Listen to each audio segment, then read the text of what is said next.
Welcome to Book Voyage Audio, where every story is an adventure. Sit back, relax, and enjoy your journey. The Woman in White by Wilkie Collins. First Epoch. The story begun by Walter Hartright of Clements Inn, teacher of drawing. This is the story of what a woman's patience can endure and what a man's resolution can achieve. If the machinery of the law could be depended on to fathom every case of suspicion and to conduct every process of inquiry with moderate assistance only from the lubricating influences of oil of gold, the events which fill these pages might have claimed their share of the public attention in a court of justice. But the law is still, in certain inevitable cases, the pre-engaged servant of the long purse, and the story is left to be told, for the first time, in this place. As the judge might once have heard it, so the reader shall hear it now. No circumstance of importance from the beginning to the end of the disclosure shall be related on hearsay evidence. When the writer of these introductory lines, Walter Hartright by name, happens to be more closely connected than others with the incidents to be recorded, he will describe them in his own person. When his experience fails, he will retire from the position of narrator, and his task will be continued from the point at which he has left it off by other persons who can speak to the circumstances under notice from their own knowledge just as clearly and positively as he has spoken before them. Thus, the story here presented will be told by more than one pen, as the story of an offense against the laws is told in court by more than one witness, with the same object in both cases, to present the truth always in its most direct and most intelligible aspect, and to trace the course of one complete series of events by making the persons who have been most closely connected with them, at each successive stage, relate their own experience, word for word. Let Walter Hartright, teacher of drawing, aged 28 years, be heard. First. It was the last day of July. The long, hot summer was drawing to a close, and we, the weary pilgrims of the London pavement, were beginning to think of the cloud shadows on the cornfields and the autumn breezes on the sea shore. For my own poor part, the fading summer left me out of health, out of spirits, and if the truth must be told, out of money as well. During the past year I had not managed my professional resources as carefully as usual, and my extravagance now limited me to the prospect of spending the autumn economically between my mother's cottage at Hampstead and my own chambers in town. The evening, I remember, was still and cloudy. The London air was at its heaviest.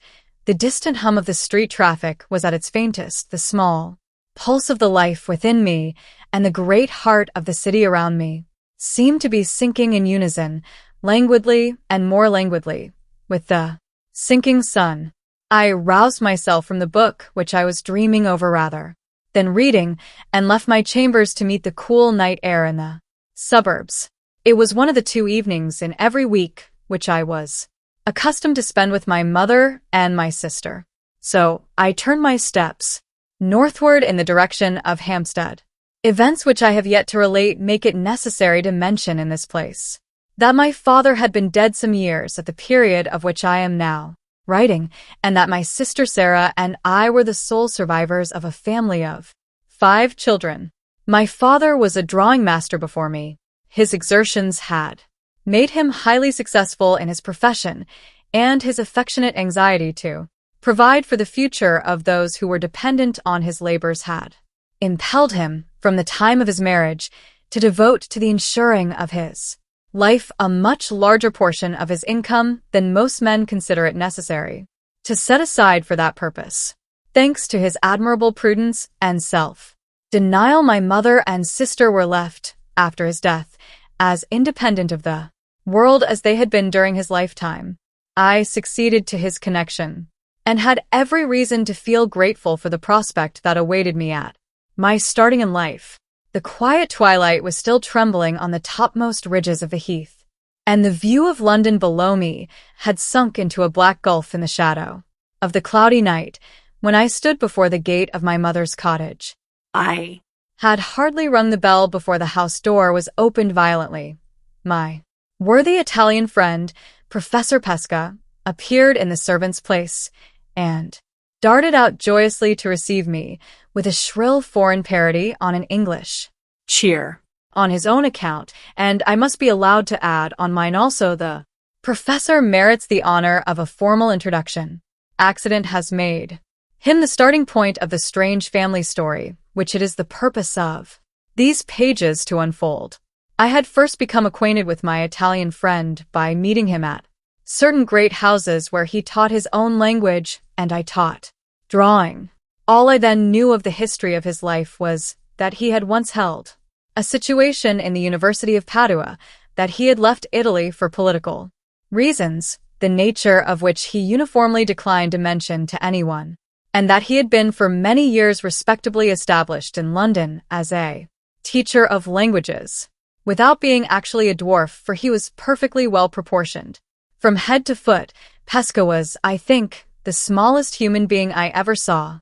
Out of a showroom, remarkable anywhere, by his personal appearance, he was still further distinguished among the rank and file of mankind by the harmless eccentricity of his character. The ruling idea of his life appeared to be that he was bound to show his gratitude to the country which had afforded him an asylum and a means of subsistence by doing his utmost to turn himself into an Englishman, not content with paying the nation in general the compliment of invariably carrying an umbrella and invariably wearing gaiters and a white hat. The professor further aspired to become an Englishman in his habits and amusements, as well as in his personal appearance, finding us distinguished, as a nation, by our love of athletic exercises. The little man, in the innocence of his heart, devoted himself impromptu to all our English sports and pastimes whenever he had the opportunity of joining them, firmly persuaded that he could adopt our national amusements of the field by an effort of will precisely as he had adopted our national gaiters and our national white hat. I had seen him risk his limbs blindly at a fox hunt and in a cricket field, and soon afterwards I saw him risk his life, just as blindly, in the sea at Brighton. We had met there accidentally, and were bathing together. If we had been engaged in any exercise peculiar to my own nation, I should, of course, have looked after Pesca carefully, but as foreigners are generally quite as well able to take care of themselves in the water as Englishmen, it never occurred to me that the art of swimming might merely add one more to the list of manly exercises which the professor believed that he could learn impromptu. Soon after we had both struck out from shore, I stopped, finding my friend did not gain on me, and turned round to look for him. To my horror and amazement, I saw nothing between me and the beach, but two little white arms which struggled for an instant above the surface of the water, and then disappeared from view. When I dived for him, the poor little man was lying quietly coiled up at the bottom, in a hollow of shingle, looking by many degrees smaller than I had ever seen him look before. During the few minutes that elapsed while I was taking him in, the air revived him, and he ascended the steps of the machine with my assistance. With the partial recovery of his animation came the return of his wonderful delusion on the subject of swimming. As soon as his chattering teeth would let him speak, he smiled vacantly and said he thought it must have been the cramp. When he had thoroughly recovered himself and had joined me on the beach, his warm southern nature broke through all artificial English restraints in a moment. He overwhelmed me with the wildest expressions of affection, exclaimed passionately, in his exaggerated Italian way, that he would hold his life henceforth at my disposal, and declared that he should never be happy again until he had found an opportunity of proving his gratitude by rendering me some service which I might remember, on my side, to the end of my days. I did my best to stop the torrent of his tears and protestations by persisting in treating the whole adventure as a good subject for a joke, and succeeded, at last, as I imagined, in lessening Pesca's overwhelming sense of obligation to me. Little did I think then, little did I think afterwards, when our pleasant holiday had drawn to an end, that the opportunity of serving me for which my grateful companion so ardently longed was soon to come, that he was eagerly to seize it on the instant, and that by so doing he was to turn the whole current of my existence into a new channel and to alter me to myself. Almost past recognition. Yet so it was. If I had not dived for Professor Pesca when he lay under water on his shingle bed, I should in all human probability never have been connected with the story which these pages will relate. I should never, perhaps, have heard even the name of the woman who has lived in all my thoughts, who has possessed herself of all my energies, who has become the one guiding influence that now directs the purpose of my life.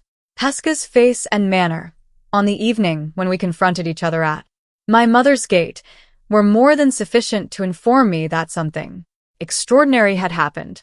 It was quite useless, however, to ask him for an immediate explanation. I could only conjecture, while he was dragging me in by both hands, that, knowing my habits, he had come to the cottage to make sure of meeting me that night, and that he had some news to tell of an unusually agreeable kind. We both bounced into the parlor in a highly abrupt and undignified manner. My mother sat by the open window laughing and fanning herself. Pesca was one of her especial favorites, and his wildest eccentricities were always pardonable in her eyes. Poor dear soul! From the first moment when she found out that the little professor was deeply and gratefully attached to her son, she opened her heart to him unreservedly and took all his puzzling, foreign peculiarities for granted, without so much as attempting to understand any one of them. My sister Sarah, with all the advantages of youth, was, strangely enough, less pliable. She did full justice to Pesca's excellent qualities of heart, but she could not accept him implicitly, as my mother accepted him, for my sake. Her insular notions of propriety rose in perpetual revolt against Pesca's constitutional contempt for appearances, and she was always more or less undisguisedly astonished at her mother's familiarity with the eccentric little foreigner. I have observed, not only in my sister's case, but in the instances of others, that we of the young generation are nothing like so hardy and so impulsive as some of our elders. I constantly see old people flushed and excited by the prospect of some anticipated pleasure which altogether fails to ruffle the tranquility of their serene grandchildren. Are we, I wonder, quite such genuine boys and girls now as our seniors were in their time? Has the great advance in education taken rather too long a stride, and are we in these modern days just the least trifle in the world too well brought up? Without attempting to answer those questions decisively, I may at least record that I never saw my mother and my sister together in Pesca's society, without finding my mother much the younger woman of the two. On this occasion, for example, while the old lady was laughing heartily over the boyish manner in which we tumbled into the parlor, Sarah was perturbedly picking up the broken pieces of a teacup which the professor had knocked off the table in his precipitate advance to meet me at the door. I don't know what would have happened, Walter, said my mother, if you had delayed much longer. Pesca has been half mad with impatience, and I have been half mad with curiosity. The professor has brought some wonderful news with him, in which he says you are concerned, and he has cruelly refused to give us the smallest hint of it till his friend Walter appeared. Very provoking. It spoils the set, murmured Sarah to herself mournfully, absorbed over the ruins of the broken cup. While these words were being spoken, Pesca, happily and fussily unconscious of the irreparable wrong which the crockery had suffered at his hands, was dragging a large armchair to the opposite end of the room, so as to command us all three, in the character of a public speaker addressing an audience.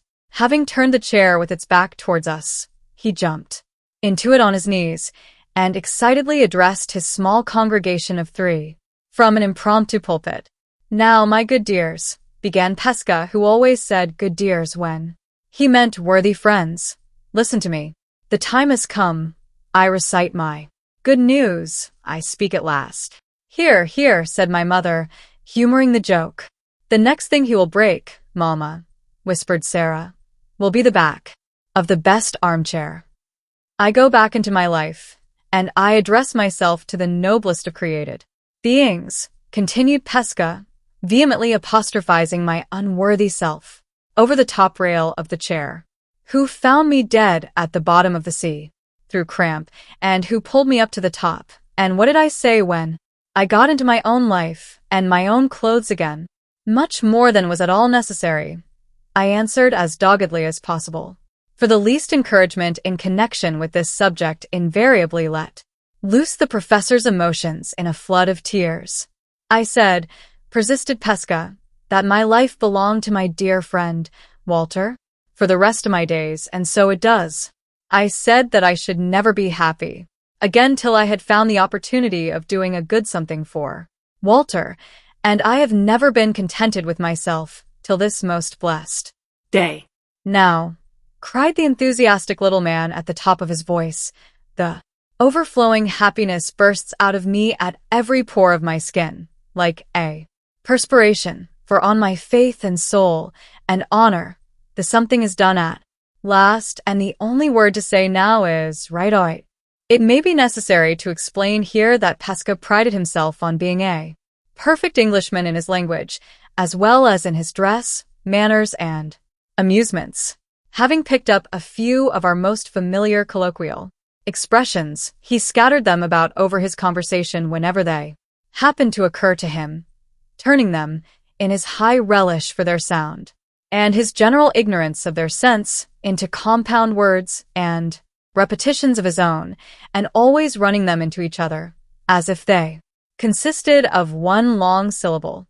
Among the fine London houses where I teach the language of my native country, said the professor, rushing into his long-deferred explanation, without another word of preface, there is one mighty fine, in the big place, called Portland.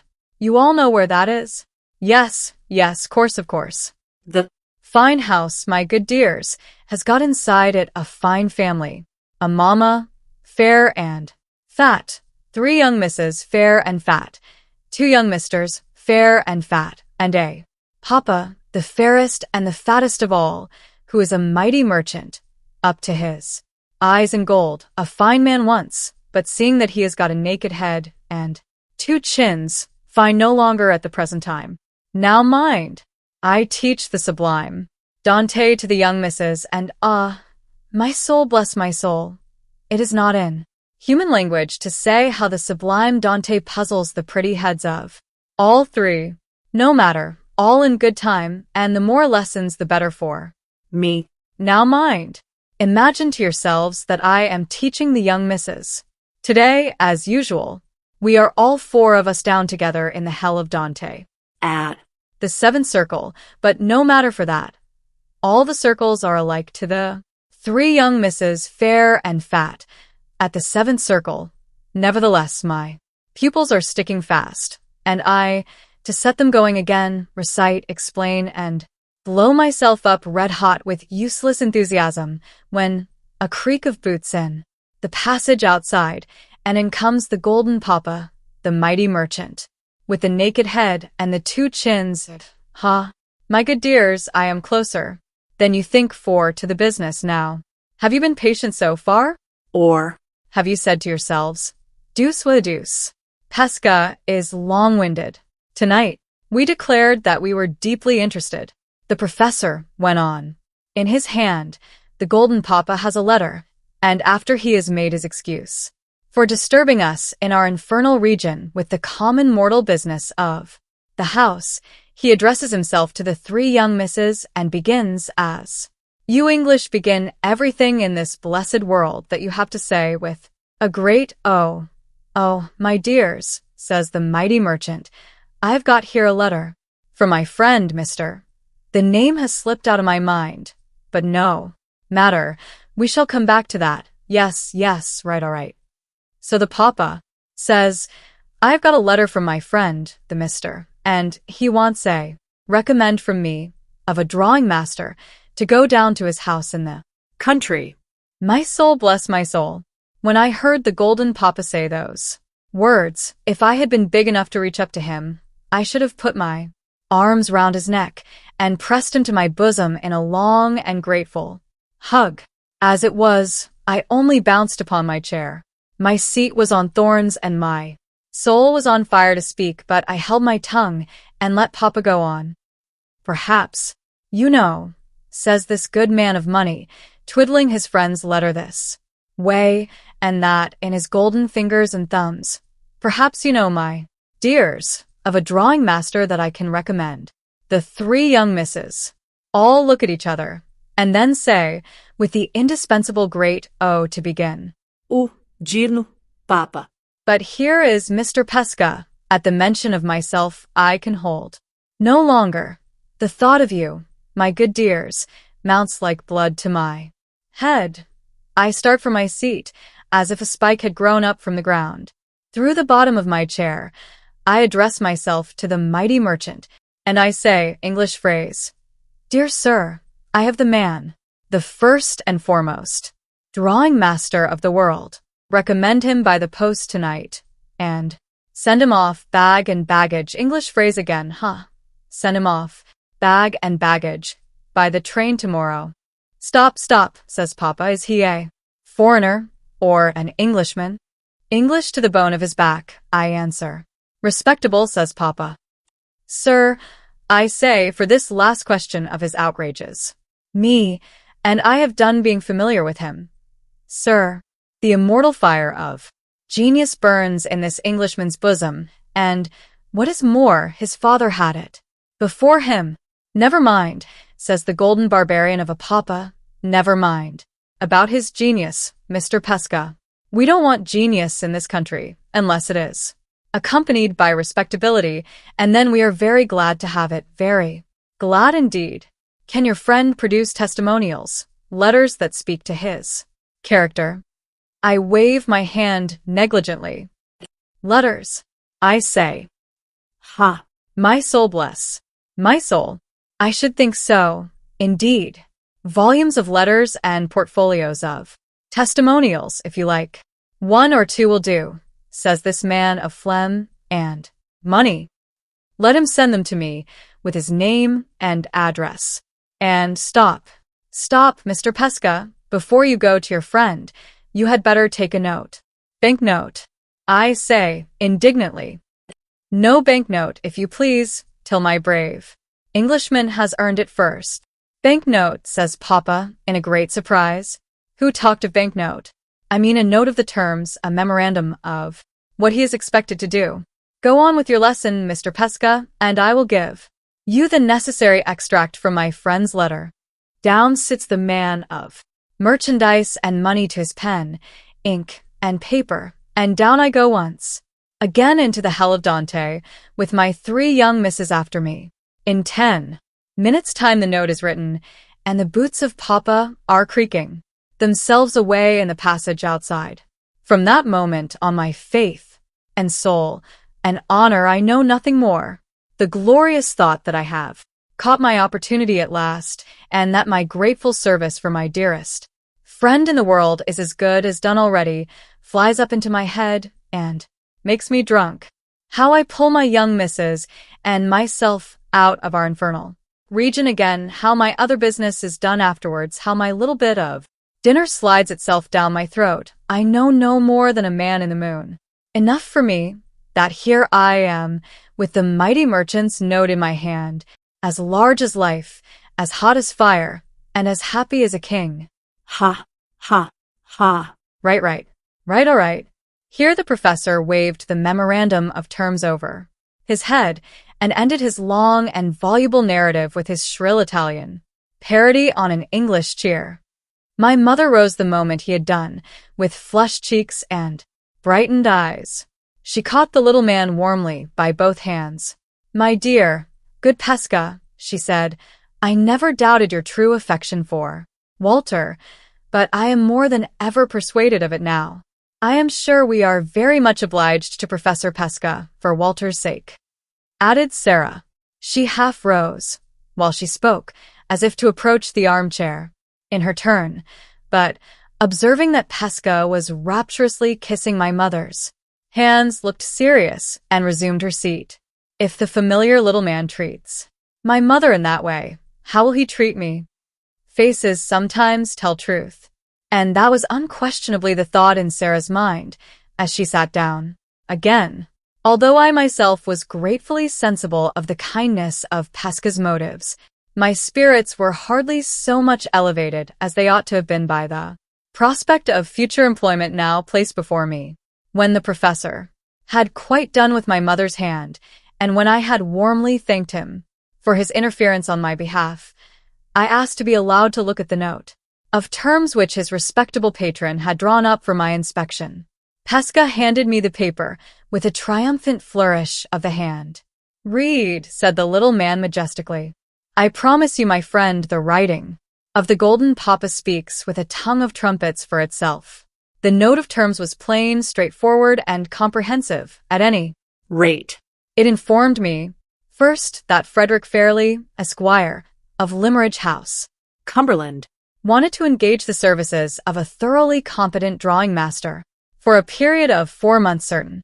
Secondly, that the duties which the master was expected to perform would be of a twofold kind. He was to superintend the instruction of 2 young ladies in the art of painting in watercolors, and he was to devote his leisure time afterwards to the business of repairing and mounting a valuable collection of drawings which had been suffered to fall into a condition of total neglect.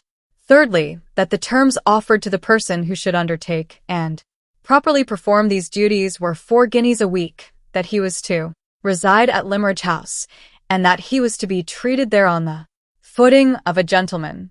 Fourthly, and lastly, that no person need think of applying for this situation, unless he could furnish the most unexceptionable references to character and abilities. The references were to be sent to Mr. Fairlie's friend in London, who was empowered to conclude all necessary arrangements. These instructions were followed by the name and address of Pesca's employer in Portland Place, and there the note, or memorandum, ended. The prospect which this offer of an engagement held out was certainly an attractive one. The employment was likely to be both easy and agreeable. It was proposed to me at the autumn time of the year, when I was least occupied, and the terms, judging by my personal experience in my profession, were surprisingly liberal. I knew this. I knew that I ought to consider myself very fortunate if I succeeded in securing the offered employment, and yet, no sooner had I read the memorandum than I felt an inexplicable unwillingness within me to stir in the matter.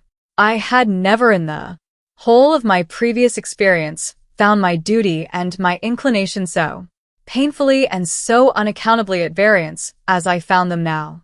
"Oh, Walter, your father never had such a chance as this," said my mother, when she had read the note of terms and had handed it back to me. "Such distinguished people to know," remarked Sarah, straightening herself in the chair, "and on such gratifying terms of equality, too." Yes, the terms, in every sense, are tempting enough," I replied impatiently. "But before I send in my testimonials, I should like a little time to consider." "Consider," exclaimed my mother.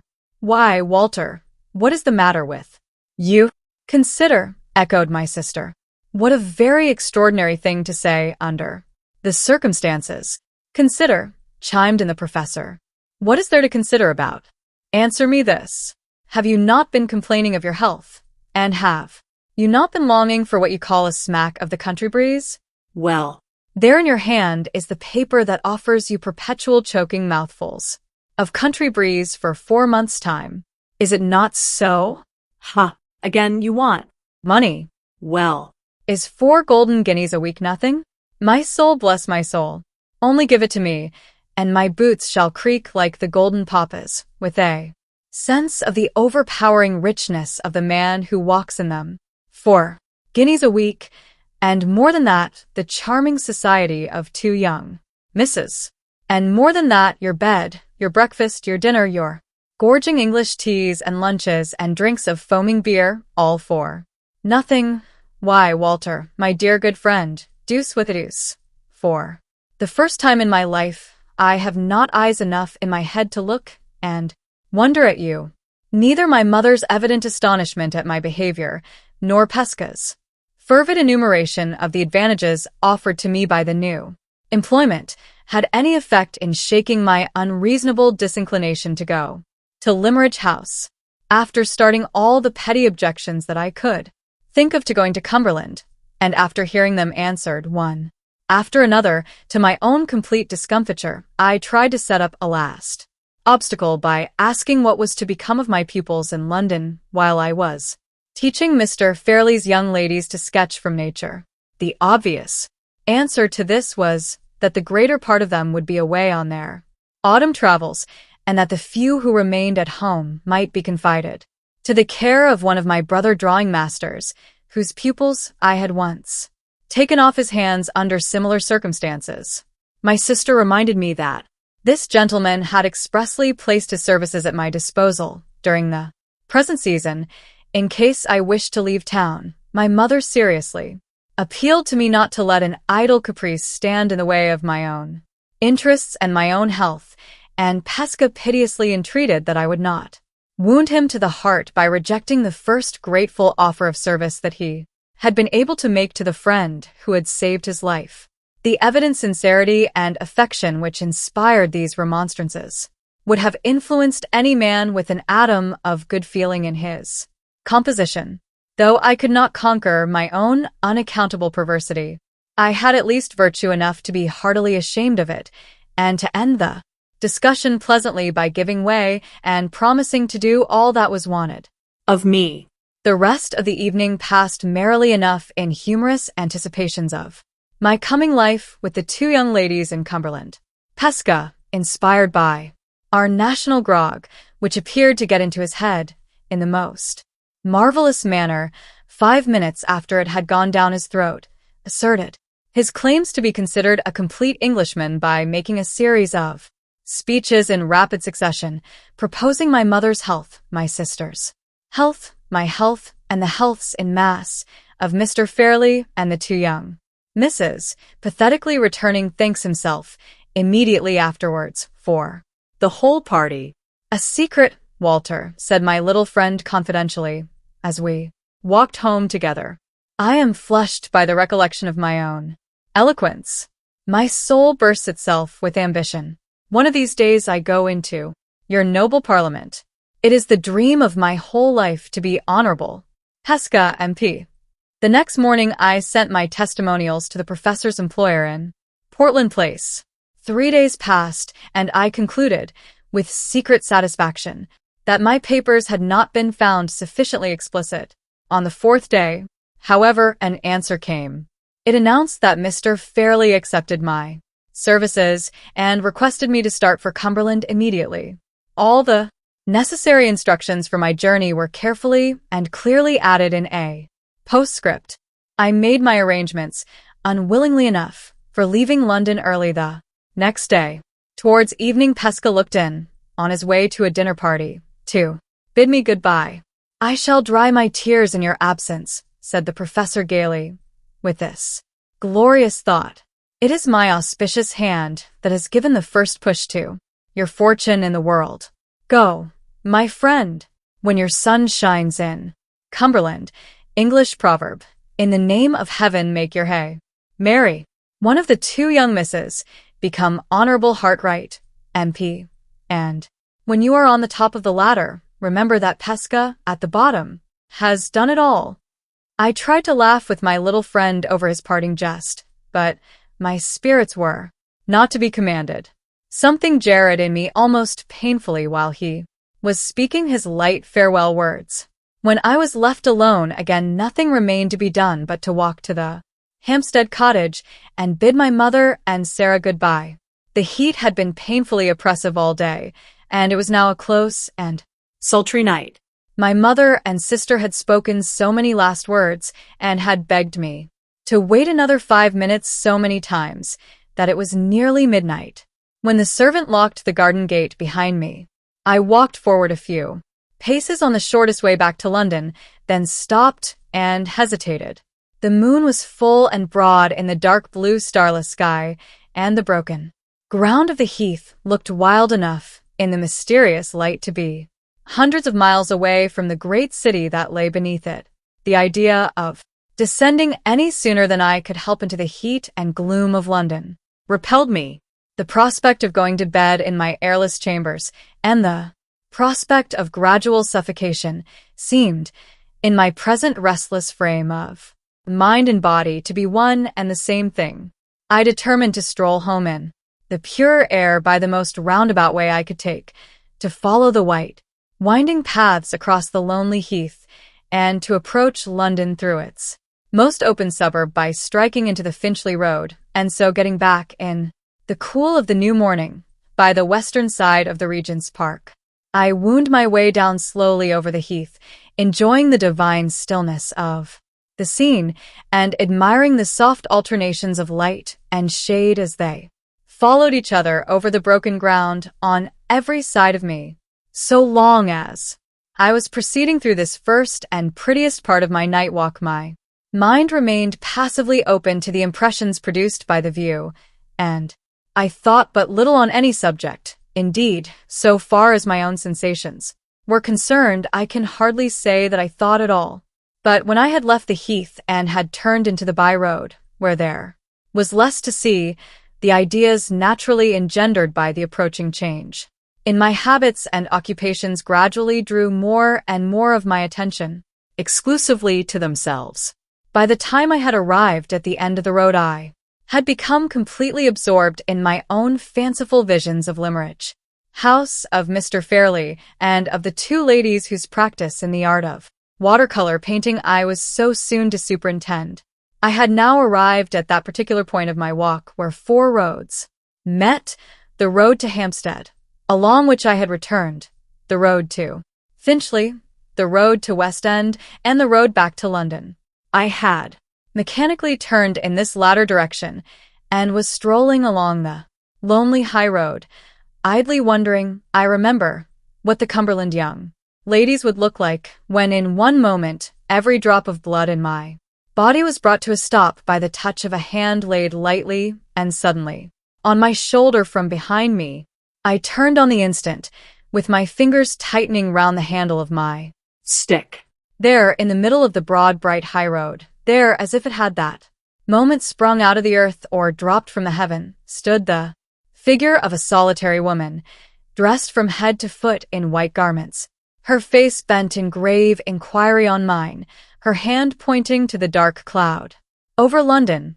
As I faced her, I was far too seriously startled by the suddenness with which this extraordinary apparition stood before me, in the dead of night and in that lonely place, to ask what she wanted. The strange woman spoke first.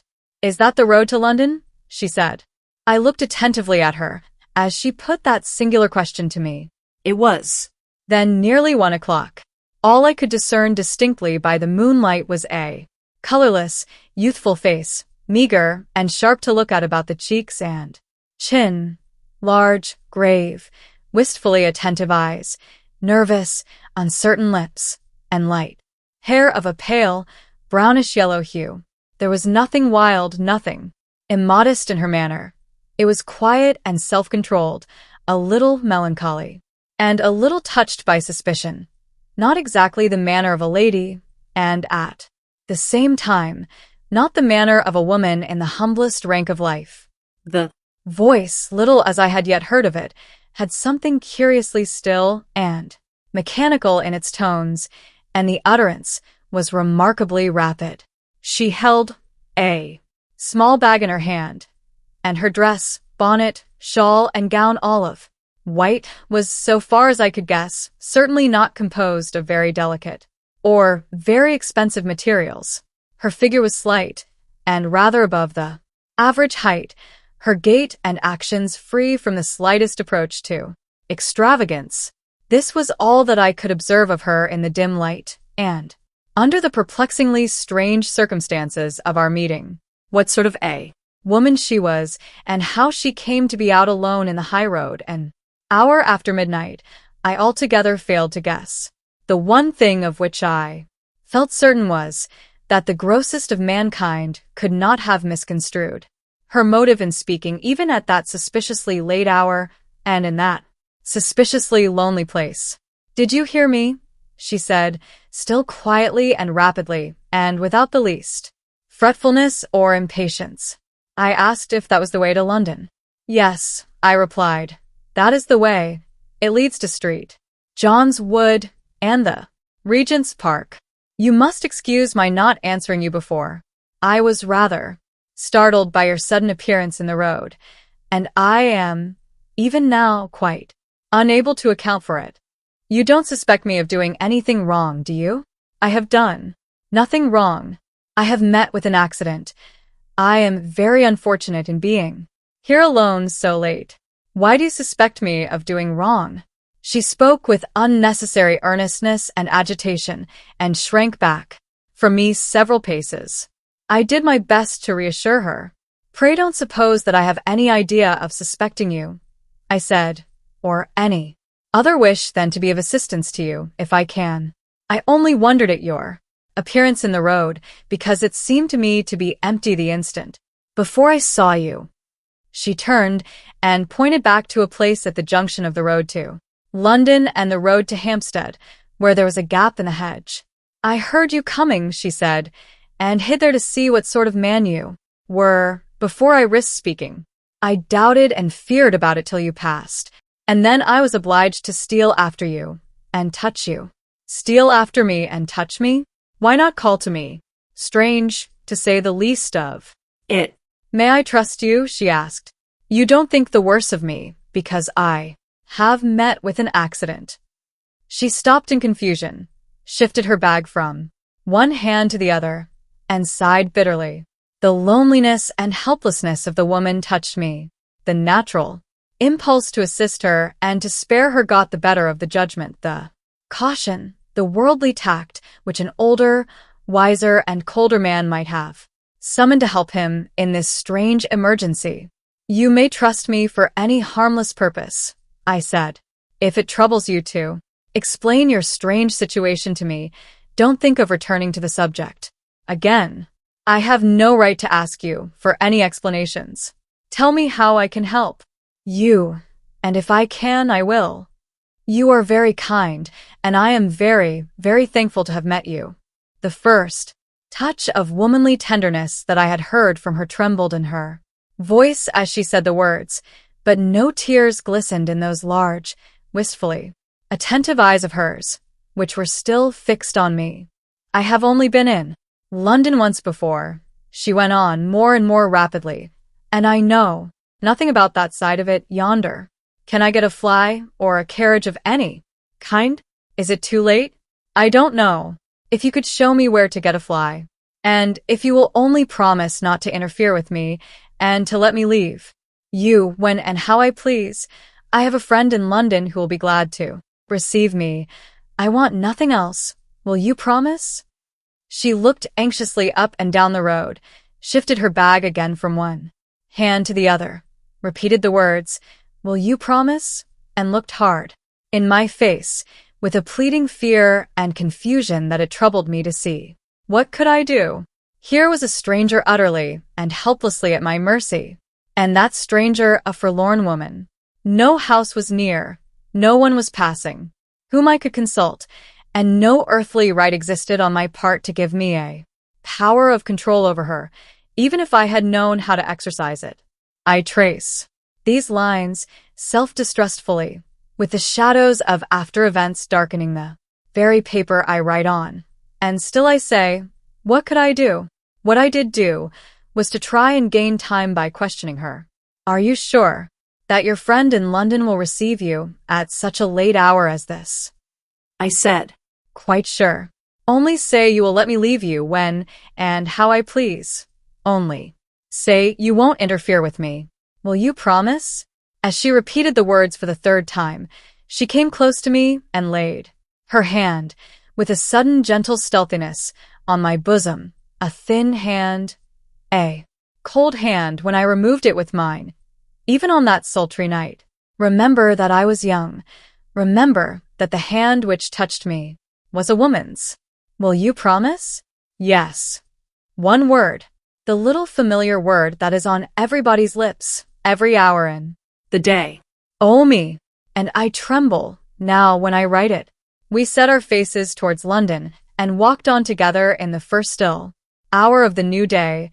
I and this woman, whose name, whose character, whose story, whose objects in life, whose very presence by my side at that moment were fathomless mysteries to me. It was like a dream. Was I Walter Hartright?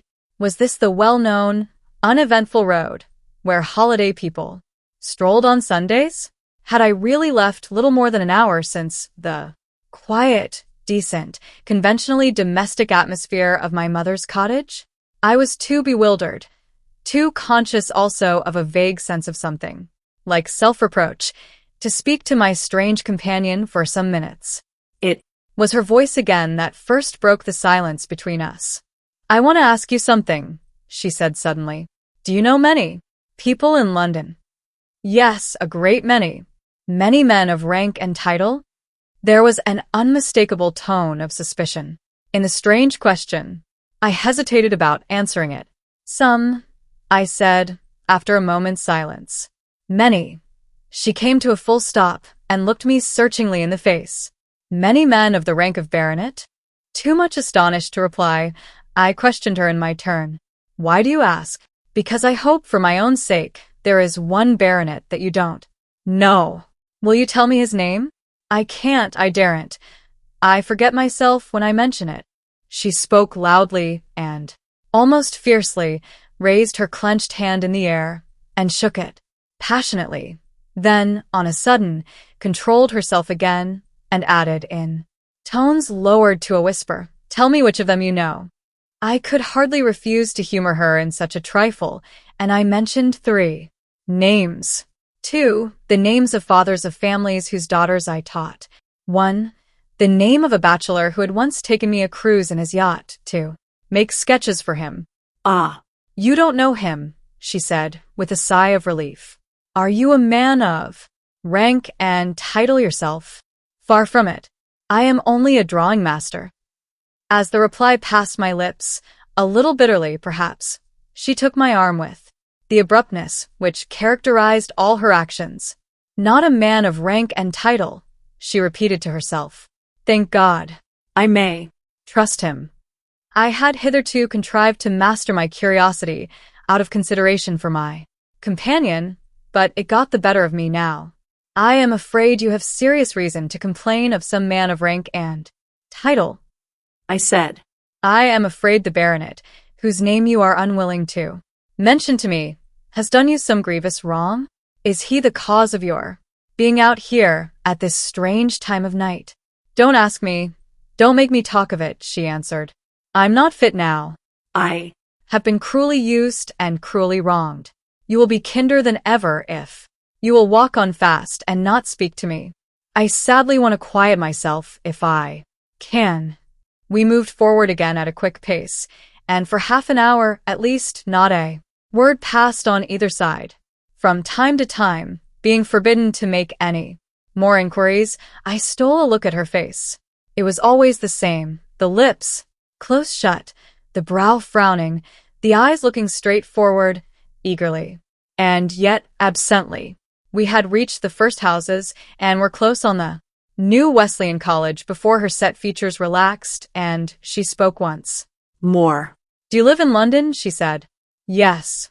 As I answered, it struck me that she might have formed some intention of appealing to me for assistance or advice, and that I ought to spare her a possible disappointment by warning her of my approaching absence from home. So I added, but tomorrow I shall be away from London for some time. I am going into the country. Where? She asked. North or south? North, to Cumberland. Cumberland, she repeated the word tenderly. Ah. Wish I was going there. 2. I was once happy in Cumberland. I tried again to lift the veil that hung between this woman and me. Perhaps you were born, I said, in the beautiful lake country. No, she answered. I was born in Hampshire, but I once went to school for a little while in Cumberland. Lakes? I don't remember any lakes. It's Limmeridge Village and Limmeridge House I should like to see again. It was my turn now to stop suddenly, in the excited state of my curiosity. At that moment, the chance reference to Mr. Fairlie's place of residence on the lips of my strange companion staggered me with astonishment. "Did you hear anybody calling after us?" she asked, looking up and down the road affrightedly the instant I stopped. No, no. I was only struck by the name of Limmeridge House. I heard it mentioned by some Cumberland people a few days since. Ah. Not my people.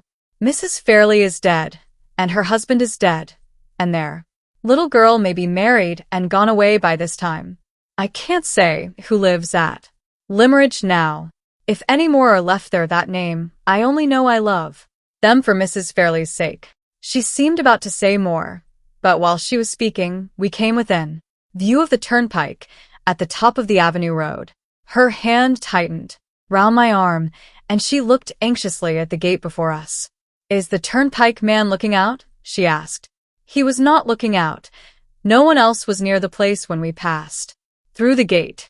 The sight of the gas lamps and houses seemed to agitate her and to make her impatient. "This is London," she said. "Do you see any carriage I can get? I am tired and frightened. I want to shut myself in and be driven away."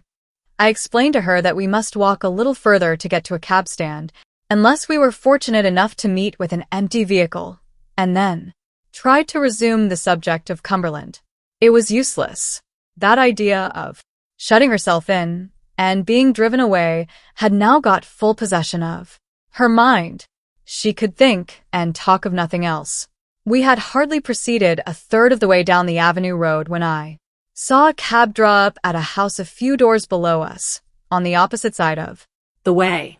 a gentleman got out and let himself in at the garden door. I hailed the cab as the driver mounted the box again. When we crossed the road, my companion's impatience increased to such an extent that she almost forced me to run. "It's so late," she said. "I am only in a hurry, because it's so late." "I can't take you, sir, if you're not going towards Tottenham Court Road," said the driver civilly, when I opened the cab door. "My horse is dead beat, and I can't get him no further than the stable." Yes, that will do for me.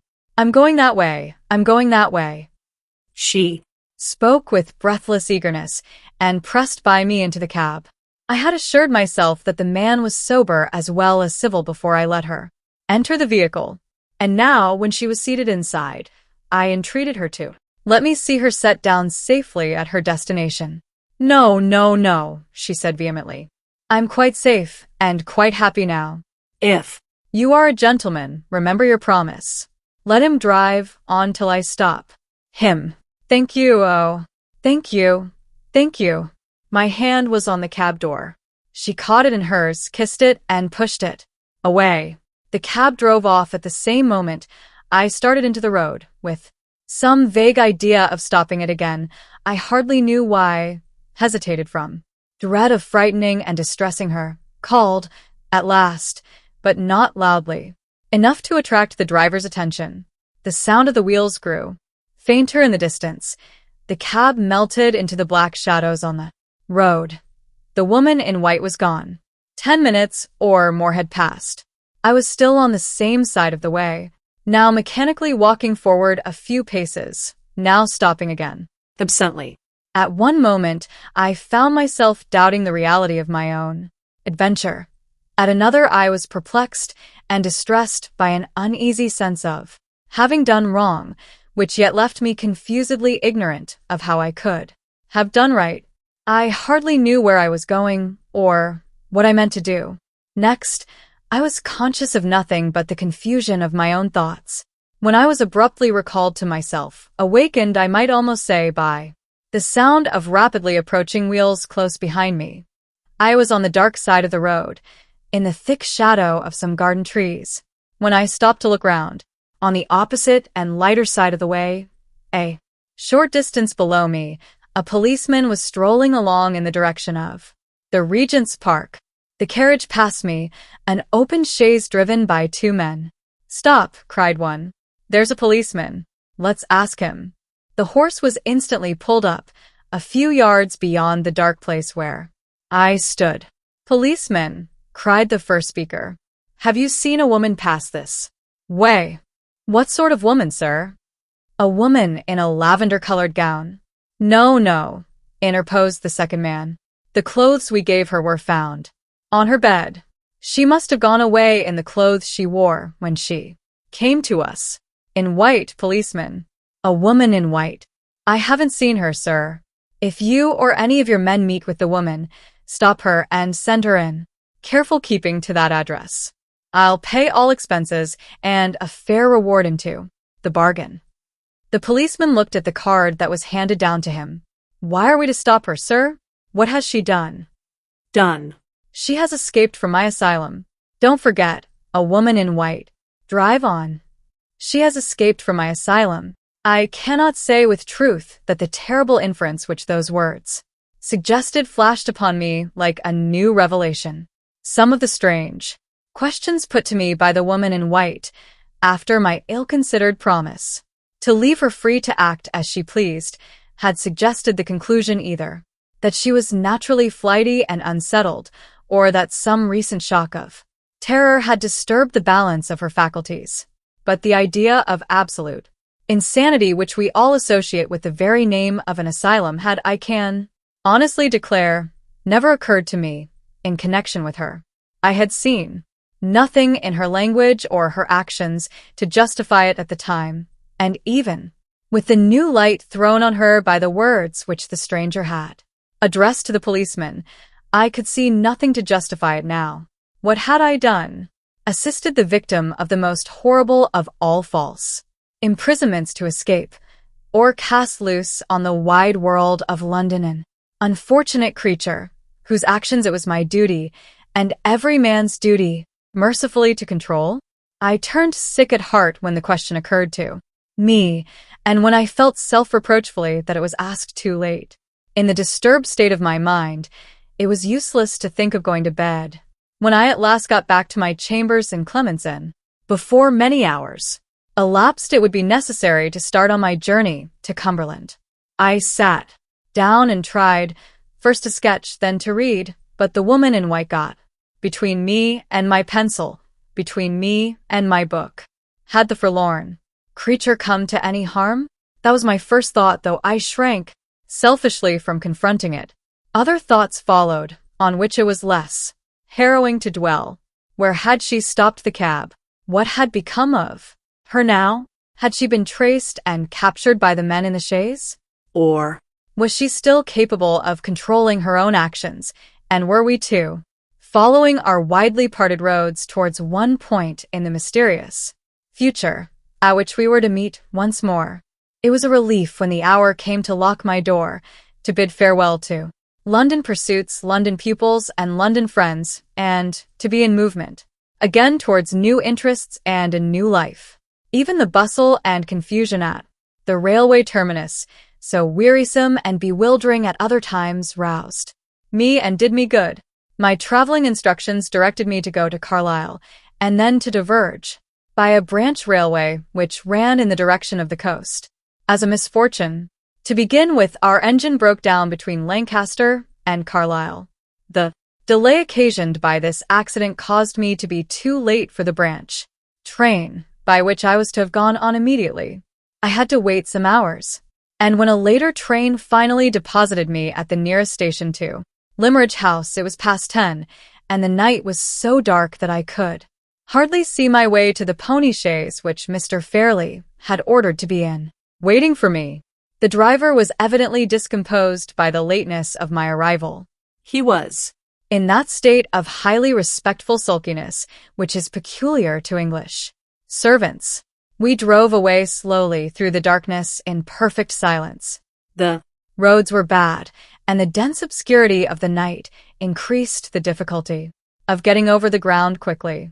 It was, by my watch, nearly an hour and a half from the time of our leaving the station before I heard the sound of the sea in the distance and the crunch of our wheels on a smooth gravel drive.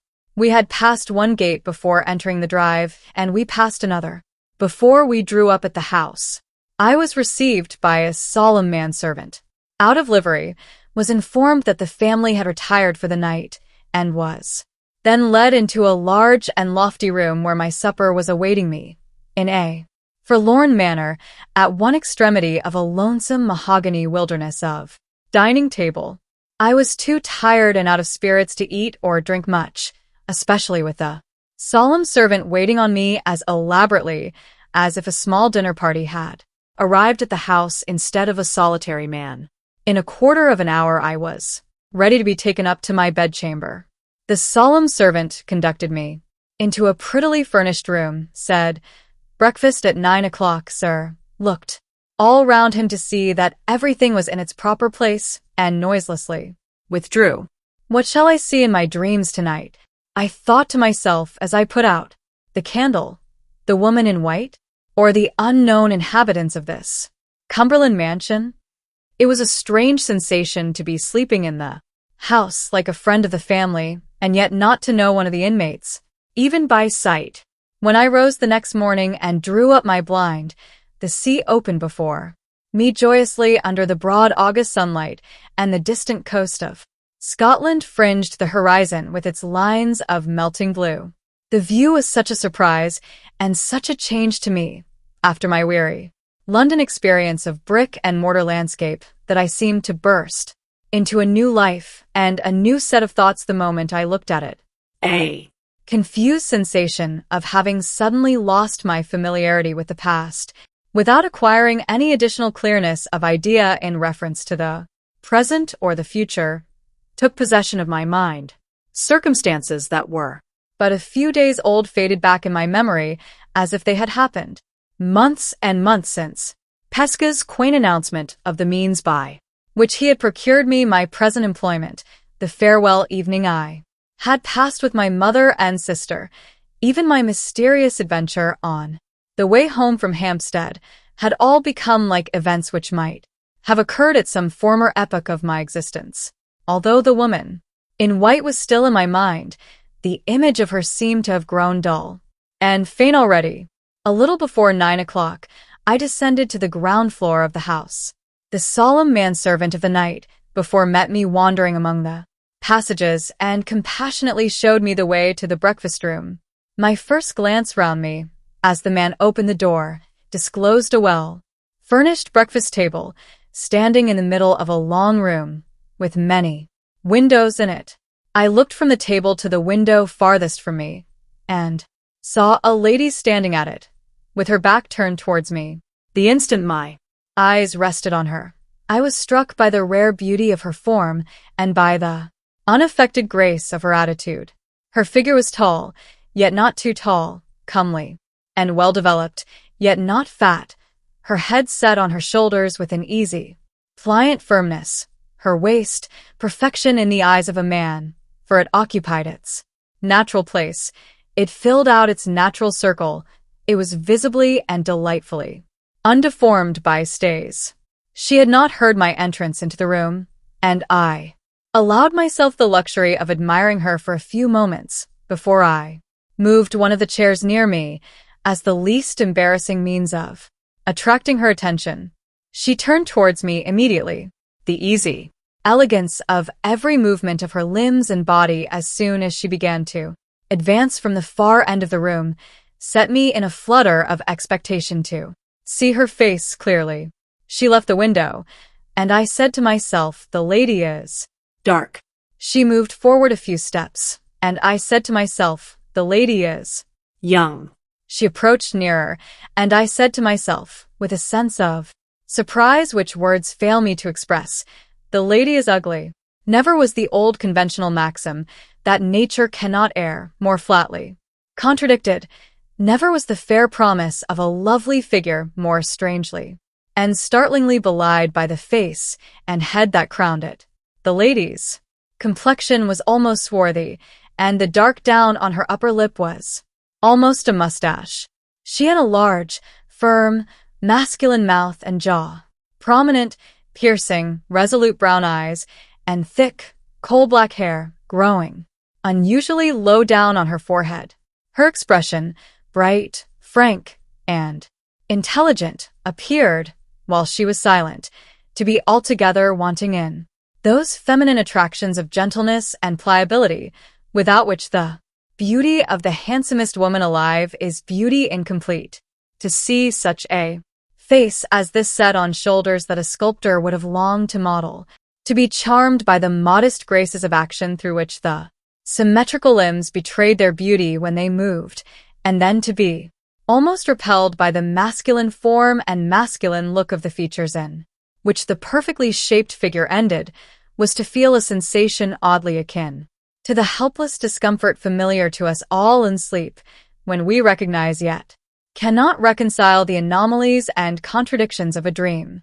"Mr. Hartright?" said the lady interrogatively, her dark face lighting up with a smile, and softening and growing womanly the moment she began to speak. "We resigned all hope of you last night, and went to bed as usual.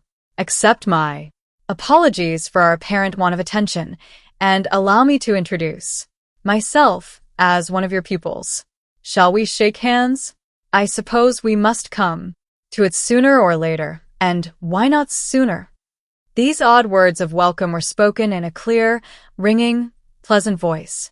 The offered hand, rather large, but beautifully formed, was given to me with the easy, unaffected self-reliance of a highly bred woman. We sat down together at the breakfast table in as cordial and customary a manner as if we had known each other for years and had met at Limmeridge House to talk over old times by previous appointment. "I hope you come here good-humoredly determined to make the best of your position," continued the lady. "You will have to begin this morning by putting up with no other company at breakfast than mine.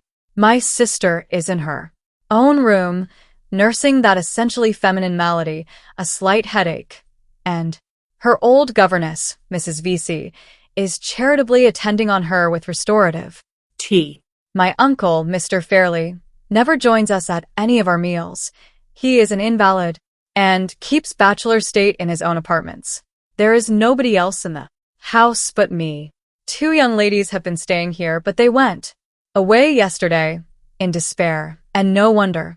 All through their visit, in consequence of Mr. Fairlie's invalid condition, we produced no such convenience in the house as a flirtable, danceable, small-talkable creature of the male sex, and the consequence was we did nothing but quarrel, especially at dinner time.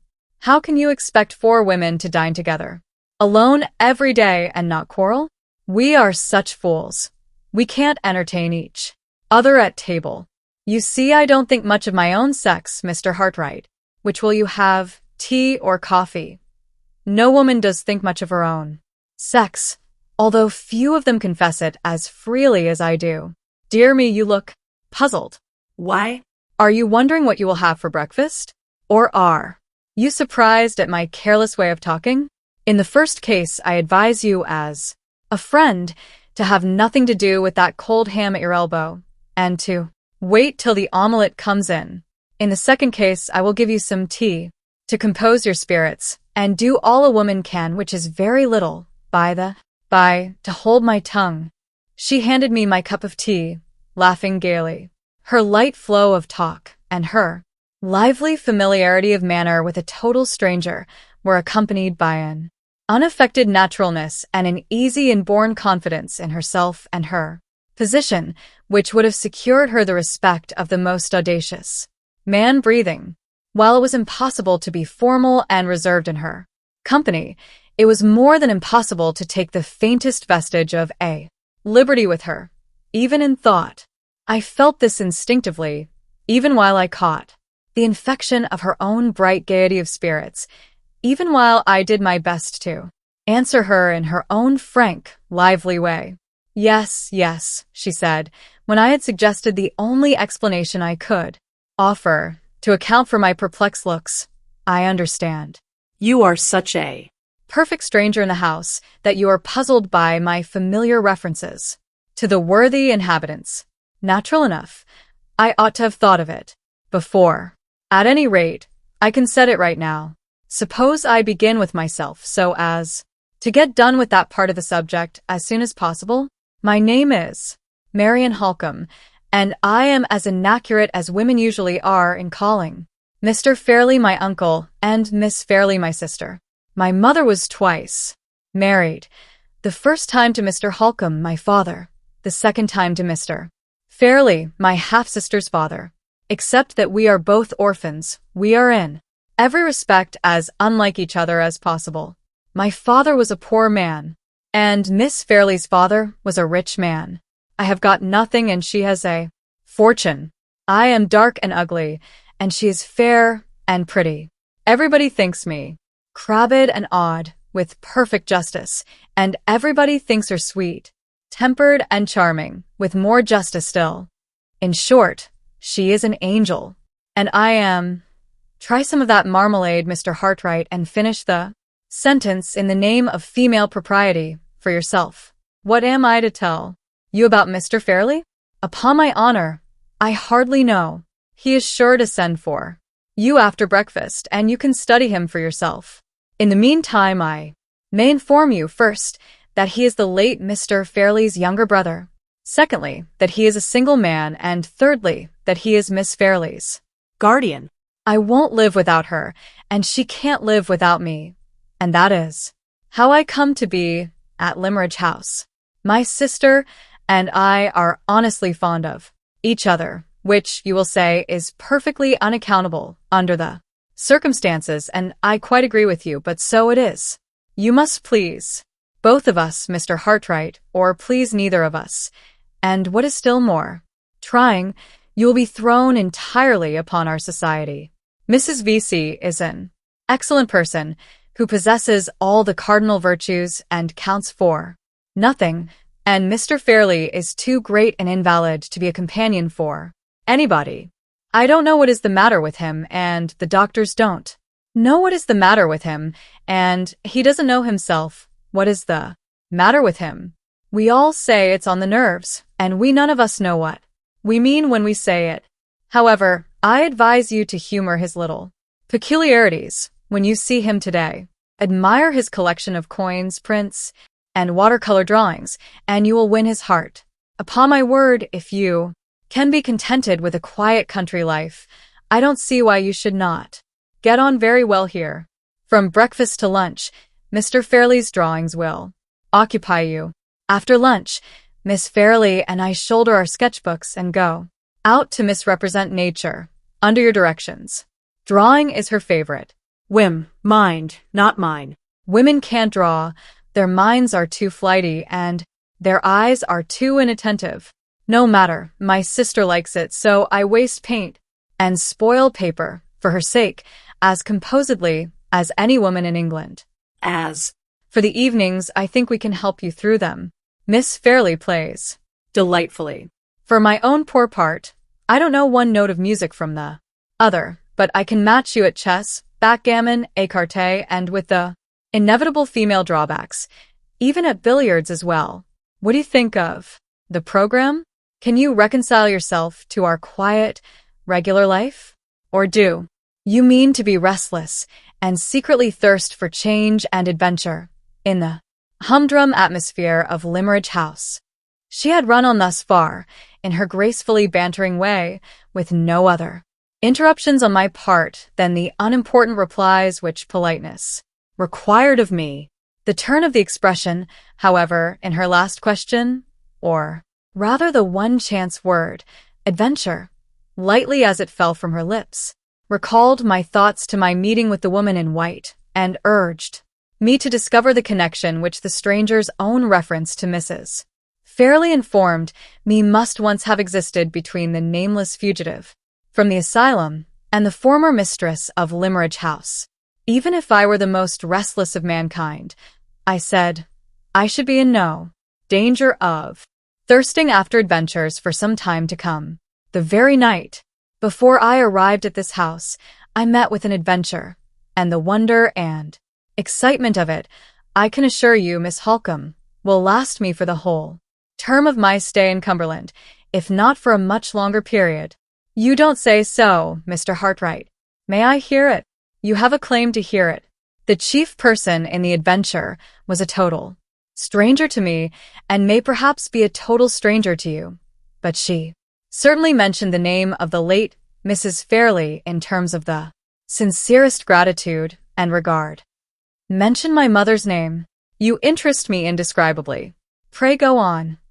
I at once related the circumstances under which I had met the woman in white, exactly as they had occurred, and I repeated what she had said to me about Mrs. Fairlie and Limeridge House, word for word. Miss Halcombe's bright, resolute eyes looked eagerly into mine from the beginning of the narrative to the end.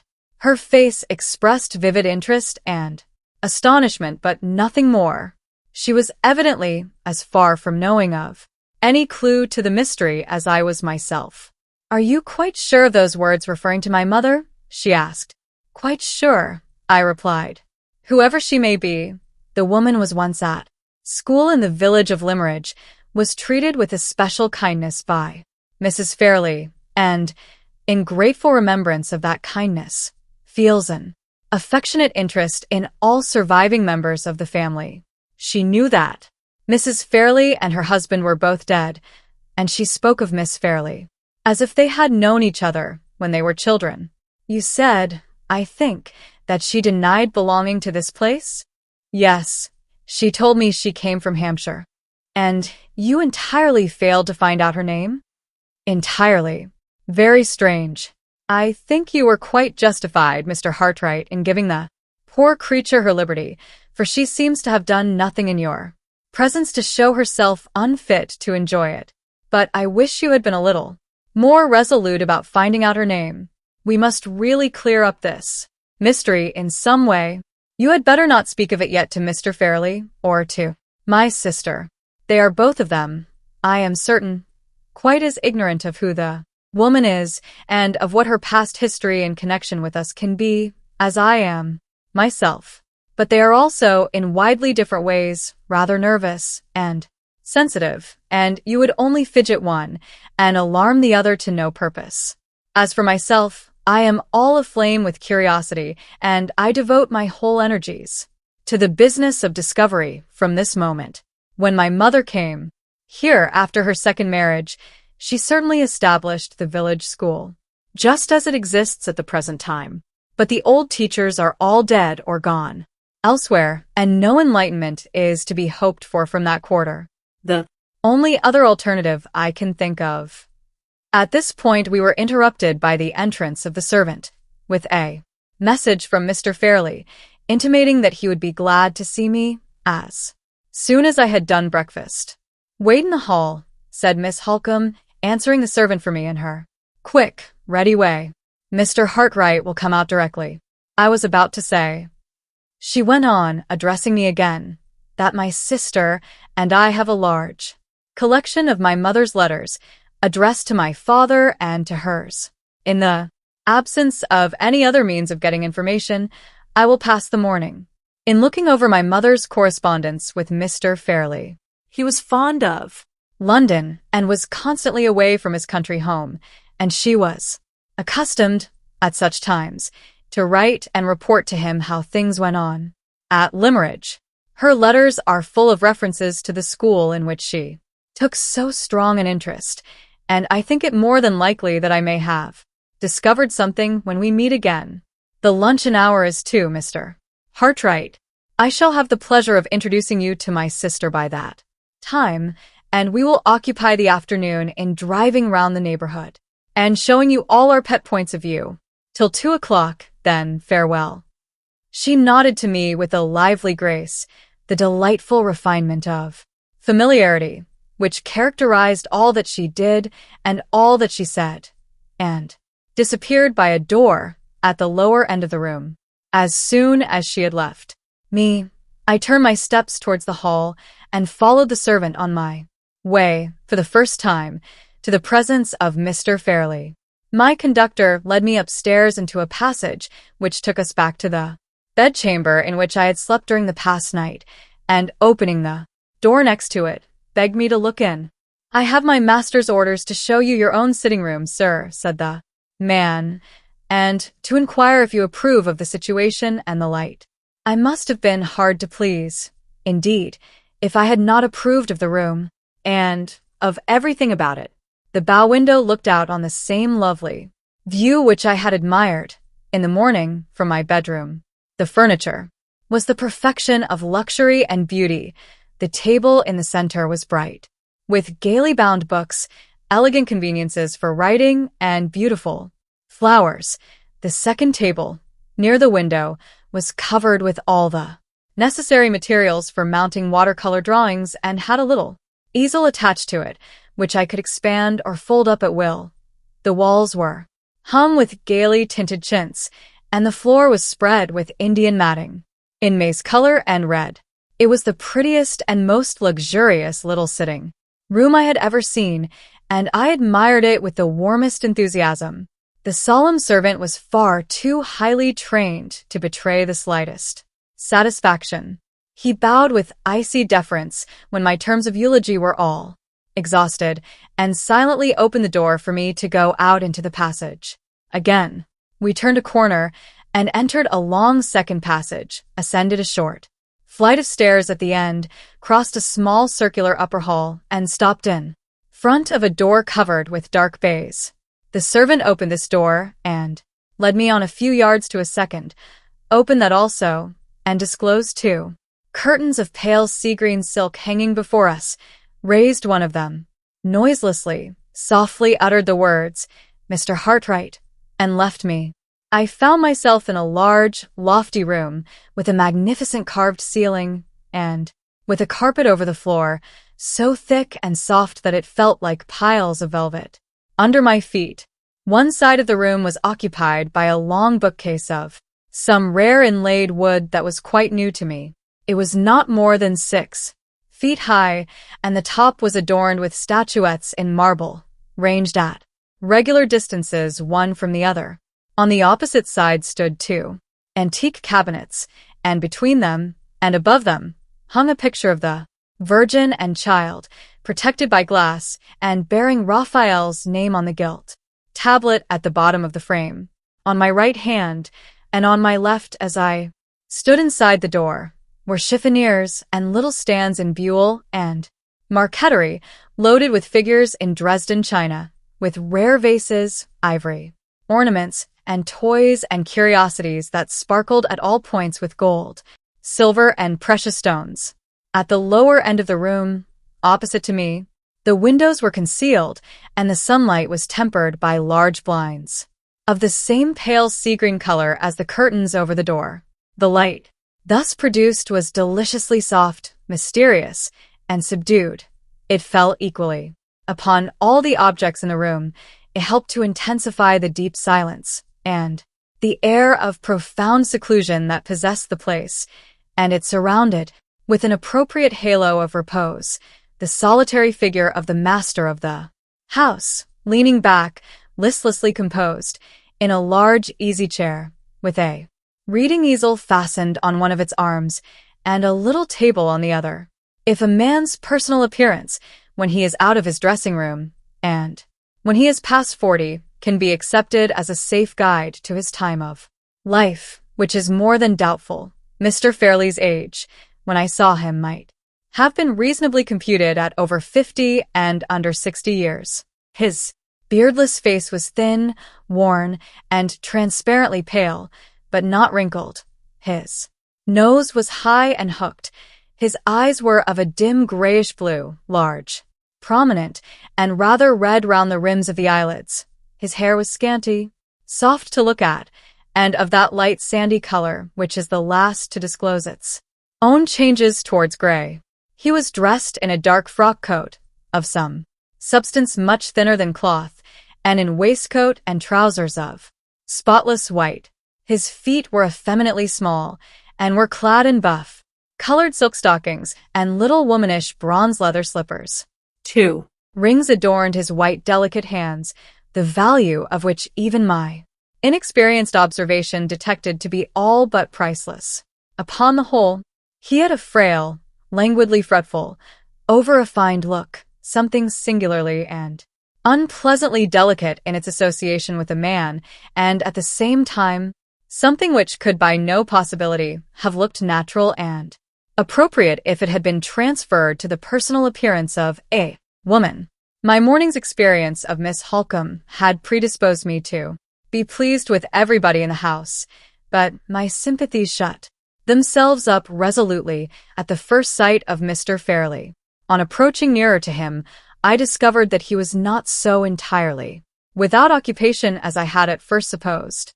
Placed amid the other rare and beautiful objects on a large round table near him was a dwarf cabinet in ebony and silver, containing coins of all shapes and sizes, set out in little drawers lined with dark purple velvet.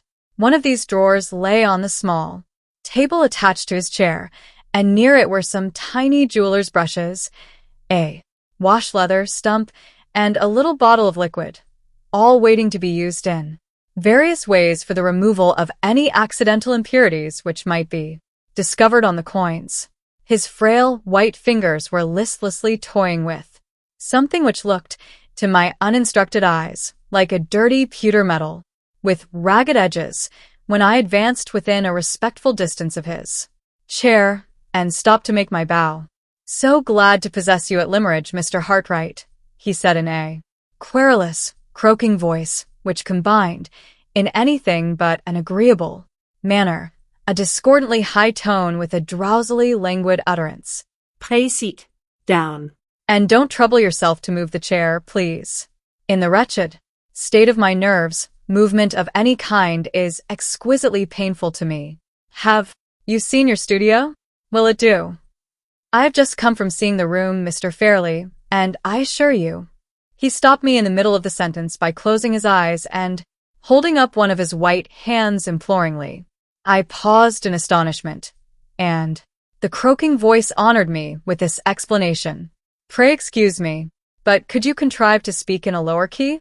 In the wretched state of my nerves, loud sound of any kind is indescribable torture. to me. You will pardon an invalid? I only say to you what the lamentable state of my health obliges me to say to everybody." Yes. "And you really like the room?" "I could wish for nothing prettier and nothing more comfortable," I answered, dropping my voice and beginning to discover already that Mr. Fairlie's selfish affectation and Mr. Fairlie's wretched nerves meant one and the same thing. "So glad. You will find your position here, Mr. Hartright, properly recognized. There is none of the horrid English barbarity of feeling about the social position of an artist in this house. So much of my early life has been passed abroad that I have quite cast my insular skin in that respect. I wish I could say the same of the gentry, detestable word, but I suppose I must use it, of the gentry in the neighborhood.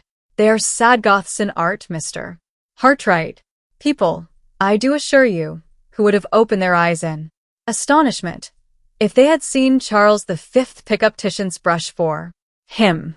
Do you mind putting this tray of coins back in the cabinet and giving me the next one to it?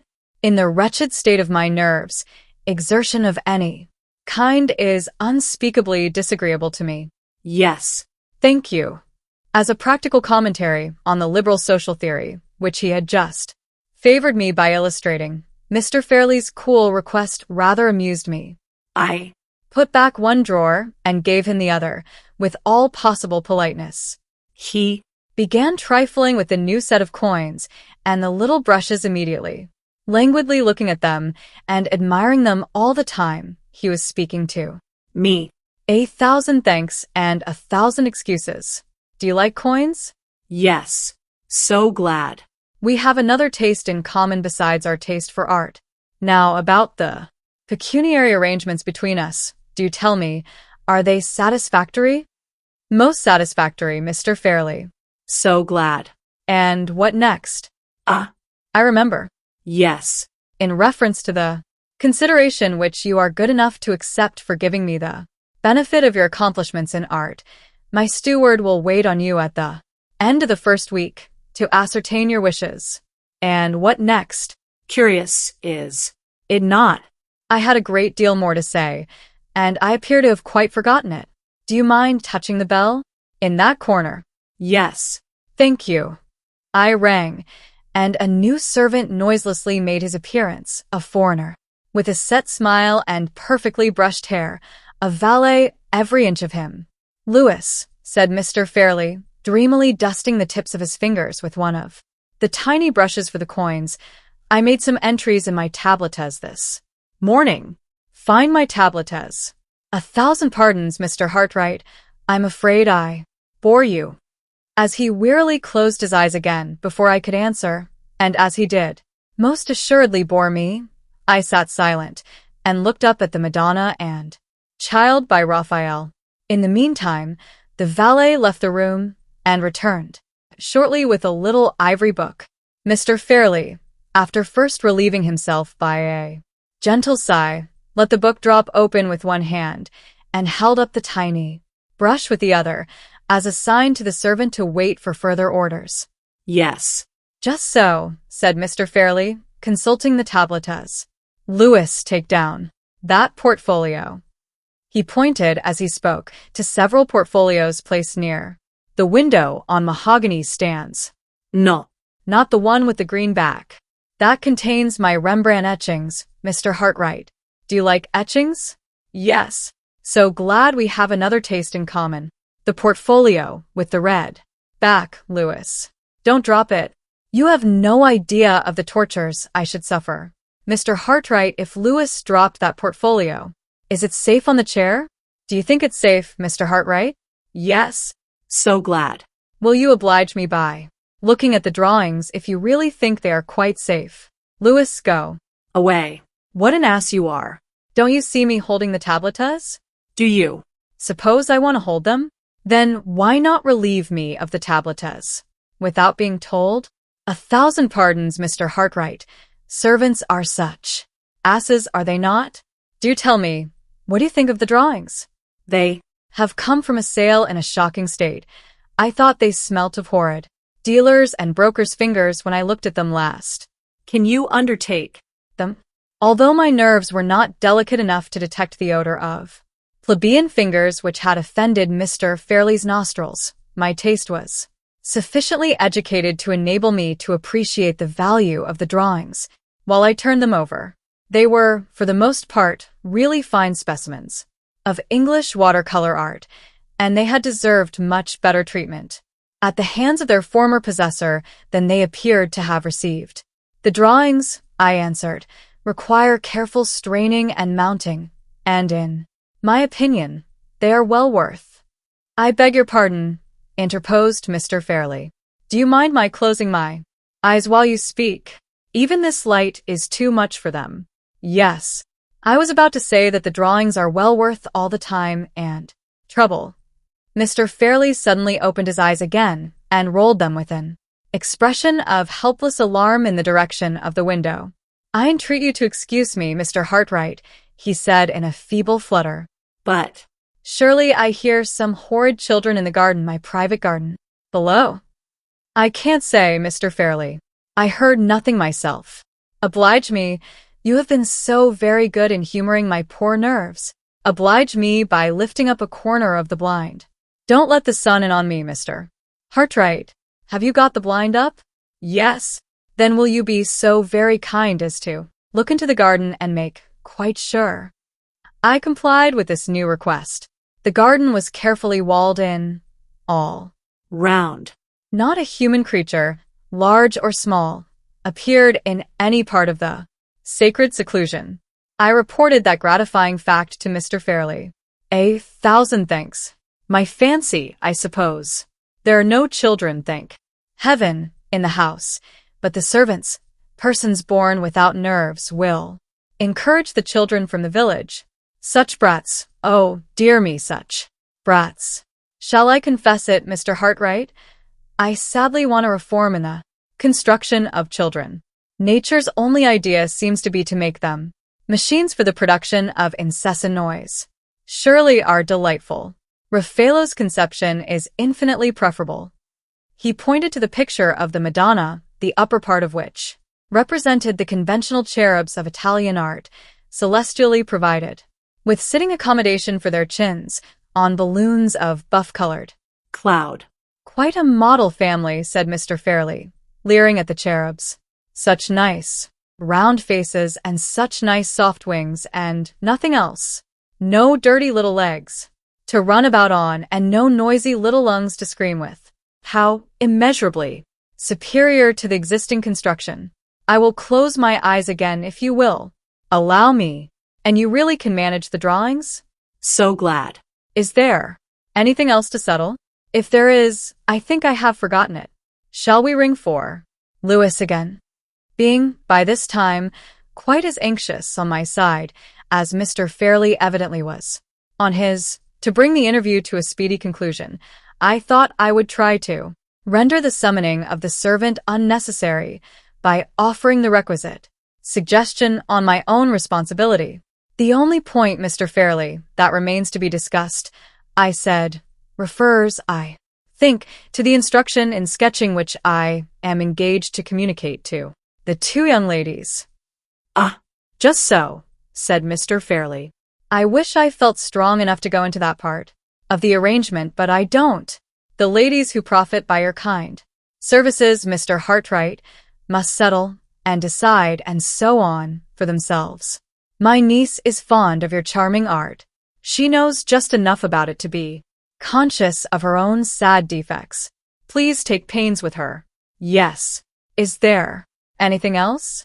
no. We quite understand each other, don't we? I have no right to detain you any longer from your delightful pursuit, have I? So, Pleasant to have settled everything, such a sensible relief to have done business.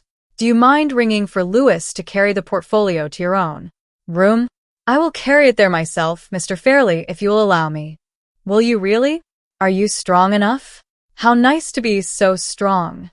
Are you sure you won't drop it? So glad to possess you at Limeridge, Mr. Hartright. I am such a sufferer that I hardly dare hope to enjoy much of your society. Would you mind taking great pains not to let the doors bang and not to drop the portfolio? thank you. Gently with the curtains, please. The slightest noise from them goes through me like a knife. Yes. Good morning. When the sea-green curtains were closed, and when the two baize doors were shut behind me, I stopped for a moment in the little circular hall beyond and drew a long, luxurious breath of relief. It was like coming to the surface of the water after deep diving, to find myself once more on the outside of Mr. Fairlie's room. As soon as I was comfortably established for the morning in my pretty little studio, the first resolution at which I arrived was to turn my steps no more in the direction of the apartments occupied by the master of the house, except in the very improbable event of his honoring me with a special invitation to pay him another visit. Having settled this satisfactory plan of future conduct in reference to Mr. Fairlie, I soon recovered the serenity of temper of which my employer's haughty familiarity and impudent politeness had for the moment deprived me. The remaining hours of the morning passed away pleasantly enough in looking over the drawings, arranging them in sets, trimming their ragged edges, and accomplishing the other necessary preparations in anticipation of the business of mounting them. I Ought, perhaps, to have made more progress than this, but as the luncheon time drew near, I grew restless and unsettled, and felt unable to fix my attention on work, even though that work was only of the humble manual kind. At 2 o'clock I descended again to the breakfast-room, a little anxiously. Expectations of some interest were connected with my approaching reappearance in that part of the house.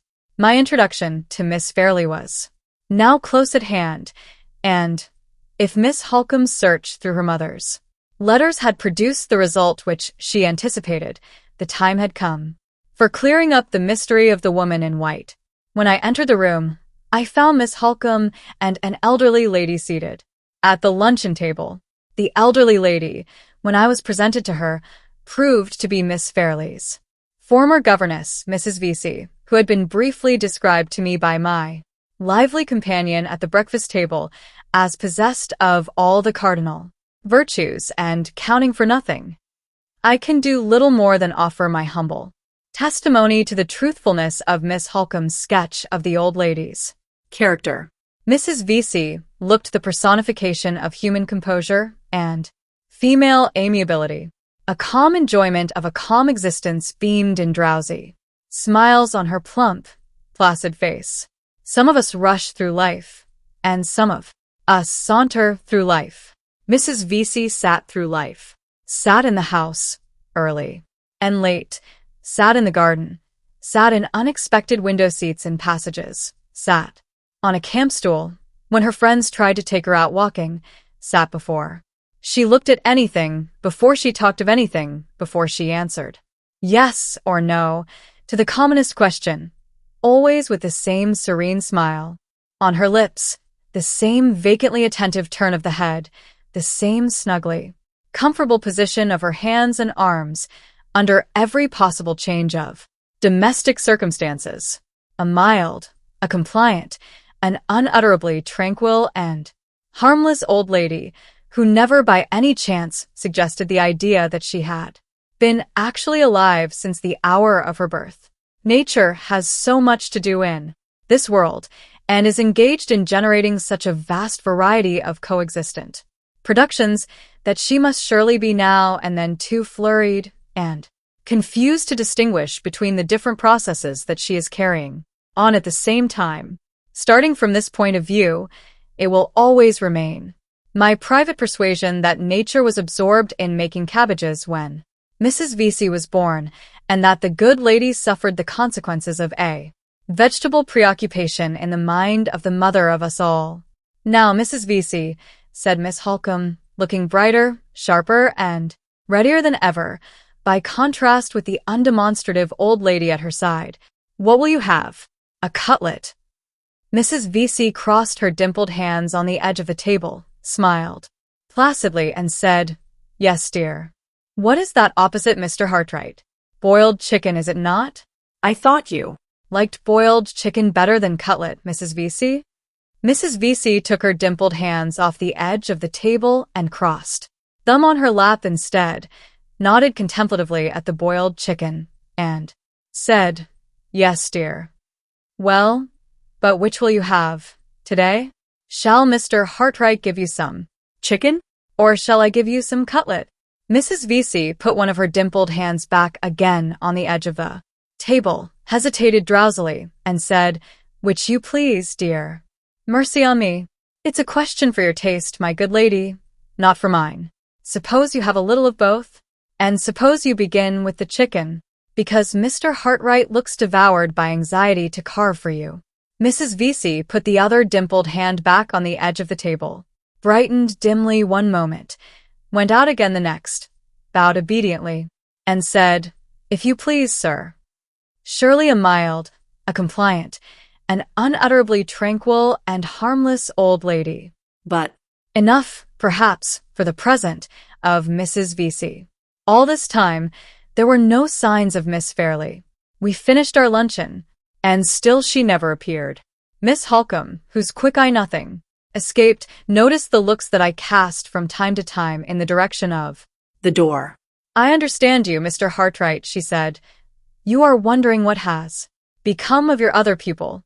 She has been downstairs and has got over her headache, but has not sufficiently recovered her appetite to join us at lunch. If you will put yourself under my charge, I think I can undertake to find her somewhere in the garden.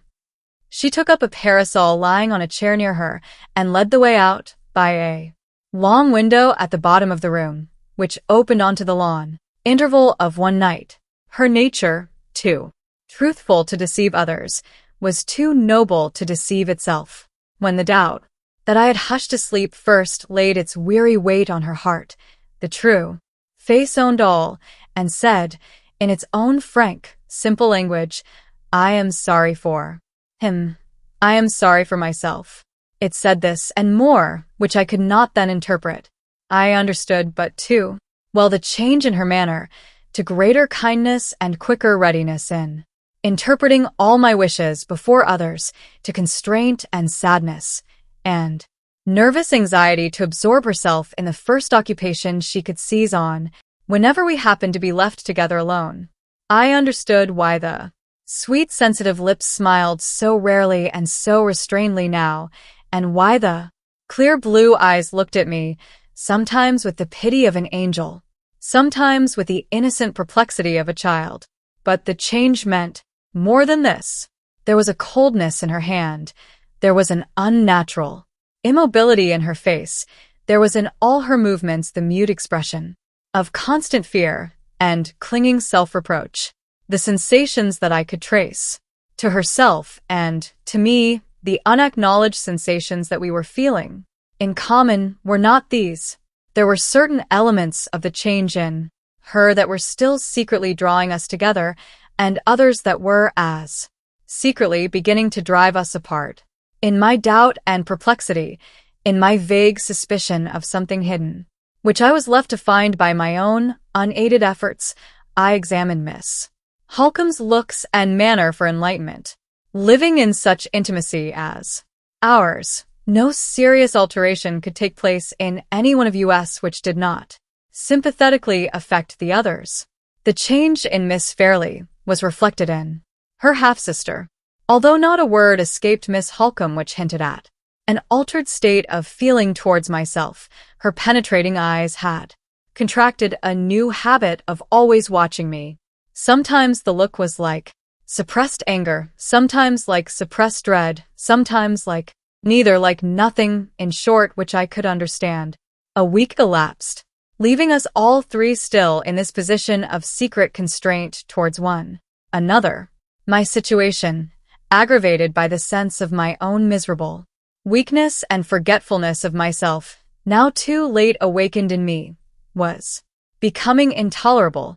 I felt that I must cast off the oppression under which I was living at once and forever, yet how to act for the best, or what to say first, was more than I could tell. From this position of helplessness and humiliation, I was rescued by Miss Halcombe. Her lips told me the bitter, the necessary, the unexpected truth. Her hearty kindness sustained me under the shock of hearing it. Her sense and courage turned to its right use an event which threatened the worst that could happen to me and to others in Limmeridge House. It was on a Thursday in the week, and nearly at the end of the third month of my sojourn in Cumberland.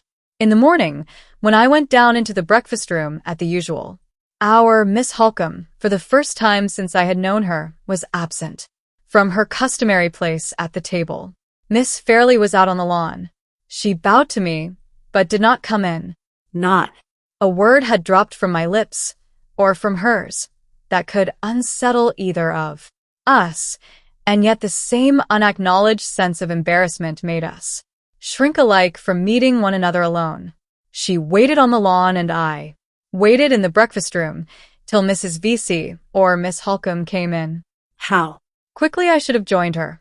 How readily we should have shaken hands and glided into our customary talk only a fortnight ago. In a few minutes Miss Halcombe entered. She had a preoccupied look, and she made her apologies for being late rather absently. I have been detained, she said, by a consultation with Mr. Fairlie on a domestic matter which he wished to speak to me about. Miss Fairlie came in from the garden, and the usual morning greeting passed between us. Her hand struck colder to mine than ever. She did not look at me, and she was very pale. Even Mrs. V.C. noticed it when she entered the room a moment after. "I suppose it is the change in the wind," said the old lady. the winter is "Coming.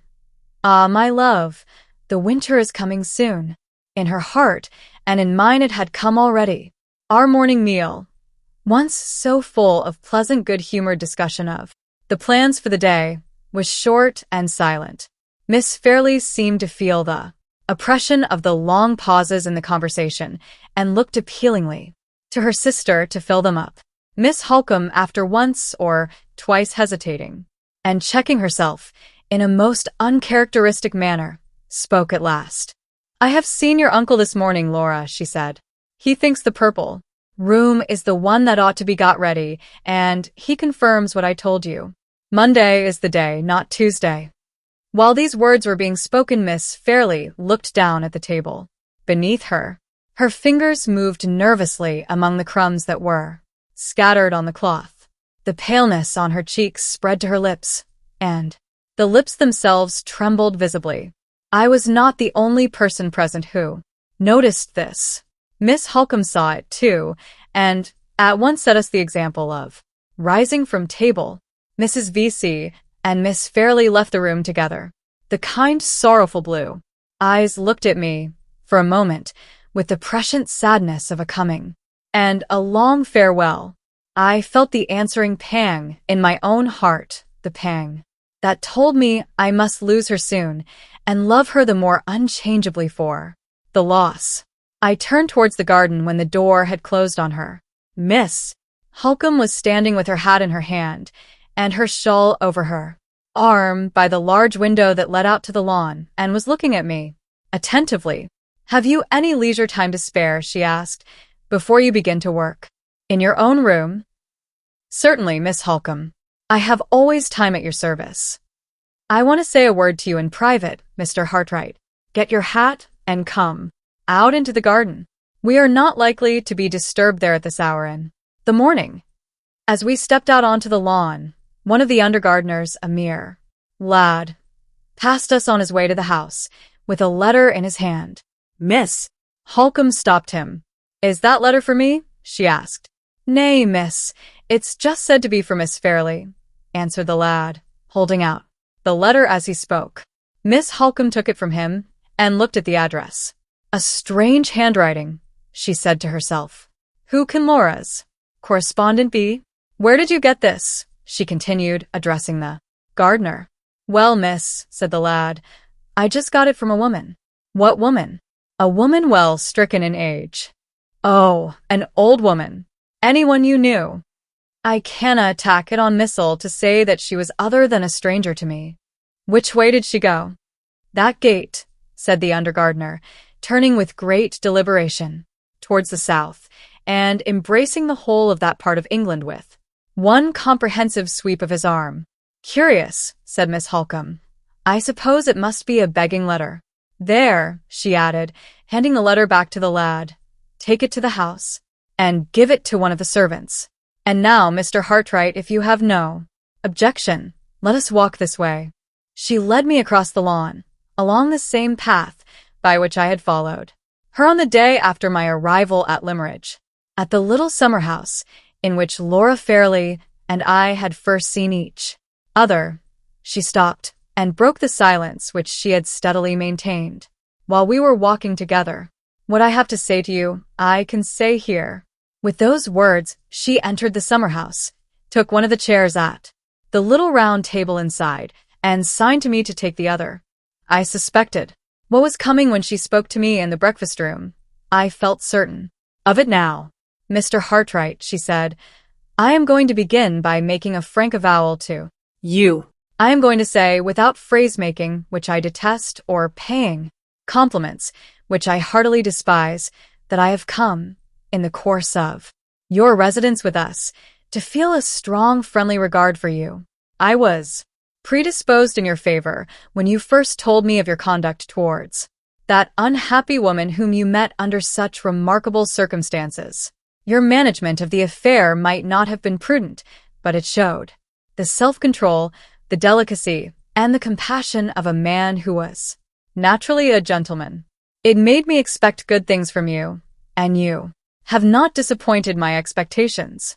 She paused, but held up her hand at the same time as a sign that she awaited no answer from me before she proceeded. "When I entered the summer house, no thought was in me of the woman in white. But now, Miss Halcombe's own words had put the memory of my adventure back in my mind. It remained there throughout the interview, remained and not without a result. As your friend," she proceeded, "I am going to tell you at once in my own plain, blunt, downright language that I have discovered your secret, without help or hint, mind, from anyone else. Mr. Hartright, you have thoughtlessly allowed yourself to form an attachment, a serious and devoted attachment, I am afraid, to my sister Laura. I don't put you to the pain of confessing it in so many words, because I see and know that you are too honest to deny it. I don't even blame you. I pity you for opening your heart to a hopeless affection. You have not attempted to take any underhand advantage. You have not spoken to my sister in secret. You are guilty of weakness and want of attention to your own best interests, but of nothing worse. If you had acted in any single respect less delicately and less modestly, I should have told you to leave the house without an instant's notice or an instant's consultation of anybody. As it is, I blame the misfortune of your years and your position. I don't blame you. Shake Hands, I have given you pain. I am going to give you more, but there is no help for it. Shake hands with your friend, Marian Halcombe, first. The sudden kindness, the warm, high-minded, fearless sympathy which met me on such mercifully equal terms, which appealed with such delicate and generous abruptness straight to my heart, my honor, and my courage, overcame me in an instant. I tried to look at her when she took my hand, but my eves were dim. I tried to thank her, but my voice failed me. Listen to me, she said, considerately avoiding all notice of my loss of self-control. Listen to me, and let us get it over at once. It is a real true relief to me that I am not obliged, in what I have now to say, to enter into the question, the hard and cruel question, as I think it, of social inequalities. Circumstances which will try you to the quick. Spare me the ungracious necessity of painting a man who has lived in friendly intimacy under the same roof with myself by any humiliating reference to matters of rank and station. You must leave Limmeridge House, Mr. Hartright, before more harm is done. It is my duty to say that to you, and it would be equally my duty to say it under precisely the same serious necessity if you were the representative of the oldest and wealthiest family in England. You must leave us, not because you are a teacher of drawing. She waited a moment, turned her face full on me, and, reaching across the table, laid her hand firmly on my arm. Not because you are a teacher of drawing, she repeated, but because Laura Fairlie is engaged to be married. The last word went like a bullet to my heart. My arm lost all sensation of the hand that grasped it. I never moved and never spoke. The sharp autumn breeze that scattered the dead leaves at our feet came as cold to me, on a sudden, as if my own mad hopes were dead leaves too, whirled away by the wind like the rest. Hopes, betrothed or not betrothed, she was equally far from me. Would other men have remembered that in my place? Not if they had loved her as I did. The pang passed, and nothing but the dull numbing pain of it remained. I felt Miss Halcombe's hand again, tightening its hold on my arm. I raised my head and looked at her. Her large black eyes were rooted on me, watching the white change on my face, which I felt, and which she saw. Crush it, she said. Here, where you first saw her, crush it. Don't shrink under it like a woman. Tear it out, trample it underfoot like a man. The suppressed vehemence with which she spoke, the strength which her will concentrated in the look she fixed on me and in the hold on my arm, that she had not yet relinquished, communicated to mine, steadied me. We both waited for a minute in silence. At the end of that time, I had justified her generous faith in my manhood. I had, outwardly at least, recovered my self-control. Are you yourself again? Enough myself, Miss Halcombe, to ask your pardon and hers. Enough myself to be guided by your advice, and to prove my gratitude in that way if I can prove it in no other. You have proved it already, she answered, by those words. Mr. Hartright, concealment is at an end between us. I cannot affect to hide from you what my sister has unconsciously shown to me. You must leave us for her sake, as well as for your own. Your presence here, your necessary intimacy with us, harmless as it has been, God knows, in all other respects, has unsteadied her and made her wretched. I, who love her better than my own life, I, who have learnt to believe in that pure, noble, innocent nature as I believe in my religion, know but too well the secret misery of self-reproach that she has been suffering since the first shadow of a feeling disloyal to her marriage. Engagement entered her heart in spite of her. I don't say it would be Useless to attempt to say it after what has happened, that her engagement has ever had a strong hold on her affections. It is an engagement of honor, not of love. Her father sanctioned it on his deathbed 2 years since. She herself neither welcomed it nor shrank from it. She was content to make it. Till you came here, she was in the position of hundreds of other women who marry men without being greatly attracted to them or greatly repelled by them, and who learn to love them when they don't learn to hate. After marriage, instead of before. I hope more earnestly than words can say, and you should have the self-sacrificing courage to hope too, that the new thoughts and feelings which have disturbed the old calmness and the old content have not taken root too deeply to be ever removed. Your absence. If I had less belief in your honor and your courage and your sense, I should not trust to them as I am trusting now. Your absence will help my efforts, and time will help us all three. It is something to know that my first confidence in you was not all misplaced. It is something to know that you will not be less honest, less manly, less considerate towards the pupil whose relation to yourself you have had the misfortune to forget, than towards the stranger and the outcast whose appeal to you was not made in vain. Again the chance reference to the woman in white. Was there no possibility of speaking of Miss Fairlie and of me without raising the memory of Anne Catherick and setting her between us like a fatality that it was hopeless to avoid? Tell me what apology I can make to Mr. Fairlie for breaking my engagement, I said.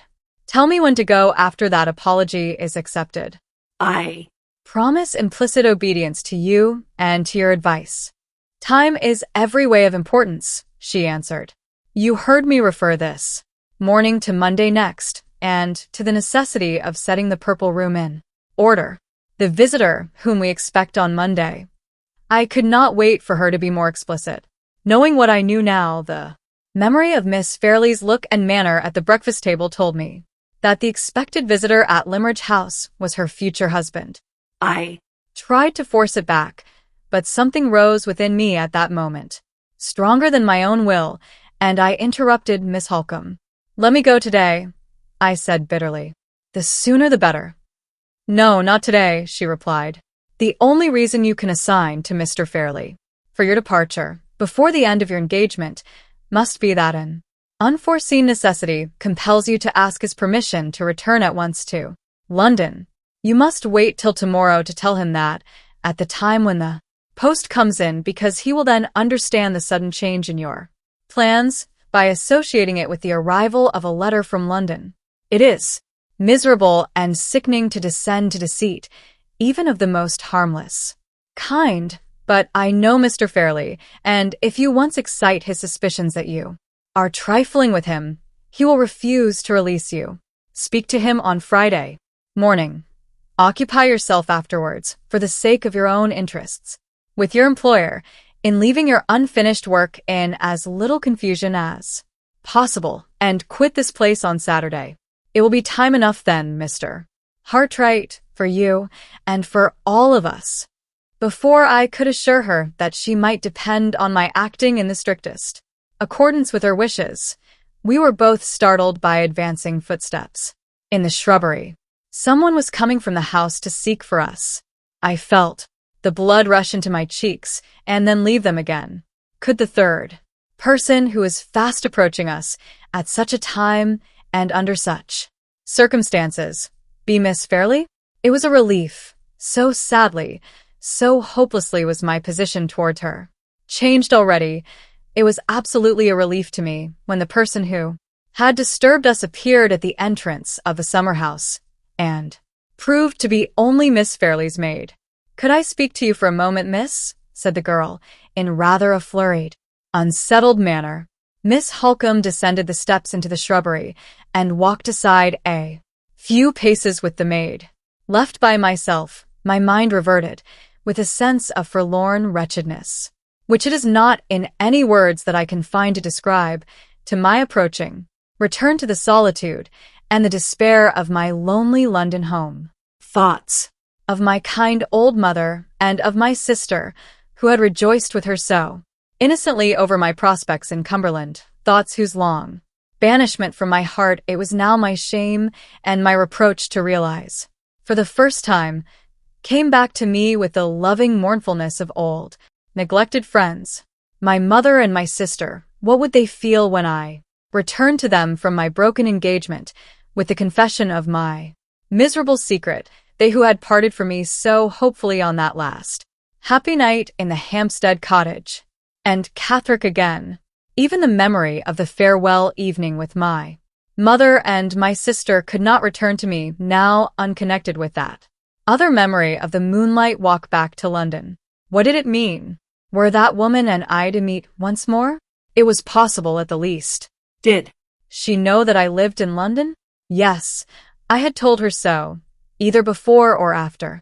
That strange question of hers, when she had asked me so distressfully if I knew many men of the rank of baronet, either before or after, my mind was not calm enough, then, to remember which. A few minutes elapsed before Miss Halcombe dismissed the maid and came back to me. She, too, looked flurried and unsettled now. "We have arranged all that is necessary, Mr. Hartright," she said. "We have understood each other, as friends should, and we may go back at once to the house. To tell you the truth, I am uneasy about Laura. she has sent to Say she wants to see me directly, and the maid reports that her mistress is apparently very much agitated by a letter that she has received this morning. The same letter, no doubt, which I sent on to the house before we came here." We retraced our steps together hastily along the shrubbery path. although Miss Halcombe had ended all that she thought it necessary to say on her side. I had not ended all that I wanted to say on mine. From the moment when I had discovered that the expected visitor at Limeridge was Miss Fairlie's future husband, I had felt a bitter curiosity, a burning envious eagerness to know who he was. It was possible that a future opportunity of putting the question might not easily offer, so I risked asking it on our way back to the house. "Now that you are kind enough to tell me we have understood each other, Miss Halcombe," I said, "now that you are sure of my gratitude for your forbearance and my obedience to your wishes, may I venture to ask who?" I hesitated. I had forced myself to think of him, but it was harder still to speak of him as her promised husband. Who the gentleman engaged to Miss Fairlie is? Her mind was evidently occupied with the message she had received from her sister. She answered in a hasty, absent way. "A gentleman of large property in Hampshire." Hampshire, and Catherick's native place. Again and yet again the woman in white. There was a fatality in it. "And his name?" I said, as quietly and indifferently as I could. "Sir Percival Glyde." Sir Percival. And Catherick's question, that suspicious question about the men of the rank of baronet whom I might happen to know, had hardly been dismissed from my mind by Miss Halcombe's return to me in the summer house, before it was recalled again by her own answer. I stopped suddenly and looked at her. "Sir Percival Glyde," she repeated, imagining that I had not heard her former reply. "Knight or baronet?" I asked, with an agitation that I could hide no longer. She paused for a moment, and then answered, rather coldly, "Baronet, of course." Not a word more was said on either side as we walked back to the house. Miss Halcombe hastened immediately to her sister's room, and I withdrew to my studio to set in order all of Mr. Fairlie's drawings that I had not yet mounted and restored before I resigned them to the care of other hands. Thoughts that I had hitherto restrained, thoughts that made my position harder than ever to endure, crowded on me now that I was alone. She was engaged to be married, and her future husband was Sir Percival Glyde, a man of the rank of baronet, and the owner of property in Hampshire. There were hundreds of baronets in England, and dozens of landowners in Hampshire. Judging by the ordinary rules of evidence, I had not the shadow of a reason, thus far, for connecting Sir Percival Glyde with the suspicious words of inquiry that had been spoken to me by the woman in white. and Yet I did connect him with them. Was it because he had now become associated in my mind with Miss Fairlie being, in her turn, associated with and Catholic, since the night when I had discovered the ominous likeness between them, had the events of the morning so unnerved me already that I was at the mercy of any delusion which common chances and common coincidences might suggest to my imagination? Impossible to say. I could only feel that what had passed between Miss Halcombe and myself, on our way from the summer house, had affected me very strangely. The foreboding of some undiscoverable danger lying hid from us all in the darkness of the future was strong on me. The doubt whether I was not linked already to a chain of events which even my approaching departure from Cumberland would be powerless to snap asunder. The doubt whether we any of us saw the end as the end would really be gathered more and more darkly over my mind. Poignant as it was the sense of suffering caused by the miserable end of my brief, presumptuous love seemed to be blunted and deadened by the still stronger sense of something obscurely impending, something invisibly threatening, that time was holding over our heads. I had been engaged with the drawings little more than half an hour, when there was a knock at the door. It opened on my answering, and, to my surprise, Miss Halcombe entered the room. Her manner was angry and agitated. She caught up a chair for herself before I could give her one, and sat down in it, close at my side. "Mr. Hartright," she said, "I had hoped that all painful subjects of conversation were exhausted between us, for today at least.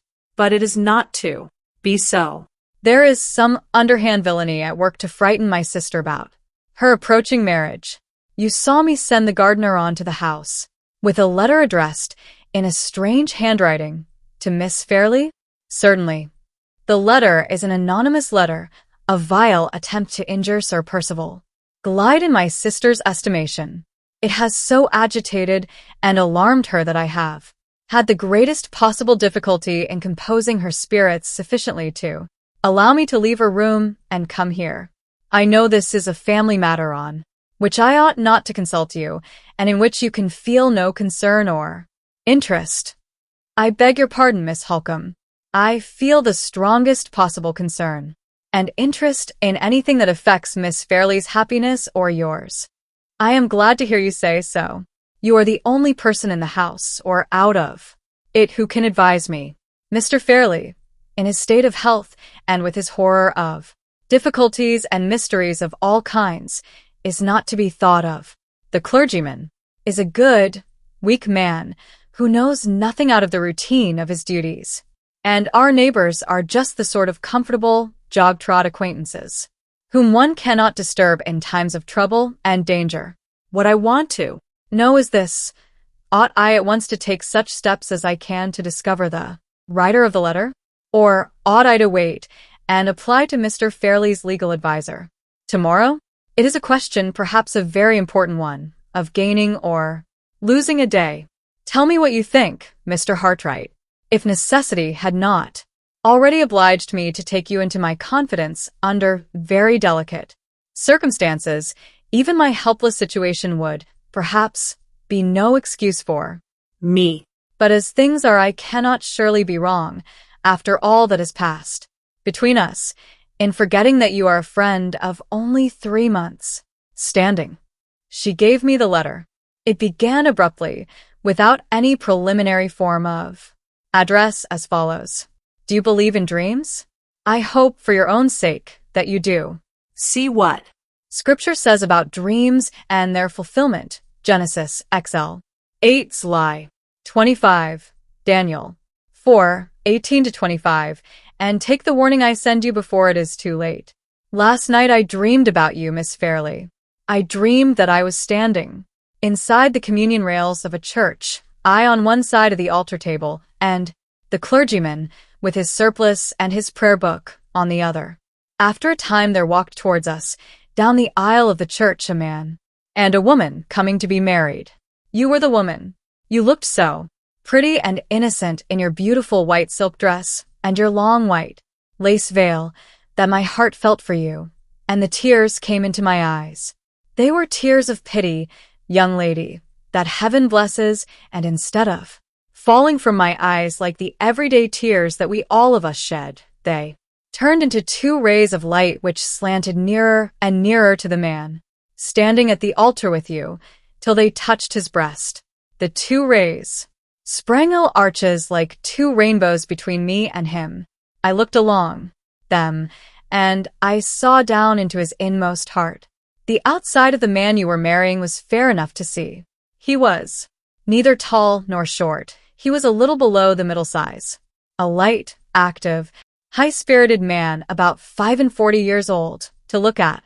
He had a pale face and was bald over the forehead, but had dark hair on the rest of his head. His beard was shaven on his chin, but was let to grow, of a fine rich brown on his cheeks and his upper lip. His eyes were brown too and very bright, his nose straight and handsome and delicate enough to have done for a woman's. His hands the same. He was troubled from time to time with a dry hacking cough, and when he put up his white right hand to his mouth, he showed the red scar of an old wound across the back of it. How he dreamed. Of the right man? You know best, Miss Fairlie, and you can say if I was deceived or not. Read next what I saw beneath the outside. I entreat you, read and profit. I looked along the two rays of light, and I saw down into his inmost heart. It was black as night, and on it were written, in the red flaming letters which are the handwriting of the fallen angel, without pity and without remorse. He has strewn with misery the paths of others, and he will live to strew with misery the path of this woman by his side. I read that, and then the rays of light shifted and pointed over his shoulder, and there, behind him, stood a fiend laughing, and the rays of light shifted once more and pointed over your shoulder, and there behind you stood an angel weeping, and the rays of light shifted for the third time and pointed straight between you and that man.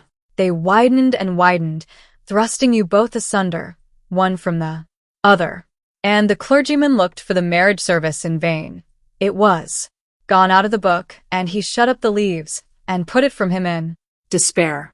And I woke with my eyes full of tears and my heart beating, for I believe in dreams. Believe too, Miss Fairlie, I beg of you, for your own sake, believe as I do. Joseph and Daniel and others in Scripture believed in dreams. Inquire into the past life of that man with the scar on his hand before you say the words that make you his miserable wife. I don't give you this warning on my account, but on yours. I have an interest in your well-being that will live as long as I draw breath. Your mother's daughter has a tender place in my heart, for your mother was my first, my best, my only friend. There the extraordinary letter ended, without signature of any sort. The handwriting afforded no prospect of a clue. It was traced on ruled lines, in the cramped, conventional, copybook character technically termed small hand. It was feeble and faint, and effaced by blots, but had otherwise nothing to distinguish it. That is not an illiterate letter, said Miss Halcombe, and at the same time, it is surely too incoherent to be the letter of an educated person in the higher ranks of life. The reference to the bridal dress and veil, and other little expressions, seem to point to it as the production of some woman. What do you think, Mr. Hartright? I think so too. It seems to me to be not only the letter of a woman, but of a woman whose mind must be deranged, suggested Miss Halcombe. It struck me in that light too. I did not answer. While I was speaking, my eyes rested on the last sentence of the letter. Your mother's daughter has a tender place in my heart, for your mother was my first, my best, my only friend. Those words and the doubt which had just escaped me as to the sanity of the writer of the letter, acting together on my mind, suggested an idea which I was literally afraid to express openly, or even to encourage secretly. I began to doubt whether my own faculties were not in danger of losing their balance. It seemed almost like a monomania to be tracing back everything strange that happened, everything unexpected that was said, always to the same hidden source, and the same sinister influence. I resolved, this time in defense of my own courage and my own sense, to come to no decision that plain fact did not warrant, and to turn my back resolutely on everything that tempted me in the shape of surmise. If we have any chance of tracing the person who has written this, I said, returning the letter to Miss Halcombe, there can be no harm in seizing our opportunity the moment it offers. I think we ought to speak to the gardener again about the elderly woman who gave him the letter, and then to continue our inquiries in the village. But first let me ask a question. You mentioned just now the alternative of consulting Mr. Fairlie's legal advisor tomorrow. Is there no possibility of communicating with him earlier? Why? Not today. I can only explain, replied Miss Halcombe, by entering into certain particulars connected with my sister's marriage engagement, which I did not think it necessary or desirable to mention to you this morning. One of Sir Percival Glyde's objects in coming here on Monday is to fix the period of his marriage, which has hitherto been left quite unsettled. He is anxious that the event should take place before the end of the year. Does Miss Fairlie know of that wish? I asked eagerly. She has no suspicion of it, and after what has happened, I shall not take the responsibility upon myself of enlightening her. Sir Percival has only mentioned his views to Mr. Fairlie, who has told me himself that he is ready and anxious, as Laura's guardian, to forward them. He has written to London, to the family solicitor, Mr. Gilmore. Mr. Gilmore happens to be away in Glasgow on business, and he has replied by proposing to stop at Limmeridge House on his way back to town. He will arrive tomorrow, and will stay with us a few days, so as to allow Sir Percival time to plead his own cause.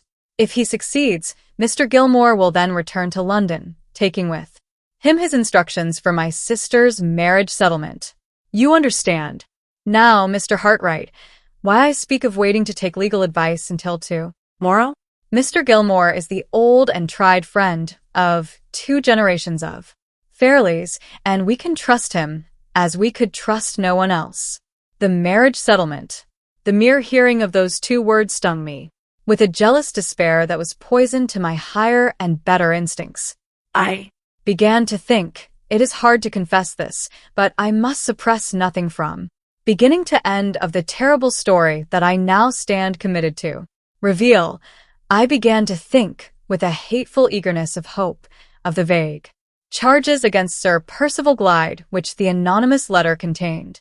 What if those wild accusations rested on a foundation of truth? What if their truth could be proved before the fatal words of consent were spoken, and the marriage settlement was drawn?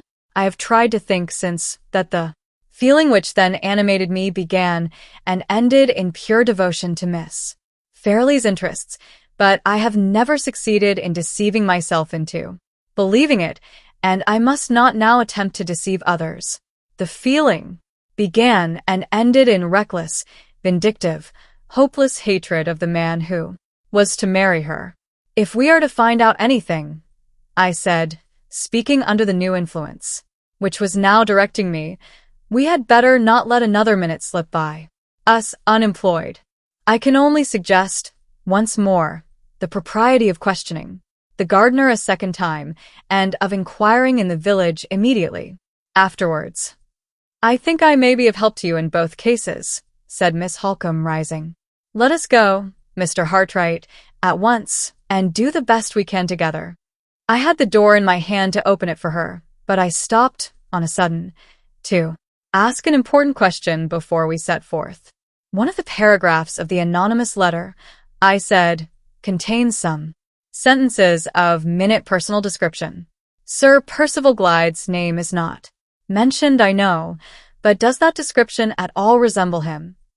Accurately, even in stating his age to be 45. 45, and she was not yet 21.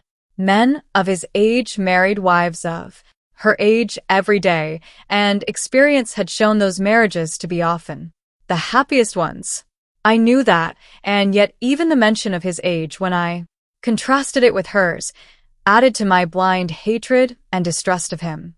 Accurately, Miss Halcombe continued, even to the scar on his right hand, which is the scar of a wound that he received years since when he was traveling in Italy. There can be no doubt that every peculiarity of his personal appearance is thoroughly well known to the writer of the letter. Even a cough that he is troubled with is mentioned, if I remember right. Yes, and mentioned correctly. He treats it lightly himself, though it sometimes makes his friends anxious about him.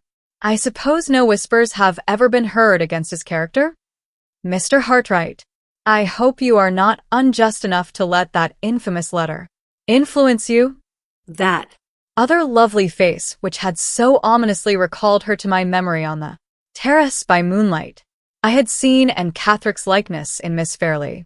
I Now saw Miss Fairlie's likeness in Anne Catherick, saw it all the more clearly, because the points of dissimilarity between the two were presented to me, as well as the points of resemblance, in the general outline of the countenance and general proportion of the features, in the color of the hair, and in the little nervous uncertainty about the lips, in the height and size of the figure, and the carriage of the head and body.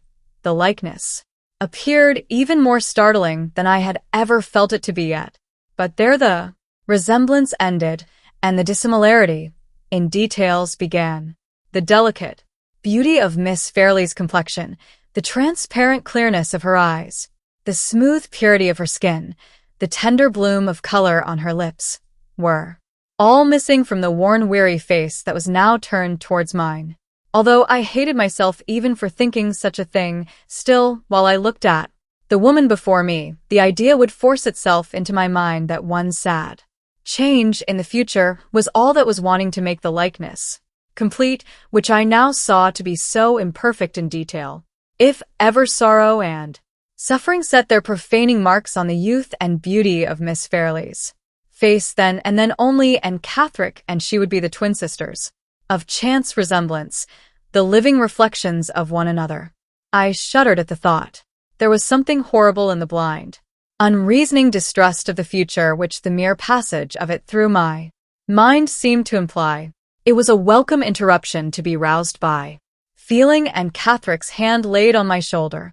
The touch was as stealthy and as sudden as that other touch which had petrified me from head to foot on the night when we first met.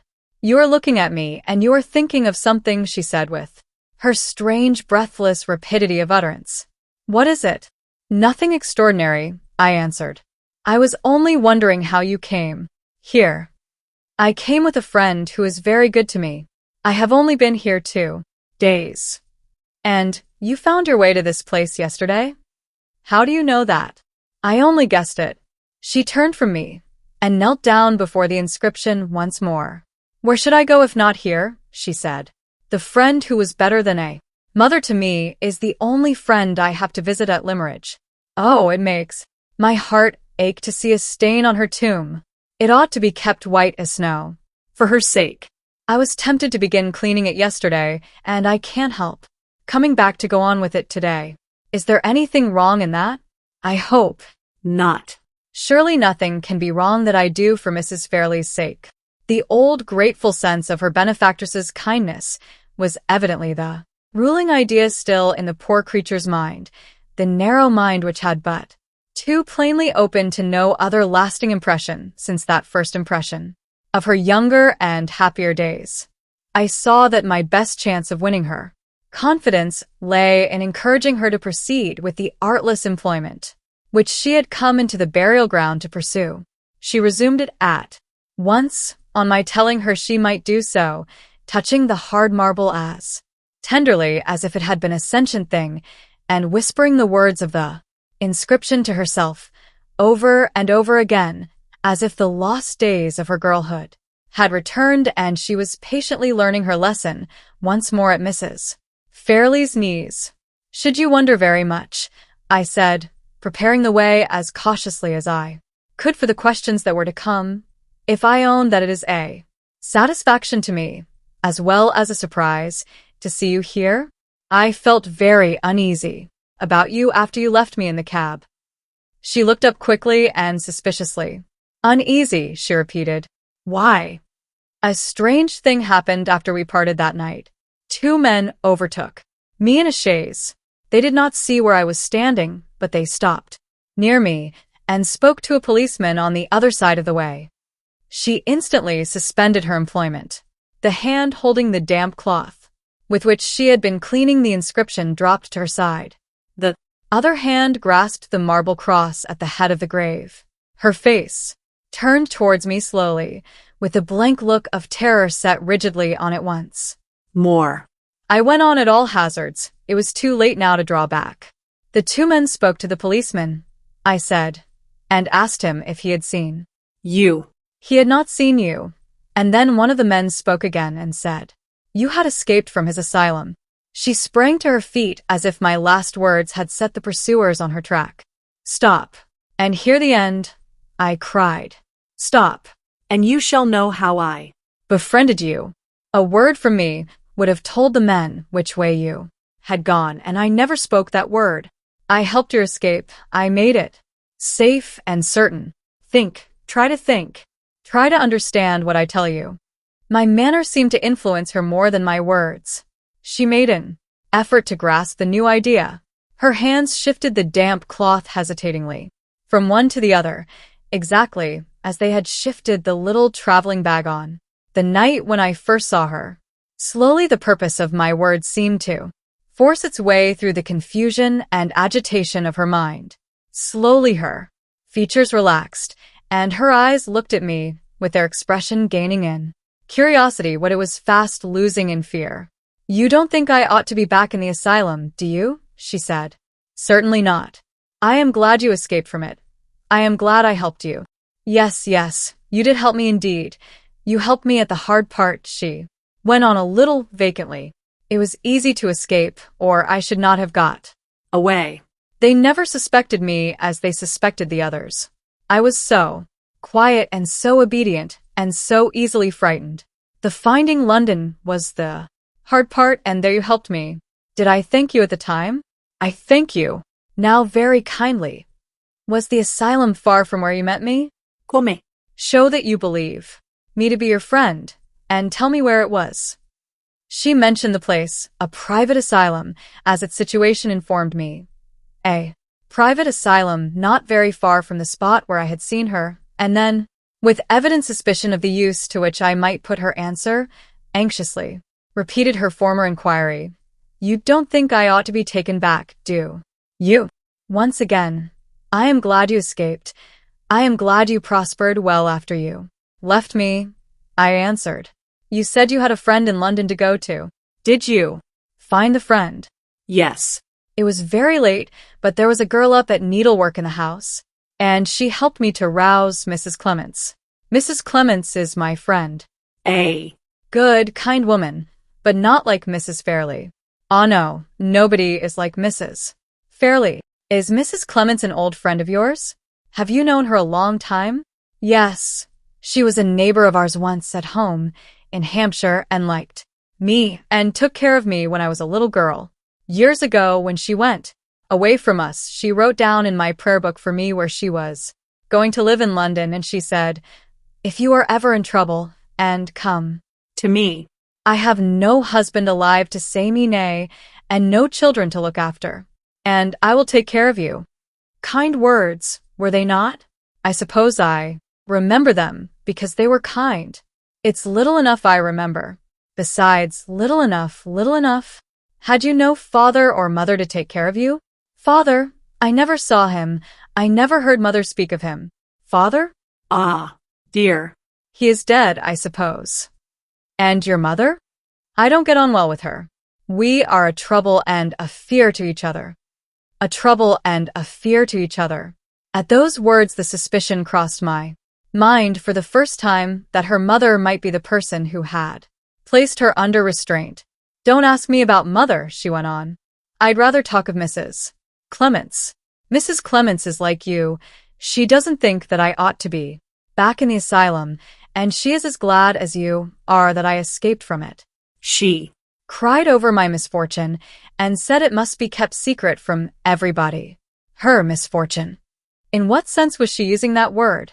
In a sense which might explain her motive in writing the anonymous letter in a sense which might show it to be the too common and too customary motive that has led many a woman to interpose anonymous hindrances to the marriage of the man who has ruined her.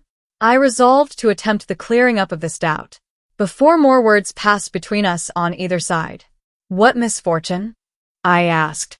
The misfortune of my being shut up, she answered with every appearance of feeling surprised at my question. What other misfortune could there be? I determined to persist, as delicately and forbearingly as possible. It was of very great importance that I should be absolutely sure of every step in the investigation which I now gained in advance. There is another misfortune, I said, to which a woman may be liable, and by which she may suffer lifelong sorrow and shame. What is it? She asked eagerly. The misfortune of believing too innocently in her own virtue and in the faith and honor of the man she loves, I answered. She looked up at me with the artless bewilderment of a child. Not the slightest confusion or change of color, not the faintest trace of any secret consciousness of shame struggling to the surface appeared in her face. That face which betrayed every other emotion with such transparent clearness. No words that ever were spoken could have assured me, as her look and manner now assured me, that the motive which I had assigned for her writing the letter and sending it to Miss Fairlie was plainly and distinctly the wrong one. That doubt, at any rate, was now set at rest, but the very removal of it opened a new prospect of uncertainty. The letter, as I knew, from positive testimony, pointed at Sir Percival Glyde, though it did not name him. She must have had some strong motive, originating in some deep sense of injury, for secretly denouncing him to Miss Fairlie in such terms as she had employed, and that motive was unquestionably not to be traced to the loss of her innocence and her character. Whatever wrong he might have inflicted on her was not of that nature. Of what nature could it be? I don't understand you, she said, after evidently trying hard and trying in vain to discover the meaning of the words I had last said to her. Never mind, I answered. Let us go on with what we were talking about. Tell me how long you stayed with Mrs. Clements in London, and how you came here. How long? She repeated. I stayed with Mrs. Clements till we both came to this place 2 days ago. You are living the village, then? I said. It is strange I should not have heard of you, though you have only been here 2 days. No, not in the village. 3 miles away at a farm. Do you know the farm? They call it Todd's Corner. I remembered the place perfectly. We had often passed by it in our drives. It was one of the oldest farms in the neighborhood, situated in a solitary, sheltered spot, inland at the junction of 2 hills. They are relations of Mrs. Clements at Todd's Corner, she went on, and they had often asked her to go and see them. She said she would go and take me with her for the quiet and the fresh air. It was very kind, was it not? I would have gone anywhere to be quiet and safe and out of the way.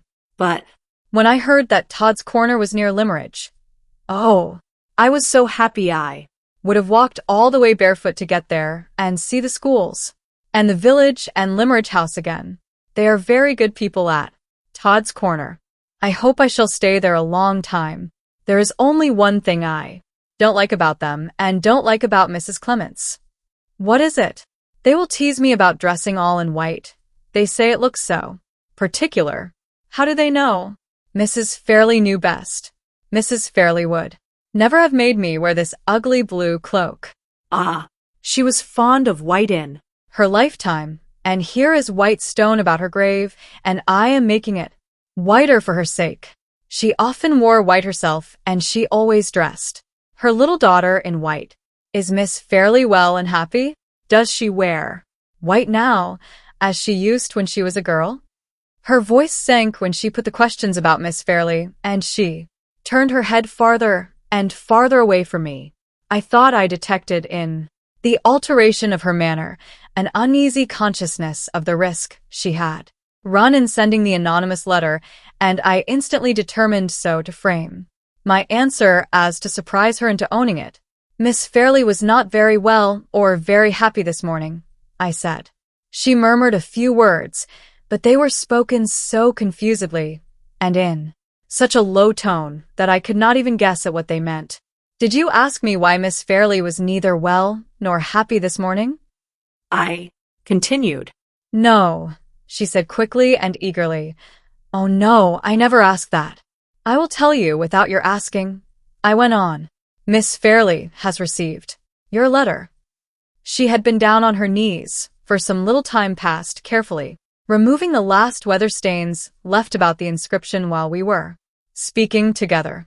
The first sentence of the words I had just addressed to her made her pause in her occupation and turn slowly, without rising from her knees, so as to face me. The second sentence literally petrified her. The cloth she had been holding dropped from her hands. Her lips fell apart.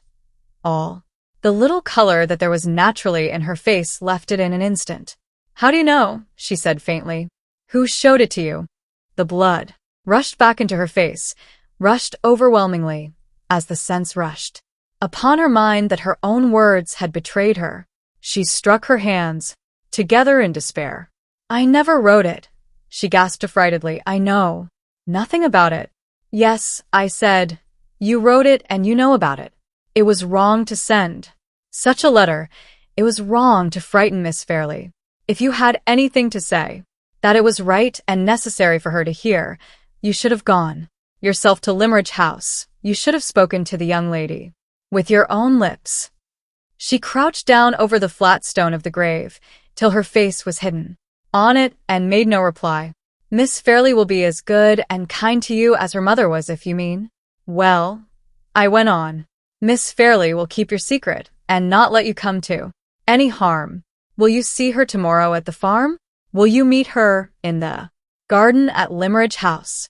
Oh, if I could die and be hidden and at rest with you. Her lips murmured the words close on the gravestone, murmured them in tones of passionate endearment to the dead remains beneath. You know how I love your child, for your sake. Oh, Mrs. Fairlie, Mrs. Fairlie, tell me how to save her. Be my darling and my mother once more, and tell me what to do for the best. I heard her lips kissing the stone. I saw her hands beating on it, passionately. The sound and the sight deeply affected me. I stooped down and took the poor, helpless hands tenderly in mine and tried to soothe her. It was useless. She snatched her hands from me and never moved her face from the stone. Seeing the urgent necessity of quieting her at any hazard, and by any means, I appealed to the only anxiety that she appeared to feel, in connection with me and with my opinion of her, the anxiety to convince me of her fitness to be mistress of her own actions. Come, come, I said gently. Try to compose yourself, or you will make me alter my opinion of you. Don't let me think that the person who put you in the asylum might have had some excuse. The next words died away on my lips. The instant I risked that chance reference to the person who had put her in the asylum, she sprang up on her knees. A most extraordinary and startling change passed over her. Her face, at all ordinary times so touching to look at, in its nervous sensitiveness, weakness, and uncertainty, became suddenly darkened by an expression of maniacally intense hatred and fear, which communicated a wild, unnatural force to every feature. Her eyes dilated in the dim evening light, like the eyes of a wild animal. She caught up the cloth that had fallen at her side, as if it had been a living creature that she could kill, and crushed it in both her hands with such convulsive strength that the few drops of moisture left in it trickled down on the stone beneath her. Talk of something else, she said, whispering through her teeth. I shall lose myself if you talk of that. Every vestige of the gentler thoughts which had filled her mind hardly a minute since seemed to be swept from it now. It was evident that the impression left by Mrs. Fairlie's kindness was not, as I had supposed, the only strong impression on her memory. With the grateful remembrance of her school days at Limeridge, there existed the vindictive remembrance of the wrong inflicted on her by her confinement in the asylum. Who had done that wrong? Could it really be her mother? It was hard to give up pursuing the inquiry to that final point, but I forced myself to abandon all idea of continuing it. Seeing her as I saw her now, it would have been cruel to think of anything but the necessity and the humanity of restoring her composure. "I will talk of nothing to distress you," I said soothingly. "You want something," she answered sharply and suspiciously. "Don't look at me like that. Speak to me. Tell me what you want." "I only want you to quiet yourself, and when you are calmer, to think over what I have said." She paused, twisted the cloth in her hands, backwards and forwards, and whispered to herself, "What is it he said?" She turned again towards me and shook her head impatiently. "Why don't you help me?" she asked, with angry suddenness. Yes, I said. "I will help you, and you will soon remember. I ask you to see Miss Fairlie tomorrow and to tell her the truth about the letter." "Ah, Miss Fairlie. The mere utterance of the loved familiar name seemed to quiet her. Her face softened and grew like itself again. "You need have no fear of Miss Fairlie," I continued, "and no fear of getting into trouble through the letter. She knows so much about it already that you'll have no difficulty in telling her all. There can be little necessity for concealment where there is hardly anything left to conceal. You mention no names in the letter, but Miss Fairlie knows that the person you write of is Sir Percival Glyde." The instant I pronounced that name, she started to her feet, and a scream burst from her that rang through the churchyard and made my heart leap in me with the terror of it. The dark deformity of the expression which had just left her face lowered on it once more, with doubled and trebled intensity. The shriek at the name, the reiterated look of hatred and fear that instantly followed told all. Not even a last doubt now remained. Her mother was guiltless of imprisoning her in the asylum. A man had shut her up, and that man was Sir Percival Glyde. The scream had reached other ears than mine. On one side, I heard the door of the sexton's cottage open. On the other, I heard the voice of her companion, the woman in the shawl, the woman whom she had spoken of as Mrs. Clements. I'm coming," cried the voice from behind the clump of dwarf trees. In a moment more, Mrs. Clements hurried into view. "Who are you?" she cried, facing me resolutely as she set her foot on the stile. "How dare you frighten a poor, helpless woman like that?" She was at Aunt Catherick's side and had put one arm around her before I could answer. "What is it, my dear?" she said. "What has he done to you?" "Nothing," the poor creature answered. "Nothing. I'm only frightened." Mrs. Clements turned on me with a fearless indignation for which I respected her. "I should be heartily ashamed of myself if I deserved that angry look," I said. "But I do not deserve it. I have unfortunately startled her without intending it. This is not the first time she has seen me. Ask her yourself, and she will tell you that I am incapable of willingly harming her or any woman." I spoke distinctly, so that Aunt Catherick might hear and understand me, and I saw that the words and their meaning had reached her. Yes, she said, "he was good to me once, he helped me." She whispered the rest into her friend's ear. "Strange indeed," said Mrs. Clements, with a look of perplexity. "It makes all the difference, though. I'm sorry I spoke so rough to you, sir. But you must own that appearances looked suspicious to a stranger. It's more my fault than yours, for humoring her whims and letting her be alone in such a place as this. Come, my dear, come home now." I thought the good woman looked a little uneasy at the prospect of the walk back, and I offered to go with them until they were both within sight of home. Mrs. Clements thanked me civilly and declined. She said they were sure to meet some of the farm laborers as soon as they got to the moor. "Try to forgive me," I said, when Aunt Catherick took her friend's arm to go away. Innocent as I had been of any intention to terrify and agitate her, my heart smote me as I looked at the poor, pale, frightened face. I will try, she answered. But you know too much. I'm afraid you'll always frighten me now. Mrs. Clements glanced at me and shook her head pityingly. Good night, sir, she said. You couldn't help it, I know, but I wish it was me you had frightened and not her. They moved away a few steps. I thought they had left me, but Anne suddenly stopped and separated herself from her friend. Wait a little, she said. I must say goodbye. She returned to the grave, rested both hands tenderly on the marble cross, and kissed it. I'm better now, she sighed, looking up at me quietly. I forgive you.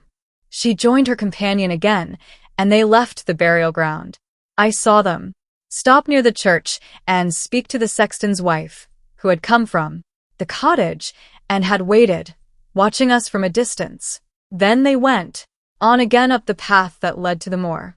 I looked after and Catherick as she disappeared, till all trace of her had faded in the twilight, looked as anxiously and sorrowfully as if that was the last I was to see in this weary world of the woman in white.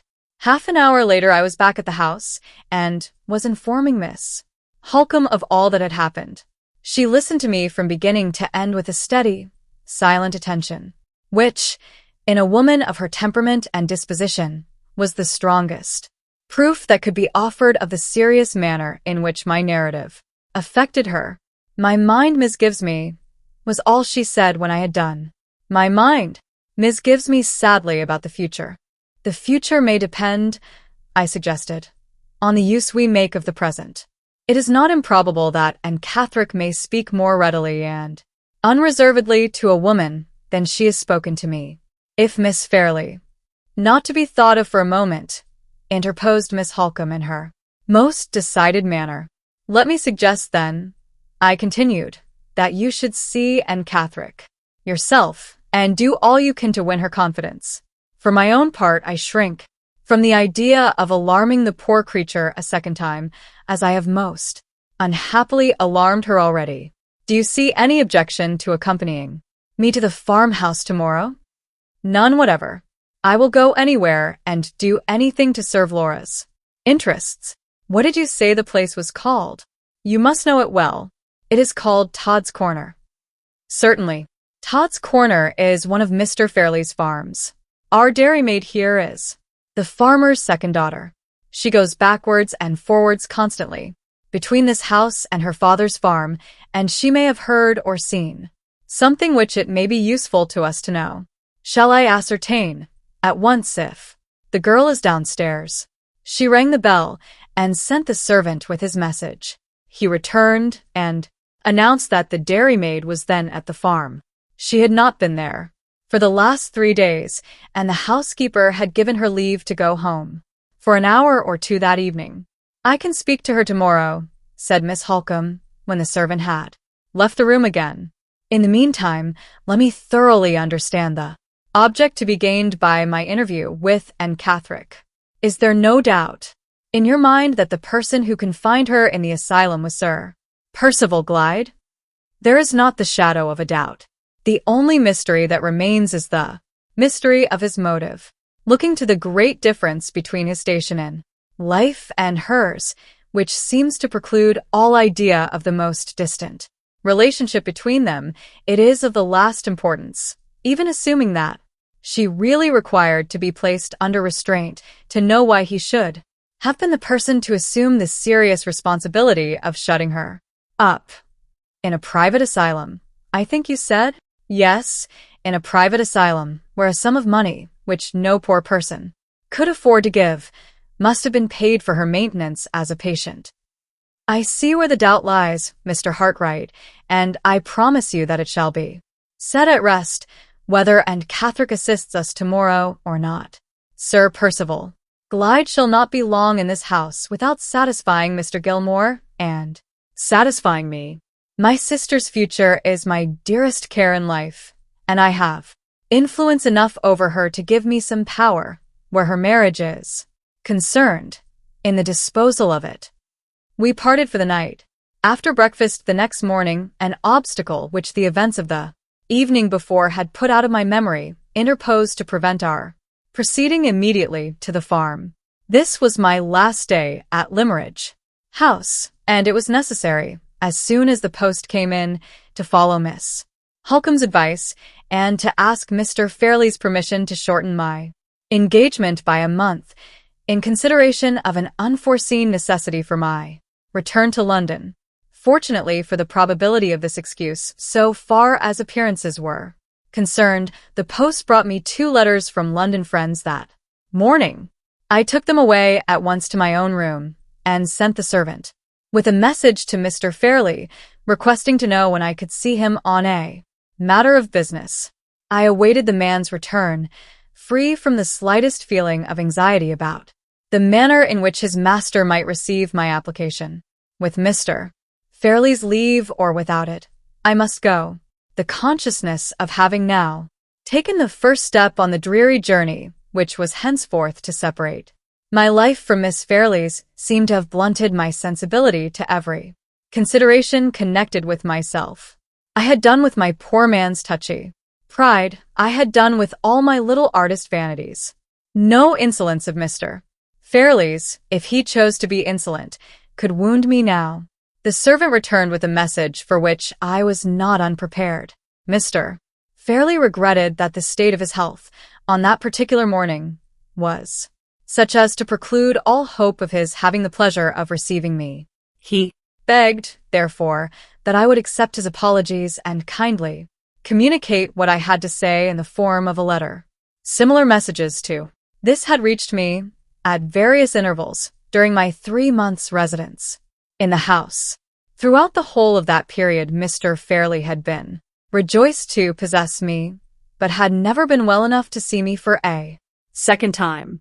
The servant took every fresh batch of drawings that I mounted, and restored back to his master with my respects, and returned empty-handed with Mr. Fairlie's kind compliments, best thanks, and sincere regrets that the state of his health still obliged him to remain a solitary prisoner in his own room. A more satisfactory arrangement to both sides could not possibly have been adopted. It would be hard to say which of us, under the circumstances, felt the most grateful sense of obligation to Mr. Fairlie's accommodating nerves. I sat down at once to write the letter, expressing myself in it as civilly, as clearly, and as briefly as possible. Mr. Fairlie did not hurry his reply.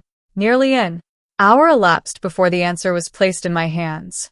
It was written with beautiful regularity and neatness of character, in violet-colored ink, on note paper as smooth as ivory and almost as thick as cardboard, and it addressed me in these terms: Mr. Fairlie's compliments to Mr. Hartright. Mr. Fairlie is more surprised and disappointed than he can say, in the present state of his health, by Mr. Hartright's application. Mr. Fairlie is not a man of business, but he has consulted his steward, who is, and that person confirms Mr. Fairlie's opinion, that Mr. Hartright's request to be allowed to break his engagement cannot be justified by any necessity whatever, excepting perhaps a case of life and death. If the highly appreciative feeling towards art and its professors, which it is the consolation and happiness of Mr. Fairlie's suffering existence to cultivate, could be easily shaken, Mr. Hartright's present proceeding would have shaken it. It has not done so, except in the instance of Mr. Hartright himself, having stated his opinions so far, that is to say, as acute nervous suffering will allow him to state anything. Mr. Fairlie has nothing to add but the expression of his decision in reference to the highly irregular application that has been made to him, perfect repose of body and mind being to the last degree important in his case. Mr. Fairlie will not suffer Mr. Hartright to disturb that repose by remaining in the house under circumstances of an essentially irritating nature to both sides. Accordingly, Mr. Fairlie waives his right of refusal purely with a view to the preservation of his own tranquility, and informs Mr. Hartright that he may go. I folded the letter up and put it away with my other papers. The time had been when I should have resented it as an insult. I accepted it now as a written release from my engagement. It was off my mind, it was almost out of my memory, when I went downstairs to the breakfast room and informed Miss Halcombe that I was ready to walk with her to the farm. "Has Mr. Fairlie given you a satisfactory answer?" she asked as we left the house. "He has allowed me to go, Miss Halcombe." She looked up at me quickly, and then, for the first time since I had known her, took my arm of her own accord.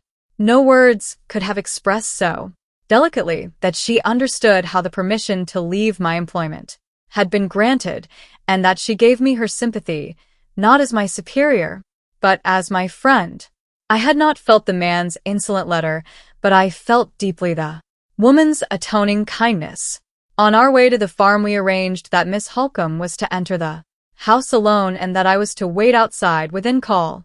We adopted this mode of proceeding from an apprehension that my presence, after what had happened in the churchyard the evening before, might have the effect of renewing Catherick's nervous dread and of rendering her additionally distrustful of the advances of a lady who is a stranger to her.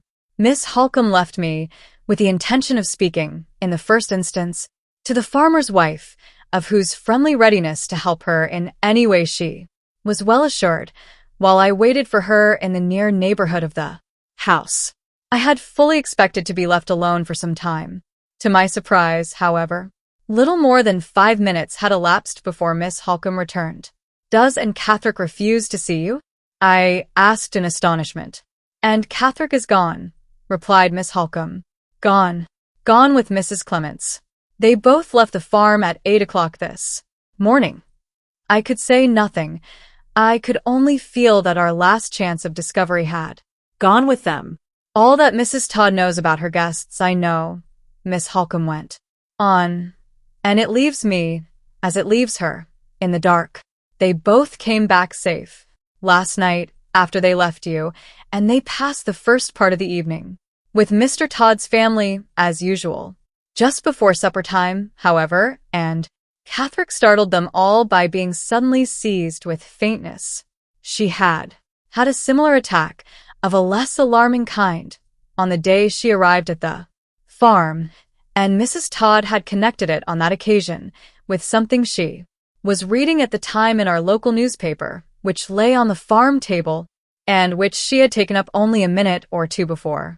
"Does Mrs. Todd know what particular passage in the newspaper affected her in that way?"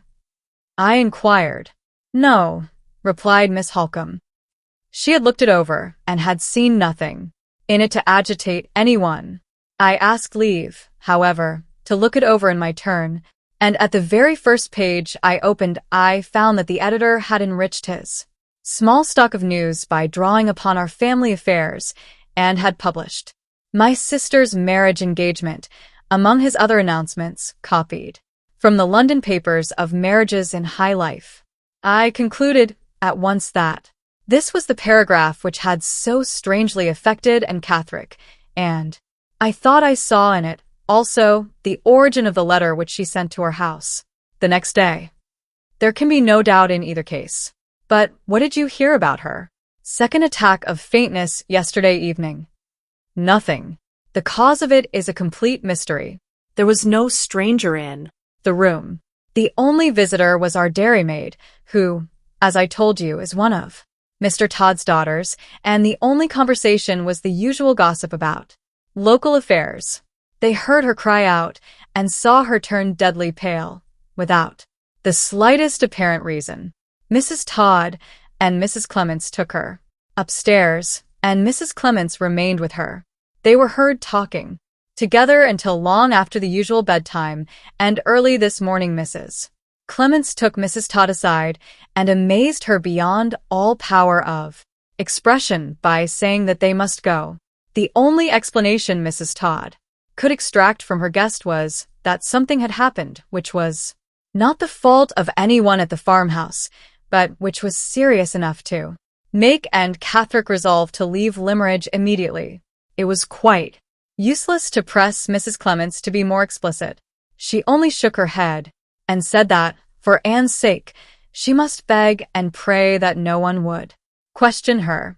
All she could repeat, with every appearance of being seriously agitated herself, was that Anne must go, that she must go with her, and that The destination to which they might both betake themselves must be kept a secret from everybody.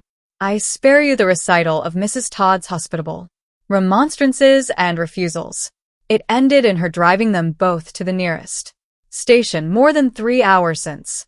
She tried hard on the way to get them to speak more plainly, but without success, and she set them down outside the station door, so hurt and offended by the unceremonious abruptness of their departure and their unfriendly reluctance to place the least confidence in her, that she drove away in anger, without so much as stopping to bid them goodbye. That is exactly what has taken place. Search your own memory, Mr. Hartright, and tell me if anything happened in the burial ground yesterday evening which can at all account for the extraordinary departure of those 2 women this morning. I should like to account first, Miss Halcombe, for the sudden change in and Catherick which alarmed them at the farmhouse, hours after she and I had parted, and when time enough had elapsed to quiet any violent agitation that I might have been unfortunate enough to cause. Did you inquire particularly about the gossip which was going on in the room when she turned faint? Yes. But Mrs. Todd's household affairs seemed to have divided her attention. That evening with the talk in the farmhouse parlor, she could only tell me that it was just the news, meaning, I suppose, that they all talked as usual about each other. The dairymaid's memory may be better than her mother's, I said. It may be as well for you to speak to the girl, Miss Halcombe, as soon as we get back. My suggestion was acted on the moment we returned to the house. Miss Halcombe led me round to the servants' offices, and we found the girl in the dairy, with her sleeves tucked up to her shoulders, cleaning a large milk pan, and singing blithely over her work. I have brought this gentleman to see your dairy, Hannah, said Miss Halcombe. It is one of the sights of a house, and it always does you credit. The girl blushed and curtsied, and said shyly that she hoped she always did her best to keep things neat and clean. We have just come from your father's, Miss Halcombe continued. You were there yesterday evening, I hear, and you found visitors at the house? Yes, miss. One of them was taken faint and ill, I am told. I suppose nothing was said or done to frighten her. You were not talking of anything very terrible, were you? Oh, no, miss, said the girl, laughing. We were only talking of the news. Your sisters told you the news at Todd's Corner, I suppose? Yes, miss. And you told them the news at Limmeridge House? Yes, miss. And I'm quite sure nothing was said to frighten the poor thing, for I was talking when she was taken ill. It gave me quite a turn, miss, to see it, never having been taken faint myself. Before any more questions could be put to her, she was called away to receive a basket of eggs at the dairy door. As she left us, I whispered to Miss Halcombe, ask her if she happened to mention, last night, that visitors were expected at Limmeridge House. Miss Halcombe showed me, by a look, that she understood and put the question as soon as the dairymaid returned to us. Oh, yes, miss, I mentioned that, said the girl simply. The company coming, and the accident to the brindled cow was all the news I had to take to the farm. Did you mention names? Did you tell them that Sir Percival Glyde was expected on Monday? Yes, miss, I told them Sir Percival Glyde was coming. I hope there was no harm in it. I hope I didn't do wrong. Oh, no, no harm. Come, Mr. Hartright, Hannah will begin to think us in the way if we interrupt her any longer over her work. We stopped and looked at one another the moment we were alone again. Is there any doubt in your mind now, Miss Halcombe? Sir Percival Glyde shall remove that doubt. Mr. Hartright, or Laura Fairlie, shall never be his wife. As we walked round to the front of the house, a fly from the railway approached us along the drive. Miss Halcombe waited on the doorsteps until the fly drew up, and then advanced to shake hands with an old gentleman who got out briskly the moment the steps were let down. Mr. Gilmore had arrived. I looked at him, when we were introduced to each other, with an interest and a curiosity which I could hardly conceal. This old man was to remain at Limmeridge House after I had left it. He was to hear Sir Percival Glyde's explanation, and was to give Miss Halcombe the assistance of his experience. In forming her judgment, he was to wait until the question of the marriage was set at rest, and his hand, if that question were decided in the affirmative, was to draw the settlement which bound Miss Fairlie irrevocably to her engagement. Even then, when I knew nothing by comparison with what I know now, I looked at the family lawyer with an interest which I had never felt before in the presence of any man breathing who was a total stranger to me. In external appearance, Mr. Gilmore was the exact opposite of the conventional idea of an old lawyer.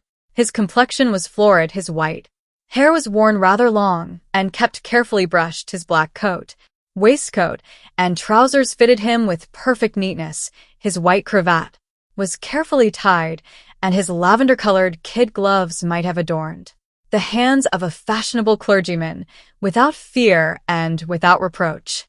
His manners were pleasantly marked by the formal grace and refinement of the old school of politeness, quickened by the invigorating sharpness and readiness of a man whose business in life obliges him always to keep his faculties in good working order, a sanguine constitution and fair prospects, to begin with a long subsequent career of creditable and comfortable prosperity, a cheerful, diligent, widely respected old age. Such were the general impressions I derived from my introduction to Mr. Gilmore, and it is but fair to him to add that the knowledge I gained by later and better experience only tended to confirm them. I left the old gentleman and Miss Halcombe to enter the house together, and to talk of family matters undisturbed by the restraint of a stranger's presence. They crossed the hall on their way to the drawing-room, and I descended the steps again to wander about the garden alone. My hours were numbered at Limmeridge House. My departure the next morning was irrevocably settled. My share in the investigation which the anonymous letter had rendered necessary was at an end. No harm could be done to anyone but myself if I let my heart loose again, for the little time that was left me, from the cold cruelty of restraint which necessity had forced me to inflict upon it, and took my farewell of the scenes which were associated with the brief dream time of my happiness and my love. I turned instinctively to the walk beneath my study window, where I had seen her the evening before with her little dog, and followed the path which her dear feet had trodden so often, till I came to the wicket gate that led into her rose garden. The winter bareness spread drearily over it now.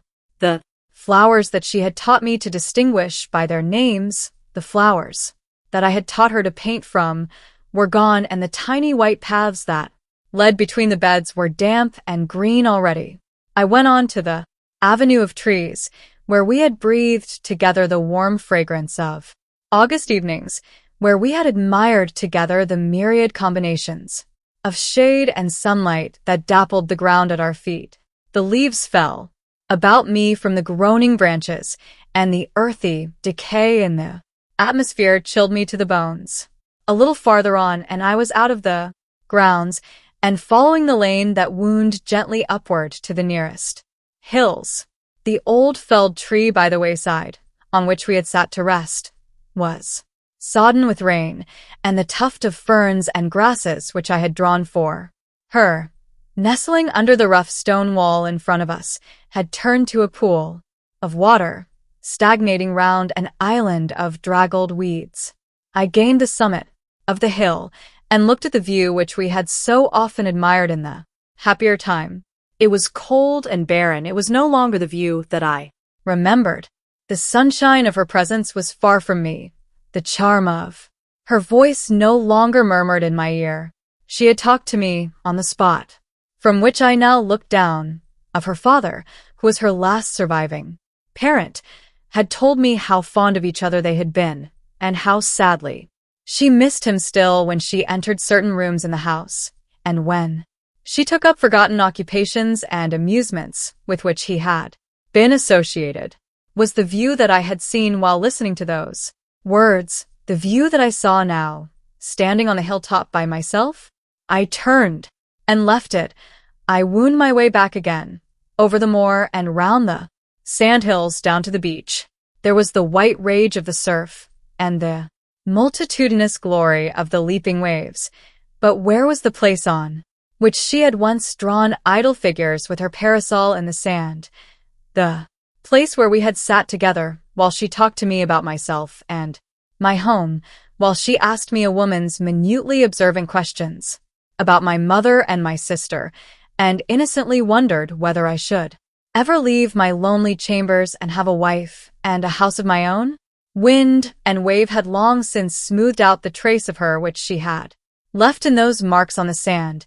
I looked over the wide monotony of the sea, side prospect, and the place in which we two had idled away the sunny hours was as lost to me as if I had never known it, as strange to me as if I stood already on a foreign shore. The empty silence of the beach struck cold to my heart. I returned to the house and the garden, where traces were left to speak of her at every turn. On the West Terrace walk I met Mr. Gilmore. He was evidently in search of me, for he quickened his pace when we caught sight of each other. The state of my spirits little fitted me for the society of a stranger, but the meeting was inevitable, and I resigned myself to make the best of it. "You are the very person I wanted to see," said the old gentleman. "I had 2 words to say to you, my dear sir, and if you have no objection, I will avail myself of the present opportunity. To put it plainly, Miss Halcombe and I have been talking over family affairs which are the cause of my being here, and in the course of our conversation, she was naturally led to tell me of this unpleasant matter connected with the anonymous letter, and of the share which you have most creditably and properly taken in the proceedings so far. That share, I quite understand, gives you an interest, which you might not otherwise have felt, in knowing that the future management of the investigation which you have begun will be placed in safe hands. My dear sir, make yourself quite easy on that point. It will be placed in my hands. You are, in every way, Mr. Gilmore, much fitter to advise and to act in the matter than I am. Is it an indiscretion on my part to ask if you have decided yet on a course of proceeding? So far as it is possible to decide, Mr. Hartright, I have decided. I mean to send a copy of the letter, accompanied by a statement of the circumstances, to Sir Percival Glyde, solicitor in London, with whom I have some acquaintance. The letter itself I shall keep here to show to Sir Percival as soon as he arrives. The tracing of the 2 women I have already provided for by sending one of Mr. Fairlie's servants, a confidential person, to the station to make inquiries. The man has his money and his directions, and he will follow the women in the event of his finding any clue. This is all that can be done until Sir Percival comes on Monday. I have no doubt myself that every explanation which can be expected from a gentleman and a man of honor he will readily give. Sir Percival stands very high, sir, an eminent position, a reputation above suspicion. I feel quite easy about results. Quite easy, I am rejoiced to assure you. Things of this sort happen constantly. In my experience, anonymous letters, unfortunate woman, sad state of society. I don't deny that there are peculiar complications in this case, but the case itself is most unhappily common. I am afraid, Mr. Gilmore, I have the misfortune to differ from you in the view I take of the case. Just so, my dear sir, just so. I am an old man, and I take the practical view. You are a young man, and you take the romantic view. Let us not dispute about our views. I live professionally in an atmosphere of disputation, Mr. Hartright, and I am only too glad to escape from it, as I am escaping here. We will wait for events. Yes, we will wait for events. Charming place this. Good shooting?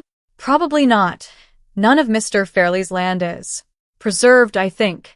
Charming place, though, and delightful people. You draw and paint, I hear, Mr. Hartright? Enviable accomplishment. What style?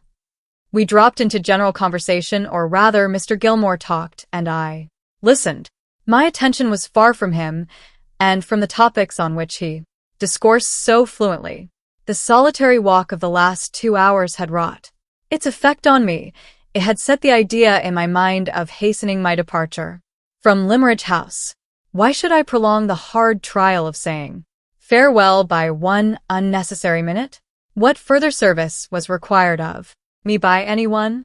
There was no useful purpose to be served by my stay in Cumberland. There was no restriction of time in the permission to leave, which my employer had granted to me. Why not end it there and then? I determined to end it. There were some hours of daylight still left. There was no reason why my journey back to London should not begin on that afternoon. I made the first civil excuse that occurred to me for leaving Mr.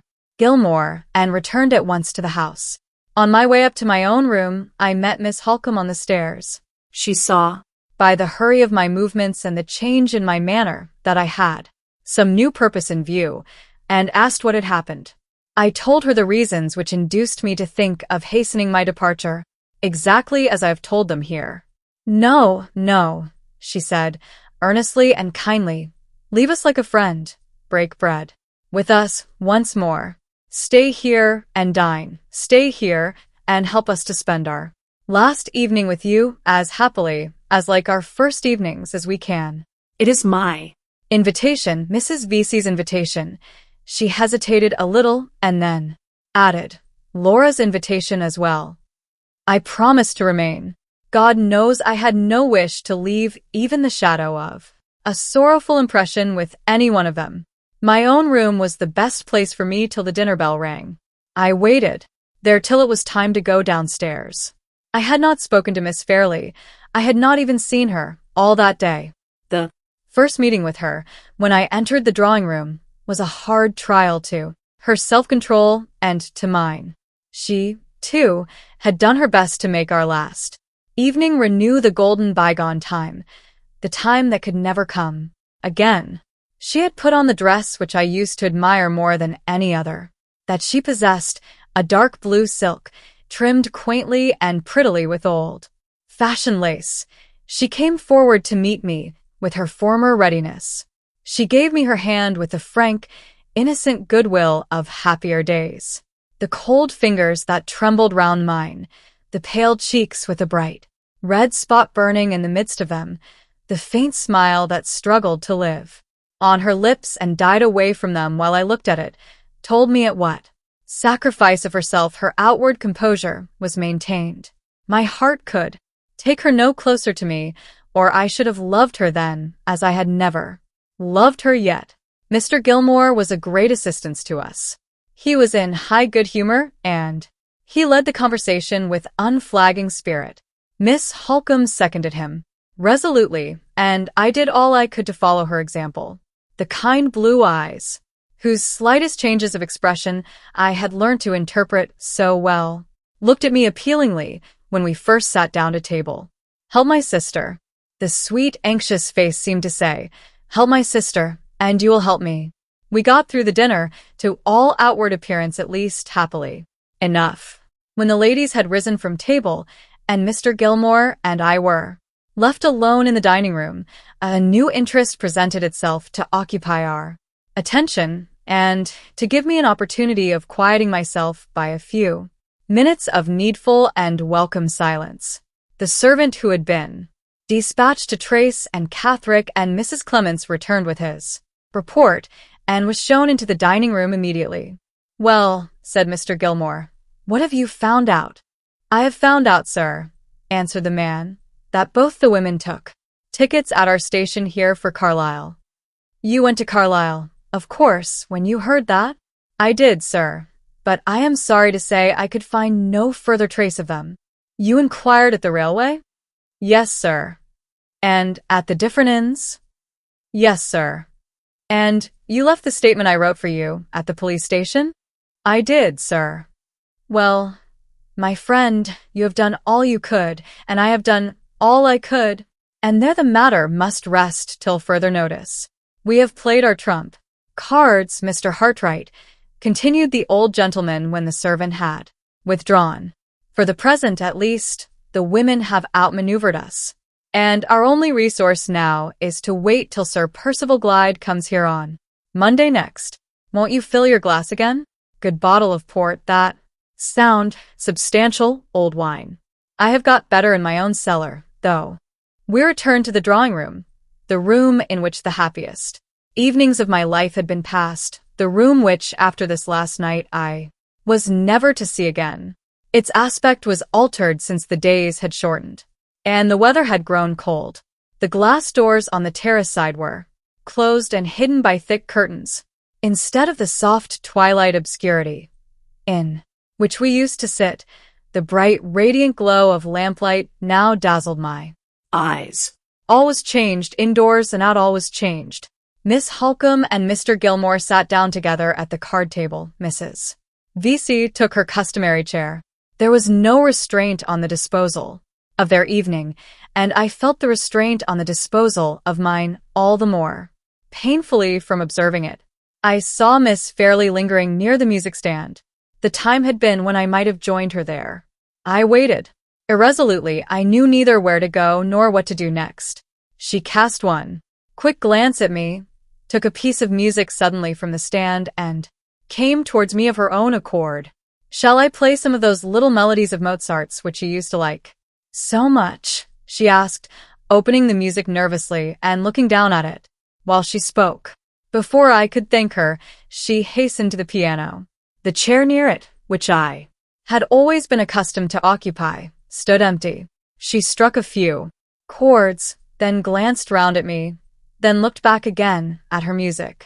"Won't you take your old place?" she said, speaking very abruptly and in very low tones.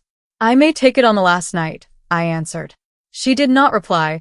She kept her attention riveted on the music, which she knew by memory, which she had played over and over again in former times, without the book.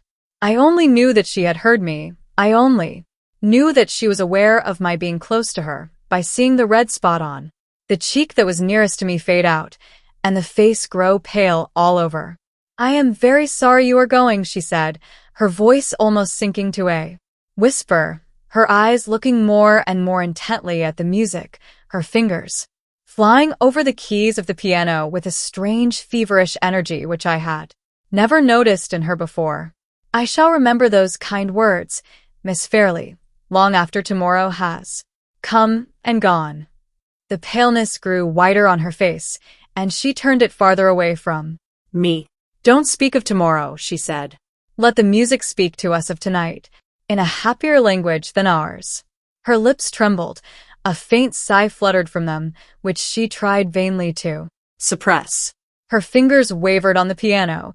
She struck a false note, confused herself in trying to set it right, and dropped her hands angrily on her lap.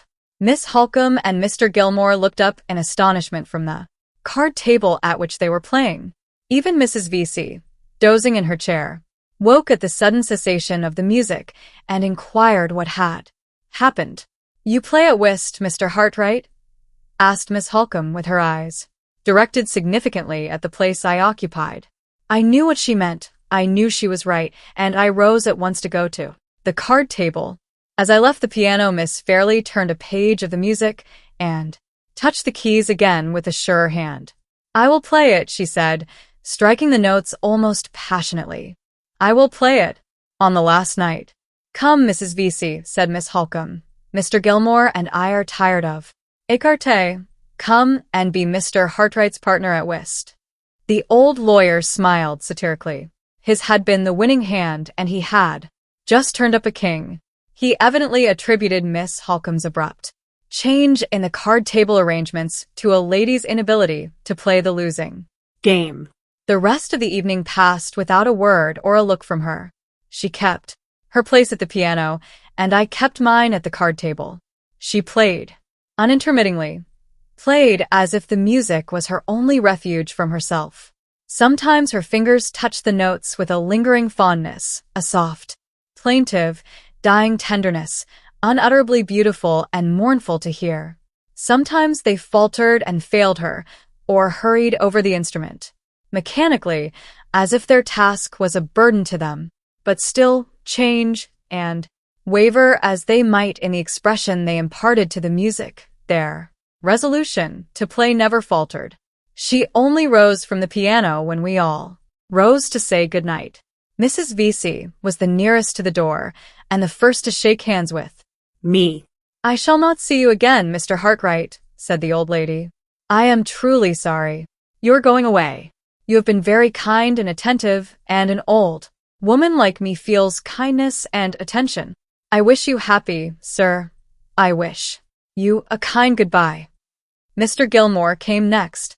I hope we shall have a future opportunity of bettering our acquaintance. Mr. Hartright, you quite understand about that little matter of business. Being safe in my hands? Yes, yes, of course. Bless me, how cold it is. Don't let me keep you at the door.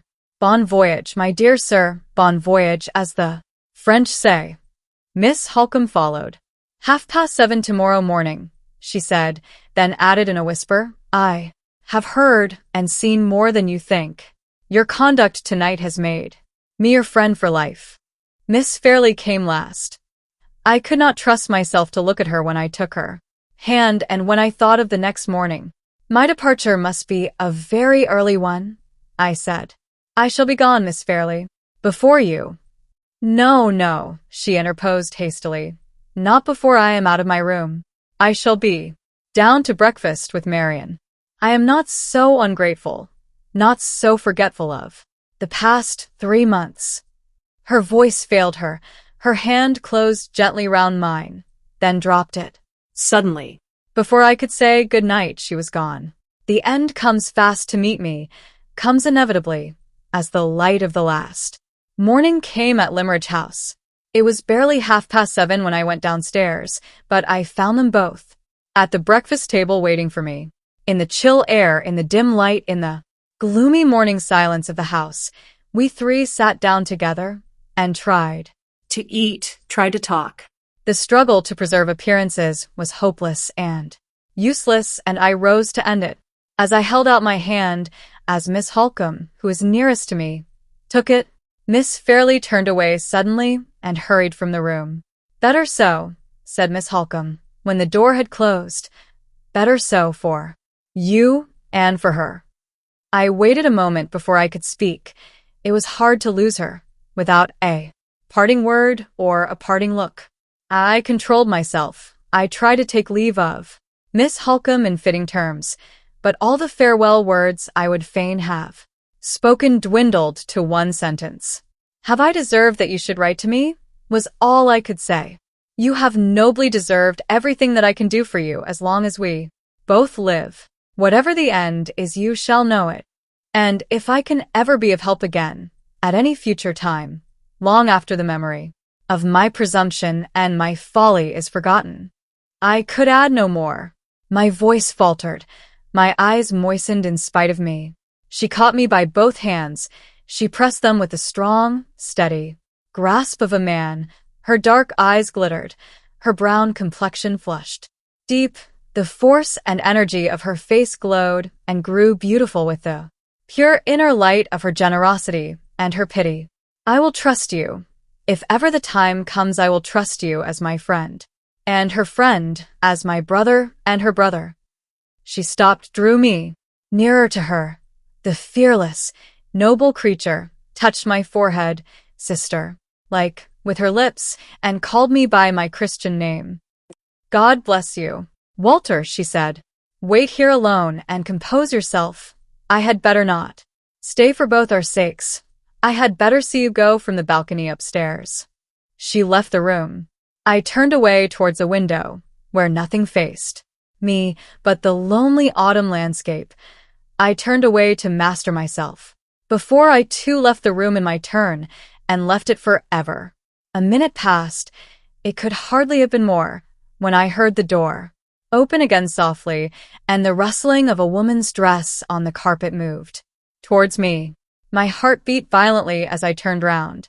Miss Fairlie was approaching me from the farther end of the room. She stopped and hesitated when our eyes met, and when she saw that we were alone.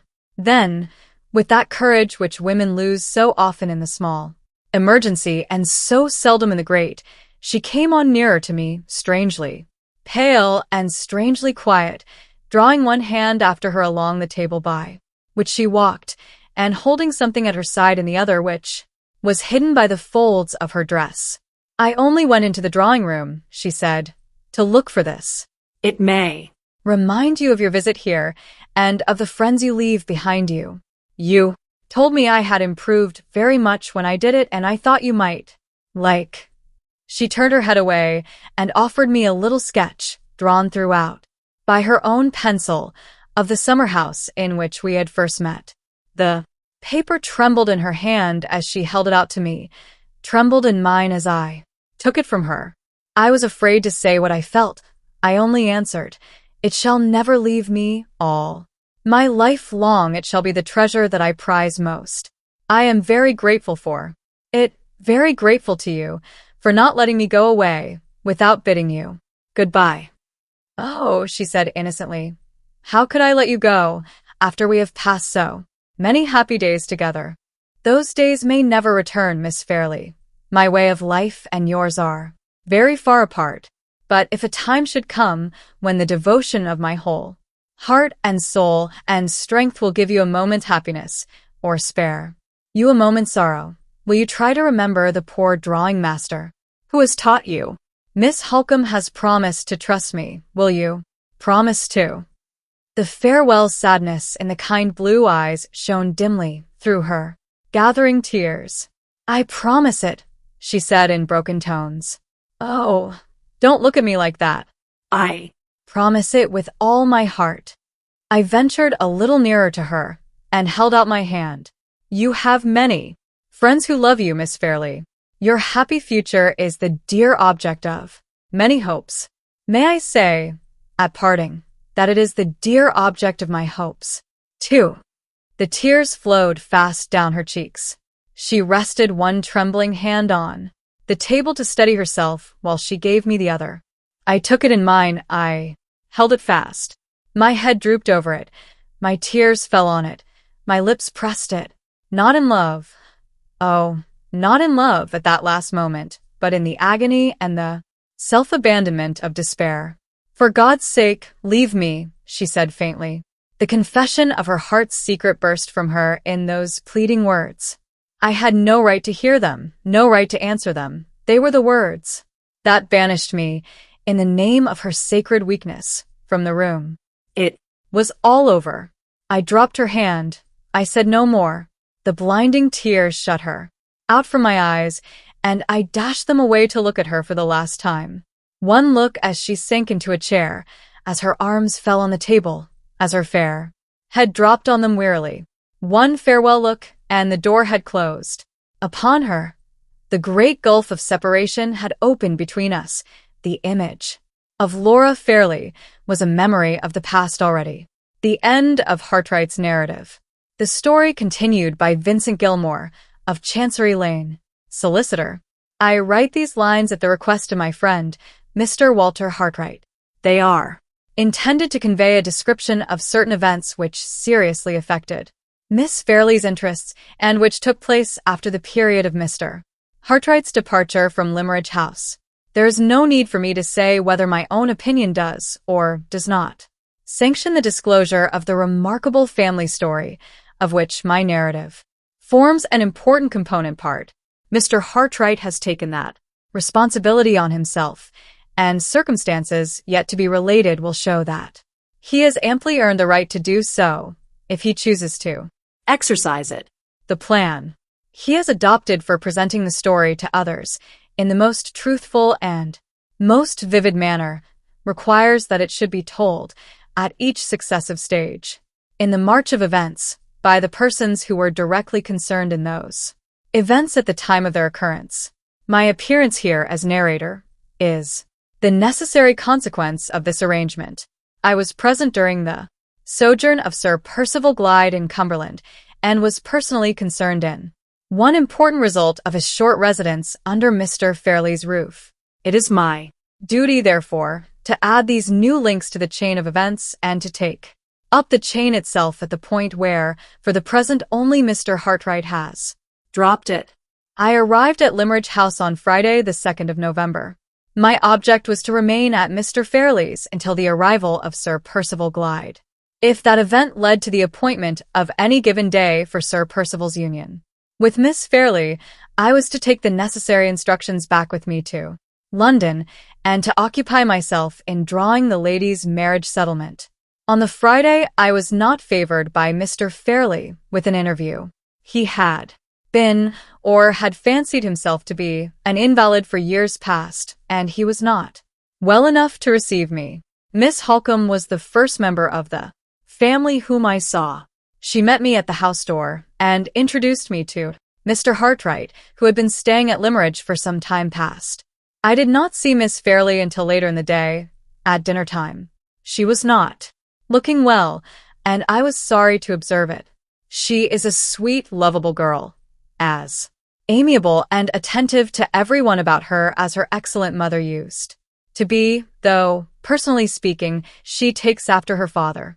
Mrs. Fairlie had dark eyes and hair, and her elder daughter, Miss Halcombe, strongly reminds me of her. Miss Fairlie played to us in the evening, not so well as usual, I thought. We had a rubber at whist, a mere profanation, so far as play was concerned, of that noble game. I had been favorably impressed by Mr. Hartright on our first introduction to one another, but I soon discovered that he was not free from the social failings incidental to his age. There are 3 things that none of the young men of the present generation can do. They can't sit over their wine, they can't play at whist, and they can't pay a lady a compliment. Mr. Hartright was no exception to the general rule. Otherwise, even in those early days, and on that short acquaintance, he struck me as being a modest and gentlemanlike young man. So the Friday passed. I say nothing about the more serious matters which engaged my attention on that day, the anonymous letter to Miss Fairlie, the measures I thought it right to adopt when the matter was mentioned to me, and the conviction I entertained that every possible explanation of the circumstances would be readily afforded by Sir Percival Glyde, having all been fully noticed, as I understand, in the narrative which precedes this. On the Saturday, Mr. Hartright had left before I got down to breakfast. Miss Fairlie kept her room all day, and Miss Halcombe appeared to me to be out of spirits. The house was not what it used to be in the time of Mr. and Mrs. Philip Fairlie. I took a walk by myself in the forenoon and looked about at some of the places which I first saw when I was staying at Limeridge to transact family business more than 30 years since. They were not what they used to be either. At 2 o'clock, Mr. Fairlie sent to say he was well enough to see me. He had not altered, at any rate, since I first knew him. His talk was to the same purpose as usual, all about himself and his ailments, his wonderful coins, and his matchless Rembrandt etchings. The moment I tried to speak of the business that had brought me to his house, he shut his eyes and said I upset him. I persisted in upsetting him by returning again and again to the subject. All I could ascertain was that he looked on his niece's marriage as a settled thing, that her father had sanctioned it, that he sanctioned it himself, that it was a desirable marriage, and that he should be personally rejoiced when the worry of it was over.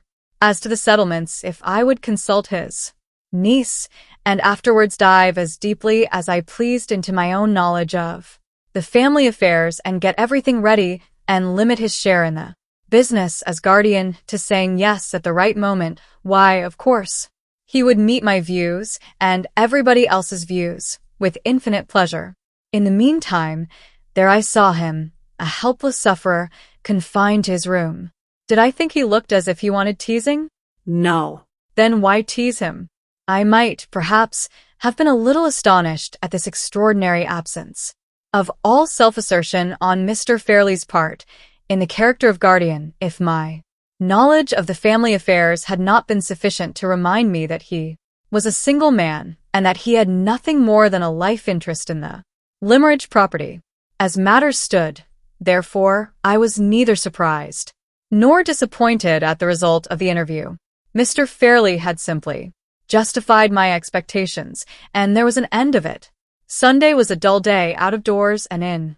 A letter arrived for me from Sir Percival Glyde's solicitor, acknowledging the receipt of my copy of the anonymous letter and my accompanying statement of the case. Miss Fairlie joined us in the afternoon, looking pale and depressed, and altogether unlike herself. I had some talk with her, and ventured on a delicate allusion to Sir Percival. She listened and said nothing. All other subjects she pursued willingly, but this subject she allowed to drop. I began to doubt whether she might not be repenting of her engagement, just as young ladies often do, when repentance comes too late. On Monday, Sir Percival Glyde arrived. I found him to be a most prepossessing man, so far as manners and appearance were concerned. He looked rather older than I had expected, his head being bald over the forehead, and his face somewhat marked and worn, but his movements were as active and his spirits as high as a young man's.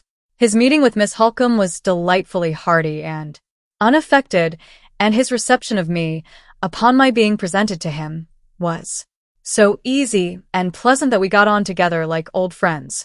Miss Fairlie was not with us when he arrived, but she entered the room about 10 minutes afterwards. Sir Percival rose and paid his compliments with perfect grace, his evident concern on seeing the change for the worse in the young lady's looks was expressed with a mixture of tenderness and respect, with an unassuming delicacy of tone, voice, and manner, which did equal credit to his good breeding and his good sense. I was rather surprised under these circumstances to see that Miss Fairlie continued to be constrained and uneasy in his presence, and that she took the first opportunity of leaving the room again. Sir Percival neither noticed the restraint in her reception of him, nor her sudden withdrawal from our society. He had not obtruded his attentions on her while she was present, and he did not embarrass Miss Halcombe by any allusion to her departure when she was gone. His tact and taste were never at fault on this or on any other occasion while I was in his company at Limeridge House. As soon as Miss Fairlie had left the room, he spared us all embarrassment on the subject of the anonymous letter by adverting to it of his own accord. He had stopped in London on his way from Hampshire, had seen his solicitor, had read the documents forwarded by me, and had travelled on to Cumberland, anxious to satisfy our minds by the speediest and the fullest explanation that words could convey. On hearing him express himself to this effect, I offered him the original letter, which I had kept for his inspection. He thanked me and declined to look at it, saying that he had seen the copy, and that he was quite willing to leave the original in our hands. The statement itself, on which he immediately entered, was as simple and satisfactory as I had all along anticipated it would be. Mrs. Catherick, he informed us, had in past years laid him under some obligations for faithful services rendered to his family connections and to himself. She had been doubly unfortunate in being married to a husband who had deserted her, and in having an only child whose mental faculties had been in a disturbed condition from a very early age. Although her marriage had removed her to a part of Hampshire far distant from the neighborhood in which Sir Percival's property was situated, he had taken care not to lose sight of her, his friendly feeling towards the poor woman, in consideration of her past services, having been greatly strengthened by his admiration of the patience and courage with which she supported her calamities. In course of time, the symptoms of mental affliction in her unhappy daughter increased to such a serious extent as to make it a matter of necessity to place her under proper medical care. Mrs. Catherick herself recognized this necessity, but she also felt the prejudice common to persons occupying her respectable station against allowing her child to be admitted as a pauper into a public asylum. Sir Percival had respected this prejudice, as he respected honest independence of feeling in any rank of life, and had resolved to mark his grateful sense of Mrs. Catherick's early attachment to the interests of himself and his family by defraying the expense of her daughter's maintenance in a trustworthy private asylum. To her mother's regret, and to his own regret, the unfortunate creature had discovered the share which circumstances had induced him to take in placing her under restraint, and had conceived the most intense hatred and distrust of him in consequence.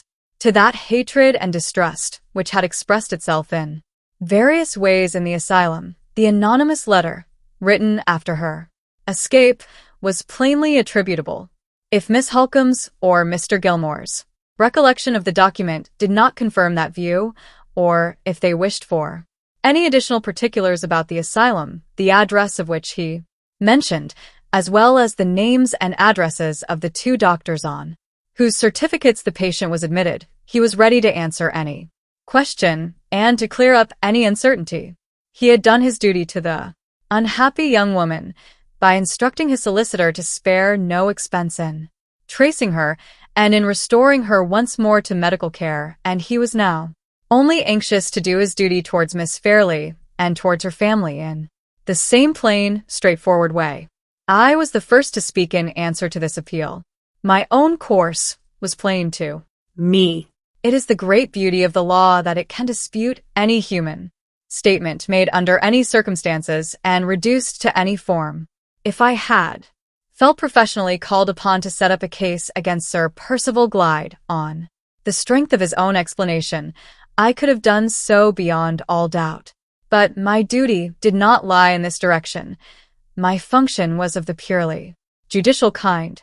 I was to weigh the explanation we had just heard, to allow all due force to the high reputation of the gentleman who offered it, and to decide honestly whether the probabilities, on Sir Percival's own showing, were plainly with him or plainly against him. My own conviction was that they were plainly with him, and I accordingly declared that his explanation was, to my mind, unquestionably a satisfactory one. Miss Halcombe, after looking at me very earnestly, said a few words on her side to the same effect, with a certain hesitation of manner, however, which the circumstances did not seem to me to warrant. I am unable to say positively whether Sir Percival noticed this or not. My opinion is that he did, seeing that he pointedly resumed the subject, although he might now, with all propriety, have allowed it to drop. If my plain statement of facts had only been addressed to Mr. Gilmore, he said, I should consider any further reference to this unhappy matter as unnecessary. I may fairly expect Mr. Gilmore, as a gentleman, to believe me, on my word, and when he has done me that justice, all discussion of the subject between us has come to an end.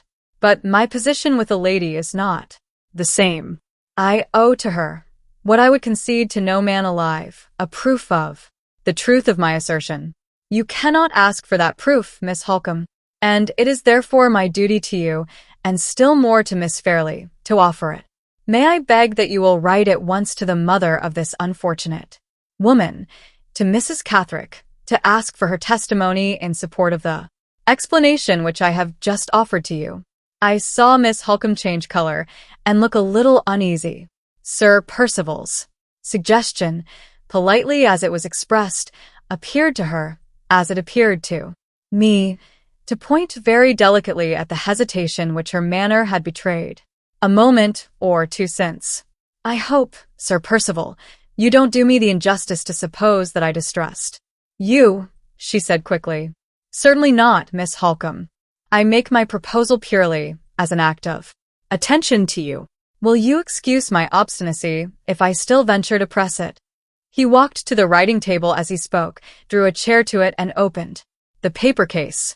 Let me beg you to write the note, he said, as a favor to me. It need not occupy you more than a few minutes. You have only to ask Mrs. Cathrick 2 questions. First, if her daughter was placed in the asylum with her knowledge and approval. Secondly, if the share I took in the matter was such as to merit the expression of her gratitude towards myself. Mr. Gilmore's mind is at ease on this unpleasant subject, and your mind is at ease. Pray set my mind at ease also by writing the note. You oblige me to grant your request, Sir Percival, when I would much rather refuse it. With those words, Miss Halcombe rose from her place and went to the writing table. Sir Percival thanked her, handed her a pen, and then walked away towards the fireplace. Miss Fairlie's little Italian greyhound was lying on the rug. He held out his hand and called to the dog good-humoredly. Come, Nina, he said. We remember each other, don't we? The little beast, cowardly and cross-grained, as pet dogs usually are, looked up at him sharply, shrank away from his outstretched hand, whined, shivered, and hid itself under a sofa. It was scarcely possible that he could have been put out by such a trifle as a dog's reception of him, but I observed, nevertheless, that he walked away towards the window very suddenly. Perhaps his temper is irritable at times. If so, I can sympathize with him. My temper is irritable at times too. Miss Halcombe was not long in writing the note. When it was done, she rose from the writing table and handed the open sheet of paper to Sir Percival. He bowed, took it from her, folded it up immediately, without looking at the contents, sealed it, wrote the address, and handed it back to her in silence. I never saw anything more gracefully and more becomingly done in my life. You insist on my posting this letter, Sir Percival, said Miss Halcombe. I beg you will post it, he answered.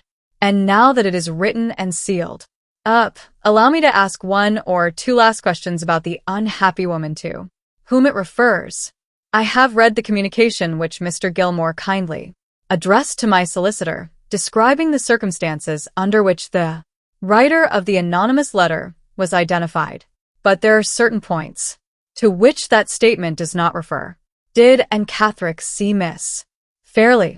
Certainly not, replied Miss Halcombe. Did she see you? No. She saw nobody from the house then, except a certain Mr. Hartright, who accidentally met with her in the churchyard here. Nobody else. Mr. Hartright was employed at Limmeridge as a drawing master, I believe. Is he a member of one of the watercolor societies? I believe he is, answered Miss Halcombe. He paused for a moment, as if he was thinking over the last answer, and then added, Did you find out where and Catherick was living when she was in this neighborhood?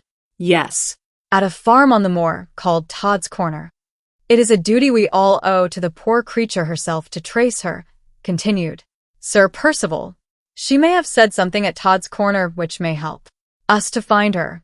I will go there and make inquiries on the chance. In the meantime, as I cannot prevail on myself to discuss this painful subject with Miss Fairlie, may I beg, Miss Halcombe, that you will kindly undertake to give her the necessary explanation, deferring it, of course, until you have received the reply to that note. Miss Halcombe promised to comply with his request. He thanked her, nodded pleasantly, and left us, to go and establish himself in his own room.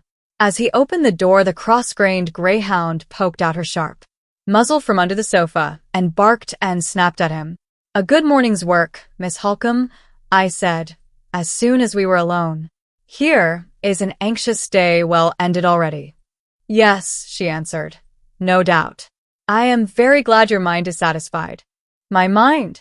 Surely, with that note in your hand, your mind is at ease too. Oh yes, how can it be otherwise? I know the thing could not be, she went on, speaking more to herself than to me. But I almost wish Walter Hartright had stayed here long enough to be present at the explanation and to hear the proposal to me to write this note. I was a little surprised, perhaps a little piqued also, by these last words. Events, it is true, connected Mr. Hartright very remarkably with the affair of the letter, I said, and I readily admit that he conducted himself, all things considered, with great delicacy and discretion. But I am quite at a loss to understand what useful influence his presence could have exercised in relation to the effect of Sir Percival's statement on your mind or mine. It was only a fancy, she said absently. There is no need to discuss it, Mr. Gilmore. Your experience ought to be, and is, the best guide I can desire. I did not altogether like her thrusting the whole responsibility, in this marked manner, on my shoulders. If Mr. Fairlie had done it, I should not have been surprised. But resolute, clear-minded Miss Halcombe was the very last person in the world whom I should have expected to find shrinking from the expression of an opinion of her own. If any doubts still trouble you, I said, why not mention them to me at once? Tell me plainly, have you any reason to distrust Sir Percival Glyde? None whatever. Do you see anything improbable or contradictory in his explanation? How can I say I do? after the proof he has offered me of the truth of it. Can There be better testimony in his favor, Mr. Gilmore, than the testimony of the woman's mother? None better. If the answer to your note of inquiry proves to be satisfactory, I for one cannot see what more any friend of Sir Percival's can possibly expect from him. Then we will post the note, she said, rising to leave the room, and dismiss all further reference to the subject until the answer arrives. Don't attach any weight to my hesitation. I can give no better reason for it than that I have been over-anxious about Laura lately, and anxiety, Mr. Gilmore, unsettles the strongest of us. She left me abruptly, her naturally firm voice faltering as she spoke those last words. A sensitive, vehement, passionate nature, a woman of 10,000 in these trivial, superficial times. I had known her from her earliest years. I had seen her tested as she grew up in more than one trying family crisis, and my long experience made me attach an importance to her hesitation under the circumstances here detailed, which I should certainly not have felt in the case of another woman. I could see no cause for any uneasiness or any doubt, but she had made me a little uneasy and a little doubtful. Nevertheless, in my youth, I should have chafed and fretted under the irritation of my own unreasonable state of mind. In my age, I knew better and went out philosophically to walk it off. we all met again at dinner time? Sir Percival was in such boisterous high spirits that I hardly recognized him as the same man whose quiet tact, refinement, and good sense had impressed me so strongly at the interview of the morning. The only trace of his former self that I could detect reappeared every now and then in his manner towards Miss Fairlie. A look or a word from her suspended his loudest laugh, checked his gayest flow of talk, and rendered him all attention to her and to no one else at table in an instant. Although he never openly tried to draw her into the conversation, he never lost the slightest chance she gave him of letting her drift into it by accident, and of saying the words to her under those favorable circumstances which a man with less tact and delicacy would have pointedly addressed to her the moment they occurred to him. Rather to my surprise, Miss Fairlie appeared to be sensible of his attentions without being moved by them.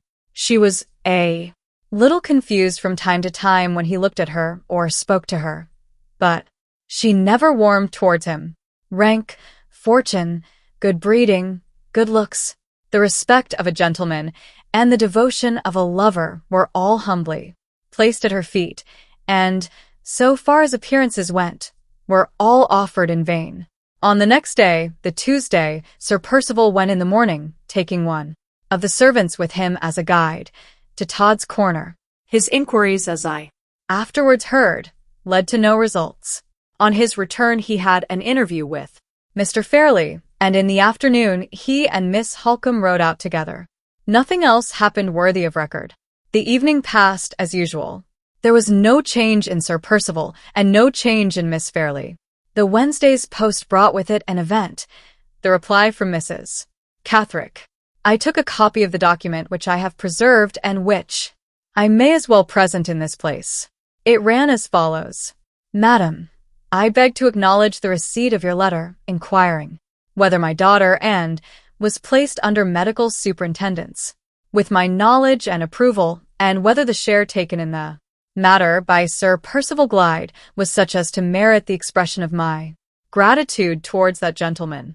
Be pleased to accept my answer in the affirmative to both those questions, and believe me to remain your obedient servant, Jane and Catherick.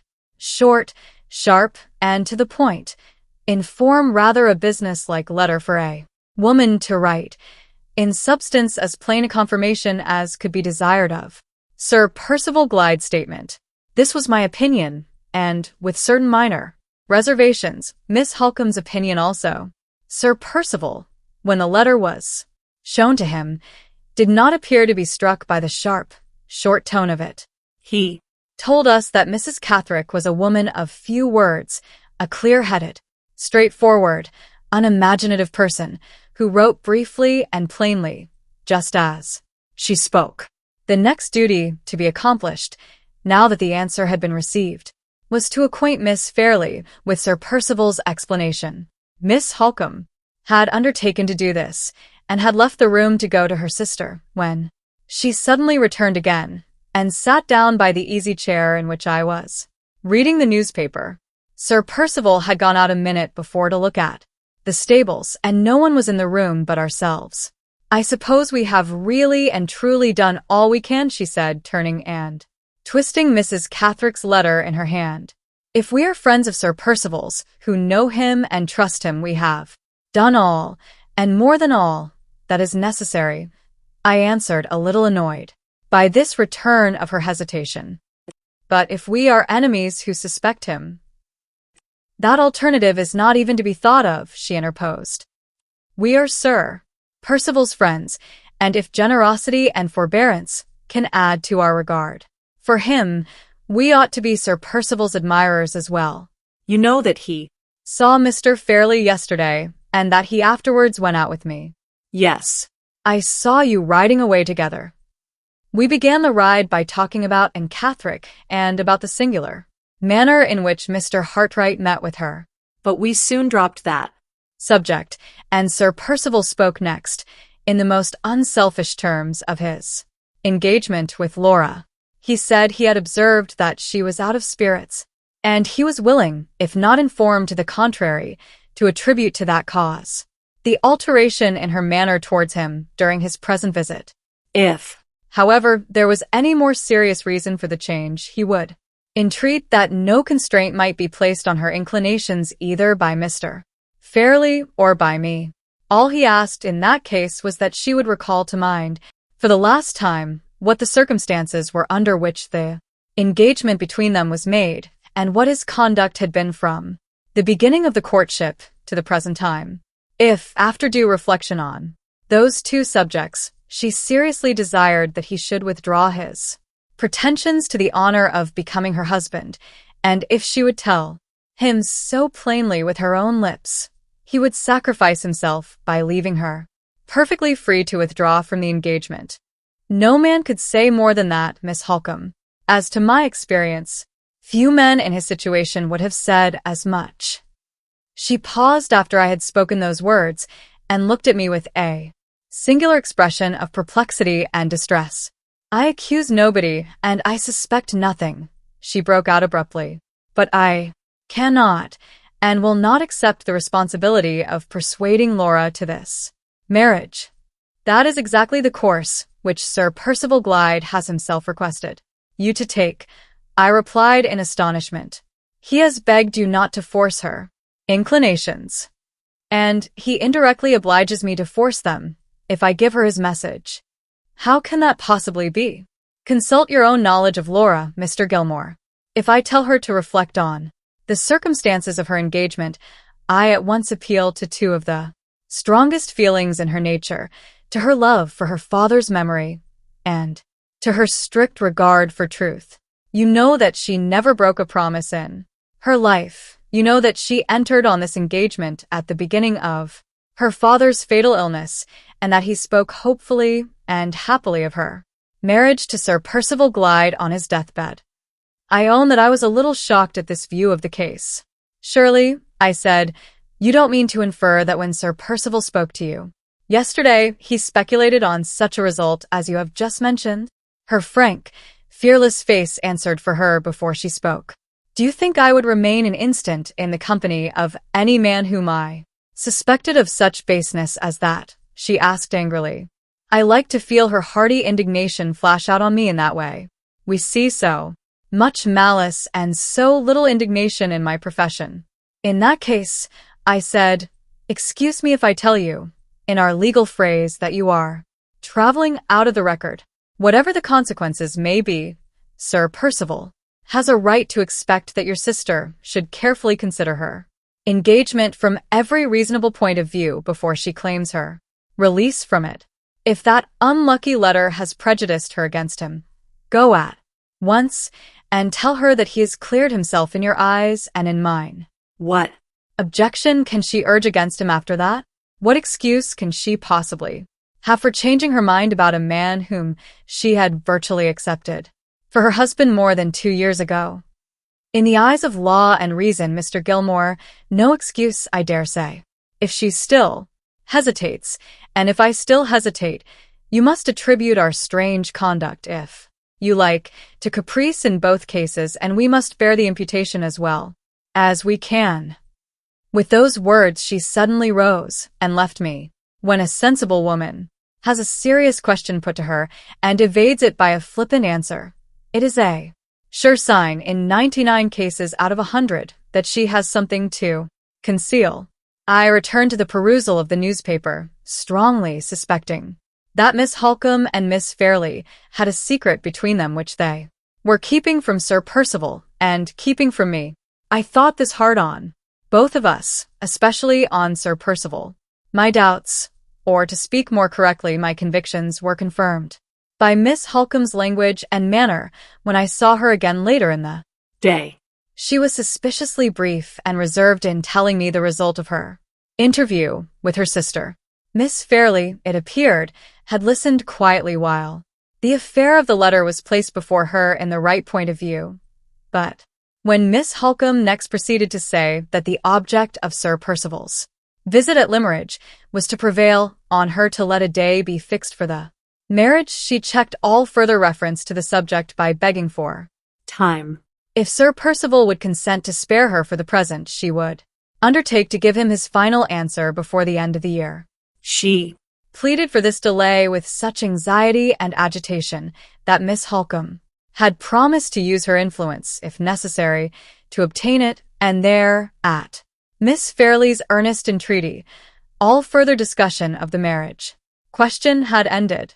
The purely temporary arrangement thus proposed might have been convenient enough to the young lady, but it proved somewhat embarrassing to the writer of these lines. That morning's post had brought a letter from my partner, which obliged me to return to town the next day by the afternoon train. It was extremely probable that I should find no second opportunity of presenting myself at Limeridge House during the remainder of the year. In that case, supposing Miss Fairlie ultimately decided on holding to her engagement, my necessary personal communication with her before I drew her settlement would become something like a downright impossibility, and we should be obliged to commit to writing questions which ought always to be discussed on both sides by word of mouth. I said nothing about this difficulty until Sir Percival had been consulted on the subject of the desired delay. He was too gallant a gentleman not to grant the request immediately. When Miss Halcombe informed me of this, I told her that I must absolutely speak to her sister before I left Limeridge, and it was, therefore, arranged that I should see Miss Fairlie in her own sitting-room the next morning. She did not come down to dinner or join us in the evening. Indisposition was the excuse, and I thought Sir Percival looked, as well he might, a little annoyed when he heard of it. The next morning, as soon as breakfast was over, I went up to Miss Fairlie's sitting-room. The poor girl looked so pale and sad, and came forward to welcome me so readily and prettily that the resolution to lecture her on her caprice and indecision, which I had been forming all the way upstairs, failed me on the spot. I led her back to the chair from which she had risen, and placed myself opposite to her. Her cross-grained pet greyhound was in the room, and I fully expected a barking and snapping reception. Strange to say, the whimsical little brute falsified my expectations by jumping into my lap and poking its sharp muzzle familiarly into my hand the moment I sat down. "You used often to sit on my knee when you were a child, my dear," I said, "and now your little dog seems determined to succeed you in the vacant throne. Is that pretty drawing you're doing?" I pointed to a little album which lay on the table by her side, and which she had evidently been looking over when I came in. The page that lay open had a small watercolor landscape very neatly mounted on it. This was the drawing which had suggested my question, an idle question enough, but how could I begin to talk of business to her the moment I opened my lips? "No," she said, looking away from the drawing rather confusedly. "It is not my doing." Her fingers had a restless habit, which I remembered in her as a child, of always playing with the first thing that came to hand whenever anyone was talking to her. On this occasion, they wandered to the album and toyed absently about the margin of the little watercolor drawing. The expression of melancholy deepened on her face. She did not look at the drawing or look at me. Her eyes moved uneasily from object to object in the room, betraying plainly that she suspected what my purpose was in coming to speak to her. Seeing that, I thought it best to get to the purpose with as little delay as possible. One of the errands, my dear, which brings me here is to bid you goodbye. I began. I must get back to London today, and before I leave, I want to have a word with you on the subject of your own affairs. I am very sorry you are going, Mr. Gilmore, she said, looking at me kindly. It is like the happy old times to have you here. I hope I may be able to come back and recall those pleasant memories once more, I continued, but as there is some uncertainty about the future, I must take my opportunity when I can get it and speak to you now. I am your old lawyer and your old friend, and I may remind you, I am sure, without offense, of the possibility of your marrying Sir Percival Glyde. She took her hand off the little album as suddenly as if it had turned hot and burnt her. Her fingers twined together nervously in her lap. Her eyes looked down again at the floor, and an expression of constraint settled on her face, which looked almost like an expression of pain. Is it absolutely necessary to speak of my marriage engagement? She asked, in low tones. It is necessary to refer to it, I answered, but not to dwell on it. Let us merely say that you may marry, or that you may not marry. In the first case, I must be prepared beforehand to draw your settlement, and I ought not to do that without, as a matter of politeness, first consulting you. This may be my only chance of hearing what your wishes are. Let us, therefore, suppose the case of your marrying, and let me inform you, in as few words as possible, what your position is now, and what you may make it if you please in the future. I explained to her the object of a marriage settlement, and then told her exactly what her prospects were, in the first place, on her coming of age, and in the second place, on the decease of her uncle, marking the distinction between the property in which she had a life interest only and the property which was left at her own control. She listened attentively, with the constrained expression still on her face, and her hands still nervously clasped together in her lap. And now, I said in conclusion, tell me if you can think of any condition, which, in the case we have supposed, you would wish me to make for you, subject, of course, to your guardian's approval, as you are not yet of age. She moved uneasily in her chair, then looked in my face on a sudden very earnestly. If it does happen, she began faintly, if you are married, I added, helping her out. Don't let him part me from Marian, she cried, with a sudden outbreak of energy. Oh, Mr. Gilmore, pray make it law that Marian is to live with me. Under other circumstances, I might, perhaps, have been amused at this essentially feminine interpretation of my question and of the long explanation which had preceded it. But her looks and tones, when she spoke, were of a kind to make me more than serious. They distressed me. Her words, few as they were, betrayed a desperate clinging to the past, which boded ill for the future. Your having Marian Halcombe to live with you can easily be settled by private arrangement, I said. You hardly understood my question, I think. It referred to your own property, to the disposal of your money. Supposing you were to make a will when you come of age, who would you like the money to go to? Marian has been mother and sister both to me, said the good, affectionate girl, her pretty blue eyes glistening while she spoke. May I leave it to Marian, Mr. Gilmore? Certainly, my love, I answered. But remember what a large sum it is. Would you like it all to go to Miss Halcombe? She hesitated.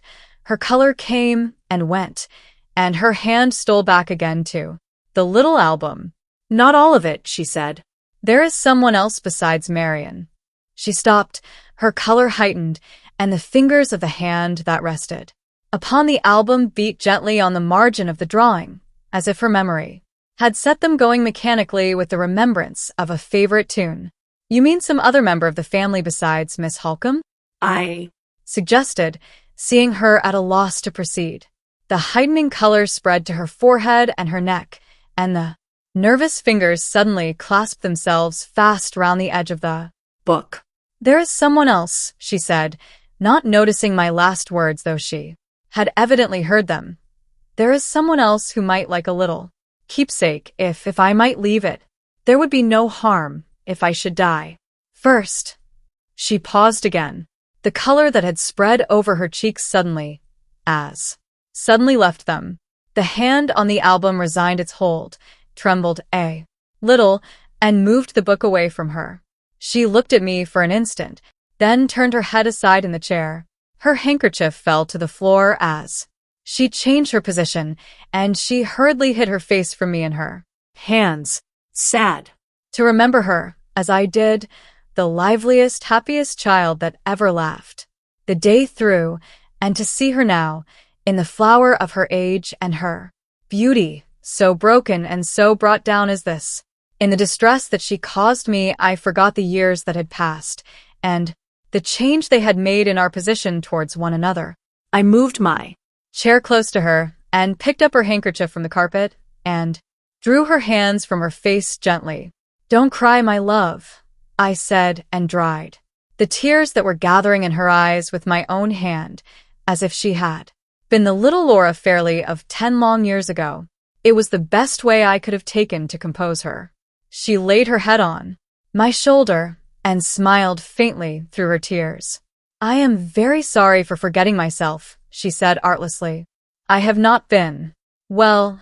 I have felt sadly weak and nervous lately, and I often cry without reason when I am alone. I am better now. I can answer you as I ought, Mr. Gilmore. I can indeed." No, my dear," I replied. "We will consider the subject as done with for the present.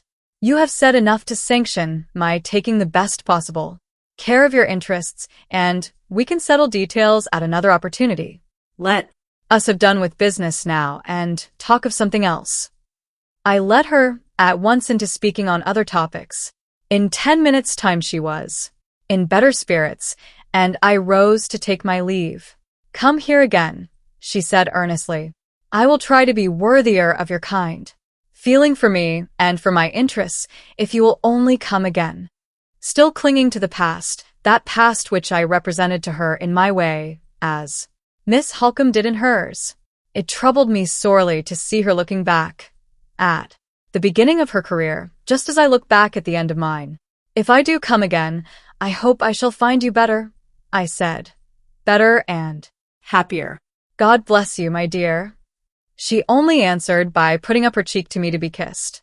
Even lawyers have hearts, and mine ached a little as I took leave of her. The whole interview between us had hardly lasted more than half an hour. She had not breathed a word in my presence to explain the mystery of her evident distress and dismay at the prospect of her marriage, and yet she had contrived to win me over to her side of the question. I neither knew how nor why I had entered the room, feeling that Sir Percival Glyde had fair reason to complain of the manner in which she was treating him. I left it secretly, hoping that matters might end in her taking him at his word and claiming her release. A man of my age and experience ought to have known better than to vacillate in this unreasonable manner. I can make no excuse for myself. I can only tell the truth and say so it was. The hour for my departure was now drawing near. I sent to Mr. Fairlie to say that I would wait on him to take leave if he liked, but that he must excuse my being rather in a hurry. He sent a message back, written in pencil on a slip of paper. "Kind love and best wishes, dear Gilmore. Hurry of any kind is inexpressibly injurious to me. Pray take care of yourself. Goodbye." Just before I left, I saw Miss Halcombe for a moment alone. "Have you said all you moment?" looking after him almost with a feeling of regret. I had gained in my profession sufficient experience of young men to know what the Outward signs and tokens were of their beginning to go wrong, and when I resumed my walk to the railway, I am sorry to say, I felt more than doubtful about Mr. Hartright's future. Leaving by an early train, I got to Limerick in time for dinner. The house was oppressively empty and dull. I had expected that good Mrs. V.C. would have been company for me in the absence of the young ladies, but she was confined to her room by a cold. The servants were so surprised at seeing me that they hurried and bustled absurdly and made all sorts of annoying mistakes. Even the butler, who was old enough to have known better, brought me a bottle of port that was chilled. The reports of Mr. Fairlie's health were just as usual, and when I sent up a message to announce my arrival, I was told that he would be delighted to see me the next morning, but that the sudden news of my appearance had prostrated him with palpitations for the rest of the evening. The wind howled dismally all night, and strange cracking and groaning noises sounded here, there, and everywhere in the empty house. I slept as wretchedly as possible, and got up in a mighty bad humor to breakfast by myself the next morning. At 10 o'clock I was conducted to Mr. Fairlie's apartments. He was in his usual room, his usual chair, and his usual aggravating state of mind and body. When I went in, his valet was standing before him, holding up for inspection a heavy volume of etchings as long and as broad as my office writing desk.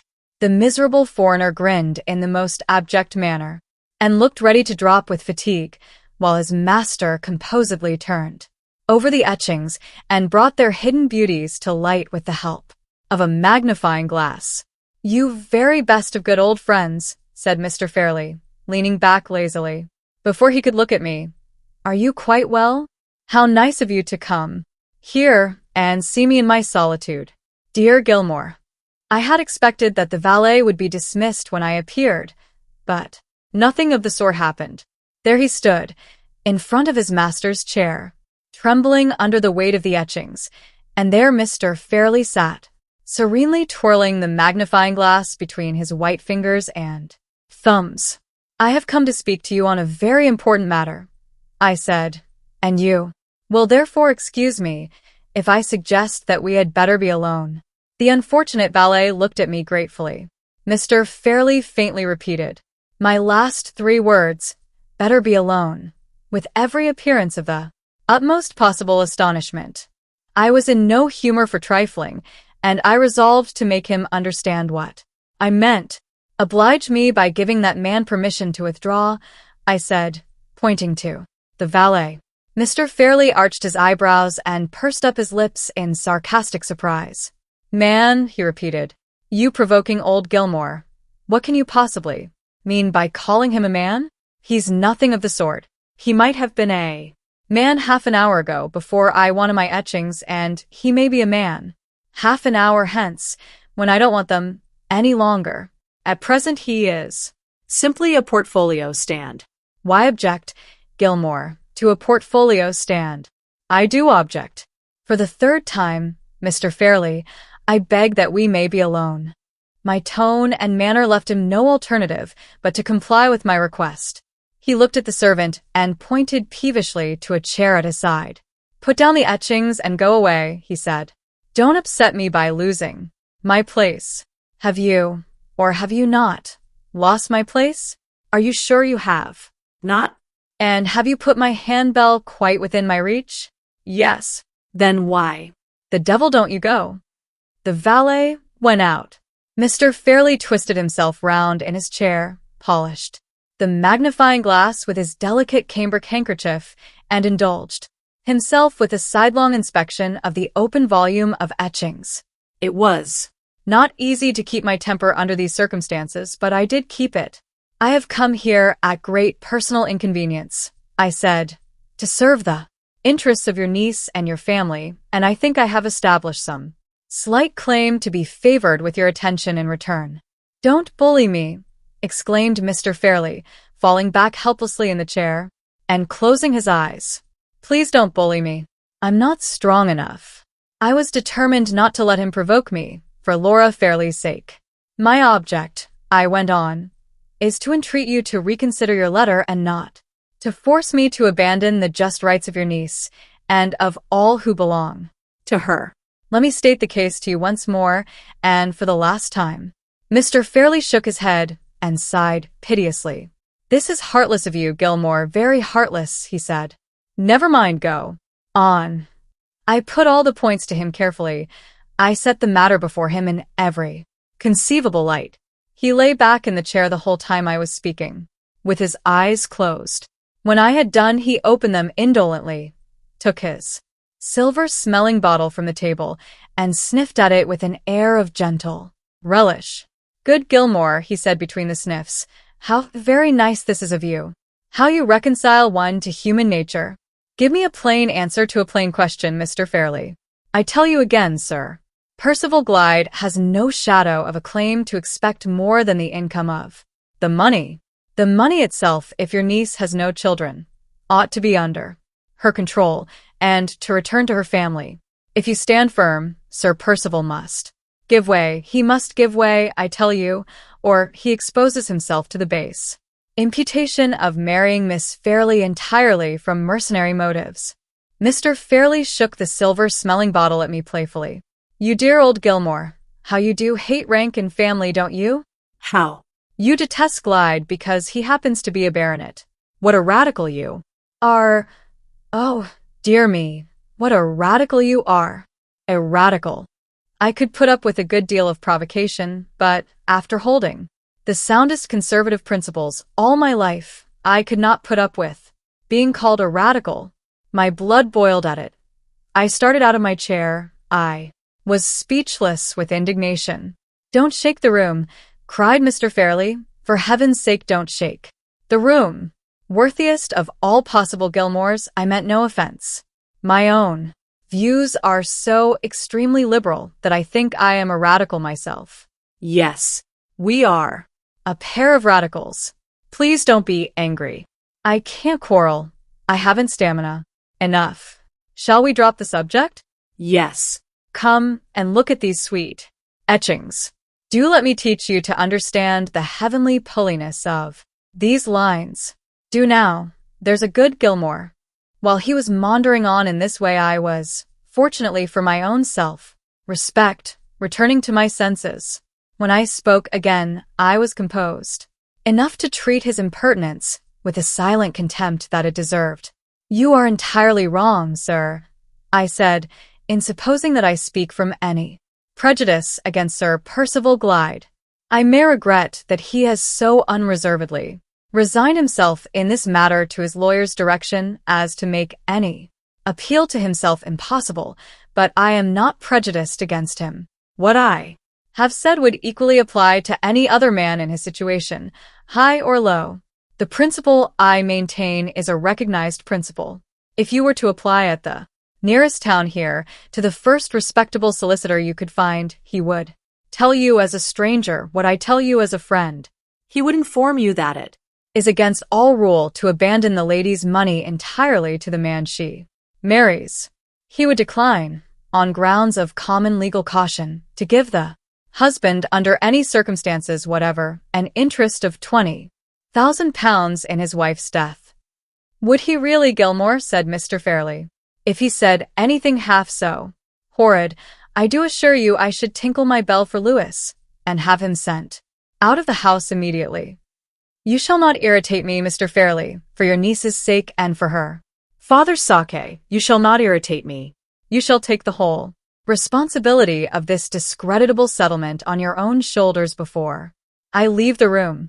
Don't, now please don't, said Mr. Fairlie. Think how precious your time is, Gilmore, and don't throw it away. I would dispute with you if I could, but I can't. I haven't stamina enough. You want to upset me, to upset yourself, to upset Glyde, and to upset Laura, and, oh, dear me, all for the sake of the very last thing in the world that is likely to happen. No, dear friend, in the interests of peace and quietness, positively no. I am to understand, then, that you hold by the determination expressed in your letter? Yes, please. So glad we understand each other at last. Sit down again. Do. I walked at once to the door, and Mr. Fairlie resignedly tinkled his hand. Bell. Before I left the room, I turned round and addressed him for the last Time. "Whatever happens in the future, sir," I said, "remember that my plain duty of warning you has been performed. As the faithful friend and servant of your family, I tell you, at parting, that no daughter of mine should be married to any man alive under such a settlement as you are forcing me to make for Miss Fairlie." The door opened behind me, and the valet stood waiting on the threshold. "Louis," said Mr. Fairlie, "show Mr. Gilmore out, and then come back and hold up my etchings for me again. Make them give you a good lunch downstairs. Do, Gilmore, make my idle beasts of servants give you a good lunch." I was too much disgusted to reply. I turned on my heel and left him in silence. There was an up train at 2 o'clock in the afternoon, and by that train I returned to London. On the Tuesday I sent in the altered settlement, which practically disinherited the very persons whom Miss Fairlie's own lips had informed me she was most anxious to benefit. I had no choice. Another lawyer would have drawn up the deed if I had refused to undertake it. My task is done. My personal share in the events of the family story extends no farther than the point which I have just reached. Other pens than mine will describe the strange circumstances which are now shortly to follow. Seriously and sorrowfully I close this brief record. Seriously and sorrowfully I repeat here the parting words that I spoke at Limmeridge House. No daughter of mine should have been married to any man alive under such a settlement as I was compelled to make for Laura Fairlie. The end of Mr. Gilmore's narrative. The story continued by Marian Halcombe, in extracts from her diary. Limmeridge House, November 8th. This morning Mr. Gilmore left us. His interview with Laura had evidently grieved and surprised him more than he liked to confess. I felt afraid, from his look and manner when we parted, that she might have inadvertently betrayed to him the real secret of her depression and my anxiety.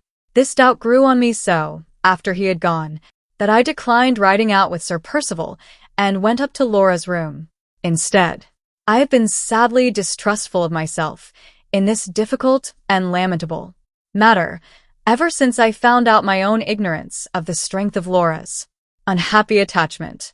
I ought to have known that the delicacy and forbearance and sense of honor which drew me to poor Hartright and made me so sincerely admire and respect him were just the qualities to appeal most irresistibly to Laura's natural sensitiveness and natural generosity of nature.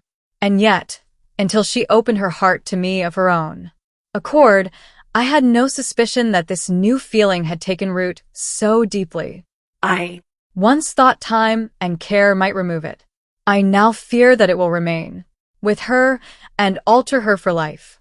The discovery that I have committed such an error in judgment as this makes me hesitate about everything else. I hesitate about Sir Percival in the face of the plainest proofs. I hesitate even in speaking to Laura. On this very morning I doubted, with my hand on the door, whether I should ask her the questions I had come to put or not. When I went into her room, I found her walking up and down in great impatience. She looked flushed and excited, and she came forward at once and spoke to me before I could open my lips. "I wanted you," she said. "Come and sit down on the sofa with me. Marian, I can bear this no longer. I must and will end it." There was too much color in her cheeks, too much energy in her manner, too much firmness in her voice. The little book of Hartright's drawings, the fatal book that she will dream over whenever she is alone, was in one of her hands. I began by gently and firmly taking it from her and putting it out of sight on a side table. "Tell me quietly, my darling, what you wish to do," I said. "Has Mr. Gilmore been advising you?" She shook her head. "No, not in what I am thinking of now. He was very kind and good to me, Marian, and I am ashamed to say I distressed him by crying. I am miserably helpless. I can't control myself. For my own sake, and for all our sakes, I must have courage enough to end it. Do you mean courage enough to claim your release? I asked. No, she said simply. Courage, dear, to tell the truth. She put her arms round my neck and rested her head quietly on my bosom. On the opposite wall hung the miniature portrait of her father. I bent over her and saw that she was looking at it while her head lay on my breast. I can never claim my release from my engagement, she went on. Whatever way it ends, it must end wretchedly for me. All I can do, Marian, is not to add the remembrance that I have broken my promise and forgotten my father's dying words to make that wretchedness worse. What is it you propose, then? I asked. To tell Sir Percival Glyde the truth with my own lips, she answered, and to let him release me if he will, not because I ask him, but because he knows. All. What do you mean, Laura, by all? Sir Percival will know enough, he has told me so himself, if he knows that the engagement is opposed to your own wishes. Can I tell him that, when the engagement was made for me by my father, with my own consent, I should have kept my promise, not happily, I am afraid, but still contentedly. She stopped, turned her face to me and laid her cheek close against mine. I should have kept my engagement, Marian, if another love had not grown up in my heart, which was not there when I first promised to be Sir Percival's wife. Laura, you will never lower yourself by making a confession to him. I shall lower myself, indeed, if I gain my release by hiding from him what he has a right to know. He has not the shadow of a right to know it. Wrong, Marian, wrong. I ought to deceive no one, least of all the man to whom my father gave me, and to whom I gave myself. She put her lips to mine and kissed me. My own love, she said softly, you are so much too fond of me, and so much too proud of me, that you forget, in my case, what you would remember in your own. Better that Sir Percival should doubt my motives and misjudge my conduct, if he will, than that I should be first false to him in thought, and then mean enough to serve my own interests by hiding the falsehood. I held her away from me in astonishment. For the first time in our lives we had changed places. The resolution was all on her side, the hesitation all on mine. I looked into the pale, quiet, resigned young face. I saw the pure, innocent heart in the loving eyes that looked back at me, and the poor, worldly cautions and objections that rose to my lips dwindled and died away in their own emptiness. I hung my head in silence. In her place, the despicably small pride which makes so many women deceitful would have been my pride, and would have made me deceitful too. Don't be angry with me, Marian, she said, mistaking my silence. I only answered by drawing her close to me again. I was afraid of crying if I spoke. My tears do not flow so easily as they ought. They come almost like men's tears, with sobs that seem to tear me in pieces, and that frighten everyone about me. I have thought of this, love, for many days, she went on, twining and twisting my hair with that childish restlessness in her fingers, which poor Mrs. Vesey still tries so patiently and so vainly to cure her of. I have thought of it very seriously, and I can be sure of my courage when my own conscience tells me I am right. Let me speak to him tomorrow in your presence, Marian. I will say nothing that is wrong, nothing that you or I need be ashamed of, but, oh, it will ease my heart so to end this miserable concealment.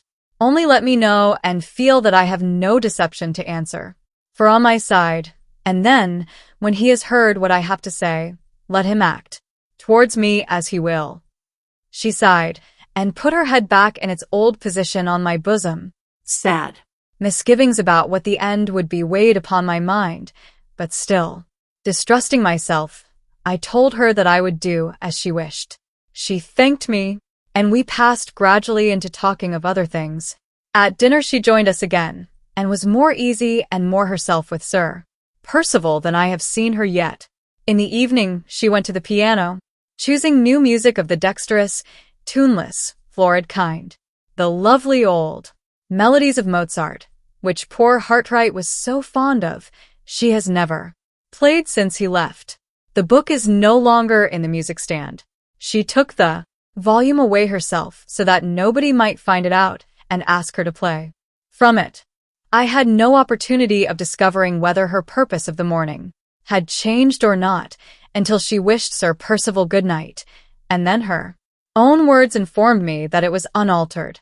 She said, very quietly, that she wished to speak to him after breakfast, and that he would find her in her sitting room with me. He changed color at those words, and I felt his hand trembling a little when it came to my turn to take it. The event of the next morning would decide his future life, and he evidently knew it. I went in, as usual, through the door between our two bedrooms, to bid Laura good night before she went to sleep. In stooping over her to kiss her, I saw the little book of Hartright's drawings half hidden under her pillow, just in the place where she used to hide her favorite toys when she was a child. I could not find it in my heart to say anything, but I pointed to the book and shook my head. She reached both hands up to my cheeks and drew my face down to hers till our lips met. Leave it there tonight, she whispered. Tomorrow may be cruel and may make me say goodbye to it forever. 9th, the first event of the morning was not of a kind to raise my spirits. A letter arrived for me from poor Walter Hartright. It is the answer to mine, describing the manner in which Sir Percival cleared himself of the suspicions raised by and Catherick's letter. He writes shortly and bitterly about Sir Percival's explanations, only saying that he has no right to offer an opinion on the conduct of those who are above him. This is sad, but his occasional references to himself grieve me still more. He says that the effort to return to his old habits and pursuits grows harder instead of easier to him every day, and he implores me, if I have any interest, to exert it to get him employment that will necessitate his absence from England and take him among new scenes and new people. I have been made all the readier to comply with this request by a passage at the end of his letter, which has almost alarmed me. After mentioning that he has neither seen nor heard anything of Anne Catherick, he suddenly breaks off and hints in the most abrupt, mysterious manner that he has been perpetually watched and followed by strange men ever since he returned to London. He acknowledges that he cannot prove this extraordinary suspicion by fixing on any particular persons, but he declares that the suspicion itself is present to him night and day. This has frightened me, because it looks as if his one fixed idea about Laura was becoming too much for his mind. I will write immediately to some of my mother's influential old friends in London and press his claims on their notice. Change of scene and change of occupation may really be the salvation of him at this crisis in his life. Greatly to my relief, Sir Percival sent an apology for not joining us at breakfast. He had taken an early cup of coffee in his own room, and he was still engaged there in writing letters. At 11 o'clock, if that hour was convenient, he would do himself the honor of waiting on Miss Fairlie and Miss Halcombe. My eyes were on Laura's face while the message was being delivered. I had found her unaccountably quiet and composed on going into her room in the morning, and so she remained all through breakfast. Even when we were sitting together on the sofa in her room, waiting for Sir Percival, she still preserved her self-control. "Don't be afraid of me, Marian," was all she said. "I may forget myself with an old friend like Mr. Gilmore, or with a dear sister like you, but I will not forget myself with Sir Percival Glyde." I looked at her and listened to her in silent surprise. Through all the years of our close intimacy, this passive force in her character had been hidden from me, hidden even from herself, till love found it and suffering called it forth. As the clock on the mantelpiece struck 11, Sir Percival knocked at the door and came in. There was suppressed anxiety and agitation in every line of his face. The dry, sharp cough, which teases him at most times, seemed to be troubling him more incessantly than ever. He sat down opposite to us at the table, and Laura remained by me. I looked attentively at them both, and he was the palest of the two. He said a few unimportant words with a visible effort to preserve his customary ease of manner. But his voice was not to be steadied, and the restless uneasiness in his eyes was not to be concealed. He must have felt this himself, for he stopped in the middle of a sentence and gave up even the attempt to hide his embarrassment any longer. There was just one moment of dead silence before Laura addressed him. "I wish to speak to you, Sir Percival," she said, "on a subject that is very important to us both. My sister is here because her presence helps me and gives me confidence.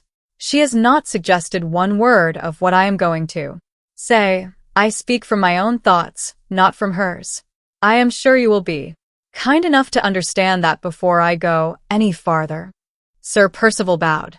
She had proceeded thus far, with perfect outward tranquility and perfect propriety of manner. She looked at him, and he looked at her. They seemed, at the outset at least, resolved to understand one another plainly. "I have heard from Marian," she went on, "that I have only to claim my release from our engagement to obtain that release from you." It was "Forbearing and generous on your part, Sir Percival, to send me such a message. It is only doing you justice to say that I am grateful for the offer. And I hope and believe that it is only doing myself justice to tell you that I decline to accept it." His attentive face relaxed a little, but I saw one of his feet, softly, quietly, incessantly beating on the carpet under the table, and I felt that he was secretly as anxious as ever. "I have not forgotten," she said, "that you asked my father's permission before you honored me with the proposal of marriage. Perhaps you have not forgotten either what I said when I consented to our engagement? I venture to tell you that my father's influence and advice had mainly decided me to give you my promise. I was guided by my father because I had always found him the truest of all advisers, the best and fondest of all protectors and friends. I have lost him now. I have only his memory to love, but my faith in that dear dead friend has never been shaken. I believe at this moment as truly as I ever believed that he knew what was best, and that his hopes and wishes ought to be my hopes and wishes too." Her voice trembled for the first time. Her restless fingers stole their way into my lap and held fast by one of my hands. There was another moment of silence, and then Sir Percival spoke. "May I ask," he said, "if I have ever proved myself unworthy of the trust which it has been hitherto my greatest honor and greatest happiness to possess?" "I have found nothing in your conduct to blame," she answered. "You have always treated me with the same delicacy and the same forbearance. You have deserved my trust, and what is of far more importance in my estimation, you have deserved my father's trust, out of which mine grew. You have given me no excuse, even if I had wanted to find one, for asking to be released from my pledge. What I have said so far has been spoken with the wish to acknowledge my whole obligation to you, my regard for that obligation, my regard for my father's memory, and my regard for my own promise. All forbid me to set the example, on my side, of withdrawing from our present position. The breaking of our engagement must be entirely your wish and your act, Sir Percival, not mine." The uneasy beating of his foot suddenly stopped, and he leaned forward, eagerly across the table. "My act," he said. "What reason can there be on my side for withdrawing?" I heard her breath quickening. I felt her hand growing cold. In spite of what she had said to me when we were alone, I began to be afraid of her. I was wrong. "A reason that it is very hard to tell you," she answered. "There is a change in me, Sir Percival, a change which is serious enough to justify you, to yourself, and to me, in breaking off our engagement." His face turned so pale again that even his lips lost their color. He raised the arm which lay on the table, turned a little away in his chair, and supported his head on his hand, so that his profile only was presented to us. "What change?" he asked. The tone in which he put the question jarred on me. There was something painfully suppressed in it. She sighed heavily and leaned towards me a little, so as to rest her shoulder against mine. I felt her trembling and tried to spare her by speaking myself. She stopped me by a warning pressure of her hand and then addressed Sir Percival one more, but this time without looking at him. I have heard, she said, and I believe it, that the fondest and truest of all affections is the affection which a woman ought to bear to her husband. When our engagement began, that affection was mine to give, if I could, and yours to win, if you could. Will you pardon me and spare me, Sir Percival, if I acknowledge that it is not so any longer? A few tears gathered in her eyes and dropped over her cheeks slowly as she paused and waited for his answer. He did not utter a word. At the beginning of her reply, he had moved the hand on which his head rested so that it hid his face. I saw nothing but the upper part of his figure at the table. Not a muscle of him moved. The fingers of the hand which supported his head were dented deep in his hair. They might have expressed hidden anger or hidden grief. It was hard to say which. There was no significant trembling in them. There was nothing, absolutely nothing, to tell the secret of his thoughts at that moment, the moment which was the crisis of his life and the crisis of hers. I was determined to make him declare himself, for Laura's sake. Sir Percival, I interposed sharply, have you nothing to say when my sister has said so much? More, in my opinion, I added, my unlucky temper getting the better of me, than any man alive, in your position, has a right to hear from her. That last rash sentence opened a way for him by which to escape me if he chose, and he instantly took advantage of it. Pardon me, Miss Halcombe, he said, still keeping his hand over his face. Pardon me if I remind you that I have claimed no such right. The few plain words which would have brought him back to the point from which he had wandered were just on my lips when Laura checked me by speaking again. I hope I have not made my painful acknowledgment in vain, she continued. I hope it has secured me your entire confidence in what I have still to say. Pray be assured of it. He made that brief reply warmly, dropping his hand on the table while he spoke, and turning towards us again. Whatever outward change had passed over him was gone now. His face was eager and expectant. It expressed nothing but the most intense anxiety to hear her next words. I wish you to understand that I have not spoken from any selfish motive, she said.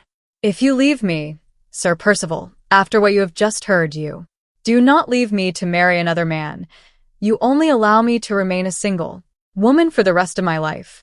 My fault towards you has begun and ended in my own thoughts. It can never go any farther. No word has passed. She hesitated, in doubt about the expression she should use next, hesitated in a momentary confusion which it was very sad and very painful to see. No word has passed, she patiently and resolutely resumed, between myself and the person to whom I am now referring for the first and last time in your presence of my feelings towards him, or of his feelings towards me, no word ever can pass. Neither he nor I are likely, in this world, to meet again. I earnestly beg you to spare me from saying any more and to believe me on my word in what I have just told you. It is the truth, Sir Percival, the truth, which I think my promised husband has a claim to hear at any sacrifice of my own feelings. I trust to his generosity to pardon me and to his honor to keep my secret. Both those trusts are sacred to me, he said, and both shall be sacredly kept. After answering in those terms, he paused and looked at her as if he was waiting to hear more. I have said all I wish to say, she added quietly. I have said more than enough to justify you in withdrawing from your engagement. You have said more than enough, he answered, to make it the dearest object of my life, to keep the engagement. With those words he rose from his chair and advanced a few steps towards the place where she was sitting. She started violently, and a faint cry of surprise escaped her. Every word she had spoken had innocently betrayed her purity and truth to a man who thoroughly understood the priceless value of a pure and true woman. Her own noble conduct had been the hidden enemy throughout of all the hopes she had trusted to it. I had dreaded this from the first. I would have prevented it if she had allowed me the smallest chance of doing so. I even waited and watched now, when the harm was done, for a word from Sir Percival that would give me the opportunity of putting him in the wrong. "You have left it to me, Miss Fairlie, to resign you," he continued. "I am not heartless enough to resign a woman who has just shown herself to be the noblest of her sex." He spoke with such warmth and feeling, with such passionate enthusiasm, and yet with such perfect delicacy that she raised her head, flushed up a little, and looked at him with sudden animation and spirit. "No," she said firmly, "the most wretched of her sex, if she must give herself in marriage when she cannot give her love. May she not give it in the future," he asked, "if the one object of her husband's life is to deserve it?" "Never," she answered.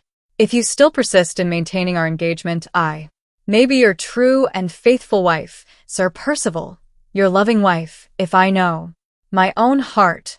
Never." She looked so irresistibly beautiful as she said those brave words that no man alive could have steeled his heart against her. I tried hard to feel that Sir Percival was to blame, and to say so, but my womanhood would pity him, in spite of myself. "I gratefully accept your faith and truth," he said. "The least that you can offer is more to me than the utmost that I could hope for from any other woman in the world." Her left hand still held mine, but her right hand hung listlessly at her side. He raised it gently to his lips, touched it with them, rather than kissed it, bowed to me, and then, with perfect delicacy and discretion, silently quitted the room. She neither moved nor said a word when he was gone. She sat by me cold and still, with her eyes fixed on the ground. I saw it was hopeless and useless to speak, and I only put my arm round her and held her to me in silence. We remained together so for what seemed a long and weary time, so long and so weary that I grew uneasy and spoke to her softly, in the hope of producing a change. The sound of my voice seemed to startle her into consciousness. She suddenly drew herself away from me and rose to her feet. "I must submit, Marian, as well as I can," she said. "My new life has its hard duties, and one of them begins today." As she spoke, she went to a side table near the window, on which her sketching materials were placed, gathered them together carefully, and put them in a drawer of her cabinet. She locked the drawer and brought the key to me. "I must part from everything that reminds me of him," she said. "Keep the key wherever you please. I shall never want it again." Before I could say a word, she had turned away to her bookcase and had taken from it the album that contained Walter Hartright's drawings. She hesitated for a moment, holding the little volume fondly in her hands, then lifted it to her lips and kissed it. "Oh, Laura, Laura," I said, not angrily, not reprovingly, with nothing but sorrow in my voice and nothing but sorrow in my heart. "It is the last time, Marian," she pleaded. "I am bidding it goodbye forever." She laid the book on the table and drew out the comb that fastened her hair. It fell, in its matchless beauty, over her back and shoulders, and dropped round her, far below her waist. She separated one long, thin lock from the rest, cut it off, and pinned it carefully in the form of a circle on the first blank page of the album. The moment it was fastened, she closed the volume hurriedly and placed it in my hands. "You write to him, and he writes to you," she said. "While I am alive, if he asks after me, always tell him I am well, and never say I am unhappy. Don't distress him, Marian, for my sake. Don't distress him. If I die first, promise you will give him this little book of his drawings, with my hair in it. There can be no harm, when I am gone, in telling him that I put it there with my own hands. And say, oh, Marian, say for me, then, what I can never say for myself, say I loved him." She flung her arms round my neck and whispered the last words in my ear, with a passionate delight in uttering them which it almost broke my heart to hear. All the long restraint she had imposed on herself gave way in that last outburst of tenderness. She broke from me with hysterical vehemence, and threw herself on the sofa in a paroxysm of sobs and tears that shook her from head to foot. I tried vainly to soothe her and reason with her. She was past being soothed and past being reasoned with. It was the sad, sudden end for us two of this memorable day. When the fit had worn itself out, she was too exhausted to speak. She slumbered towards the afternoon, and I put away the book of drawings so that she might not see it when she woke. My face was calm, whatever my heart might be, when she opened her eyes again and looked at me. We said no more to each other about the distressing interview of the morning. Sir Percival's name was not mentioned. Walter Hartright was not alluded to again by either of us for the remainder of the day. 10th, finding that she was composed and like herself this morning, I returned to the painful subject of yesterday for the sole purpose of imploring her to let me speak to Sir Percival and Mr. Fairlie more plainly and strongly than she could speak to either of them herself about this lamentable marriage. She interposed, gently but firmly, in the middle of my remonstrances. I left yesterday to decide, she said, and yesterday has decided. It is too late to go back. Sir Percival spoke to me this afternoon about what had passed in Laura's room. He assured me that the unparalleled trust she had placed in him had awakened such an answering conviction of her innocence and integrity in his mind that he was guiltless of having felt even a moment's unworthy jealousy, either at the time when he was in her presence or afterwards, when he had withdrawn from it, deeply as he lamented the unfortunate attachment which had hindered the progress he might otherwise have made in her esteem and regard. He firmly believed that it had remained unacknowledged in the past, and that it would remain, under all changes of circumstance which it was possible to contemplate, unacknowledged in the future. This was his absolute conviction, and the strongest proof he could give of it was the assurance which he now offered that he felt no curiosity to know whether the attachment was of recent date or not, or who had been the object of it. His implicit confidence in Miss Fairlie made him satisfied with what she had thought fit to say to him, and he was honestly innocent of the slightest feeling of anxiety to hear more. He waited after saying those words and looked at me. I was so conscious of my unreasonable prejudice against him, so conscious of an unworthy suspicion that he might be speculating on my impulsively answering the very questions which he had just described himself as resolved not to ask, that I evaded all reference to this part of the subject with something like a feeling of confusion on my own part. At the same time, I was resolved not to lose even the smallest opportunity of trying to plead Laura's cause, and I told him boldly that I regretted his generosity had not carried him one step farther, and induced him to withdraw from the engagement altogether. Here, again, he disarmed me by not attempting to defend himself. He would merely beg me to remember the difference there was between his allowing Miss Fairlie to give him up, which was a matter of submission only, and his forcing himself to give up Miss Fairlie, which was, in other words, asking him to be the suicide of his own hopes. Her conduct of the day before had so strengthened the unchangeable love and admiration of 2 long years that all active contention against those feelings, on his part, was henceforth entirely out of his power. I must think him weak, selfish, unfeeling towards the very woman whom he idolized, and he must bow to my opinion as resignedly as he could, only putting it to me, at the same time, whether her future as a single woman, pining under an unhappily placed attachment, which she could never acknowledge, could be said to promise her a much brighter prospect than her future as the wife of a man who worshipped the very ground she walked on. In the last case there was hope from time, however slight it might be. In the first case, on her own showing, there was no hope at all. I answered him, more because my tongue is a woman's and must answer, than because I had anything convincing to say.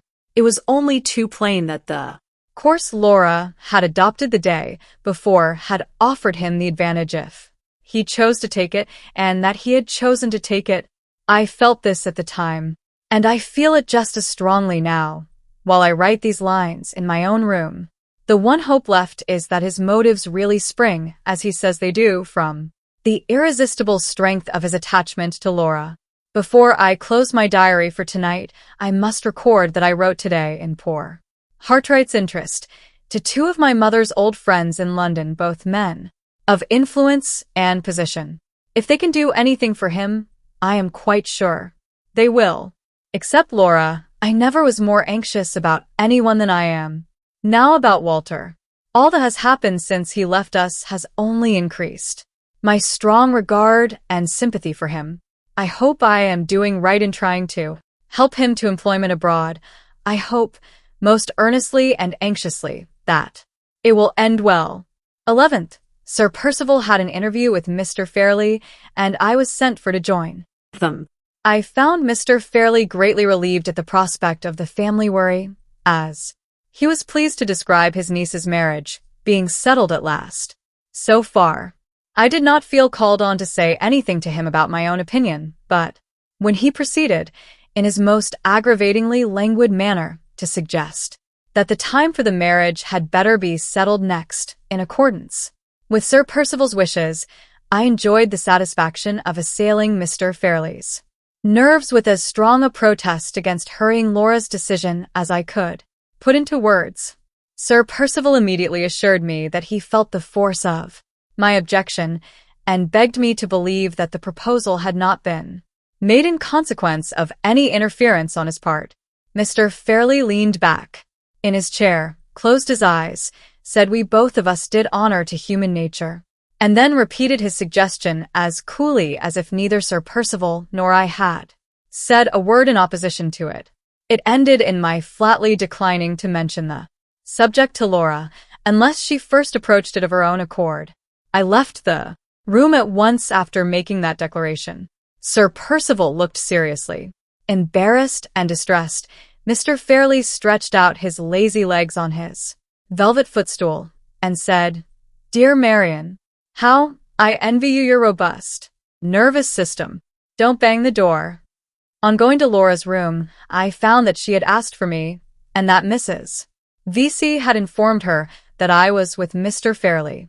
She inquired at once what I had been wanted for, and I told her all that had passed, without attempting to conceal the vexation and annoyance that I really felt.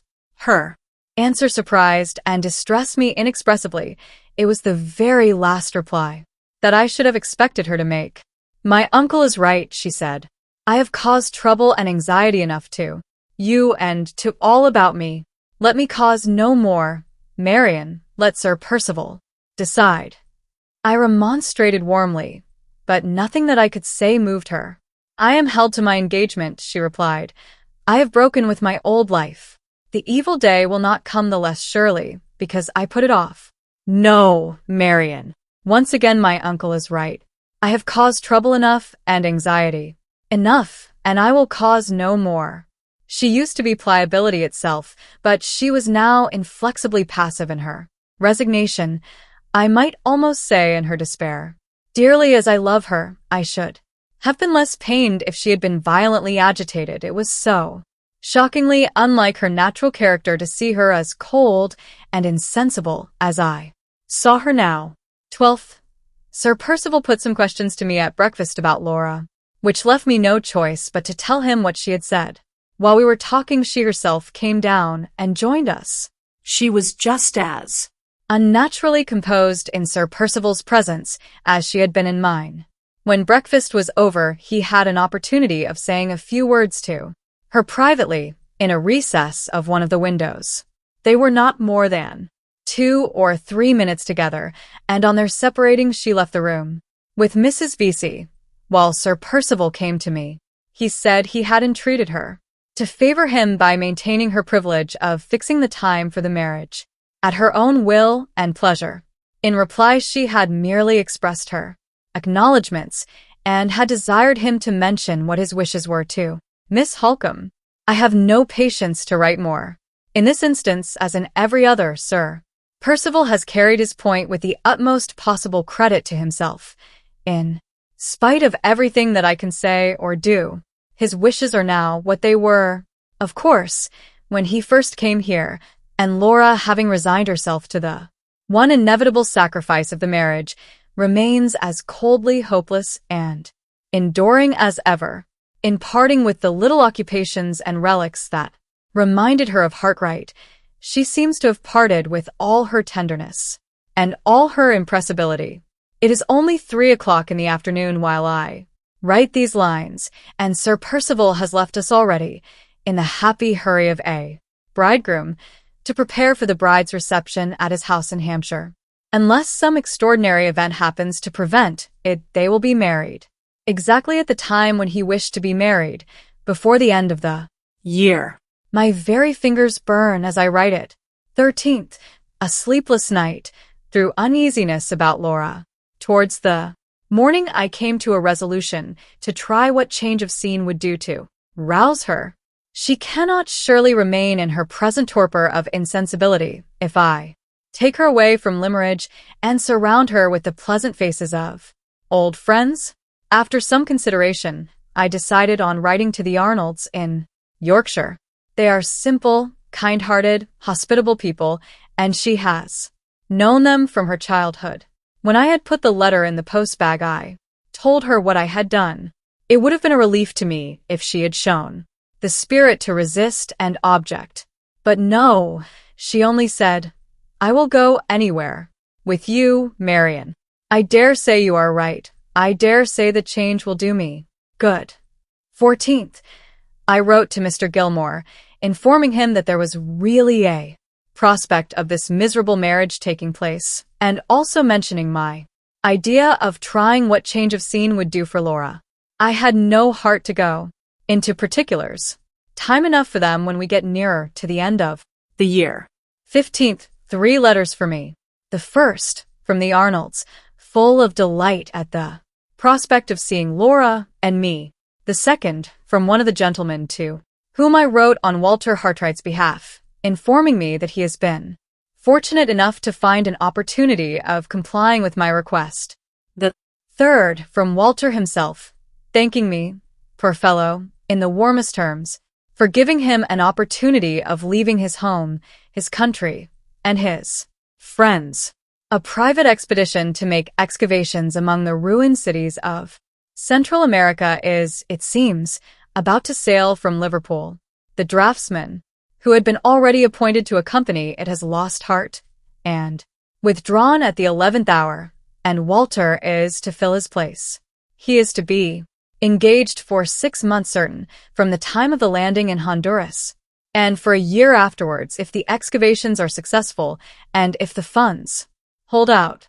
His letter ends with a promise to write me a farewell line when they are all on board ship and when the pilot leaves them.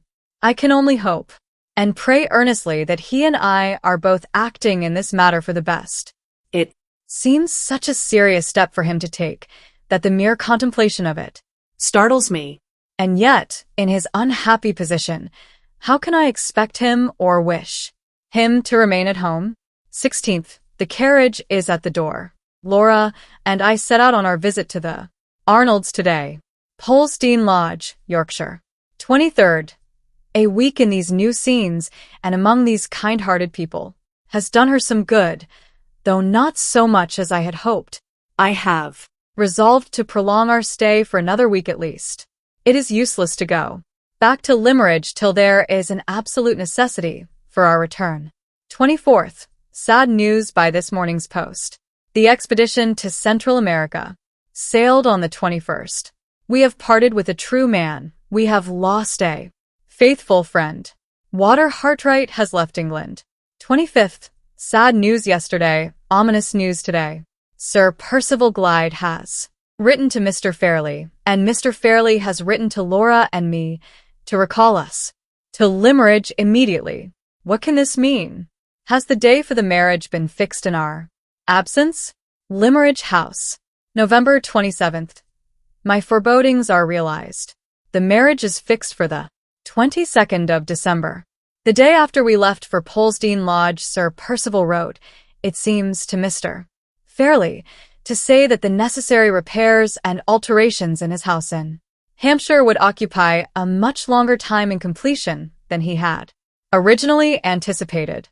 The proper estimates were to be submitted to him as soon as possible, and it would greatly facilitate his entering into definite arrangements with the worpeople if he could be informed of the exact period at which the wedding ceremony might be expected to take place. He could then make all his calculations in reference to time, besides writing the necessary apologies to friends who had been engaged to visit him that winter, and who could not, of course, be received when the house was in the hands of the workmen. To this letter Mr. Fairlie had replied by requesting Sir Percival himself to suggest a day for the marriage, subject to Miss Fairlie's approval, which her guardian willingly undertook to do his best to obtain. Sir Percival wrote back by the next post and proposed, in accordance with his own views and wishes from the first, the latter part of December, perhaps the 22nd or 24th, or any other day that the lady and her guardian might prefer.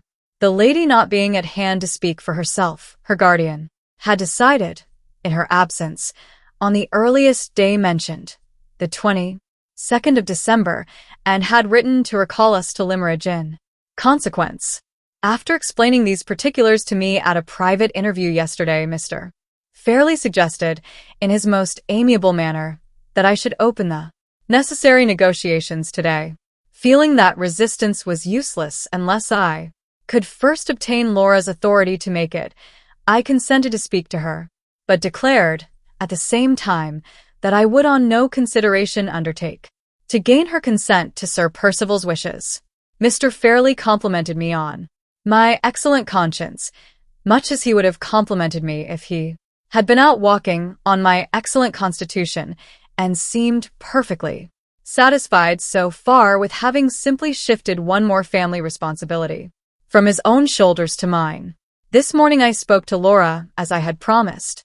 The composure, I may almost say, the insensibility which she has so strangely and so resolutely maintained ever since Sir Percival left us, was not proof against the shock of the news I had to tell her.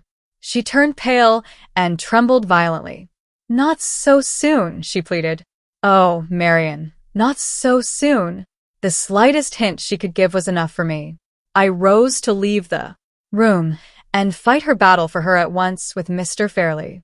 Just as my hand was on the door, she caught fast hold of my dress and stopped me. "Let me go," I said. "My tongue burns to tell your uncle that he and Sir Percival are not to have it all their own way." She sighed bitterly and still held my dress. "No," she said faintly.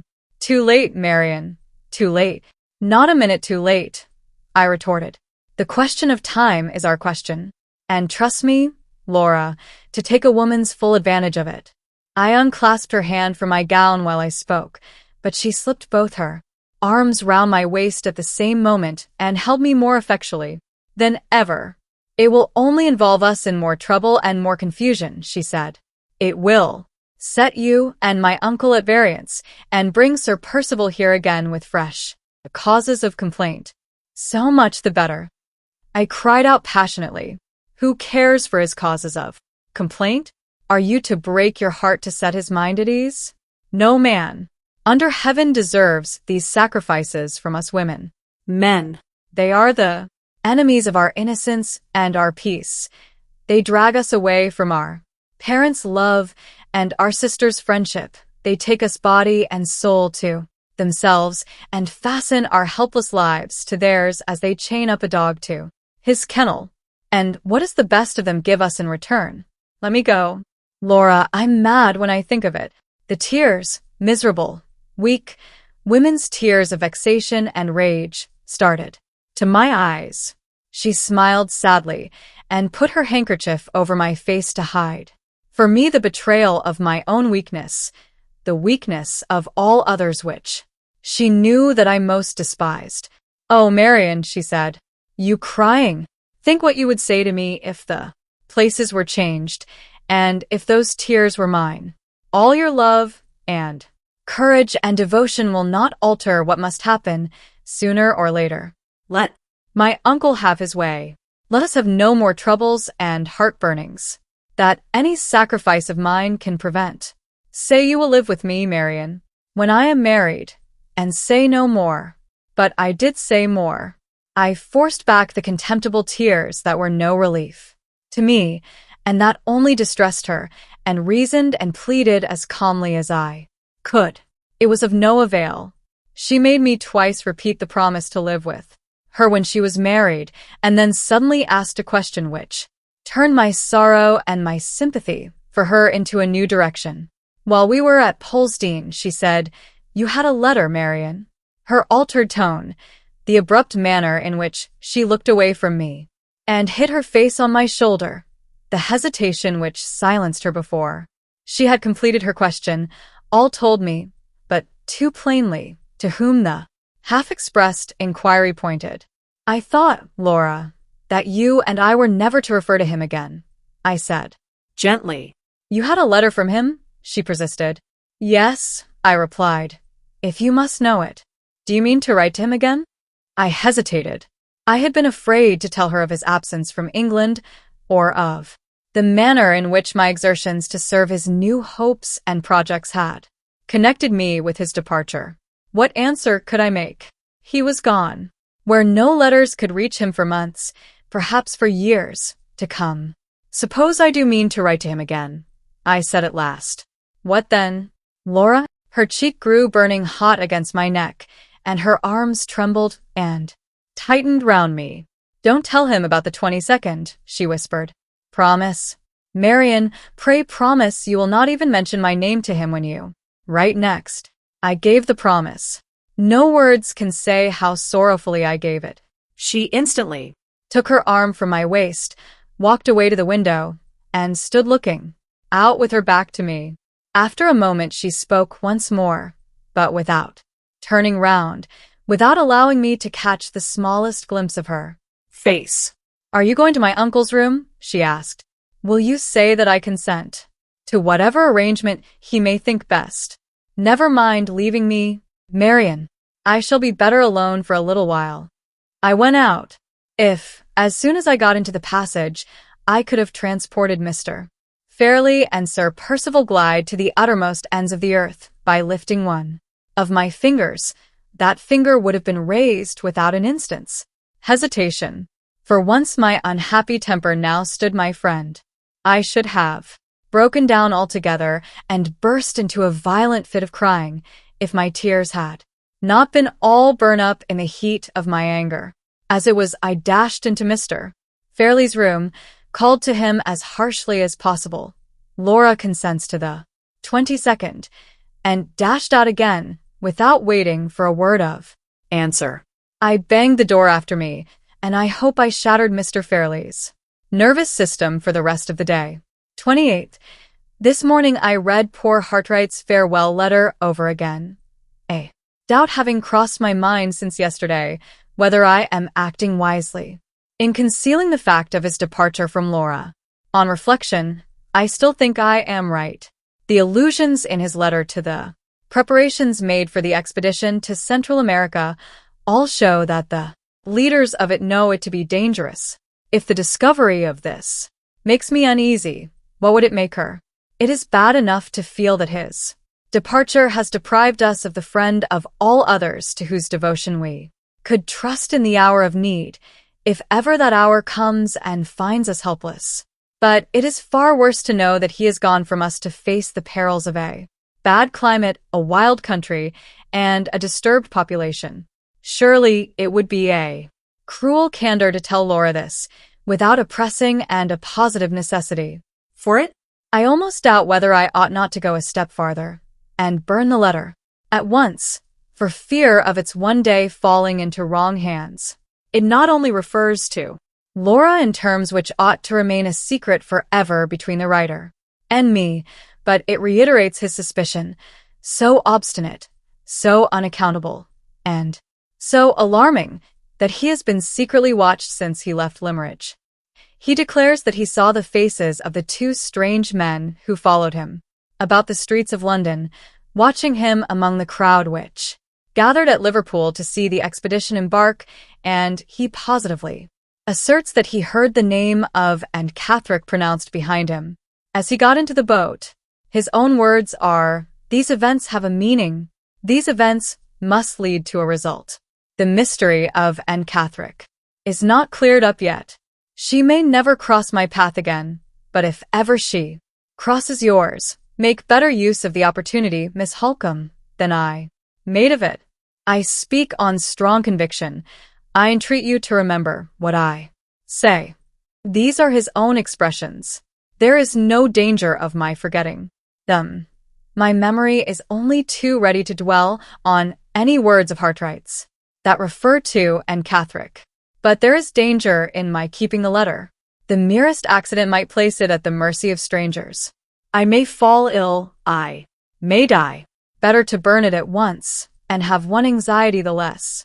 It is burnt, the ashes of his farewell letter, the last he may ever write to me, lie in a few black fragments on the hearth. Is this the sad end to all that sad story? Oh, not the end. Surely not the end already. 29th. The preparations for the marriage have begun.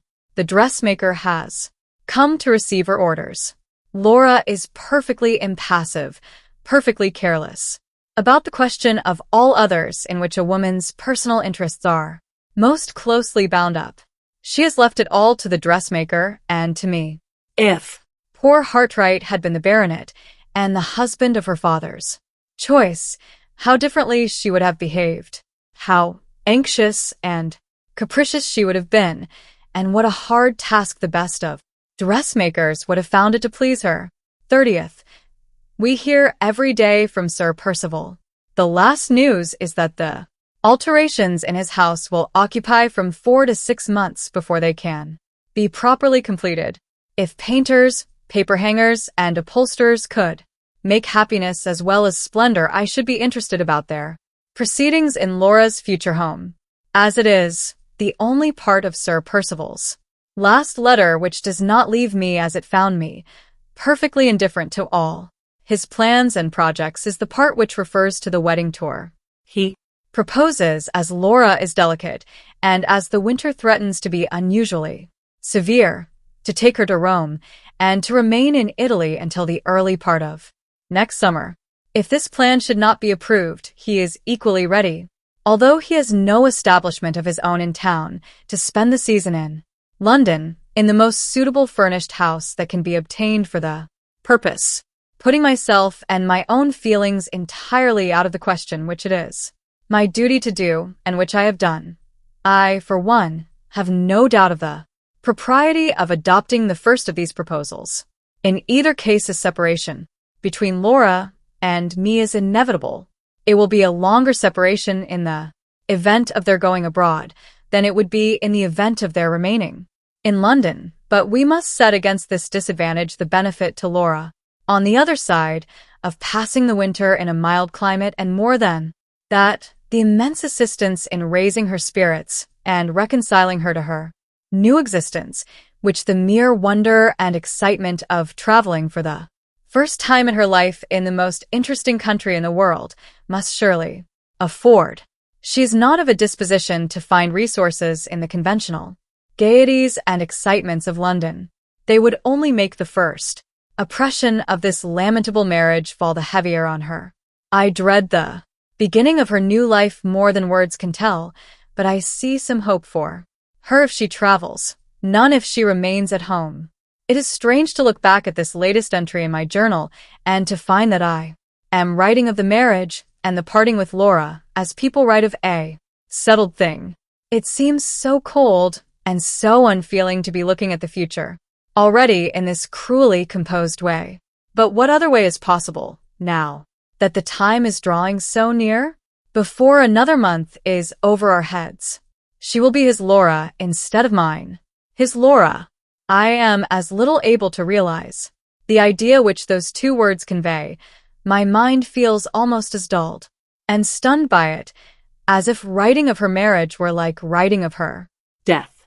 December 1st, a sad, sad day, a day that I have no heart to describe at any length.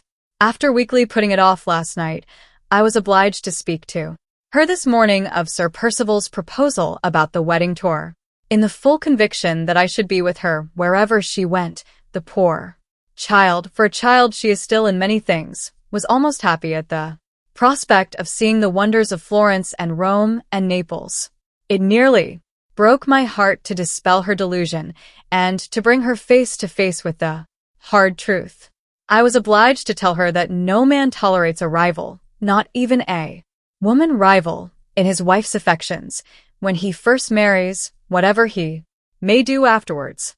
I was obliged to warn her that my chance of living with her permanently under her own roof depended entirely on my not arousing Sir Percival's jealousy and distrust by standing between them at the beginning of their marriage, in the position of the chosen depositary of his wife's closest secrets.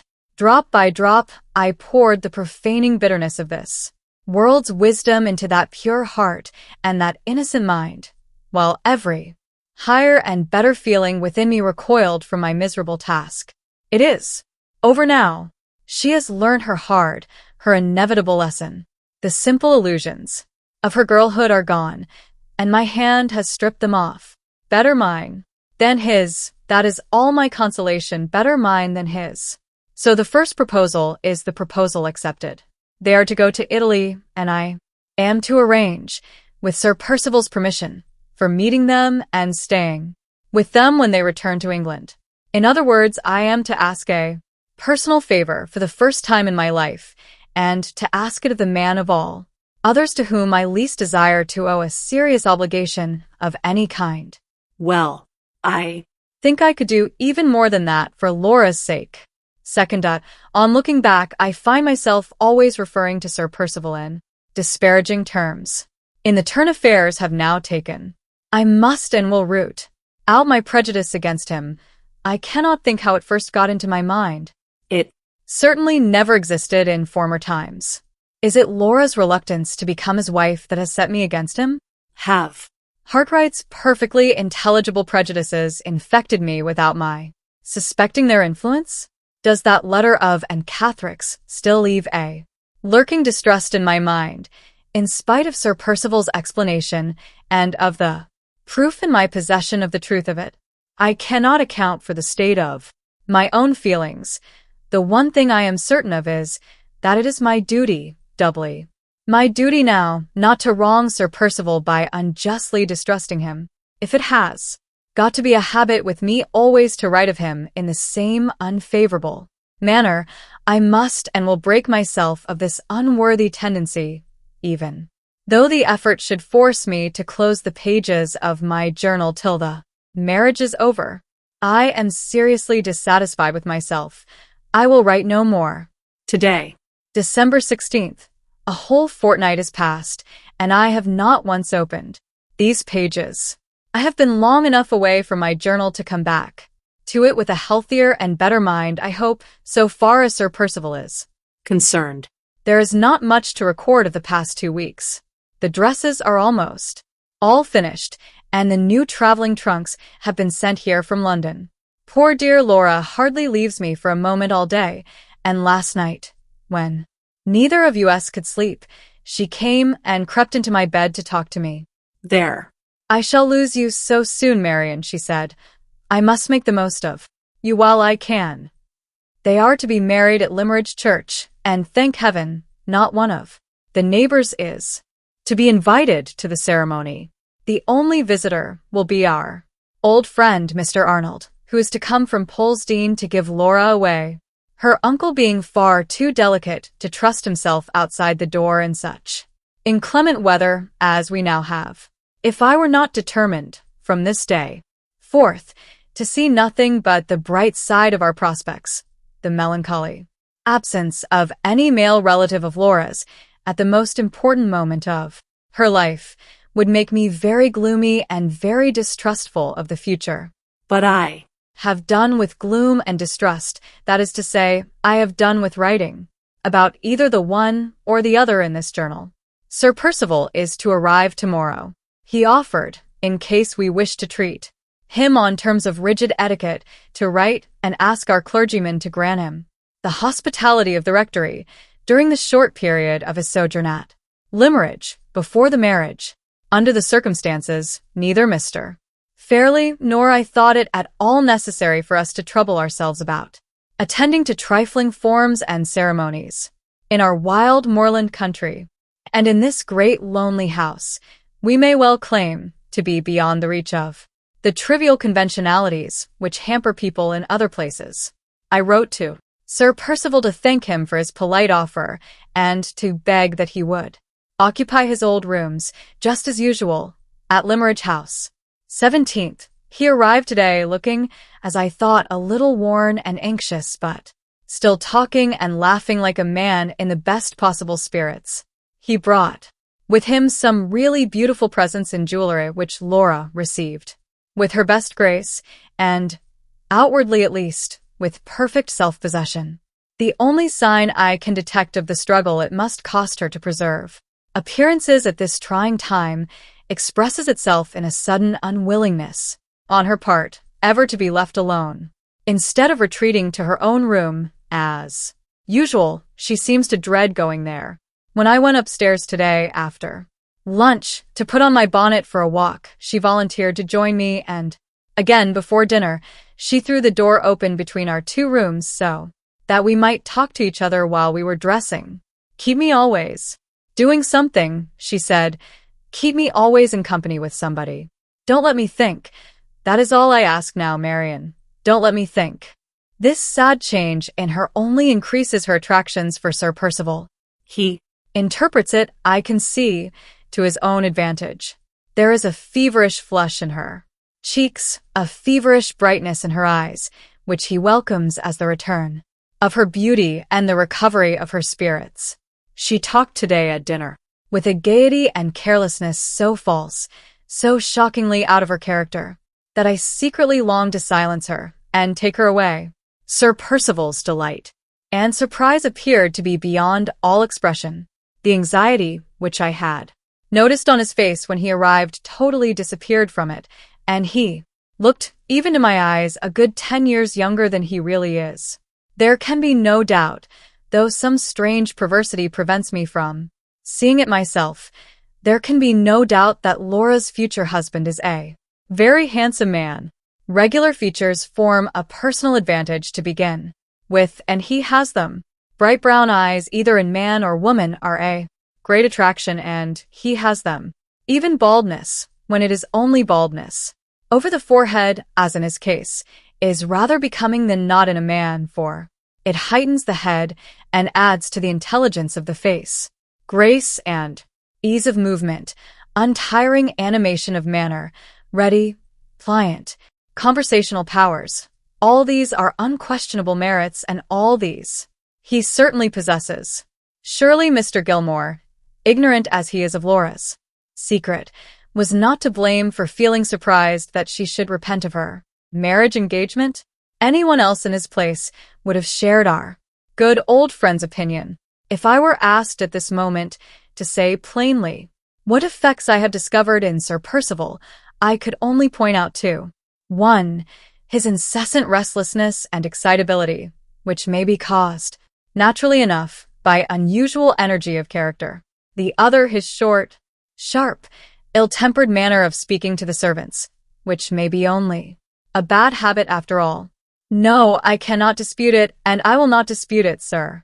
Percival is a very handsome and a very agreeable man. There, I have written it down at last, and I am glad it's over. 18th. Feeling weary and depressed this morning, I left Laura with Mrs. V.C. and went out alone for one of my brisk midday walks, which I have discontinued too much of late. I took the dry, airy road over the moor that leads to Todd's Corner. After having been out half an hour, I was excessively surprised to see Sir Percival approaching me from the direction of the farm. He was walking rapidly, swinging his stick, his head erect as usual, and his shooting jacket flying open in the wind. When we met, he did not wait for me to ask any questions. He told me at once that he had been to the farm to inquire if Mr. or Mrs. Todd had received any tidings since his last visit to Limeridge of and Catherick. You found, of course, that they had heard nothing? I said. Nothing whatever, he replied. I begin to be seriously afraid that we have lost her. Do you happen to know, he continued, looking me in the face very attentively, if the artist, Mr. Hartright, is in a position to give us any further information? He has neither heard of her nor seen her since he left Cumberland. I answered.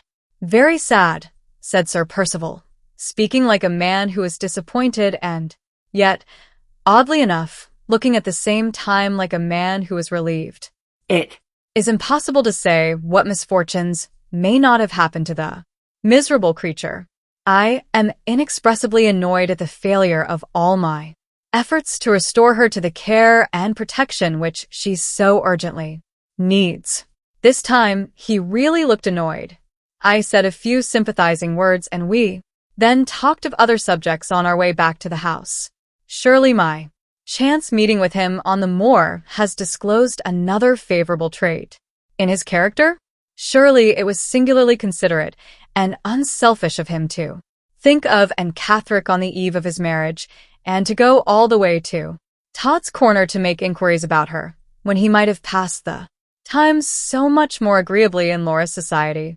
Considering that he can only have acted from motives of pure charity, his conduct, under the circumstances, shows unusual good feeling and deserves extraordinary praise. Well, I give him extraordinary praise, and there's an end of it. 19th. More discoveries in the inexhaustible mine of Sir Percival's virtues. Today I approach the subject of my proposed sojourn under his wife's roof when he brings her back to England. I had hardly dropped my first hint in this direction before he caught me warmly by the hand and said I had made the very offer to him which he had been, on his side, most anxious to make to me. I was the companion of all others whom he most sincerely longed to secure for his wife, and he begged me to believe that I had conferred a lasting favor on him by making the proposal to live with Laura after her marriage, exactly as I had always lived with her before it. When I had thanked him in her name and mine for his considerate kindness to both of us, we passed next to the subject of his wedding tour and began to talk of the English society in Rome to which Laura was to be introduced. He ran over the names of several friends whom he expected to meet abroad this winter. They were all English as well as I can remember, with one exception. The one exception was Count Fosco. The mention of the Count's name and the discovery that he and his wife are likely to meet the bride and bridegroom on the continent puts Laura's marriage, for the first time, in a distinctly favorable light. It is likely to be the means of healing a family feud. Hitherto Madame Fosco has chosen to forget her obligations as Laura's aunt out of sheer spite against the late Mr. Fairlie for his conduct in the affair of the legacy. Now, however, she can persist in this course of conduct no longer. Sir Percival and Count Fosco are old and fast friends, and their wives will have no choice but to meet on civil terms. Madame Fosco in her maiden days was one of the most impertinent women I ever met, with capricious, exacting, and vain to the last degree of absurdity. If her husband has succeeded in bringing her to her senses, he deserves the gratitude of every member of the family, and he may have mine to begin with. I am becoming anxious to know the Count. He is the most intimate friend of Laura's husband, and in that capacity he excites my strongest interest. Neither Laura nor I have ever seen him.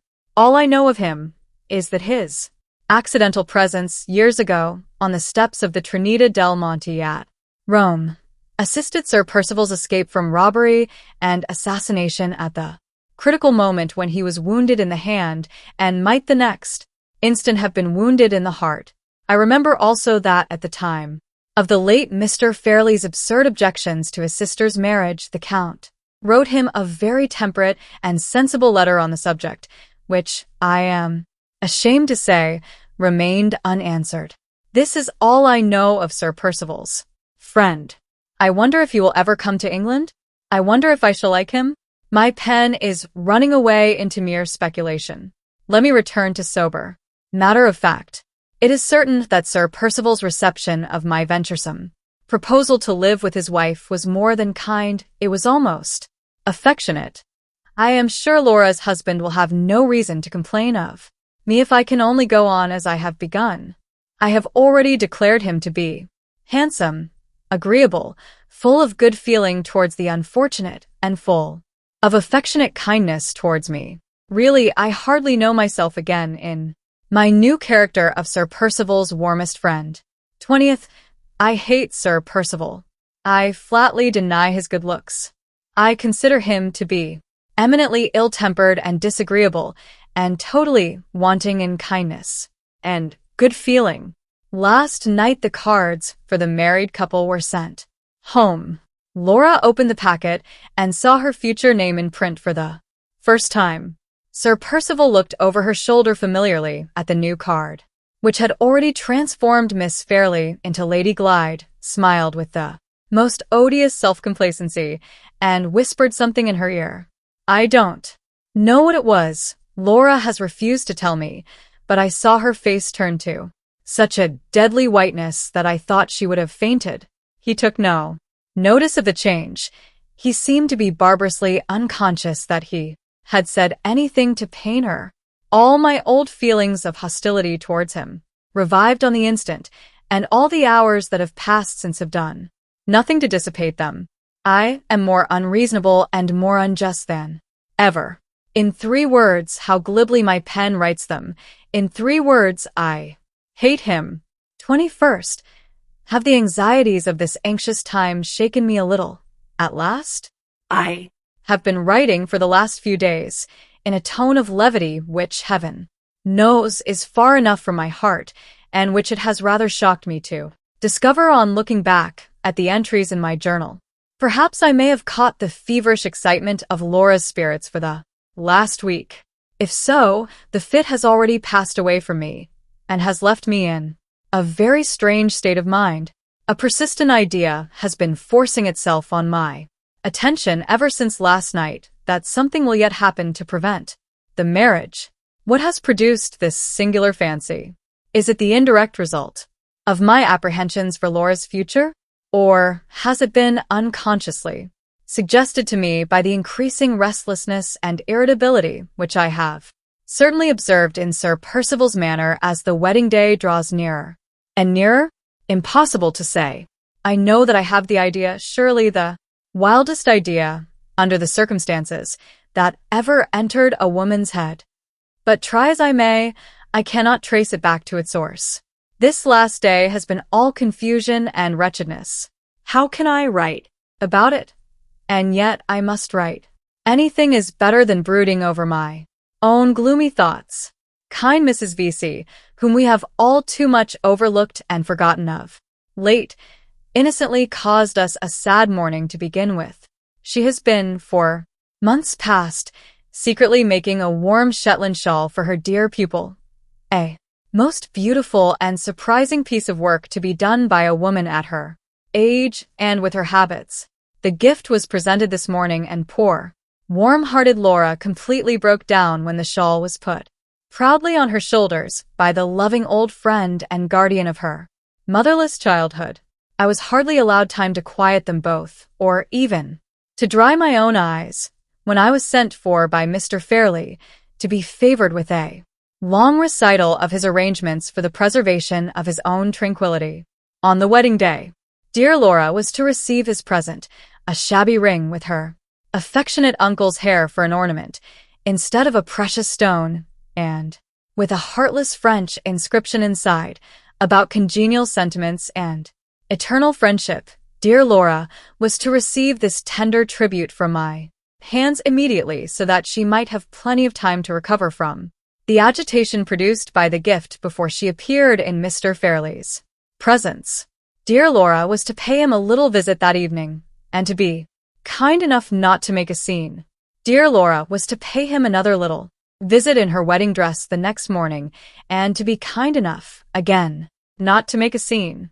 Dear Laura was to look in once more for the third time before going away, but without harrowing his feelings by saying when she was going away, and without tears, in the name of pity, in the name of everything, dear Marian, that is most affectionate and most domestic and most delightfully and charmingly self-composed, without tears. I was so exasperated by this miserable selfish trifling, at such a time, that I should certainly have shocked Mr. Fairlie by some of the hardest and rudest truths he has ever heard in his life, if the arrival of Mr. Arnold from Polstein had not called me away to new duties downstairs. The rest of the day is indescribable. I believe no one in the house really knew how it passed.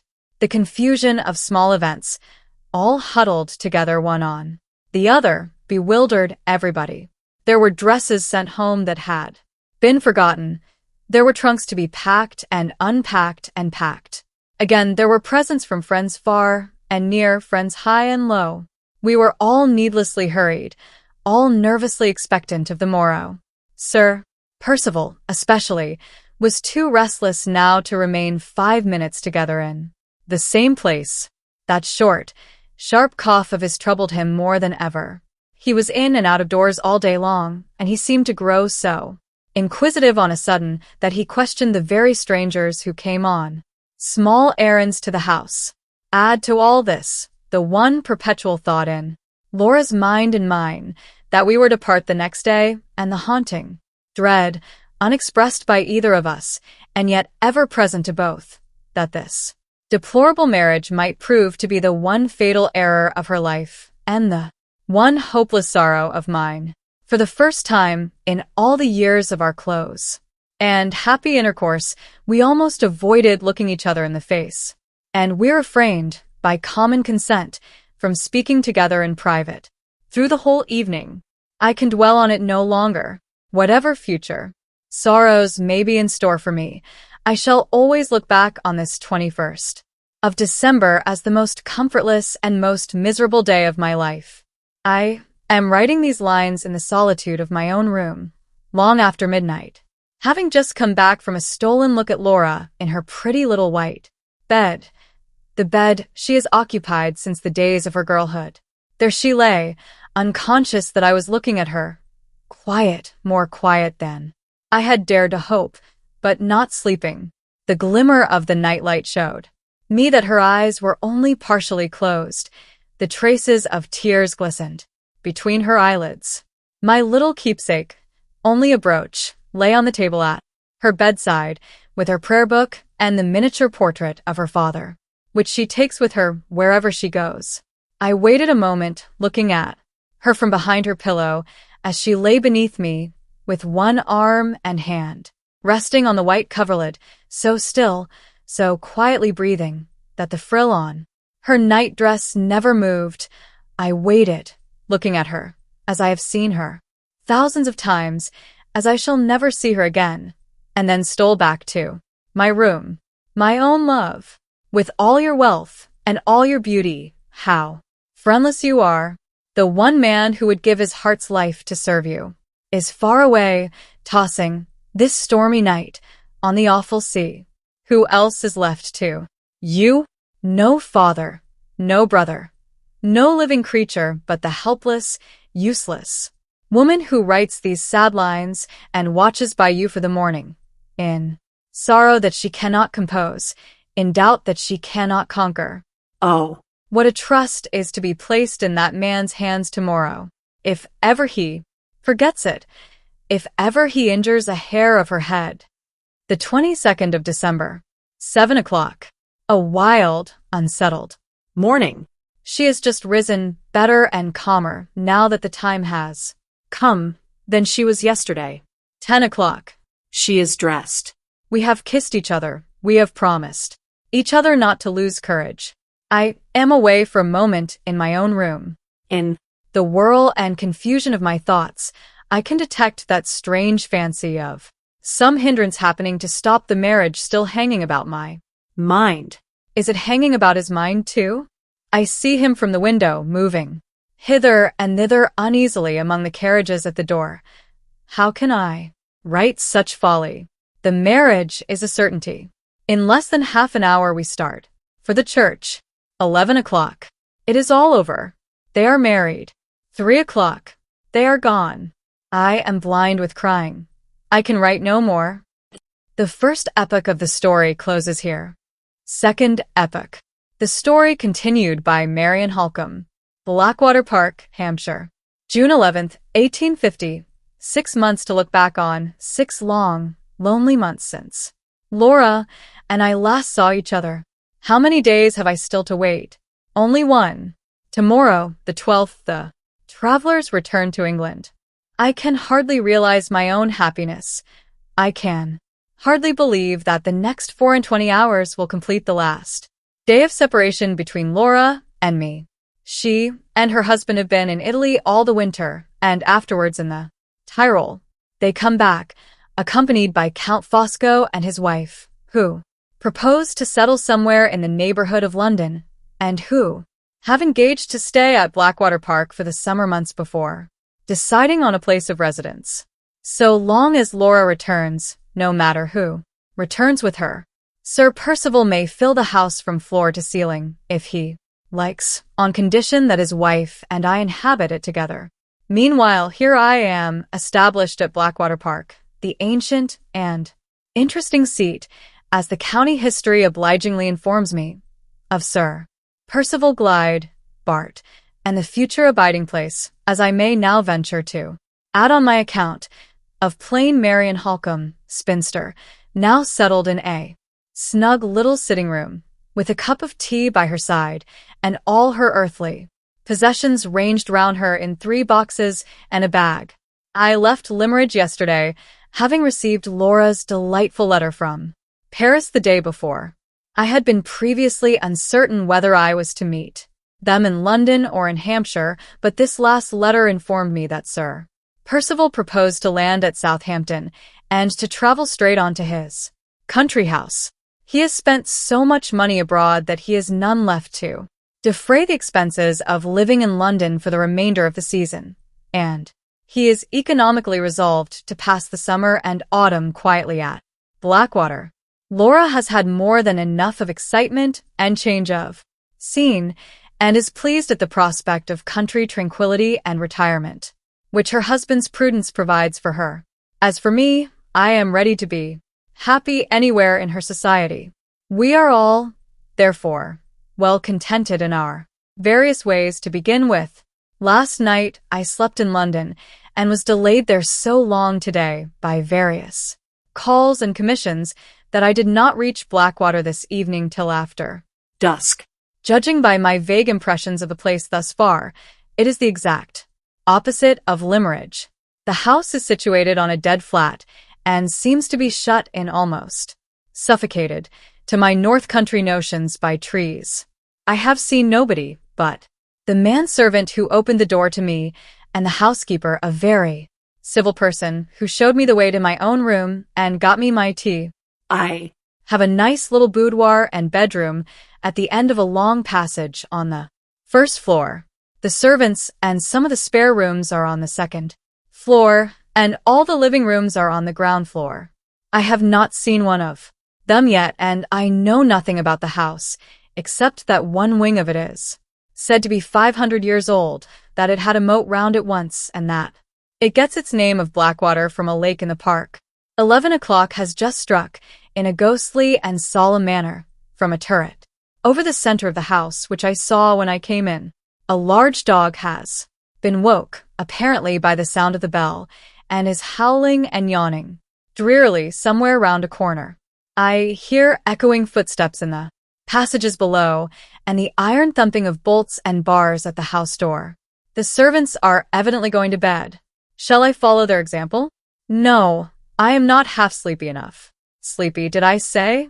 I feel as if I should never close my eyes again. The bare anticipation of seeing that dear face and hearing that well-known voice tomorrow keeps me in a perpetual fever of excitement. If I only had the privileges of a man, I would order out Sir Percival's best horse instantly, and tear away on a night gallop, eastward, to meet the rising sun, a long, hard, heavy, ceaseless gallop of hours and hours, like the famous highwayman's ride to York. Being, however, nothing but a woman, condemned to patience, propriety, and petticoats for life, I must respect the housekeeper's opinions and try to compose myself in some feeble and feminine way. Reading is out of the question. I can't fix my attention on books. Let me try. If I can write myself into sleepiness and fatigue. My journal has been very much neglected of late. What can I recall standing as I now do on the threshold of a new life, of persons and events, of chances and changes? During the past 6 months, the long, weary, empty interval since Laura's wedding day, Walter Hartright is uppermost in my memory, and he passes first in the shadowy procession of my absent friends. I received a few lines from him after the landing of the expedition in Honduras, written more cheerfully and hopefully than he has written yet. A month or 6 weeks later I saw an extract from an American newspaper describing the departure of the adventurers on their inland journey. They were last seen entering a wild, primeval forest, each man with his rifle on his shoulder and his baggage at his back. Since that time, civilization has lost all trace of them.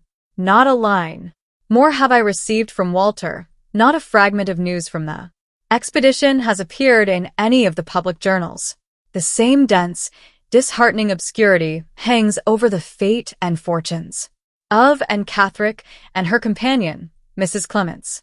Nothing whatever has been heard of either of them, whether they are in the country or out of it, whether they are living or dead, no one knows. Even Sir Percival's solicitor has lost all hope and has ordered the useless search after the fugitives to be finally given up. Our good old friend Mr. Gilmore has met with a sad check in his active professional career. Early in the spring we were alarmed by hearing that he had been found insensible at his desk and that the seizure was pronounced to be an apoplectic fit. He had been long complaining of fullness and oppression in the head, and his doctor had warned him of the consequences that would follow his persistency in continuing to work early and late, as if he were still a young man. The result now is that he has been positively ordered to keep out of his office for a year to come, at least, and to seek repose of body and relief of mind by altogether changing his usual mode of life.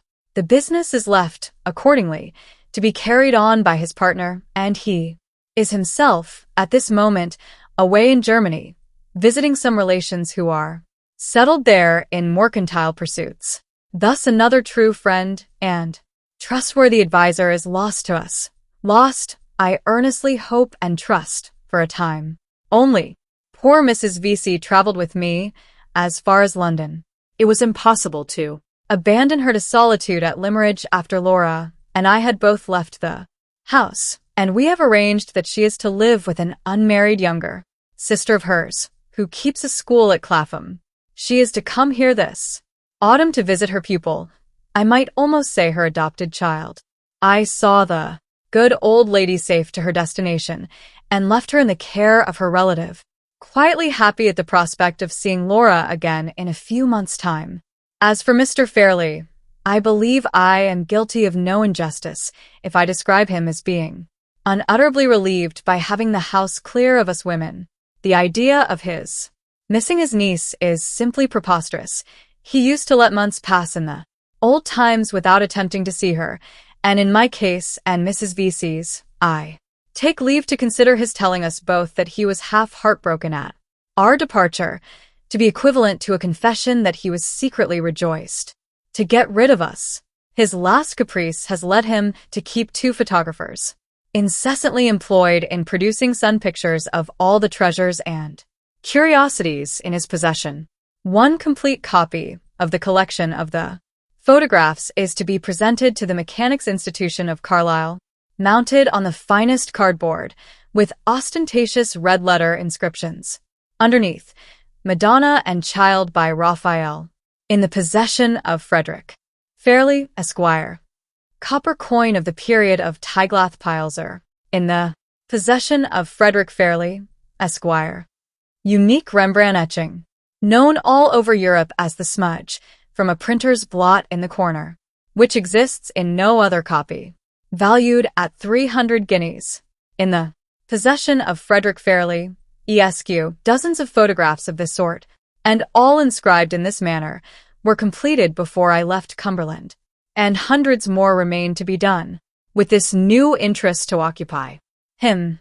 Mr. Fairlie will be a happy man for months and months to come, and the two unfortunate photographers will share the social martyrdom which he has hitherto inflicted on his valet alone. So much for the persons and events which hold the foremost place in my memory. What next of the one person who holds the foremost place in my heart? Laura has been present to my thoughts all the while I have been writing these lines. What can I recall of her during the past 6 months, before I close my journal for the night? I have only her letters to guide me, and on the most important of all the questions which our correspondents can discuss, every one of those letters leaves me in the dark. Does he treat her kindly? Is she happier now than she was when I parted with her on the wedding day? All my letters have contained these two inquiries, put more or less directly, now in one form and now in another, and all, on that point only, have remained without reply or have been answered as if my questions merely related to the state of her health. She informs me over and over again that she is perfectly well, that traveling agrees with her, that she is getting through the winter for the first time in her life without catching cold, but not a word can I find anywhere which tells me plainly that she is reconciled to her marriage and that she can now look back to the 22nd of December without any bitter feelings of repentance and regret. The name of her husband is only mentioned in her letters, as she might mention the name of a friend who was traveling with them, and who had undertaken to make all the arrangements for the journey. Sir Percival has settled that we leave on such a day. Sir Percival has decided that we travel by such a road. Sometimes she writes Percival only, but very seldom. In 9 cases out of 10 she gives him his title. I cannot find that his habits and opinions have changed and colored hers in any single particular. The usual moral transformation which is insensibly wrought in a young, fresh, sensitive woman by her marriage seems never to have taken place in Laura. She writes of her own thoughts and impressions, amid all the wonders she has seen, exactly as she might have written to someone else if I had been traveling with her instead of her husband. I see no betrayal anywhere of sympathy of any kind existing between them, even when she wanders from the subject of her travels and occupies herself with the prospects that await her in England. Her speculations are busied with her future as my sister, and persistently neglect to notice her future as Sir Percival's wife. In all this there is no undertone of complaint to warn me that she is absolutely unhappy in her married life. The impression I have derived from our correspondence does not, thank God, lead me to any such distressing conclusion as that. I only see a sad torpor, an unchangeable indifference, when I turn my mind from her in the old character of a sister, and look at her, through the medium of her letters, in the new character of a wife.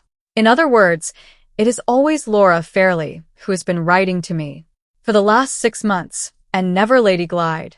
The strange silence which she maintains on the subject of her husband's character and conduct she preserves with almost equal resolution in the few references which her later letters contain to the name of her husband's bosom friend, Count Fosco. For some unexplained reason the Count and his wife appear to have changed their plans abruptly at the end of last autumn, and to have gone to Vienna instead of going to Rome, at which latter place Sir Percival had expected to find them when he left England. They only quitted Vienna in the spring, and traveled as far as the Tyrol to meet the bride and bridegroom on their homeward journey. Laura writes readily enough about the meeting with Madame Fosco, and assures me that she has found her aunt so much changed for the better, so much quieter, and so much more sensible as a wife than she was as a single woman, that I shall hardly know her again when I see her here. But on the subject of Count Fosco, who interests me infinitely more than his wife, Laura is provokingly circumspect and silent. She only says that he puzzles her, and that she will not tell me what her impression of him is until I have seen him and formed my own opinion first. This, to my mind, looks ill for the Count. Laura has preserved, far more perfectly than most people do in later life, the child's subtle faculty of knowing a friend by instinct, and if I am right in assuming that her first impression of Count Fosco has not been favorable, I for one am in some danger of doubting and distrusting that illustrious foreigner before I have so much as set eyes on him. But patience, patience, this uncertainty and many uncertainties more cannot last much longer. Tomorrow will see all my doubts in a fair way of being cleared up sooner or later. 12 o'clock has struck, and I have just come back to close these pages. After looking out at my open window, it is a still, sultry, moonless night. The stars are dull and few. The trees that shut out the view on all sides look dimly black and solid in the distance, like a great wall of rock. I hear the croaking of frogs, faint and far off, and the echoes of the great clock hum in the airless calm long after the strokes have ceased. I wonder how Blackwater Park will look in the daytime? I don't altogether like it by night. 12th. A day of investigations and discoveries, a more interesting day for many reasons than I had ventured to anticipate. I began my sightseeing, of course, with the house. The main body of the building is of the time of that highly overrated woman, Queen Elizabeth. On the ground floor there are two hugely long galleries, with low ceilings lying parallel with each other and rendered additionally dark and dismal by hideous family portraits, every one of which I should like to burn. The rooms on the floor above the two galleries are kept in tolerable repair, but are very seldom used. The civil housekeeper, who acted as my guide, offered to show me over them, but considerately added that she feared I should find them rather out of order.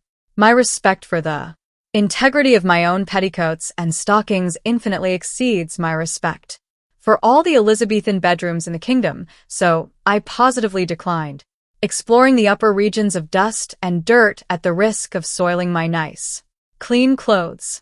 The housekeeper said, "I am quite of your opinion, miss," and appeared to think me the most sensible woman she had met with for a long time past. So much, then, for the main building. 2 wings are added at either end of it. The half-ruined wing on the left, as you approach the house, was once a place of residence standing by itself, and was built in the 14th century. One of Sir Percival's maternal ancestors, I don't remember, and don't care which, tacked on the main building at right angles to it in the aforesaid Queen Elizabeth's time. The housekeeper told me that the architecture of the old wing, both outside and inside, was considered remarkably fine by good judges. On further investigation, I discovered that good judges could only exercise their abilities on Sir Percival's piece of antiquity by previously dismissing from their minds all fear of damp, darkness, and rats. Under these circumstances, I unhesitatingly acknowledged myself to be no judge at all, and suggested that we should treat the old wing precisely as we had previously treated the Elizabethan bedrooms. Once more the housekeeper said, "I am quite of your opinion, miss," and once more she looked at me with undisguised admiration of my extraordinary common sense. We went next to the wing on the right, which was built by way of completing the wonderful architectural jumble at Blackwater Park in the time of George II. This is the habitable part of the house, which has been repaired and redecorated inside on Laura's account.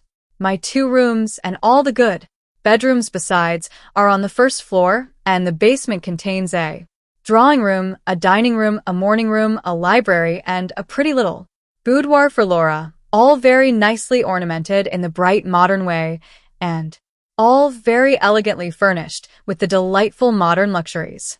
None of the rooms are anything like so large and airy as our rooms at Limmeridge, but they all look pleasant to live in. I was terribly afraid from what I had heard of. Blackwater Park, of fatiguing antique chairs, and dismal stained glass, and musty, frowsy hangings, and all the barbarous lumber which people born, without a sense of comfort, accumulate about them, in defiance of the consideration due to the convenience of their friends. It is an inexpressible relief to find that the 19th century has invaded this strange future home of mine and has swept the dirty, good old times out of the way of our daily life.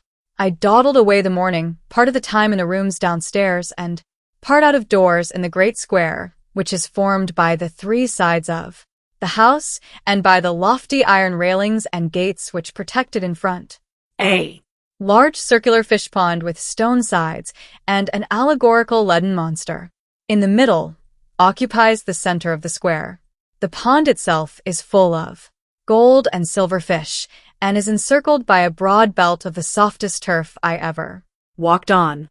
I loitered here on the shady side pleasantly enough till luncheon time, and after that took my broad straw hat and wandered out alone in the warm, lovely sunlight to explore the grounds. Daylight confirmed the impression which I had felt the night before of there being too many trees at Blackwater. The house is stifled by them. They are, for the most part, young and planted far too thickly. I suspect there must have been a ruinous cutting down of timber all over the estate before Sir Percival's time, and an angry anxiety on the part of the next possessor to fill up all the gaps as thickly and rapidly as possible.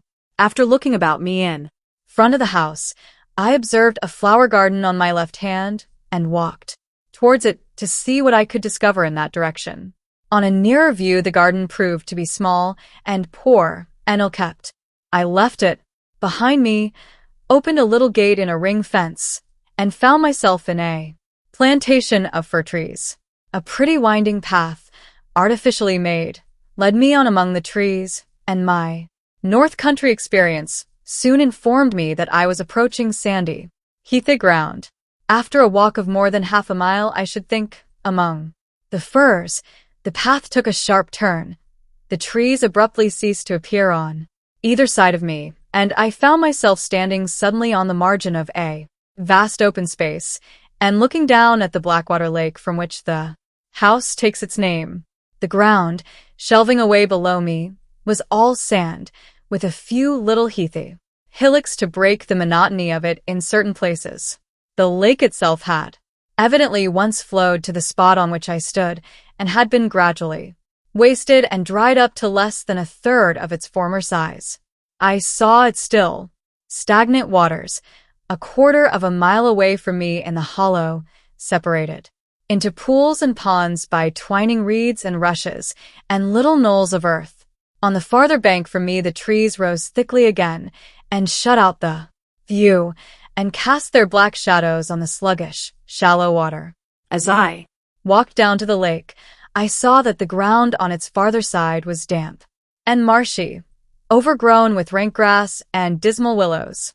The water, which was clear enough on the open sandy side, where the sun shone, looked black and poisonous opposite to me, where it lay deeper under the shade of the spongy banks and the rank overhanging thickets and tangled trees.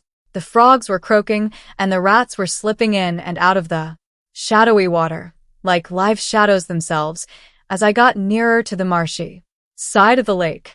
I saw here, lying half in and half out of the water, the rotten wreck of an old overturned boat, with a sickly spot of sunlight glimmering through a gap in the trees on its dry surface, and a snake basking in the midst of the spot, fantastically coiled and treacherously still. Far and near, the view suggested the same dreary impressions of solitude and decay, and the glorious brightness of the summer sky overhead seemed only to deepen and harden the gloom and barrenness of the wilderness on which it shone. I turned and retraced my steps to the high heathy ground, directing them a little aside from my former path towards a shabby old wooden shed which stood on the outer skirt of the fir plantation, and which had hitherto been too unimportant to share my notice with the wide, wild prospect of the lake. On approaching the shed, I found that it had once been a boathouse, and that an attempt had apparently been made to convert it afterwards into a sort of rude arbor, by placing inside it a firwood seat, a few stools, and a table. I entered the place and sat down for a little while to rest and get my breath again. I had not been in the boathouse more than a minute when it struck me that the sound of my own quick breathing was very strangely echoed by something beneath me. I listened intently for a moment and heard a low, thick, sobbing breath that seemed to come from the ground under the seat, which I was occupying. My nerves are not easily shaken by trifles, but on this occasion I started to my feet in a fright, called out, received no answer, summoned back my recreant courage, and looked under the seat. There, crouched up in the farthest corner, lay the forlorn cause of my terror, in the shape of a poor little dog, a black and white spaniel. The creature moaned feebly when I looked at it and called to it, but never stirred. I moved away the seat and looked closer. The poor little dog's eyes were glazing fast, and there were spots of blood on its glossy white side. The misery of a weak, helpless, dumb creature is surely one of the saddest of all the mournful sights which this world can show. I lifted the poor dog in my arms, as gently as I could, and contrived a sort of makeshift hammock for him to lie in, by gathering up the front of my dress all round him. In this way I took the creature as painlessly as possible, and as fast as possible, back to the house. Finding no one in the hall, I went up at once to my own sitting room, made a bed for the dog with one of my old shawls, and rang the bell. The largest and fattest of all possible housemaids answered it, in a state of cheerful stupidity which would have provoked the patience of a saint. The girl's fat, shapeless face actually stretched into a broad grin at the sight of the wounded creature on the floor. "What do you see there to laugh at?" I asked, as angrily as if she had been a servant of my own. "Do you know whose dog it is?" "No, miss, that I certainly don't." She stooped and looked down at the spaniel's injured side, brightened suddenly with the irradiation of a new idea, and pointing to the wound with a chuckle of satisfaction said, "That's Baxter's doings, that is." I was so exasperated that I could have boxed her ears. "Baxter?" I said. "Who is the brute you call Baxter?" The girl grinned again more cheerfully than ever. "Bless you, miss. Baxter's the keeper, and when he finds strange dogs hunting about, he takes and shoots 'em. It's keeper's duty, miss. I think that dog will die. Here's where he's been shot, ain't it? That's Baxter's doings, that is. Baxter's doings, miss.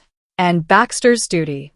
I was almost wicked enough to wish that Baxter had shot the housemaid instead of the dog, seeing that it was quite useless to expect this densely impenetrable personage to give me any help in relieving the suffering the creature at our feet.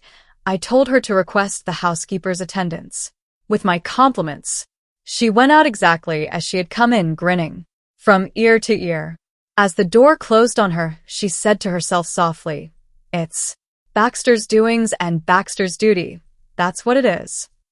The housekeeper, a person of some education and intelligence, thoughtfully brought upstairs with her some milk and some warm water.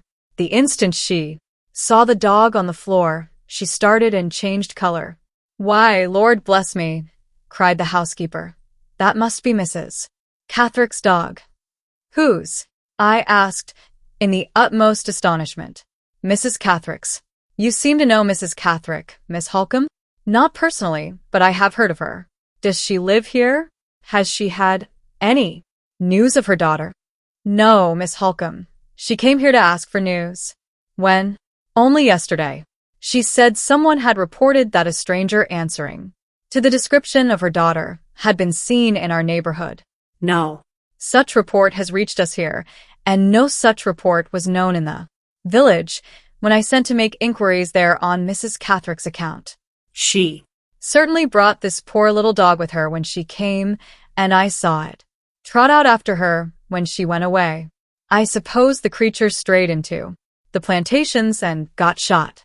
"Where did you find it, Miss Halcombe?" In the old shed that looks out on the lake. Yes, that is the plantation side, and the poor thing dragged itself, I suppose, to the nearest shelter as dogs will, to die. If you can moisten its lips with the milk, Miss Halcombe, I will wash the clotted hair from the wound. I am very much afraid it is too late to do any good. However, we can but try. Mrs. Cathrick. The name still rang in my ears, as if the housekeeper had only that moment surprised me by uttering it. While we were attending to the dog, the words of Walter Hartright's caution to me returned to my memory. If ever and Cathrick crosses your path, make better use of the opportunity, Miss Halcombe, than I made of it. The finding of the wounded spaniel had led me already to the discovery of Mrs. Cathrick's visit to Blackwater Park, and that event might lead in its turn to something more. I determined to make the most of the chance which was now offered to me, and to gain as much information as I could. Did you say that Mrs. Cathrick lived anywhere in this neighborhood? I asked. Oh dear, no, said the housekeeper. She lives at Welmingham, quite at the other end of the county, 25 miles off, at least. I suppose you have known Mrs. Cathrick for some years? On the contrary, Miss Halcombe, I never saw her before she came here. Yesterday. I had heard of her, of course, because I had heard of Sir Percival's kindness in putting her daughter under medical care. Mrs. Cathrick is rather a strange person in her manners, but extremely respectable-looking. She seemed sorely put out when she found that there was no foundation, none, at least, that any of us could discover for the report of her daughter having been seen in this neighborhood. I am rather interested about Mrs. Cathrick, I went on, continuing the conversation as long as possible. I wish I had arrived here soon enough to see her yesterday. Did she stay for any length of time? Yes, said the housekeeper. She stayed for some time, and I think she would have remained longer if I had not been called away to speak to a strange gentleman, a gentleman who came to ask when Sir Percival was expected back. Mrs. Cathrick got up and left at once. When she heard the maid tell me what the visitor's errand was, she said to me, at parting, that there was no need to tell Sir Percival of her coming here. I thought that rather an odd remark to make, especially to a person in my responsible situation. I thought it an odd remark, too. Sir Percival had certainly led me to believe, at Limeridge, that the most perfect confidence existed between himself and Mrs. Cathrick. If that was the case, why should she be anxious to have her visit at Blackwater Park kept a secret from him? Probably, I said, seeing that the housekeeper expected me to give my opinion on Mrs. Cathrick's parting words.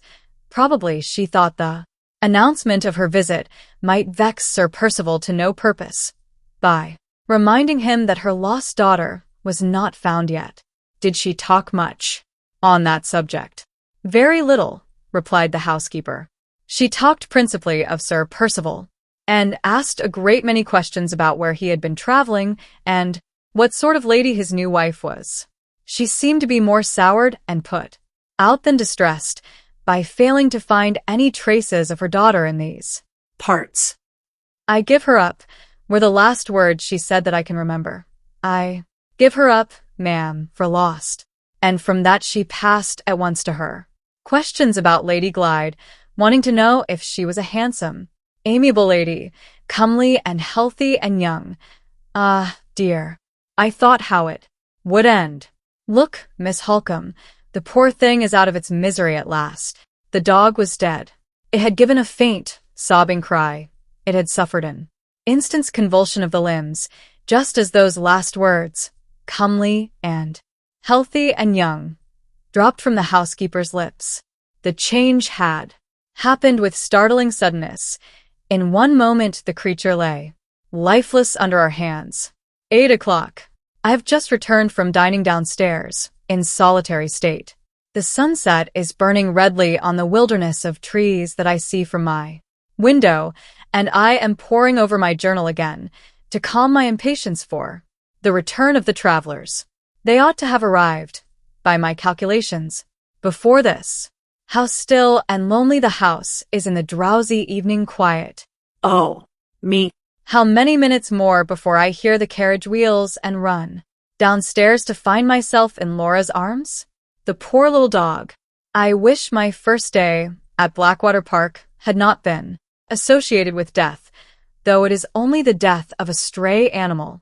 Welmingham, I see, on looking back through these private pages of mine, that Welmingham is the name of the place where Mrs. Cathrick lives. Her note is still in my possession, the note in answer to that letter about her unhappy daughter, which Sir Percival obliged me to write. One of these days, when I can find a safe opportunity, I will take the note with me by way of introduction and try what I can make of Mrs. Cathrick at a personal interview. I don't understand her wishing to conceal her visit to this place from Sir Percival's knowledge, and I don't feel half so sure as the housekeeper seems to do that her daughter and is not in the neighborhood after all. What would Walter Hartright have said in this emergency? Poor, dear Hartright. I am beginning to feel the want of his honest advice and his willing help already. Surely I heard something. Was it a bustle of footsteps below stairs? Yes. I hear the horse's feet. I hear the rolling wheels. June 15th. The confusion of their arrival has had time to subside. 2 days have elapsed since the return of the travelers, and that interval has sufficed to put the new machinery of our lives at Blackwater Park in fair working order. I may now return to my journal, with some little chance of being able to continue the entries in it as collectedly as usual. I think I must begin by putting down an odd remark which has suggested itself to me since Laura came back. When two members of a family or two intimate friends are separated, and one goes abroad and one remains at home, the return of the relative or friend who has been traveling always seems to place the relative or friend who has been staying at home at a painful disadvantage when the two first meet.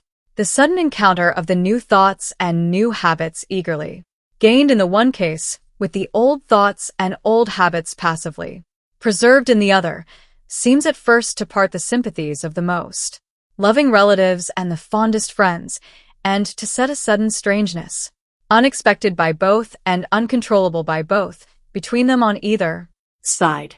After the first happiness of my meeting with Laura was over, after we had sat down together hand in hand to recover breath enough and calmness enough to talk, I felt this strangeness instantly, and I could see that she felt it too. It has partially worn away, now that we have fallen back into most of our old habits, and it will probably disappear before long. But it has certainly had an influence over the first impressions that I have formed of her, now that we are living together again, for which reason only I have thought fit to mention it here. She has found me unaltered, but I have found her changed. Changed in person, and in one respect changed in character. I cannot absolutely say that she is less beautiful than she used to be. I can only say that she is less beautiful to me. Others, who do not look at her with my eyes and my recollections, would probably think her improved. There is more color and more decision and roundness of outline in her face than there used to be, and her figure seems more firmly set and more sure and easy in all its movements than it was in her maiden days.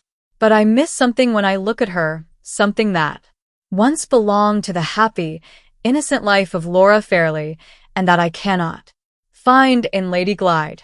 There was in the old times a freshness, a softness, an ever-varying and yet ever-remaining tenderness of beauty in her face, the charm of which it is not possible to express in words, or, as poor Hartright used often to say, in painting either. This is gone. I thought I saw the faint reflection of it for a moment when she turned pale under the agitation of our sudden meeting on the evening of her return, but it has never reappeared since. None of her letters had prepared me for a personal change in her. On the contrary, they had led me to expect that her marriage had left her, in appearance at least, quite unaltered. Perhaps I read her letters wrongly in the past, and am now reading her face wrongly in the present?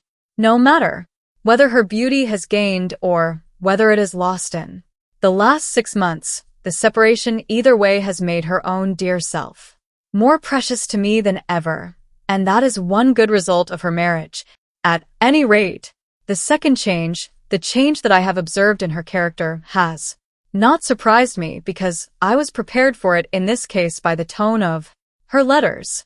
Now that she is at home again, I find her just as unwilling to enter into any details on the subject of her married life as I had previously found her all through the time of our separation, when we could only communicate with each other by writing. At the first approach I made to the forbidden topic, she put her hand on my lips with a look and gesture which, touchingly, almost painfully, recalled to my memory the days of her girlhood, and the happy bygone time when there were no secrets between us. "Whenever you and I are together, Marian," she said, "we shall both be happier and easier with one another if we accept my married life for what it is and say and think as little about it as possible.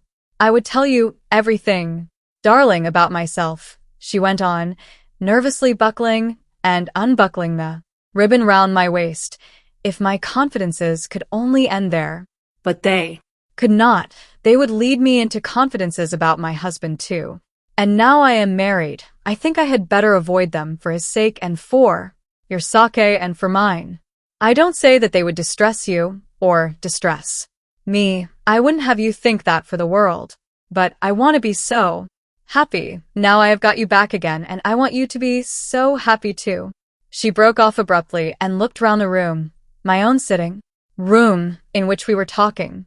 "Ah," she cried, clapping her hands with a bright smile of recognition. "Another old friend found already. Your book case, Marian, your dear little shabby old satinwood bookcase. How glad I am you brought it with you from Limmeridge. And the horrid heavy man's umbrella that you always would walk out with when it rained. And first and foremost of all, your own dear, dark, clever, gypsy face, looking at me just as usual. It is so like home again to be here. How can we make it more like home still? I will put my father's portrait in your room instead of in mine. And I will keep all my little treasures from Limmeridge here, and we will pass hours and hours every day with these four friendly walls round us." "Oh, Marian," she said, suddenly seating herself on a footstool at my knees and looking up earnestly in my face, "promise you will never marry and leave me." It is selfish to say so, but you are so much better off as a single woman, unless you are very fond of your husband, but you won't be very fond of anybody but me, will you?" She stopped again, crossed my hands on my lap, and laid her face on them. "Have you been writing many letters and receiving many letters lately?" she asked in low, suddenly altered tones. I understood what the question meant, but I thought it my duty not to encourage her by meeting her halfway. "Have you heard from him?" she went on, coaxing me to forgive the more direct appeal on which she now ventured, by kissing my hands, upon which her face still rested.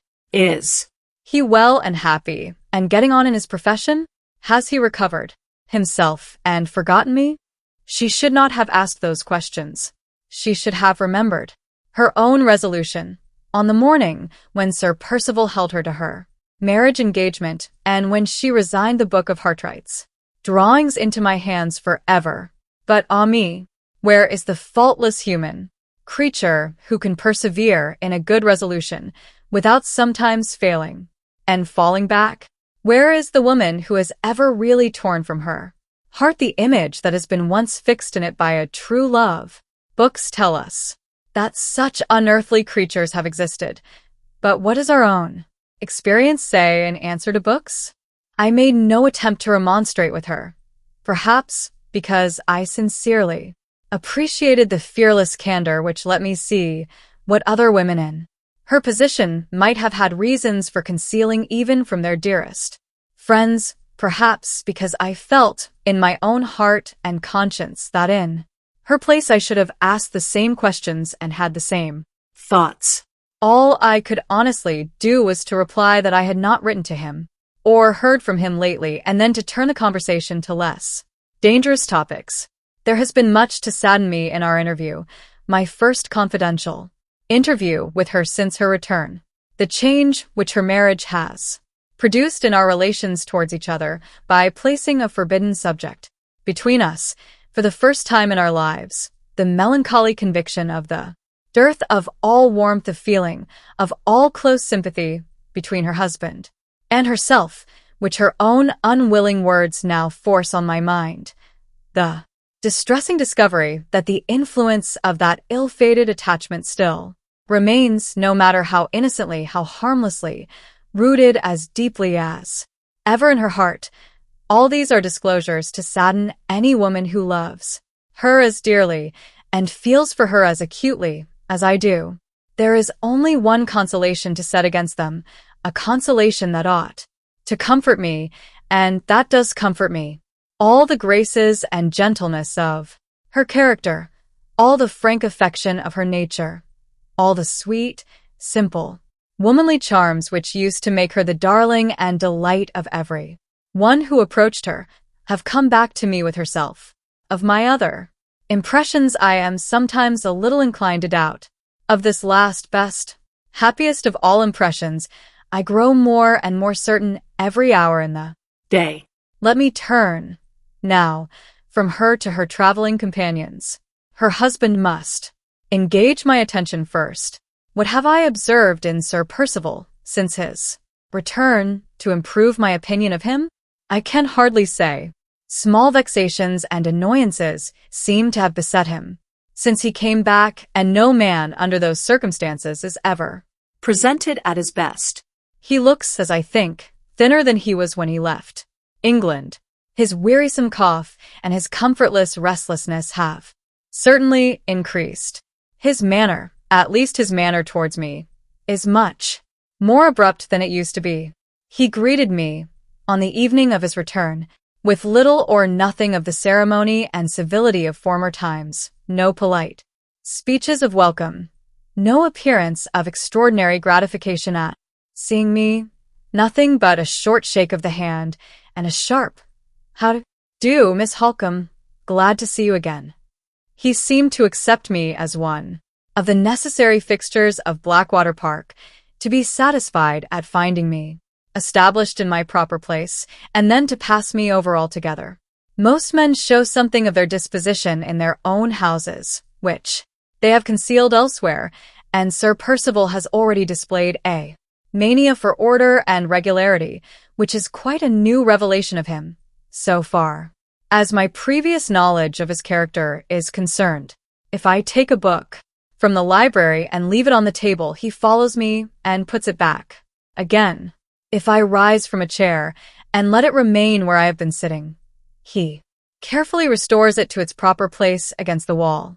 He picks up stray flower blossoms from the carpet and mutters to himself as discontentedly as if they were hot cinders burning holes in it, and he storms at the servants. If there is a crease in the tablecloth or a knife missing from its place at the dinner table, as fiercely as if they had personally insulted him. I have already referred to the small annoyances which appear to have troubled him since his return. Much of the alteration for the worse which I have noticed in him may be due to these. I try to persuade myself that it is so, because I am anxious not to be disheartened already about the future. It is certainly trying to any man's temper to be met by a vexation the moment he sets foot in his own house again, after a long absence, and this annoying circumstance did really happen to Sir Percival in my presence. On the evening of their arrival, the housekeeper followed me into the hall to receive her master and mistress and their guests. The instant he saw her, Sir Percival asked if anyone had called lately. The housekeeper mentioned to him in reply what she had previously mentioned to me, the visit of the strange gentleman to make inquiries about the time of her master's return. He asked immediately for the gentleman's name. No name had been left. The gentleman's business? No business had been mentioned. What was the gentleman like? The housekeeper tried to describe him, but failed to distinguish the nameless visitor by any personal peculiarity which her master could recognize. Sir Percival frowned, stamped angrily on the floor, and walked on into the house, taking no notice of anybody. Why he should have been so discomposed by a trifle, I cannot say, but he was seriously discomposed, beyond all doubt. Upon the whole, it will be best, perhaps, if I abstain from forming a decisive opinion of his manners, language, and conduct in his own house, until time has enabled him to shake off the anxieties, whatever they may be, which now evidently troubled his mind in secret. I will turn over to a new page, and my pen shall let Laura's husband alone for the present. The two guests, the Count and Countess Fosco, come next in my Catalogue. I will dispose of the Countess first, so as to have done with the woman as soon as possible. Laura was certainly not chargeable with any exaggeration in writing me word that I should hardly recognize her aunt again when we met. Never before have I beheld such a change produced in a woman by her marriage as has been produced in Madame Fosco. As Eleanor Fairlie, aged 37, she was always talking pretentious nonsense, and always worrying the unfortunate men with every small exaction which a vain and foolish woman can impose on long-suffering male humanity. As Madame Fosco, aged 43, she sits for hours together without saying a word, frozen up in the strangest manner in herself. The hideously ridiculous lovelocks which used to hang on either side of her face are now replaced by stiff little rows of very short curls, of the sort one sees in old-fashioned wigs. A plain, matronly cap covers her head and makes her look, for the first time in her life since I remember her, like a decent woman. Nobody, putting her husband out of the question, of course, now sees in her what everybody once saw, I mean the structure of the female skeleton in the upper regions of the collarbones and the shoulder blades, clad in quiet black or gray gowns, made high round the throat, dresses that she would have laughed at or screamed at, as the whim of the moment inclined her. In her maiden days, she sits speechless in corners, her dry white hands, so dry that the pores of her skin look chalky, incessantly engaged, either in monotonous embroidery work or in rolling up endless cigarettes for the Count's own particular smoking. On the few occasions when her cold blue eyes are off her work, they are generally turned on her husband, with the look of mute submissive inquiry which we are all familiar with in the eyes of a faithful dog. The only approach to an inward thaw which I have yet detected under her outer covering of icy constraint has betrayed itself once or twice in the form of a suppressed, tigerish jealousy of any woman in the house, the maids included, to whom the Count speaks, or on whom he looks with anything approaching to special interest or attention. Except in this one particular, she is always, morning, noon, and night, indoors and out, fair weather or foul, as cold as a statue, and as impenetrable as the stone out of which it is cut. For the common purposes of society, the extraordinary change thus produced in her is, beyond all doubt, a change for the better, seeing that it has transformed her into a civil, silent, unobtrusive woman who is never in the way. How far she is really reformed or deteriorated in her secret self is another question. I have once or twice seen sudden changes of expression on her pinched lips, and heard sudden inflections of tone in her calm voice, which have led me to suspect that her present state of suppression may have sealed up something dangerous in her nature, which used to evaporate harmlessly in the freedom of her former life. It is quite possible that I may be altogether wrong in this idea. My own impression, however, is that I am right. Time will show. And the magician who has wrought this wonderful transformation, the foreign husband who has tamed this once wayward Englishwoman till her own relations hardly know her again, the Count himself? What of the Count? This in 2 words. He looks like a man who could tame anything. If he had married a tigress instead of a woman, he would have tamed the tigress. If he had married me, I should have made his cigarettes, as his wife does. I should have held my tongue when he looked at me, as she holds hers. I am almost afraid to confess it, even to these secret pages. The man has interested me, has attracted me, has forced me to like him. In 2 short days he has made his way straight into my favorable estimation, and how he has worked the miracle is more than I can tell. It absolutely startles me, now he is in my mind, to find how plainly I see him.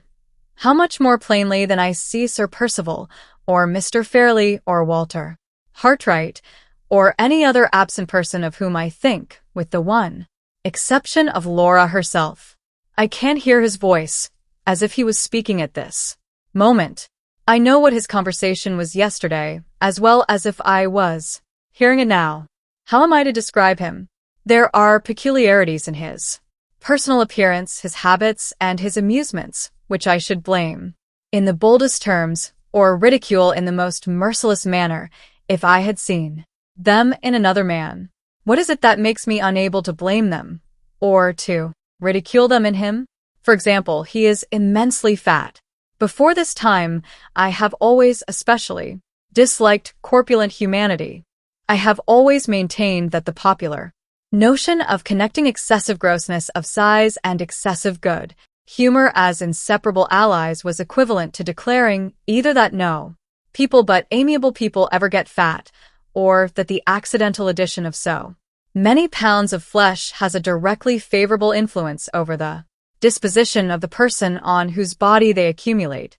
I have invariably combated both these absurd assertions by quoting examples of fat people who were as mean, vicious, and cruel as the leanest and the worst of their neighbors. I have asked whether Henry VIII was an amiable character, whether Pope Alexander VI was a good man, whether Mr. Murderer and Mrs. Murderess Manning were not both unusually stout people, whether hired nurses, proverbially as cruel a set of women as are to be found in all England, were not, for the most part, also as fat a set of women as are to be found in all England, and so on, through dozens of other examples, modern and ancient, native and foreign, high and low, holding these strong opinions on the subject with might and main as I do at this moment. Here, nevertheless, is Count Fosco, as fat as Henry VIII himself, established in my favor, at one day's notice, without let or hindrance from his own odious corpulence. Marvelous indeed. Is it his face that has recommended him? It may be his face. He is a most remarkable likeness, on a large scale, of the great Napoleon. His features have Napoleon's magnificent regularity. His expression recalls the grandly calm, immovable power of the great soldier's face. This striking resemblance certainly impressed me to begin with, but there is something in him besides the resemblance which has impressed me more. I think the influence I am now trying to find is in his eyes. They are the most unfathomable gray eyes I ever saw, and they have at times a cold, clear, beautiful, irresistible glitter in them which forces me to look at him, and yet causes me sensations, when I do look, which I would rather not feel. Other parts of his face and head have their strange peculiarities. His complexion, for instance, has a singular sallow fairness, so much at variance with the dark brown color of his hair that I suspect the hair of being a wig, and his face, closely shaven all over, is smoother and freer from all marks and wrinkles than mine, though, according to Sir Percival's account of him, he is close on 60 years of age. But these are not the prominent personal characteristics which distinguish him, to my mind, from all the other men I have ever seen. The marked peculiarity which singles him out from the rank and file of humanity lies entirely, so far as I can tell at present, in the extraordinary expression and extraordinary power of his eyes. His manner and his command of our language may also have assisted him, in some degree, to establish himself in my good opinion. He has that quiet deference, that look of pleased, attentive interest in listening to a woman, and that secret gentleness in his voice in speaking to a woman, which, say what we may, we can none of us resist. Here, too, his unusual command of the English language necessarily helps him. I had often heard of the extraordinary aptitude which many Italians show in mastering our strong, hard northern speech, but until I saw Count Fosco, I had never supposed it possible that any foreigner could have spoken English as he speaks it. There are times when it is almost impossible to detect by his accent that he is not a countryman of our own, and as for fluency, there are very few born Englishmen who can talk with as few stoppages and repetitions as the Count. He may construct his sentences more or less in the foreign way, but I have never yet heard him use a wrong expression or hesitate for a moment in his choice of a word. All the smallest characteristics of this strange man have something strikingly original and perplexingly contradictory in them. Fat as he is and old as he is, his movements are astonishingly light and easy. He is as noiseless in a room as any of us women, and more than that, with all his look of unmistakable mental firmness and power, he is as nervously sensitive as the weakest of us. He starts at chance noises as inveterately as Laura herself. He winced and shuddered yesterday when Sir Percival beat one of the spaniels, so that I felt ashamed of my own want of tenderness and sensibility by comparison with the Count. The relation of this last incident reminds me of one of his most curious peculiarities, which I have not yet mentioned, his extraordinary fondness for pet animals. Some of these he has left on the continent, but he has brought with him to this house a cockatoo, 2 canary birds, and a whole family of white mice. He attends to all the necessities of these strange favorites himself, and he has taught the creatures to be surprisingly fond of him and familiar with him. The cockatoo, a most vicious and treacherous bird towards everyone else, absolutely seems to love him. When he lets it out of its cage, it hops on to his knee and claws its way up his great big body and rubs its top knot against his sallow double chin in the most caressing manner imaginable. He has only to set the doors of the canaries' cages open and to call them, and the pretty little cleverly trained creatures perch fearlessly on his hand, mount his fat outstretched fingers one by one when he tells them to go upstairs, and sing together as if they would burst their throats with delight. When they get to the top finger, his white mice live in a little pagoda of gaily painted wirework, designed and made by himself. They are almost as tame as the canaries, and they are perpetually let out like the canaries. They crawl all over him, popping in and out of his waistcoat and sitting in couples, white as snow, on his capacious shoulders. He seems to be even fonder of his mice than of his other pets, smiles at them and kisses them, and calls them by all sorts of endearing names. If it be possible to suppose an Englishman with any taste for such childish interests and amusements as these, that Englishman would certainly feel rather ashamed of them, and would be anxious to apologize for them in the company of grown-up people. But the Count, apparently, sees nothing ridiculous in the amazing contrast between his colossal self and his frail little pets. He would blandly kiss his white mice and twitter to his canary birds amid an assembly of English fox hunters, and would only pity them as barbarians when they were all laughing their loudest at him. It seems hardly credible while I am writing it down, but it is certainly true, that this same man, who has all the fondness of an old maid for his cockatoo, and all the small dexterities of an organ boy in managing his white mice, can talk, when anything happens to rouse him, with a daring independence of thought, a knowledge of books in every language, and an experience of society in half the capitals of Europe, which would make him the prominent personage of any assembly in the civilized world. This trainer of canary birds, this architect of a pagoda for white mice, is, as Sir Percival himself has told me, one of the first experimental chemists living, and has discovered, among other wonderful inventions, a means of petrifying the body after death, so as to preserve it, as hard as marble, to the end of time. This fat, indolent, elderly man, whose nerves are so finely strung that he starts at chance noises and winces when he sees a house spaniel get a whipping, went into the stable yard on the morning after his arrival and put his hand on the head of a chained bloodhound, a beast so savage that the very groom who feeds him keeps out of his reach. His wife and I were present, and I shall not forget the scene that followed, short as it was. "Mind that dog, sir," said the groom. "He flies at everybody. He does that." "My friend," replied the Count quietly, "because everybody is afraid of him. Let us see if he flies at me." And he laid his plump, yellow-white fingers on which the canary birds had been perching 10 minutes before upon the formidable brute's head, and looked him straight in the eyes. "You big dogs are all cowards," he said, addressing the animal contemptuously with his face and the dogs within an inch of each other. "You would kill a poor cat. You infernal coward. You would fly at a starving beggar. You infernal coward. Anything that you can surprise unawares, anything that is afraid of your big body and your wicked white teeth and your slobbering, bloodthirsty mouth is the thing you like to fly at.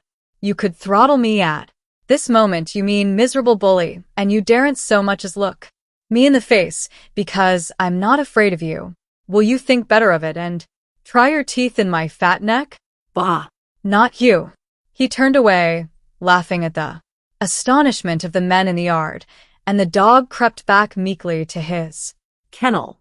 Ah, "My nice waistcoat," he said pathetically. "I am sorry I came here. Some of that brute's slobber has got on my pretty clean waistcoat." Those words express another of his incomprehensible oddities. He is as fond of fine clothes as the veriest fool in existence, and has appeared in 4 magnificent waistcoats already, all of light garish colors and all immensely large even for him, in the 2 days of his residence at Blackwater Park. His tact and cleverness in small things are quite as noticeable as the singular inconsistencies in his character and the childish triviality of his ordinary tastes and pursuits. I can see already that he means to live on excellent terms with all of us. During the period of his sojourn in this place, he has evidently discovered that Laura secretly dislikes him. She confessed as much to me when I pressed her on the subject, but he has also found out that she is extravagantly fond of flowers. Whenever she wants a nosegay, he has got one to give her, gathered and arranged by himself, and greatly to my amusement, he is always cunningly provided with a duplicate, composed of exactly the same flowers, grouped in exactly the same way, to appease his icily jealous wife before she can so much as think herself aggrieved. His management of the Countess, in public, is a sight to see. He bows to her, he habitually addresses her as "my angel," he carries his canaries to pay her little visits on his fingers and to sing to her, he kisses her hand when she gives him his cigarettes, he presents her with sugar plums in return, which he puts into her mouth playfully from a box in his pocket. The rod of iron with which he rules her never appears in company. It is a private rod, and is always kept upstairs. His method of recommending himself to me is entirely different. He flatters my vanity by talking to me as seriously and sensibly as if I was a man. Yes, I can find him out when I am away from him. I know he flatters my vanity when I think of him up here in my own room. And yet, when I go downstairs and get into his company again, he will blind me again, and I shall be flattered again, just as if I had never found him out at all. He can manage me as he manages his wife and Laura, as he managed the bloodhound in the stable-yard, as he manages Sir Percival himself, every hour in the day. My good Percival, how I like your rough English humor. My good Percival, how I enjoy your solid English sense. He puts the rudest remarks Sir Percival can make on his effeminate tastes and amusements quietly away from him in that manner, always calling the baronet by his Christian name, smiling at him with the calmest superiority, patting him on the shoulder, and bearing with him benignantly, as a good-humored father bears with a wayward son. The interest which I really cannot help feeling in this strangely original man has led me to question Sir Percival about his past life. Sir Percival either knows little, or will tell me little about it. He and the Count first met many years ago, at Rome, under the dangerous circumstances to which I have alluded elsewhere. Since that time they have been perpetually together in London, in Paris, and in Vienna, but never in Italy again, the Count having, oddly enough, not crossed the frontiers of his native country for years past. Perhaps he has been made the victim of some political persecution? At all events, he seems to be patriotically anxious not to lose sight of any of his own countrymen who may happen to be in England. On the evening of his arrival, he asked how far we were from the nearest town and whether we knew of any Italian gentlemen who might happen to be settled there. He is certainly in correspondence with people on the continent, for his letters have all sorts of odd stamps on them, and I saw one for him this morning, waiting in his place at the breakfast table, with a huge, official-looking seal on it. Perhaps he is in correspondence with his government? And yet, that is hardly to be reconciled either with my other idea that he may be a political exile. How much I seem to have written about Count Fosco, and what does it all amount to, as poor, dear Mr. Gilmore would ask, in his impenetrable, business-like way? I can only repeat that I do assuredly feel, even on this short acquaintance, a strange, half-willing, half-unwilling liking for the Count. He seems to have established over me the same sort of ascendancy which he has evidently gained over Sir Percival. Free and even rude as he may occasionally be in his manner towards his fat friend, Sir Percival is nevertheless afraid, as I can plainly see, of giving any serious offense to the Count. I wonder whether I am afraid too? I certainly never saw a man in all my experience whom I should be so sorry to have for an enemy. Is this because I like him, or because I am afraid of him? Chi-sa, as Count Fosco might say in his own language. Who knows? June 16th. Something to chronicle today besides my own ideas and impressions. A visitor has arrived, quite unknown to Laura and to me, and apparently quite unexpected by Sir Percival. We were all at lunch, in the room with the new French windows that open into the veranda, and the Count, who devours pastry as I have never yet seen it devoured by any human beings but girls at boarding schools, had just amused us by asking gravely for his fourth tart, when the servant entered to announce the visitor. Mr. Merriman has just come, Sir Percival, and wishes to see you immediately. Sir Percival started and looked at the man with an expression of angry alarm. Mr. Merriman, he repeated, as if he thought his own ears must have deceived him. Yes, Sir Percival, Mr. Merriman from London. Where is he? In the library, Sir Percival. He left the table the instant the last answer was given, and hurried out of the room without saying a word to any of us. Who is Mr. Merriman? Asked Laura, appealing to me. I have not the least idea, was all I could say in reply. The Count had finished his fourth tart, and had gone to a side table to look after his vicious cockatoo. He turned round to us with the bird perched on his shoulder. Mr. Merriman is Sir Percival's solicitor, he said quietly. Sir Percival's solicitor. It was a perfectly straightforward answer to Laura's question, and yet, under the circumstances, it was not satisfactory. If Mr. Merriman had been specially sent for by his client, there would have been nothing very wonderful in his leaving town to obey the summons. But when a lawyer travels from London to Hampshire without being sent for, and when his arrival at a gentleman's house seriously startles the gentleman himself, it may be safely taken for granted that the legal visitor is the bearer of some very important and very unexpected news which may be either very good or very bad, but which cannot, in either case, be of the common, everyday kind. Laura and I sat silent at the table for a quarter of an hour or more, wondering uneasily what had happened, and waiting for the chance of Sir Percival's speedy return. There were no signs of his return, and we rose to leave the room. The Count, attentive as usual, advanced from the corner in which he had been feeding his cockatoo, with the bird still perched on his shoulder, and opened the door for us. Laura and Madame Fosco went out first, just as I Was on the point of following them, he made a sign with his hand and spoke to me before I passed him in the oddest manner.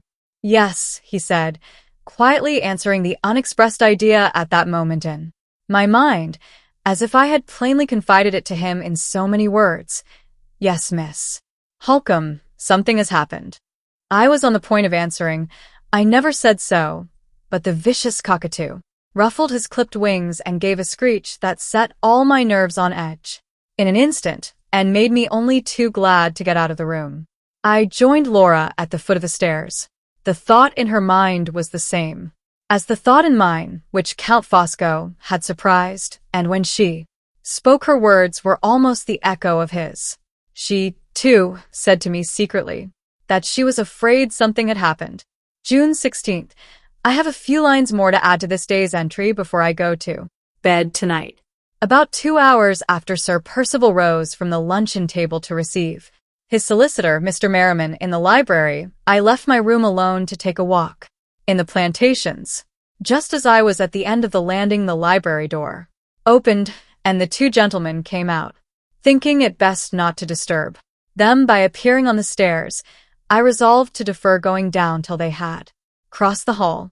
Although they spoke to each other in guarded tones, their words were pronounced with sufficient distinctness of utterance to reach my ears. Make your mind easy, Sir Percival, I heard the lawyer say. It all rests with Lady Glyde. I had turned to go back to my own room for a minute or two, but the sound of Laura's name on the lips of a stranger stopped me instantly. I dare say it was very wrong and very discreditable to listen, but where is the woman in the whole range of our sex who can regulate her actions by the abstract principles of honor, when those principles point one way, and when her affections and the interests which grow out of them point the other? I listened, and under similar circumstances I would listen again, yes, with my ear at the keyhole if I could not possibly manage it in any other way. You quite understand, Sir Percival, the lawyer went on.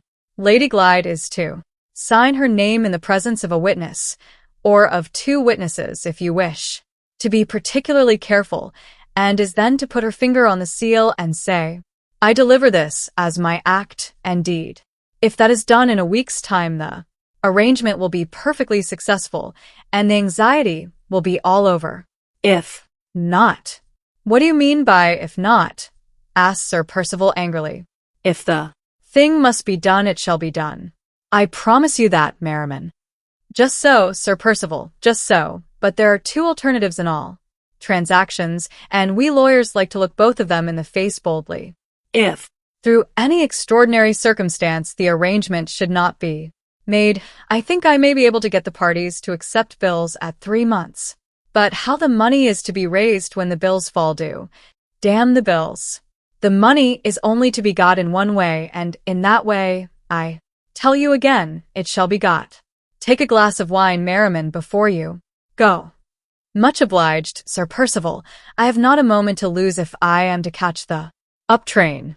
You will let me know as soon as the arrangement is complete?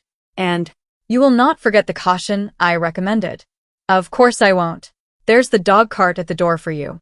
My groom will get you to the station in no time. Benjamin, drive like mad. Jump in. If Mr. Merriman misses the train, you lose your place. Hold fast, Merriman, and if you are upset, trust to the devil to save his own. With that parting benediction, the baronet turned about and walked back to the library. I had not heard much, but the little that had reached my ears was enough to make me feel uneasy. The something that had happened was but too plainly a serious money embarrassment, and Sir Percival's relief from it depended upon Laura. The prospect of seeing her involved in her husband's secret difficulties filled me with dismay, exaggerated, no doubt, by my ignorance of business and my settled distrust of Sir Percival. Instead of going out, as I proposed, I went back immediately to Laura's room to tell her what I had heard. She received my bad news so composedly as to surprise me. She evidently knows more of her husband's character and her husband's embarrassments than I have suspected up to this time. I feared as much, she said, when I heard of that strange gentleman who called and declined to leave his name. Who do you think the gentleman was then? I asked. Some person who has heavy claims on Sir Percival, she answered. And who has been the cause of Mr. Merriman's visit here today? Do you know anything about those claims? No, y no particulars. You will sign nothing, Laura, without first looking at it. Certainly not, Marian. Whatever I can harmlessly and honestly do to help him I will do, for the sake of making your life and mine, love, as easy and as happy as possible. But I will do nothing ignorantly, which we might, one day, have reason to feel ashamed of.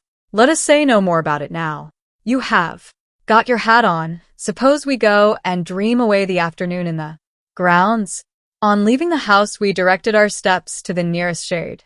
As we passed an open space among the trees in front of the house, there was Count Fosco, slowly walking backwards and forwards on the grass, sunning himself in the full blaze of the hot June afternoon. He had a broad straw hat on, with a violet-colored ribbon round it, a blue blouse, with profuse white fancy work over the bosom, covered his prodigious body, and was girt about the place where his waist might once have been with a broad scarlet leather belt. Nankeen trousers, displaying more white fancy work over the ankles, and purple Morocco slippers adorned his lower extremities. He was singing Figaro's famous song in The Barber of Seville with that crisply fluent vocalization which is never heard from any other than an Italian throat, accompanying himself on the concertina which he played, with ecstatic throwings up of his arms and graceful twistings and turnings of his head, like a fat street Cecilia masquerading in male attire.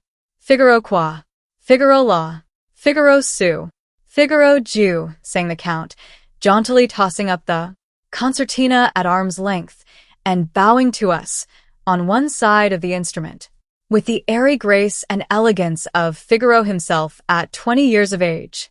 Take my word for it, Laura, that man knows something of Sir Percival's embarrassments, I said, as we returned the Count's salutation from a safe distance. What makes you think that? She asked. How should he have known otherwise that Mr. Merriman was Sir Percival's solicitor? I rejoined. Besides, when I followed you out of the luncheon-room, he told me, without a single word of inquiry on my part, that something had happened. Depend upon it, he knows more than we do. Don't ask him any questions if he does. Don't take him into our confidence. You seem to dislike him, Laura, in a very determined manner. What has he said or done to justify you? Nothing, Marian. On the contrary, he was all kindness and attention on our journey home, and he several times checked Sir Percival's outbreaks of temper in the most considerate manner towards me. Perhaps I dislike him because he has so much more power over my husband than I have. Perhaps it hurts my pride to be under any obligations to his interference. All I know is that I do dislike him. The rest of the day and evening passed quietly enough. The Count and I played at chess. For the first 2 games he politely allowed me to conquer him, and then, when he saw that I had found him out, begged my pardon, and at the 3rd game checkmated me in 10 minutes. Sir Percival never once referred, all through the evening, to the lawyer's visit, but either that event, or something else, had produced a singular alteration for the better in him. He was as polite and agreeable to all of us as he used to be in the days of his probation at Limeridge, and he was so amazingly attentive and kind to his wife that even icy Madame Fosco was roused into looking at him with a grave surprise. What does this mean? I think I can guess. I am afraid Laura can guess, and I am sure Count Fosco knows. I caught Sir Percival looking at him for approval more than once in the course of the evening. June 17th. A day of events. I most fervently hope I may not have to add a day of disasters as well. Sir Percival was as silent at breakfast as he had been the evening before, on the subject of the mysterious arrangement, as the lawyer called it, which is hanging over our heads, An hour afterwards, however, he suddenly entered the morning room, where his wife and I were waiting with our hats on for Madame Fosco to join us, and inquired for the Count. "We expect to see him here directly," I said. "The fact is," Sir Percival went on, walking nervously about the room, "I want Fosco and his wife in the library for a mere business formality, and I want you there, Laura, for a minute too." He stopped and appeared to notice for the first time that we were in our walking costume. "Have you just come in," he asked, "or were you just going out?" "We were all thinking of going to the lake this morning," said Laura. "But if you have any other arrangement to propose—" No, he answered hastily. "My arrangement can wait. After lunch will do as well for it as after breakfast. All going to the lake, eh? A good idea. Let's have an idle morning. I'll be one of the party." There was no mistaking his manner, even if it had been possible to mistake the uncharacteristic readiness which his words expressed to submit his own plans and projects to the convenience of others. He was evidently relieved at finding any excuse for delaying the business formality in the library, to which his own words had referred. My heart sank within me as I drew the inevitable inference. The Count and his wife joined us at that moment. The lady had her husband's embroidered tobacco pouch and her store of paper in her hand for the manufacture of the eternal cigarettes. The gentleman, dressed as usual in his blouse and straw hat, carried the gay little pagoda cage with his darling white mice in it and smiled on them and on us with a bland amiability which it was impossible to resist. "With your kind permission," said the Count, "I will take my small family, here, my poor little harmless pretty mouses, out for an airing along with us. There are dogs about the house, and shall I leave my forlorn white children at the mercies of the dogs? Ah, never." He chirruped paternally at his small white children through the bars of the pagoda, and we all left the house for the lake. In the plantation, Sir Percival strayed away from us. It seems to be part of his restless disposition always to separate himself from his companions on these occasions, and always to occupy himself when he is alone in cutting new walking sticks for his own use. The mere act of cutting and lopping at hazard appears to please him. He has filled the house with walking sticks of his own making, not one of which he ever takes up for a second time. When they have been once used, his interest in them is all exhausted, and he thinks of nothing but going on and making more. At the old boathouse he joined us again. I will put down the conversation that ensued when we were all settled in our places exactly as it passed. It is an important conversation so far as I am concerned, for it has seriously. Percival turned on him speechless with passion. The Count's firm hand slowly tightened its grasp on his shoulder, and the Count's steady voice quietly repeated, "Be good enough, if you please, to remember it too." They both looked at each other. Sir Percival slowly drew his shoulder from under the Count's hand, slowly turned his face away from the Count's eyes, doggedly looked down for a little while at the parchment on the table, and then spoke with the sullen submission of a tamed animal, rather than the becoming resignation of a convinced man. "I don't want to offend anybody," he said, "but my wife's obstinacy is enough to try the patience of a saint. I have told her this is merely a formal document, and what more can she want? You may say what you please, but it is no part of a woman's duty to set her husband at defiance. Once more, Lady Glyde, and for the last time, will you sign, or will you not?" Laura returned to his side of the table and took up the pen again. "I will sign with pleasure," she said, "if you will only treat me as a responsible being. I care little what sacrifice is required of me, if it will affect no one else, and lead to no ill results." "Who talked of a sacrifice being required of you?" he broke in with a half-suppressed return of his former violence. "I only meant," she resumed, "that I would refuse no concession which I could honorably make. If I have a scruple about signing my name to an engagement of which I know nothing, why should you visit it on me so severely? It is rather hard, I think, to treat Count Fosco's scruples so much more indulgently than you have treated mine." This unfortunate, yet most natural, reference to the Count's extraordinary power over her husband, indirect as it was, set Sir Percival's smouldering temper on fire again in an instant. "Scruples," he repeated. "Your scruples. It is rather late in the day for you to be scrupulous. I should have thought you had got over all weakness of that sort when you made a virtue of necessity by marrying me."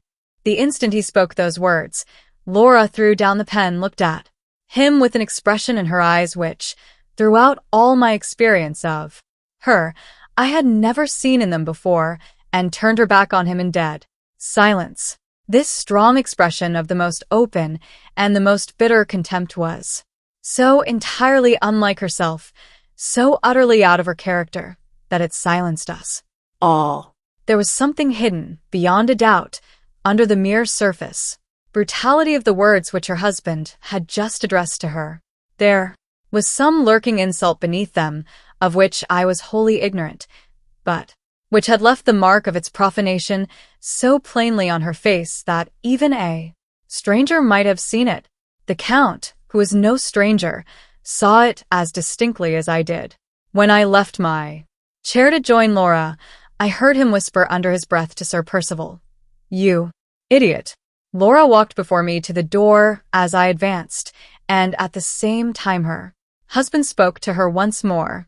"You positively refuse, then, to give me your signature?" he said in the altered tone of a man who is conscious that he had let his own license of language seriously injure him. "After what you have just said to me," she replied firmly, "I refuse my signature until I have read every line in that parchment from the first word to the last." "Come away, Marian.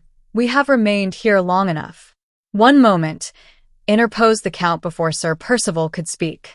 "Again, one moment, Lady Glyde, I implore you." Laura would have left the room without noticing him, but I stopped her.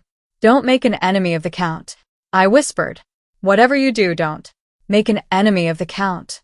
She yielded to me. I closed the door again, and we stood near it waiting. Sir Percival sat down at the table, with his elbow on the folded parchment and his head resting on his clenched fist. The Count stood between us, master of the dreadful position in which we were placed, as he was master of everything else. "Lady Glyde," he said, with a gentleness which seemed to address itself to our forlorn situation instead of to ourselves, "pray pardon me if I venture to offer one suggestion, and pray believe that I speak out of my profound respect and my friendly regard for the mistress of this house." He turned sharply toward Sir Percival. "Is it absolutely necessary," he asked, "that this thing here, under your elbow, should be signed today?" "It is necessary to my plans and wishes," returned the other sulkily. "But that consideration, as you may have noticed, has no influence with Lady Glyde." "Answer my plain question plainly. Can the business of the signature be put off till tomorrow, yes or no?" "Yes, if you will have it so." "Then what are you wasting your time for here? Let the signature wait till tomorrow. Let it wait till you come back." Sir Percival looked up with a frown and an oath. "You are taking a tone with me that I don't like," he said. "A tone I won't bear from any man." "I am advising you for your good," returned the Count, with a smile of quiet contempt. "Give yourself time. Give Lady Glyde time. Have you forgotten that your dog-cart is waiting at the door? My tone surprises you, huh? I dare say it does. It is the tone of a man who can keep his temper. How many doses of good advice have I given you in my time? More than you can count. Have I ever been wrong? I defy you to quote me an instance of it. Go. Take your drive. The matter of the signature can wait till tomorrow. Let it wait, and renew it when you come back." Sir Percival hesitated and looked at his watch. His anxiety about the secret journey which he was to take that day, revived by the Count's words, was now evidently disputing possession of his mind with his anxiety to obtain Laura's signature. He considered for a little while and then got up from his chair. "It is easy to argue me down," he said, "when I have no time to answer you. I will take your advice, Fosco, not because I want it or believe in it, but because I can't stop here any longer. He paused and looked round darkly at his wife. If you don't give me your signature when I come back to Morrow. The rest was lost in the noise of his opening the bookcase, cupboard again, and locking up the parchment once more. He took his hat and gloves off the table and made for the door. Laura and I drew back to let him pass. Remember tomorrow, he said to his wife, and went out. We waited to give him time to cross the hall and drive away. The Count approached us while we were standing near the door. You have just seen Percival at his worst, Miss Halcombe, he said. As his old friend, I am sorry for him and ashamed of him. As his old friend, I promise you that he shall not break out tomorrow in the same disgraceful manner in which he has broken out today. Laura had taken my arm while he was speaking, and she pressed it significantly when he had done. It would have been a hard trial to any woman to stand by and see the office of apologist for her husband's misconduct quietly assumed by his male friend in her own house, and it was a trial to her. I thanked the Count civilly and let her out. Yes, I thanked him, for I felt already, with a sense of inexpressible helplessness and humiliation, that it was either his interest or his caprice to make sure of my continuing to reside at Blackwater Park, and I knew after Sir Percival's conduct to me that without the support of the Count's influence, I could not hope to remain there. His influence, the influence of all others that I dreaded most, was actually the one tie which now held me to Laura in the hour of her utmost need. We heard the wheels of the dog-cart crashing on the gravel of the drive as we came into the hall. Sir Percival had started on his journey. Where is he going to, Marian? Laura whispered. Every fresh thing he does seems to terrify me about the future. Have you any suspicions? After what she had undergone that morning, I was unwilling to tell her my suspicions. How should I know his secrets? I said evasively. I wonder if the housekeeper knows, she persisted. Certainly not, I replied. She must be quite as ignorant as we are. Laura shook her head doubtfully. Did you not hear from the housekeeper that there was a report of Anne Catherick having been seen in this neighborhood? Don't you think he may have gone away to look for her? I would rather compose myself, Laura, by not thinking about it at all, and, after what has happened, you had better follow my example. Come into my room and rest and quiet yourself a little. We sat down together close to the window and let the fragrant summer air breathe over our faces.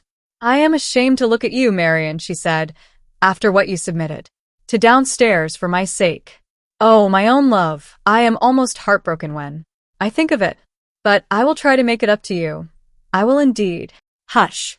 Hush, I replied. Don't talk so. What is the trifling mortification of my pride compared to the dreadful sacrifice of your happiness? You heard what he said to me? She went on quickly and vehemently. You heard the words, but you don't know what they meant. You don't know why I threw down the pen and turned my back on him. She rose in sudden agitation and walked about the room. I have kept many things from your knowledge, Marian, for fear of distressing you and making you unhappy at the outset of our new lives. You don't know how he has used me. And yet, you ought to know, for you saw how he used me today. You heard him sneer at my presuming to be scrupulous. You heard him say I had made a virtue of necessity in marrying him. She sat down again, her face flushed deeply, and her hands twisted and twined together in her lap. I can't tell you about it now, she said. I shall burst out crying if I tell you now later, Marian, when I am more sure of myself. My poor head aches, darling. aches, aches, aches. Where is your smelling bottle? Let me talk to you about yourself. I wish I had given him my signature, for your sake. Shall I give it to him tomorrow? I would rather compromise myself than compromise you. After you're taking my part against him, he will lay all the blame on you if I refuse again. What shall we do? Oh, for a friend to help us and advise us. A friend we could really trust. She sighed bitterly. I saw in her face that she was thinking of Hartright. Saw It the more plainly because her last words set me thinking of him too. In 6 months only from her marriage, we wanted the faithful service he had offered to us in his farewell words. How little I once thought that we should ever want it at all. We must do what we can to help ourselves, I said.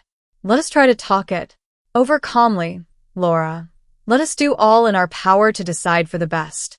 Putting what she knew of her husband's embarrassments and what I had heard of his conversation with the lawyer together, we arrived necessarily at the conclusion that the parchment in the library had been drawn up for the purpose of borrowing money and that Laura's signature was absolutely necessary to fit it for the attainment of Sir Percival's object.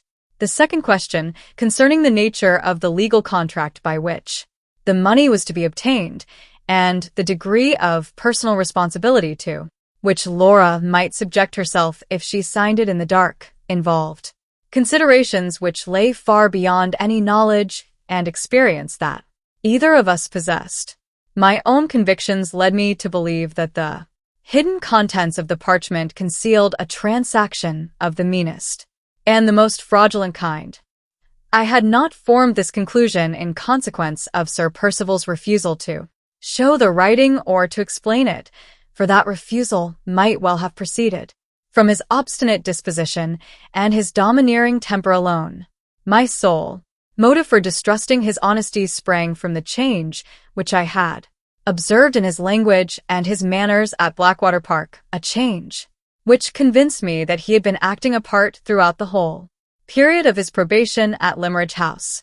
His elaborate delicacy, his ceremonious politeness, which harmonized so agreeably with Mr. Gilmore's old-fashioned notions, his modesty with Laura, his candor with me, his moderation with Mr. Fairlie, all these were the artifices of a mean, cunning, and brutal man who had dropped his disguise when his practiced duplicity had gained its end and had openly shown himself in the library on that very day. I say nothing of the grief which this discovery caused me on Laura's account, for it is not to be expressed by any words of mine. I only refer to it at all because it decided me to oppose her signing the parchment, whatever the consequences might be, unless she was first made acquainted with the contents. Under these circumstances, the one chance for us when tomorrow came was to be provided with an objection to giving the signature, which might rest on sufficiently firm commercial or legal grounds to shake Sir Percival's resolution, and to make him suspect that we two women understood the laws and obligations of business as well as himself.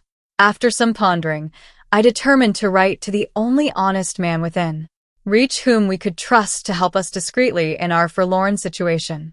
That man was Mr. Gilmore's partner, Mr. Curll, who conducted the business. Now that our old friend had been obliged to withdraw from it, and to leave London on account of his health, I explained to Laura that I had Mr.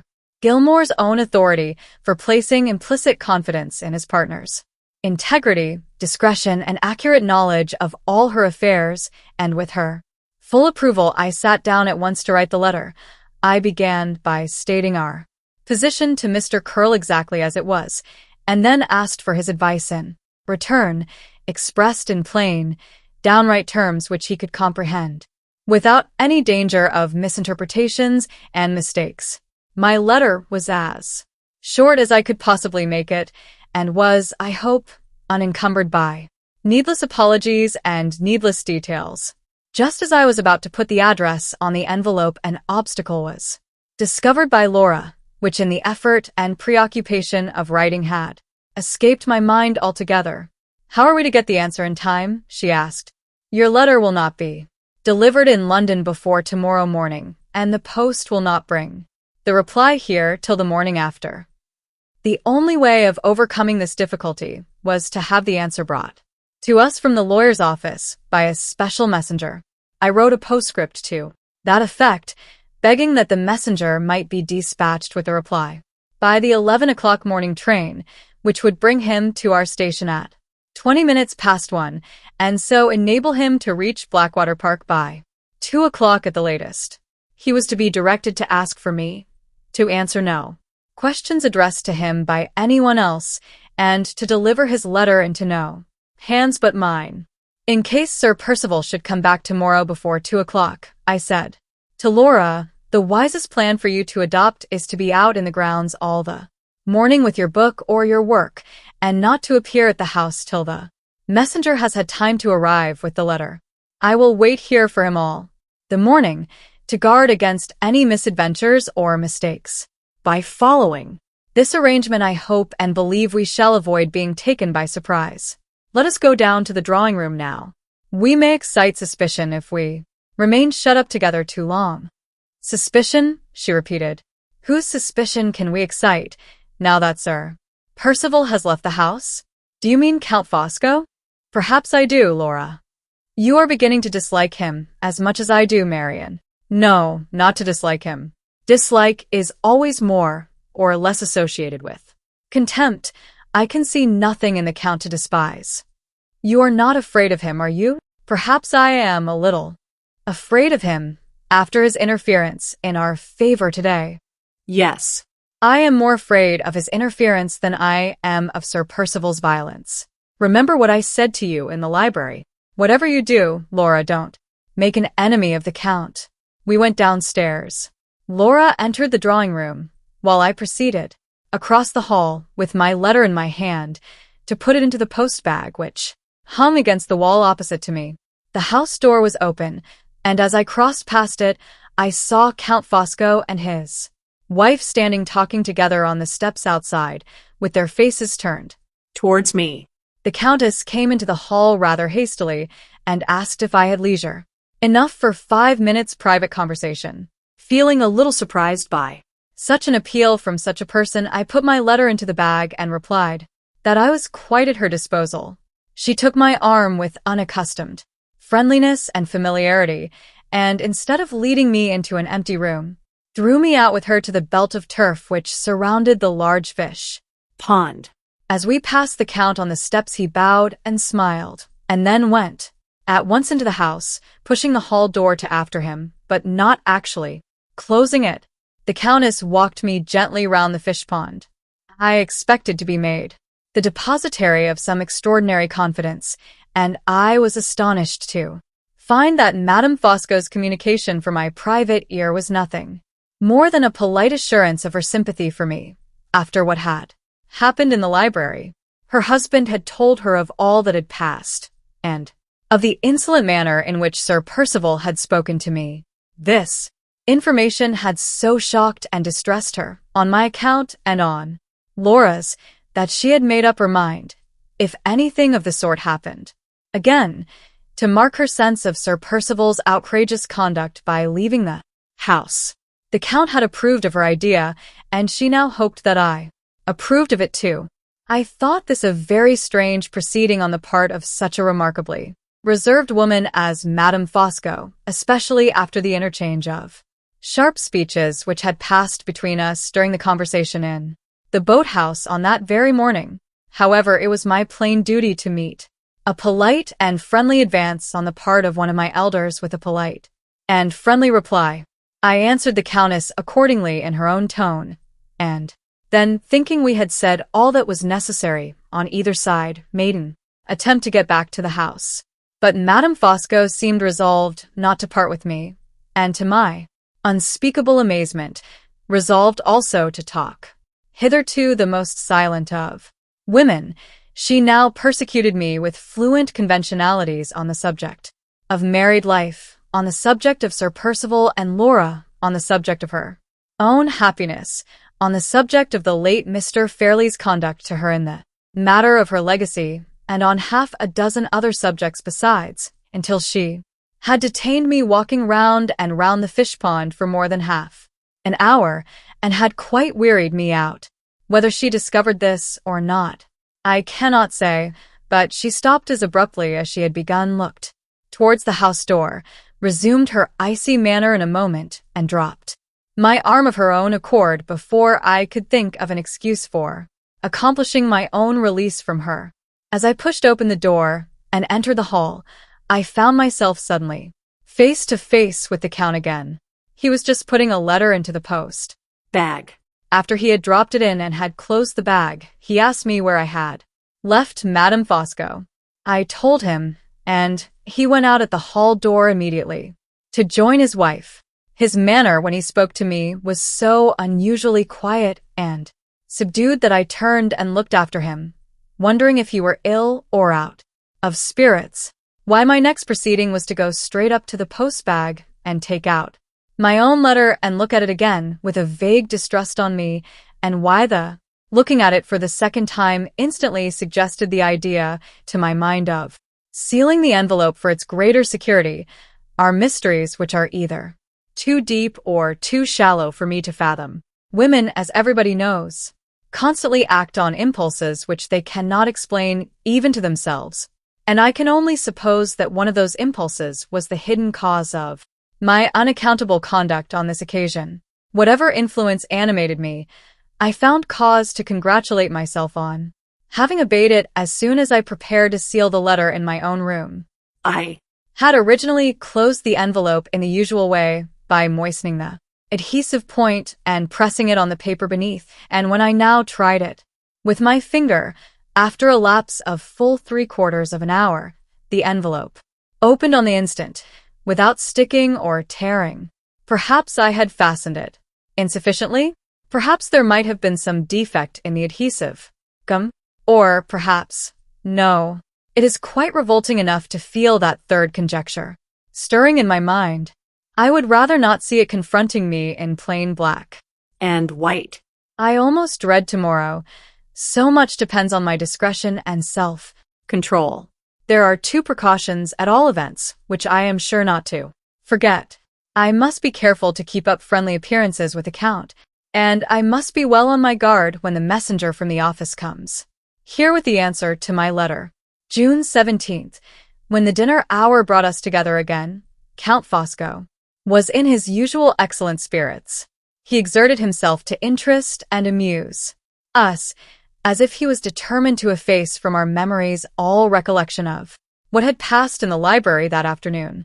Lively descriptions of his adventures in traveling, amusing anecdotes of remarkable people whom he had met with abroad, quaint comparisons between the social customs of various nations, illustrated by examples drawn from men and women, indiscriminately all over Europe, humorous confessions of the innocent follies of his own early life, when he ruled the fashions of a second-rate Italian town and wrote preposterous romances on the French model for a second-rate Italian newspaper. All flowed in succession so easily and so gaily from his lips, and all addressed our various curiosities and various interests so directly and so delicately that Laura and I listened to him with as much attention and, inconsistent as it may seem, with as much admiration also as Madame Fosco herself. Women can resist a man's love, a man's fame, a man's personal appearance, and a man's money, but they cannot resist a man's tongue when he knows how to talk to them. After dinner, while the favorable impression which he had produced on us was still vivid in our minds, the Count modestly withdrew to read in the library. Laura proposed a stroll in the grounds to enjoy the close of the long evening. It was necessary in common politeness to ask Madame Fosco to join us, but this time she had apparently received her orders beforehand, and she begged we would kindly excuse her. The Count will probably want a fresh supply of cigarettes, she remarked by way of apology, and nobody can make them to his satisfaction but myself. Her cold blue eyes almost warmed as she spoke the words. She looked actually proud of being the officiating medium through which her lord and master composed himself with tobacco smoke. Laura and I went out together alone. It was a misty, heavy evening. There was a sense of blight in the air. The flowers were drooping in the garden, and the ground was parched and dewless. The western heaven, as we saw it over the quiet trees, was of a pale yellow hue, and the sun was setting faintly in a haze. Coming rain seemed near. It would fall probably with the fall of night. "Which way shall we go?" I asked. "Towards the lake, Marian, if you like," she answered. "You seem unaccountably fond, Laura, of that dismal lake." "No, not of the lake, but of the scenery about it. The sand and heath, and the Fir trees are the only objects I can discover in all this large place to remind me of Limeridge, but we will walk in some other direction if you prefer it. I have no favorite walks at Blackwater Park, my love. One is the same as another to me. Let us go to the lake. We may find it cooler in the open space than we find it here. We walked through the shadowy plantation in silence. The heaviness in the evening air oppressed us both, and when we reached the boathouse we were glad to sit down and rest inside. A white fog hung low over the lake. The dense brown line of the trees on the opposite bank appeared above it, like a dwarf forest floating in the sky. The sandy ground, shelving downward from where we sat, was lost mysteriously in the outward layers of the fog. The silence was horrible. No Rustling of the leaves, no bird's note in the wood, no cry of waterfowl from the pools of the hidden lake. Even the croaking of the frogs had ceased. Tonight, it is very desolate and gloomy, said Laura, but we can be more alone here than anywhere else. She spoke quietly and looked at the wilderness of sand and mist with steady, thoughtful eyes. I could see that her mind was too much occupied to feel the dreary impressions from without which had fastened themselves already on mine. I promise, Marian, to tell you the truth about my married life, instead of leaving you any longer to guess it for yourself, she began. That secret is the first I have ever had from you, love, and I am determined it shall be the last. I was silent, as you know, for your sake, and perhaps a little for my own sake as well. It is very hard for a woman to confess that the man to whom she has given her whole life is the man of all others who cares least for the gift. If you were married yourself, Marian, and especially if you were happily married, you would feel for me as no single woman can feel, however kind and true she may be. What answer could I make? I could only take her hand and look at her with my whole heart as well as my eyes would let me. How often, she went on, I have heard you laughing over what you used to call your poverty. How often you have made me mock speeches of congratulation on my wealth. Oh, Marian, never laugh again. Thank God for your poverty. It has made you your own mistress and has saved you from the lot that has fallen on me. A sad beginning on the lips of a young wife, sad in its quiet, plain-spoken truth. The few days we had all passed together at Blackwater Park had been many enough to show anyone what her husband had married her for. You shall not be distressed, she said, by hearing how soon my disappointments and my trials began, or even by knowing what they were. It is bad enough to have them on my memory. If I tell you how he received the first and last attempt at remonstrance that I ever made, you will know how he has always treated me, as well as if I had described it in so many words. It was one day at Rome, when we had ridden out together to the tomb of Cecilia Metella. The sky was calm and lovely, and the grand old ruin looked beautiful, and the remembrance that a husband's love had raised it in the old time to a wife's memory made me feel more tenderly and more anxiously towards my husband than I had ever felt yet. Would you build such a tomb for me, Percival? I asked him. You said you loved me dearly before we were married, and yet since that time, I could get no farther. Marian, he was not even looking at me. I pulled down my veil, thinking it best not to let him see that the tears were in my eyes. I fancied he had not paid any attention to me, but he had. He said, "Come away," and laughed to himself as he helped me on to my horse. He mounted his own horse and laughed again as we rode away. If I do build you a tomb, he said, it will be done with your own money. I wonder whether Cecilia Metella had a fortune and paid for hers. I made no reply. How could I, when I was crying behind my veil? You light-complexioned women are all sulky, he said. What do You want? Compliments and soft speeches? Well, I'm in a good humor this morning. Consider the compliments paid and the speeches said. Men little Know when they say hard things to us how well we remember them, and how much harm they do us. It would have been better for me if I had gone on crying, but his contempt dried up my tears and hardened my heart. From that time, Marian, I never checked myself again in thinking of Walter Hartright. I let the memory of those happy days, when we were so fond of each other in secret, come back and comfort me. What else had I to look to for consolation? If we had been together, you would have helped me to better things. I know it was wrong, darling, but tell me if I was wrong. Without any excuse, I was obliged to turn my face from her. Don't ask me, I said. Have I suffered as you have suffered? What right have I to decide? I used to think of him, she pursued, dropping her voice and moving closer to me. I used to think of him when Percival left me alone at night to go among the opera people. I used to fancy what I might have been if it had pleased God to bless me with poverty, and if I had been his wife. I used to see myself in my neat cheap gown, sitting at home and waiting for him while he was earning our bread, sitting at home and working for him and loving him all the better because I had to work for him, seeing him come in tired, and taking off his hat and coat for him, and Marian, pleasing him with little dishes at dinner that I had learnt to make for his sake.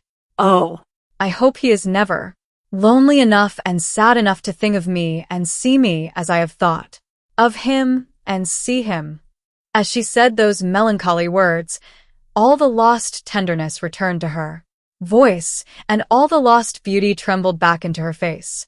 Her eyes rested as lovingly on the blighted, solitary, ill-omened view before us, as if they saw the friendly hills of Cumberland in the dim and threatening sky.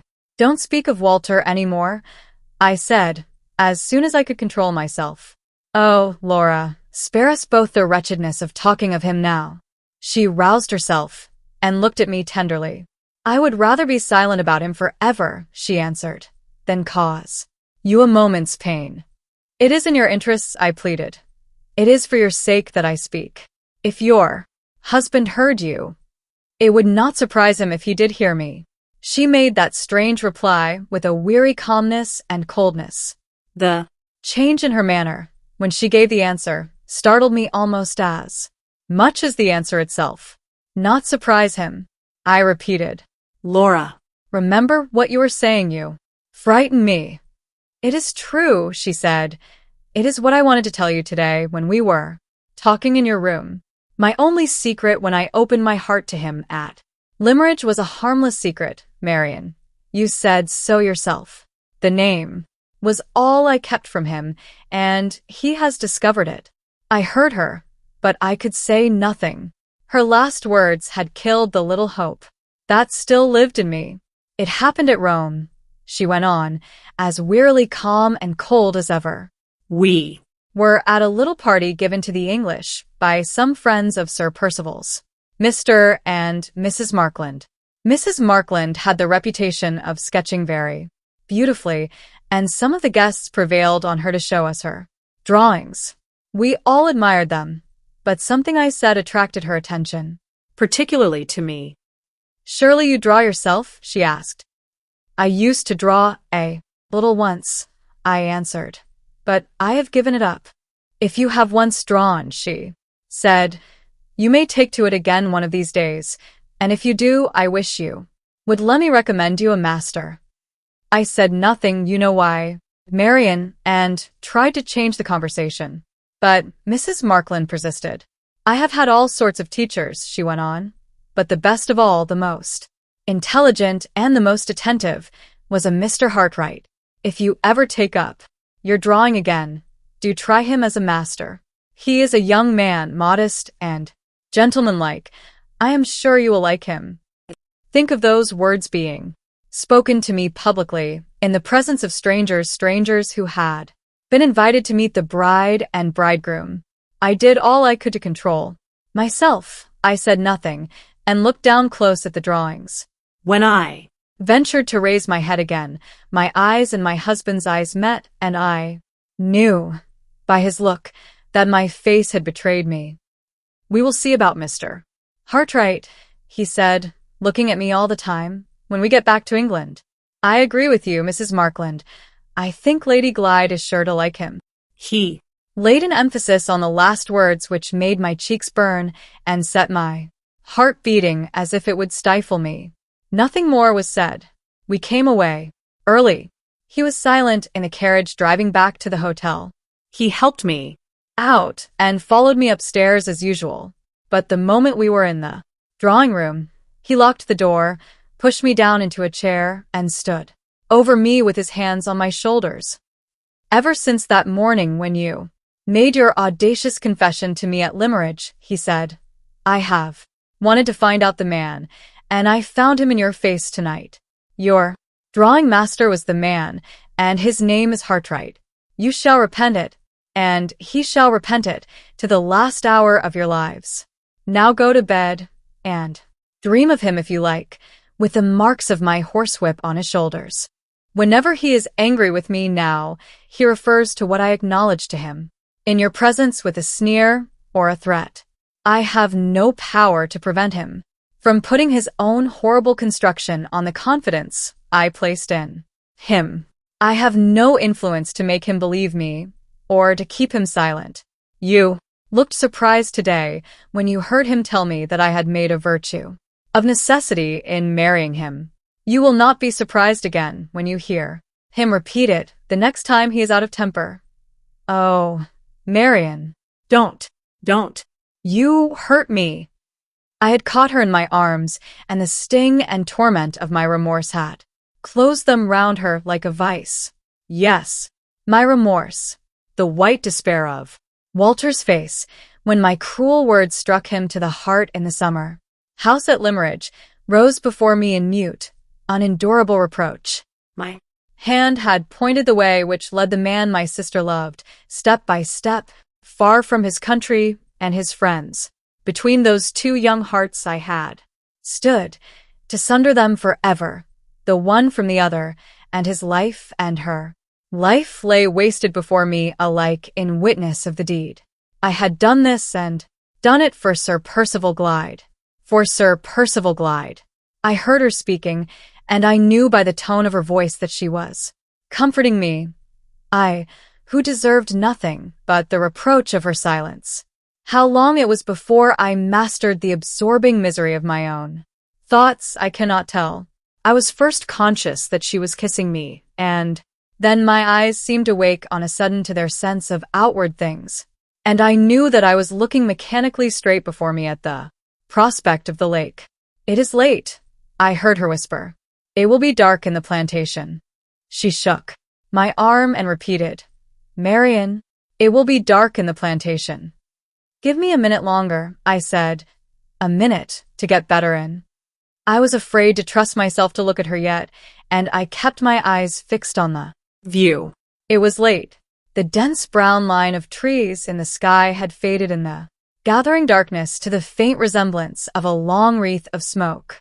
The mist over the lake below had stealthily enlarged and advanced on us. The silence was as breathless as ever, but the horror of it had gone, and the solemn mystery of its stillness was all that remained.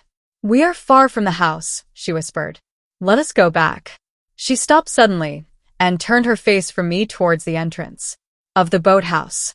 Marian, she said, trembling violently, do you see nothing? Look. Where? Down there, below us. She pointed. My eyes followed her hand, and I saw it too. A living figure was moving over the waste of heath in the distance.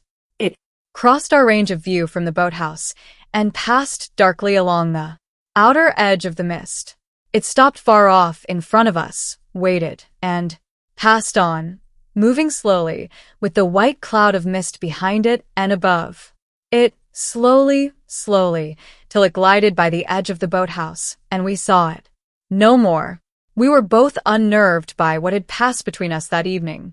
Some minutes elapsed before Laura would venture into the plantation, and before I could make up my mind to lead her back to the house. Was it a man or a woman? She asked in a whisper as we moved at last into the dark dampness of the outer air. I am not certain. Which do you think? It looked like a woman. I was afraid it was a man in a long cloak. It may be a man. In this dim light, it is not possible to be certain. Wait, Marian. I'm frightened. I don't see the path. Suppose the figure should follow us. Not at all likely, Laura. There is really nothing to be alarmed about. The shores of the lake are not far from the village, and they are free to anyone to walk on by day or night. It is only wonderful we have seen no living creature there before. We were now in the plantation. It was very dark, so dark that we found some difficulty in keeping the path. I gave Laura my arm and we walked as fast as we could on our way back. Before we were halfway through, she stopped and forced me to stop with her. She was listening. Hush, she whispered. I hear something behind us. Dead leaves, I said to cheer her, or a twig blown off the trees. It is summertime, Marian, and there is not a breath of wind. Listen. I heard the sound too, a sound like a light footstep following us. No matter who it is or what it is, I said, let us walk on. In another minute, if there is anything to alarm us, we shall be near enough to the house to be heard. We went on quickly, so quickly that Laura was breathless by the time we were nearly through the plantation and within sight of the lighted windows. I waited a moment to give her breathing time. Just as we were about to proceed, she stopped me again and signed to me with her hand to listen. Once more, we both heard distinctly a long, heavy sigh behind us in the black depths of the trees. Who's there? I called out. There was no answer. Who's there? I repeated.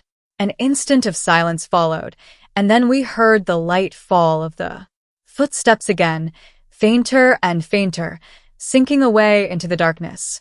Sinking, sinking, sinking, till they were lost in the silence. We hurried out from the trees to the open lawn beyond, crossed it rapidly, and without another word passing between us, reached the house. In the light of the hall lamp, Laura looked at me with white cheeks and startled eyes. I am half dead with fear, she said. Who could it have been? We will try to guess tomorrow, I replied. In the meantime, say nothing to anyone of what we have heard and seen. Why not? Because silence is safe, and we have need of safety in this house. I sent Laura upstairs immediately, waited a minute to take off my hat and put my hair smooth, and then went at once to make my first investigations. In the library, on pretense of searching for a book, there sat the Count, filling out the largest easy chair in the house, smoking and reading calmly, with his feet on an ottoman, his cravat across his knees, and his shirt collar wide open. And there sat Madame Fosco, like a quiet child, on a stool by his side, making cigarettes. Neither husband nor wife could by any possibility have been out late that evening and have just got back to the house in a hurry. I felt that my object in visiting the library was answered the moment I set eyes on them. Count Fosco rose in polite confusion and tied his cravat on when I entered the room. Pray don't let me disturb you, I said. I have only come here to get a book. All unfortunate men of my size suffer from a heat, said the Count, refreshing himself gravely with a large green fan. I wish I could change places with my excellent wife.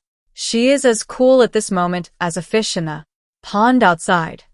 The Countess allowed herself to thaw under the influence of her husband's quaint comparison. I am never warm, Miss Halcombe, she remarked with the modest air of a woman who is confessing to one of her own merits. Have you and Lady Glyde been out this evening? Asked the Count while I was taking a book from the shelves to preserve appearances. Yes, we went out to get a little air. May I ask in what direction? In the direction of the lake. As far as the boathouse. Aha, as far as the boathouse. Under other circumstances, I might have resented his curiosity. But tonight I hailed it as another proof that neither he nor his wife were connected with the mysterious appearance at the lake. No more adventures, I suppose, this evening, he went on. No more discoveries, like your discovery of the wounded dog. He fixed his unfathomable gray eyes on me with that cold, clear, irresistible glitter in them which always forces me to look at him and always makes me uneasy while I do look, an unutterable suspicion that his mind is prying into. Mine overcomes me at these times, and it overcame me now. No, I said shortly. No adventures, no discoveries. I tried to look away from him and leave the room. Strange as it seems, I hardly think I should have succeeded in the attempt if Madame Fosco had not helped me by causing him to move and look away first. Count, you are keeping Miss Halcombe standing, she said. The moment he turned round to get me a chair, I seized my opportunity, thanked him, made my excuses, and slipped out. An hour later, when Laura's maid happened to be in her mistress's room, I took occasion to refer to the closeness of the night, with a view to ascertaining next how the servants had been passing their time. Have you been suffering much from the heat downstairs? I asked. No, miss, said the girl. We have not felt it to speak of. You have been out in the woods then, I suppose? Some of us thought of going, miss, but cook said she should take her chair into the cool courtyard outside the kitchen door, and on second thoughts, all the rest of us took our chairs out there too. The housekeeper was now the only person who remained to be accounted for. Is Mrs. Michelson gone to bed yet? I inquired. I should think not, miss, said the girl, smiling. Mrs. Michelson is more likely to be getting up just now than going to bed. Why? What do you mean? Has Mrs. Michelson been taking to her bed in the daytime? No, miss, not exactly, but the next thing to it. She's been asleep all the evening on the sofa in her own room, putting together what I observed for myself in the library and what I have just heard from Laura's maid. One conclusion seems inevitable. The figure we saw at the lake was not the figure of Madame Fosco, of her husband, or of any of the servants. The footsteps we heard behind us were not the footsteps of anyone belonging to the house. Who could it have been? It seems useless to inquire. I cannot even decide whether the figure was a man's or a woman's. I can only say that I think it was a woman's. June 18th. The misery of self-reproach which I suffered yesterday evening, on hearing what Laura told me in the boathouse, returned in the loneliness of the night, and kept me waking and wretched for hours. I lighted my candle at last, and searched through my old journals to see what my share in the fatal error of her marriage had really been and what I might have once done to save her from it. The result soothed me a little, for it showed that, however blindly and ignorantly I acted for the best. Crying generally does me harm, but it was not so last night. I think it relieved me. I rose this morning with a settled resolution and a quiet mind.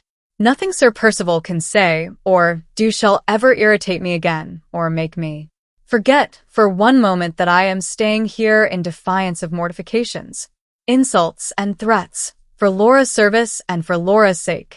The speculations in which we might have indulged this morning on the subject of the figure at the lake and the footsteps in the plantation have been all suspended by a trifling accident which has caused Laura great regret.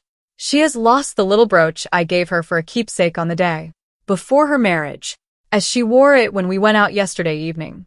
We can only suppose that it must have dropped from her dress, either in the boathouse or on our way back. The servants have been sent to search, and have returned unsuccessful, and now Laura herself has gone to look for it. Whether she finds it or not, the loss will help to excuse her absence from the house. If Sir Percival returns before the letter from Mr. Gilmore's partner is placed in my hands, 1 o'clock has just struck. I am considering whether I had better wait here for the arrival of the messenger from London, or slip away quietly and watch for him outside the lodge gate. My suspicion of everybody and everything in this house inclines me to think that the second plan may be the best. The Count is safe in the breakfast room.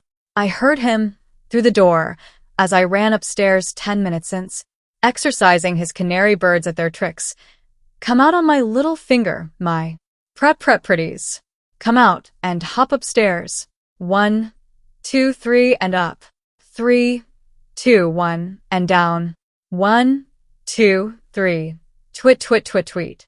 The birds burst into their usual ecstasy of singing, and the Count chirruped and whistled at them in return, as if he was a bird himself.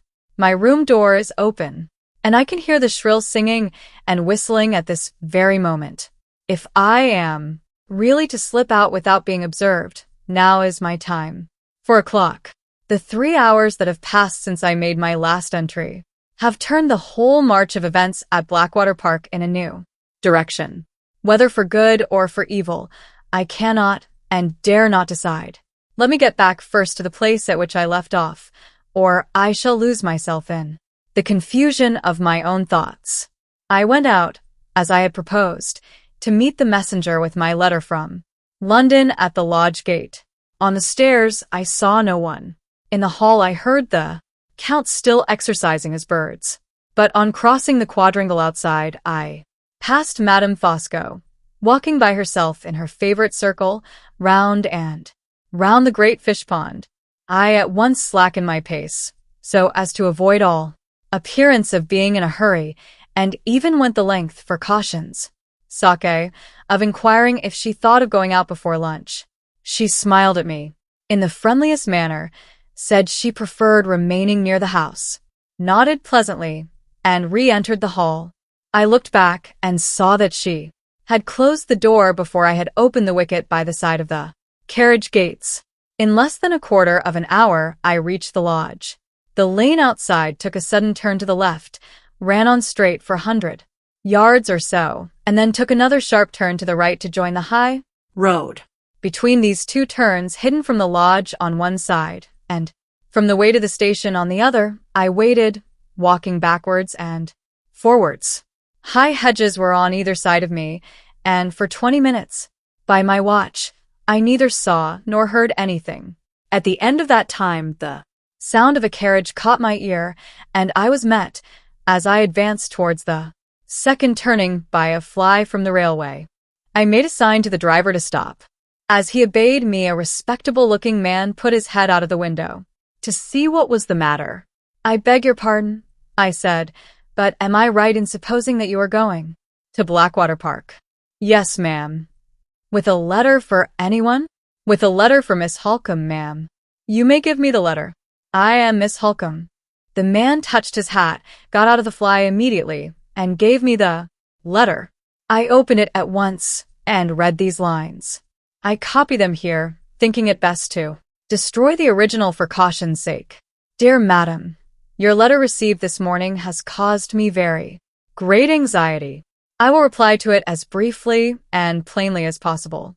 My careful consideration of the statement made by yourself and my knowledge of Lady Glyde's position, as defined in the settlement, lead me, I regret to say, to the conclusion that a loan of the trust money to Sir Percival, or, in other words, a loan of some portion of the £20,000 of Lady Glyde's fortune, is in contemplation, and that she is made a party to the deed, in order to secure her approval of a flagrant breach of trust, and to have her signature produced against her if she should complain hereafter.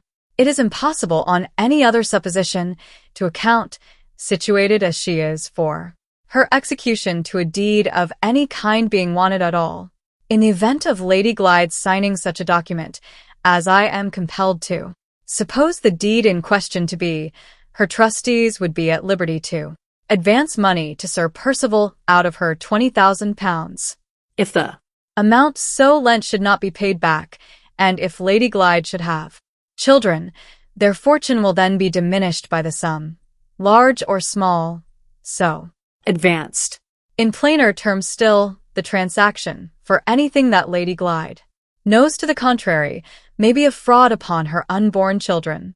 Under these serious circumstances, I would recommend Lady Glyde to assign as a reason for withholding her signature that she wishes the deed to be first submitted to myself as her family solicitor, in the absence of my partner, Mr. Gilmore. No reasonable objection can be made to taking this course, for if the transaction is an honorable one, there will necessarily be no difficulty in my giving my approval. Sincerely assuring you of my readiness to afford any additional help or advice that may be wanted, I beg to remain, Madam, your faithful servant, William Curl. I read this kind and sensible letter very thankfully. It supplied Laura with a reason for objecting to the signature which was unanswerable, and which we could both of us understand. The messenger waited near me while I was reading to receive his directions. When I had done, "Will you be good enough to say that I understand the letter, and that I am very much obliged?" I said. There is no other reply necessary at present. Exactly at the moment when I was speaking those words, holding the letter open in my hand, Count Fosco turned the corner of the lane from the high road and stood before me as if he had sprung up out of the earth. The suddenness of his appearance, in the very last place under heaven in which I should have expected to see him, took me completely by surprise. The messenger wished me good morning, and got into the fly again. I could not say a word to him. I was not even able to return his bow. The conviction that I was discovered, and by that man of all others, absolutely petrified me. "Are you going back to the house, Miss Halcombe?" he inquired without showing the least surprise on his side, and without even looking after the fly, which drove off while he was speaking to me. I collected myself sufficiently to make a sign in the affirmative. "I am going back too," he said. "Pray allow me the pleasure of accompanying you. Will you take my arm? You look surprised at seeing me." I took his arm. The first of my scattered senses that came back was the sense that warned me to sacrifice anything rather than make an enemy of him. "You look surprised at seeing me," he repeated in his quietly pertinacious way. "I thought, Count, I heard you with your birds in the breakfast room." I answered as quietly and firmly as I could. "Surely. But my little feathered children, dear lady, are only too like other children. They have their days of perversity, and this morning was one of them. My wife came in as I was putting them back in their cage, and said she had left you going out alone for a walk.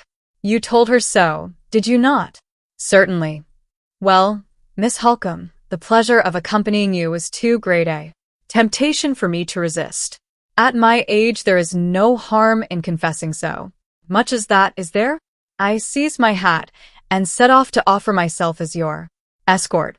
Even so fat an old man as Fosco is surely better than no escort at all. I took the wrong path. I came back in despair, and here I am, arrived, may I say it, at the height of my wishes. He talked on in this complimentary strain with a fluency which left me no exertion to make beyond the effort of maintaining my composure. He never referred in the most distant manner to what he had seen in the lane, or to the letter which I still had in my hand. This ominous discretion helped to convince me that he must have surprised, by the most dishonorable means, the secret of my application in Laura's interest to the lawyer, and that, having now assured himself of the private manner in which I had received the answer, he had discovered enough to suit his purposes and was only bent on trying to quiet the suspicions which he knew he must have aroused in my mind. I was wise enough, under these circumstances, not to attempt to deceive him by plausible explanations, and woman enough, notwithstanding my dread of him, to feel as if my hand was tainted by resting on his arm. On the drive in front of the house, we met the dog-cart being taken round to the stables. Sir Percival had just returned. He came out to meet us at the house door. Whatever other results his journey might have had, it had not ended in softening his savage temper. "Oh, here are two of you come back," he said, with a lowering face. "What is the meaning of the house being deserted in this way? Where is Lady Glyde?" I told him of the loss of the brooch, and said that Laura had gone into the plantation to look for it. "Brooch or no brooch," he growled sulkily, "I recommend her not to forget her appointment in the library this afternoon. I shall expect to see her in half an hour." I took my hand from the Count's arm and slowly ascended the steps. He honored me with one of his magnificent bows, and then addressed himself gaily to the scowling master of the house. "Tell me, Percival," he said, "have you had a pleasant drive? And has your pretty shining brown Molly come back at all tired?" "Brown Molly be hanged. And the drive too. I want my lunch. And I want 5 minutes' talk with you."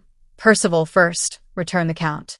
5 minutes talk, my friend, here on the grass. What about? About business that very much concerns you. I lingered long enough in passing through the hall door to hear this question and answer, and to see Sir Percival thrust his hands into his pockets in sullen hesitation. If you want to badger me with any more of your infernal scruples, he said, I for one won't hear them. I want my lunch.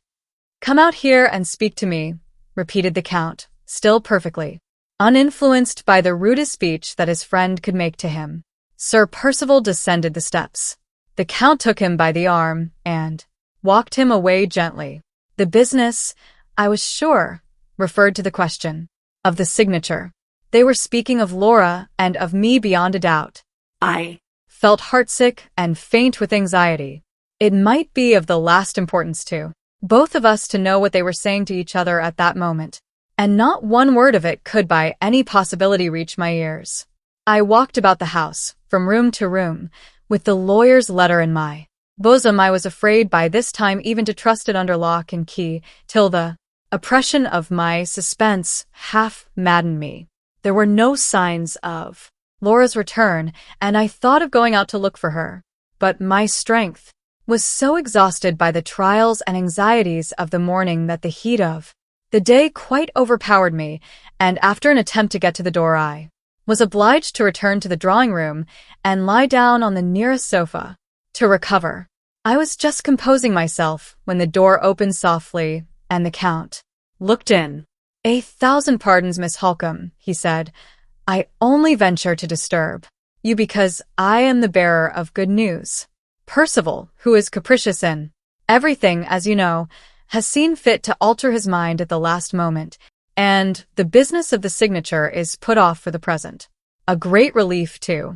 All of us, Miss Halcombe, as I see with pleasure in your face. Pray present my best respects and felicitations when you mention this pleasant change of circumstances to Lady Glyde. He left me before I had recovered my astonishment. There could be no doubt that this extraordinary alteration of purpose in the matter of the signature was due to his influence, and that his discovery of my application to London yesterday, and of my having received an answer to it today, had offered him the means of interfering with certain success.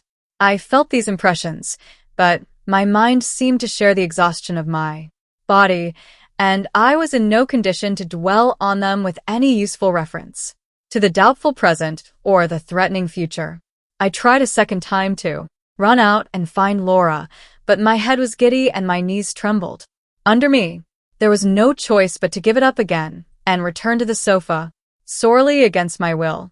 The quiet in the house and the low murmuring hum of summer insects outside the open window soothed me. My eyes closed of themselves, and I passed gradually into a strange condition which was not waking, for I knew nothing of what was going on about me, and not sleeping, for I was conscious of my own repose. In this state my fevered mind broke loose from me, while my weary body was at rest and in a trance or daydream of my fancy. I know not what to call it. I saw Walter Hartright. I had not thought of him since I rose that morning.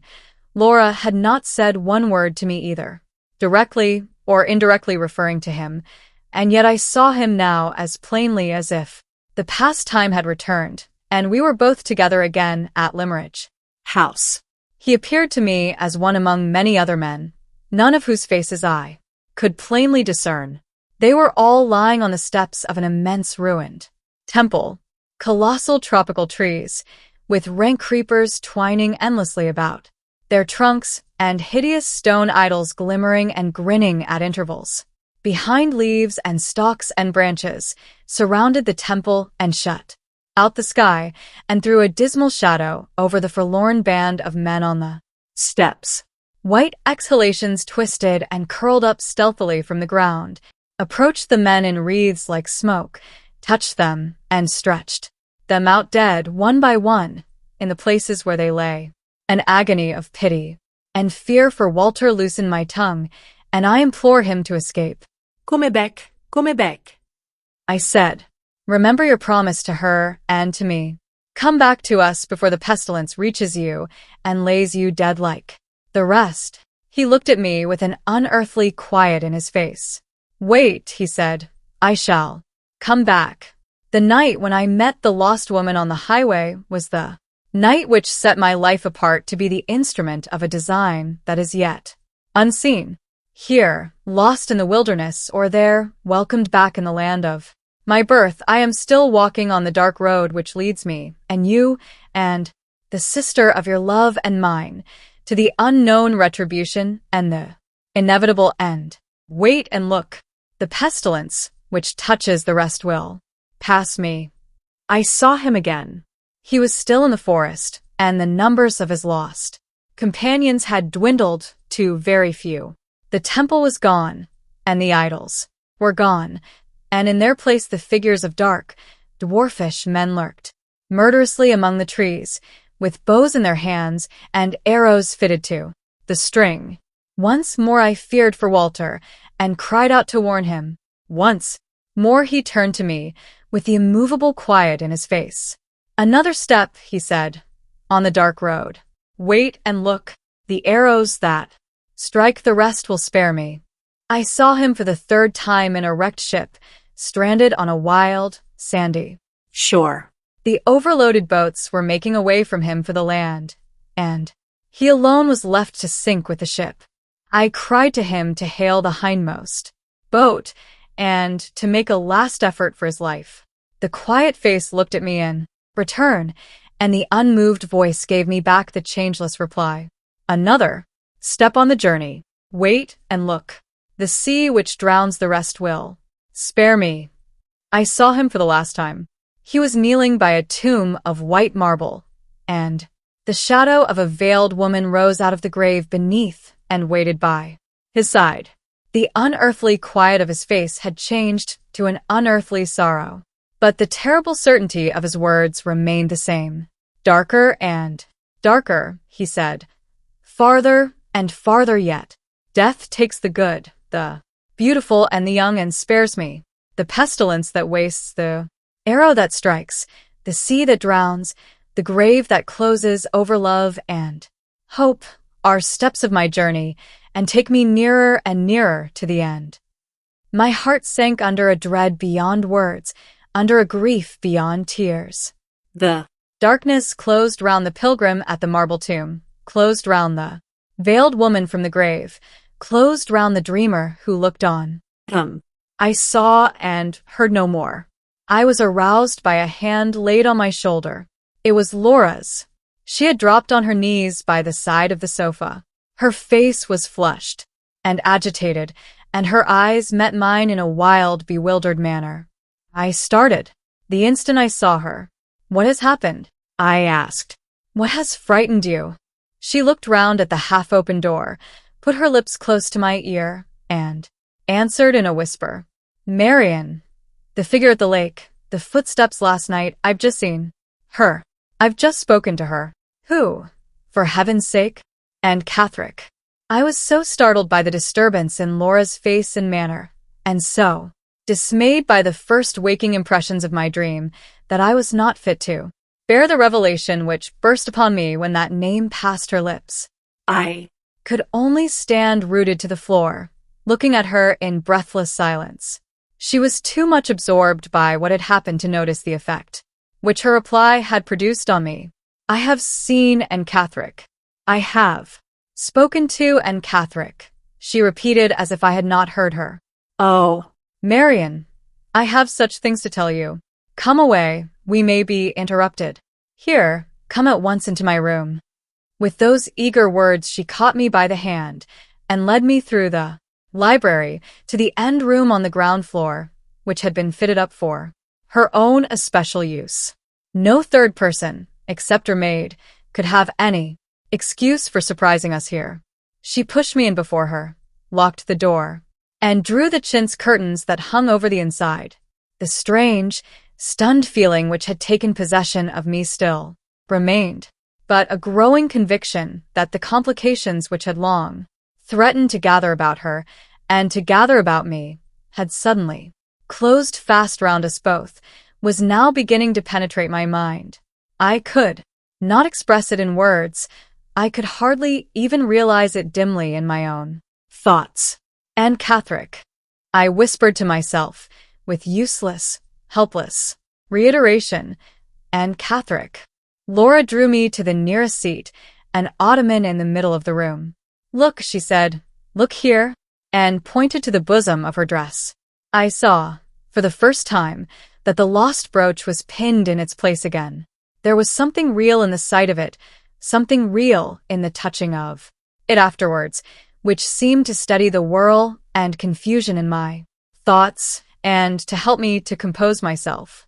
Where did you find your brooch? The first words I could say to her were the words which put that trivial question at that important moment. She found it, Marian.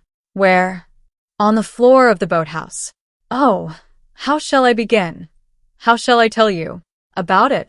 She talked to me so strangely.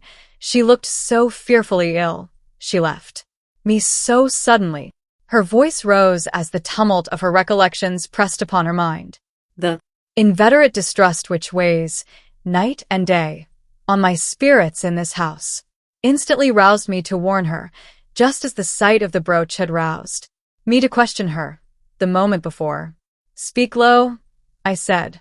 The window is open and the garden path runs beneath it. Begin at the beginning, Laura.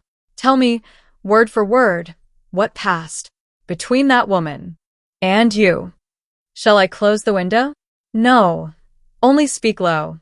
Only remember that and Catherick is a dangerous subject under your husband's roof. Where did you first see her? At the boathouse, Marian.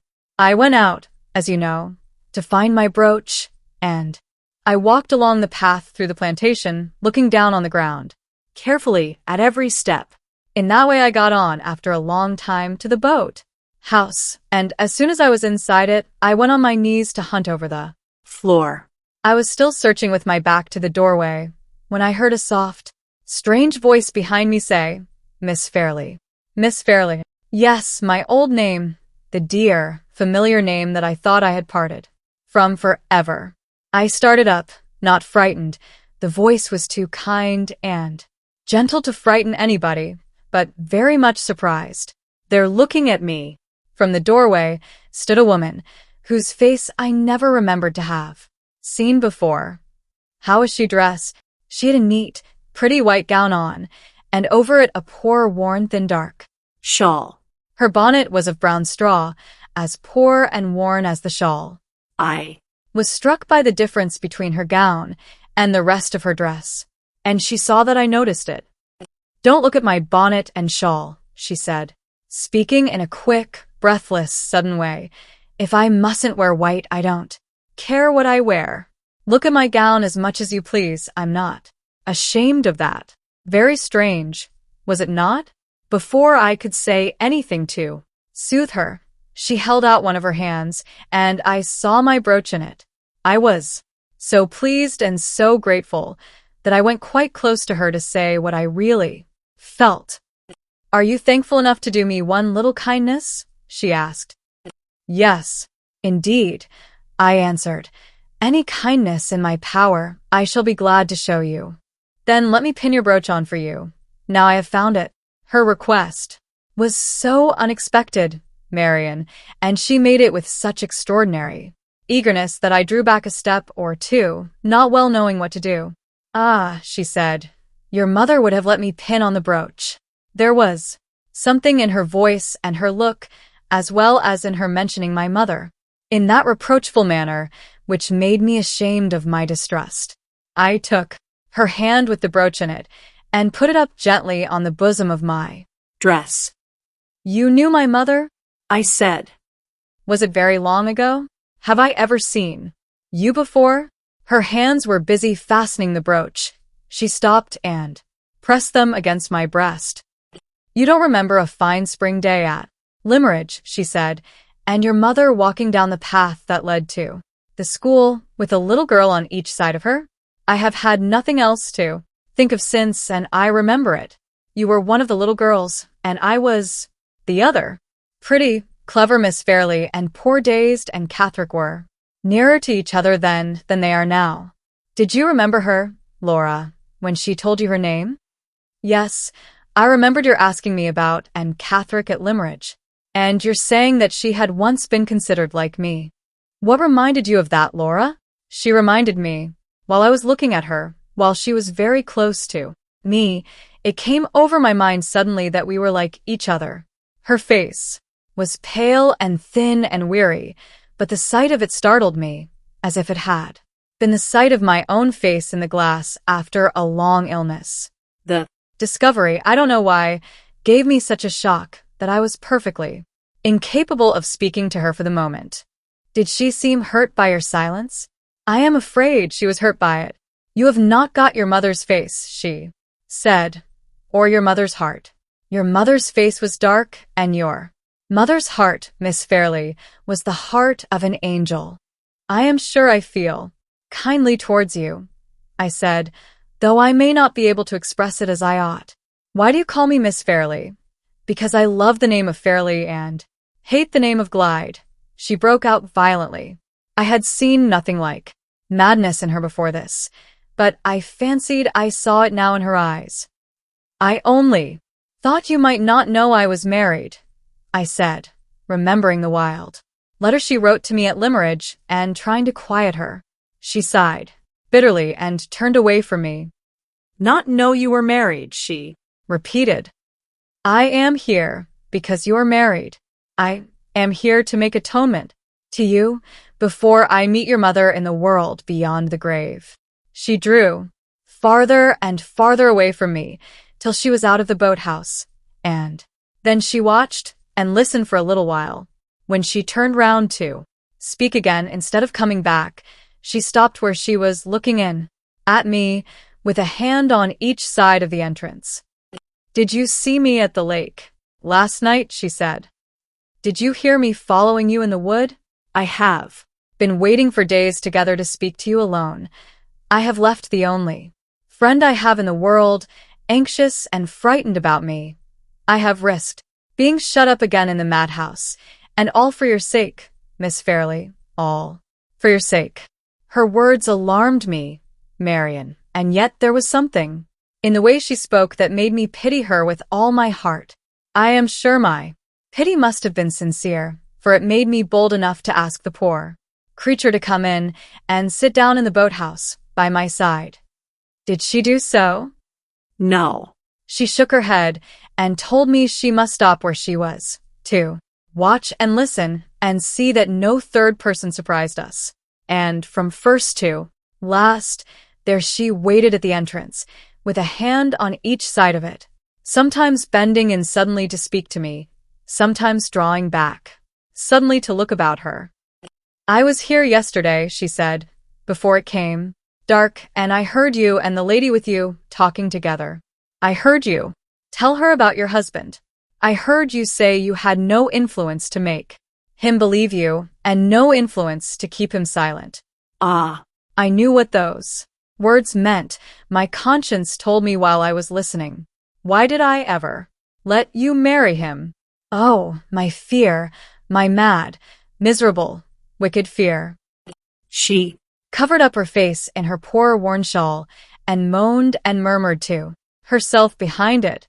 I began to be afraid she might break out into some terrible despair which neither she nor I could master. Try to quiet yourself, I said. Try to tell me how you might have prevented my marriage. She took the shawl from her face and looked at me vacantly. I ought to have had heart enough to stop at Limerick, she answered. I ought never to have let the news of his coming there frighten me away. I ought to have warned you and saved you before it was too late. Why did I only have courage enough to write you that letter? Why did I only do harm when I wanted and meant to do good? Oh, my fear, my mad, miserable, wicked fear. She repeated those words again and hid her face again in the end of her poor worn shawl. It was dreadful to see her and dreadful to hear her. Surely, Laura, you asked what the fear was which she dwelt on so earnestly? Yes, I asked that. And what did she say? She asked me in return if I should not be afraid of a man who had shut me up in a madhouse, and who would shut me up again if he could. I said, Are You afraid still? Surely you would not be here if you were afraid now. No, she said. I am not afraid now. I asked why not. She suddenly bent forward into the boathouse and said, Can't you guess why? I shook my head. Look At me, she went on. I told her I was grieved to see that she looked very sorrowful and very ill. She smiled for the first time. Ill? She repeated. I'm dying. You know I'm not afraid of him now.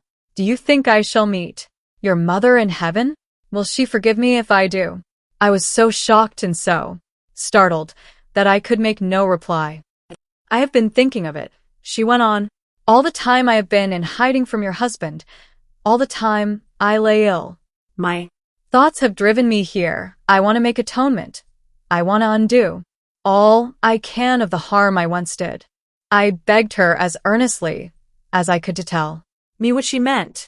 She still looked at me with fixed vacant eyes. Shall I undo the harm? She said to herself doubtfully. You have friends to take your part.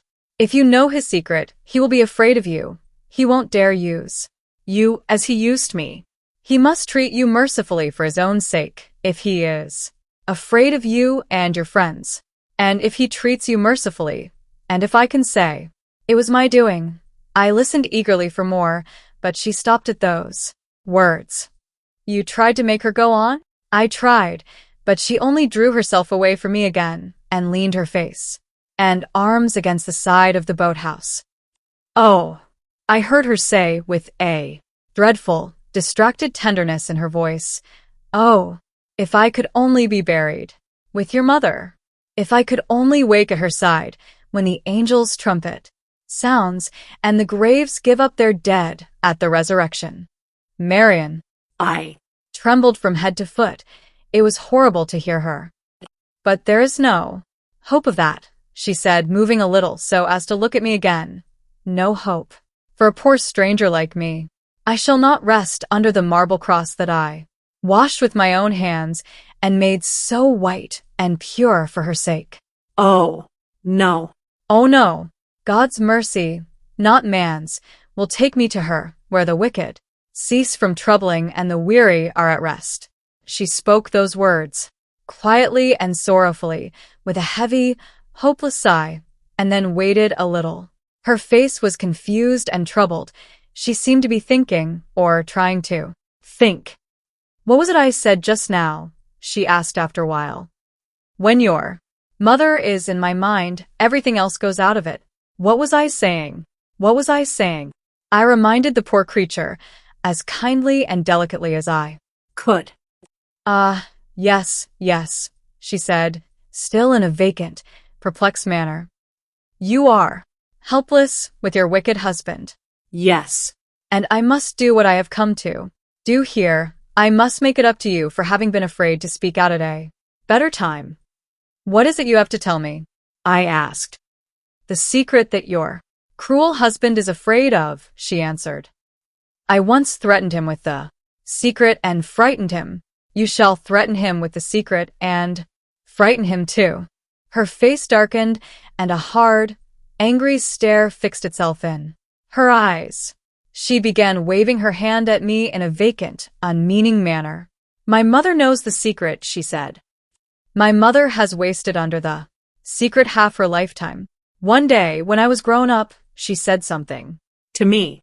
And the next day your husband. Yes. Go on. What did she tell you about your husband? She stopped again, Marian, at that point.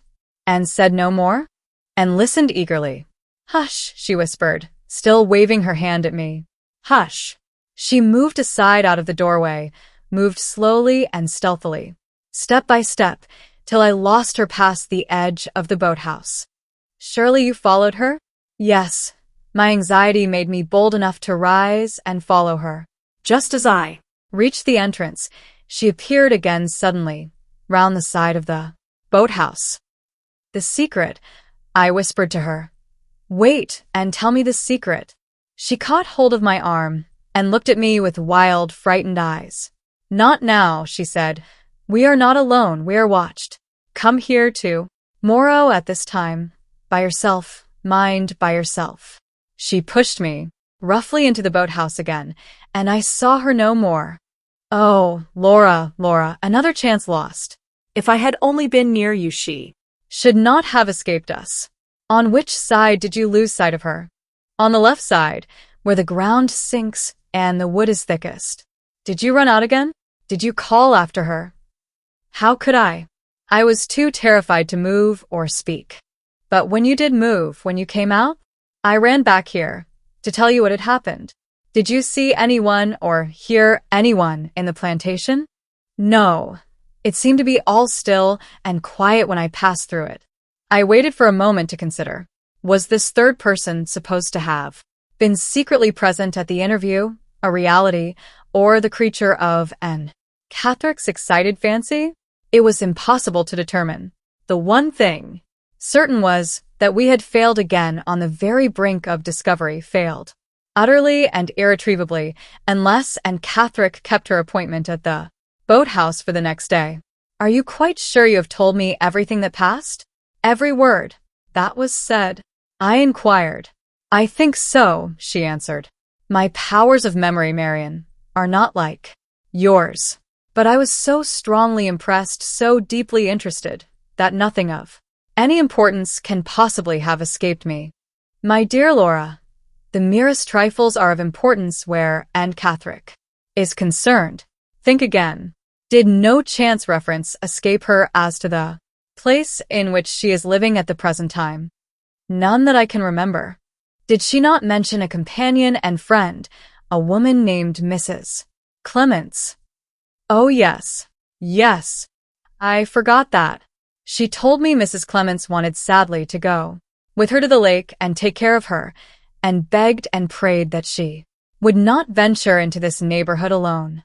Was that all she said about Mrs. Clements? Yes, that was all.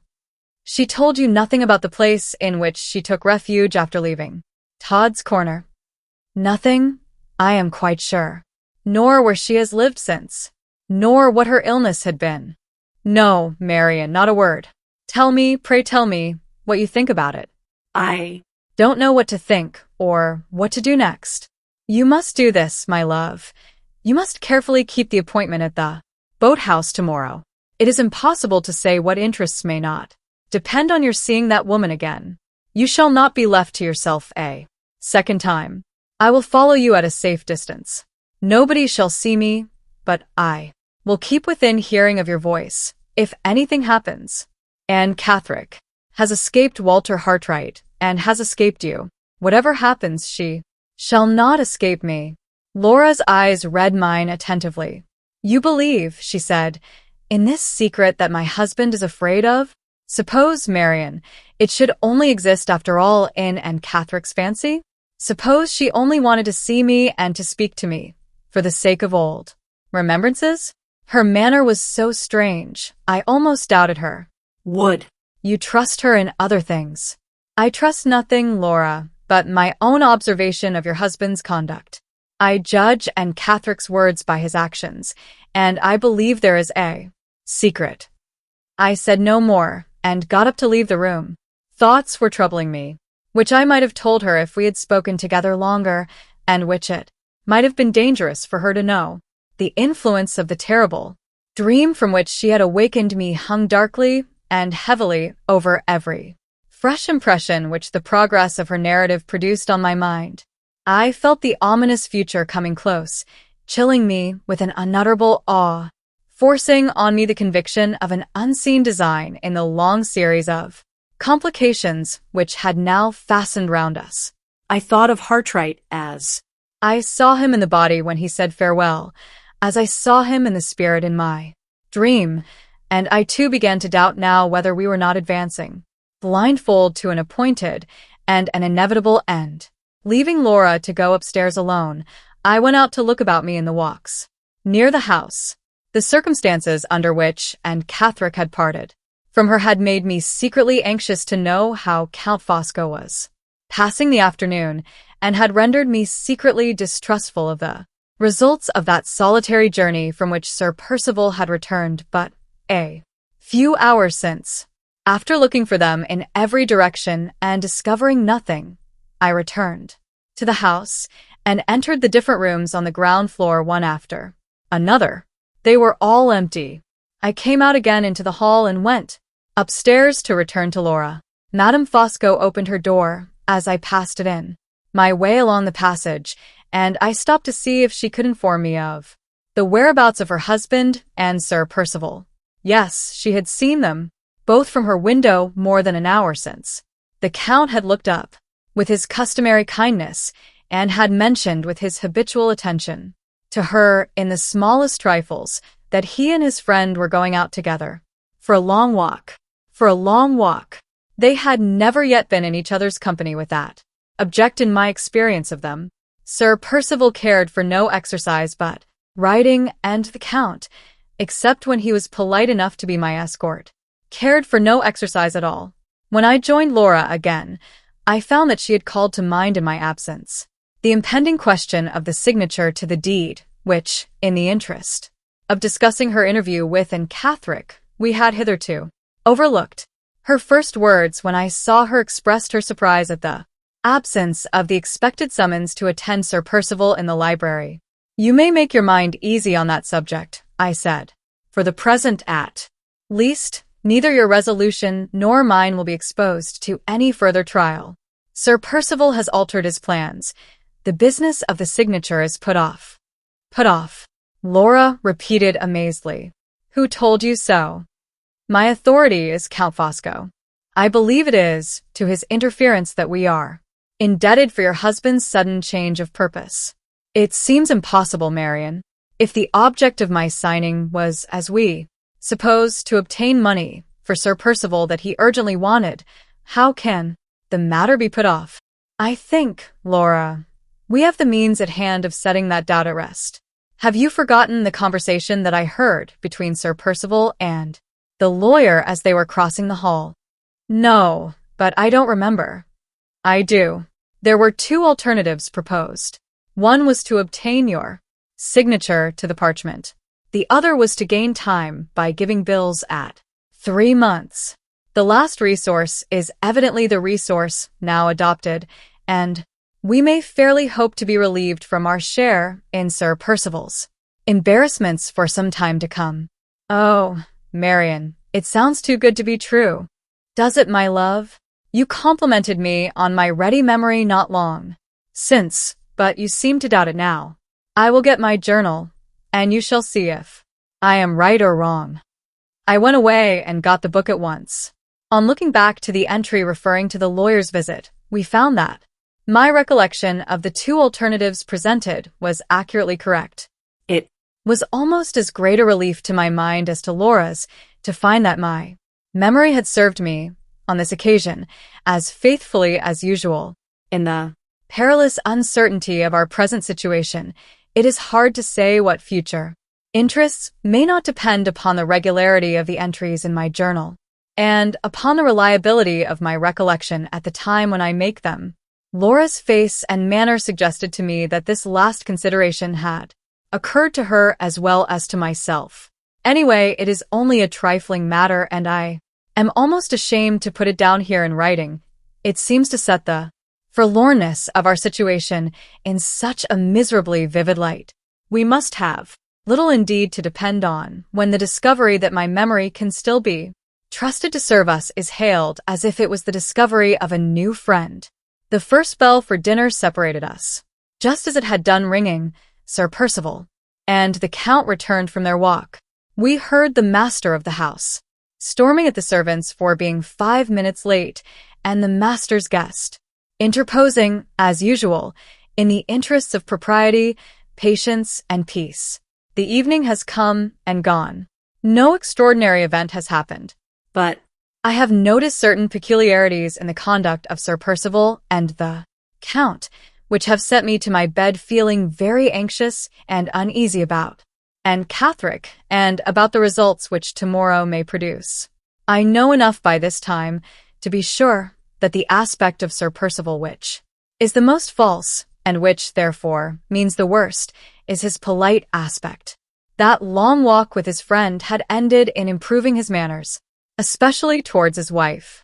To Laura's secret surprise and to my secret Alarm, he called her by her Christian name, asked if she had heard lately from her uncle, inquired when Mrs. Vesey was to receive her invitation to Blackwater, and showed her so many other little attentions that he almost recalled the days of his hateful courtship at Limeridge House.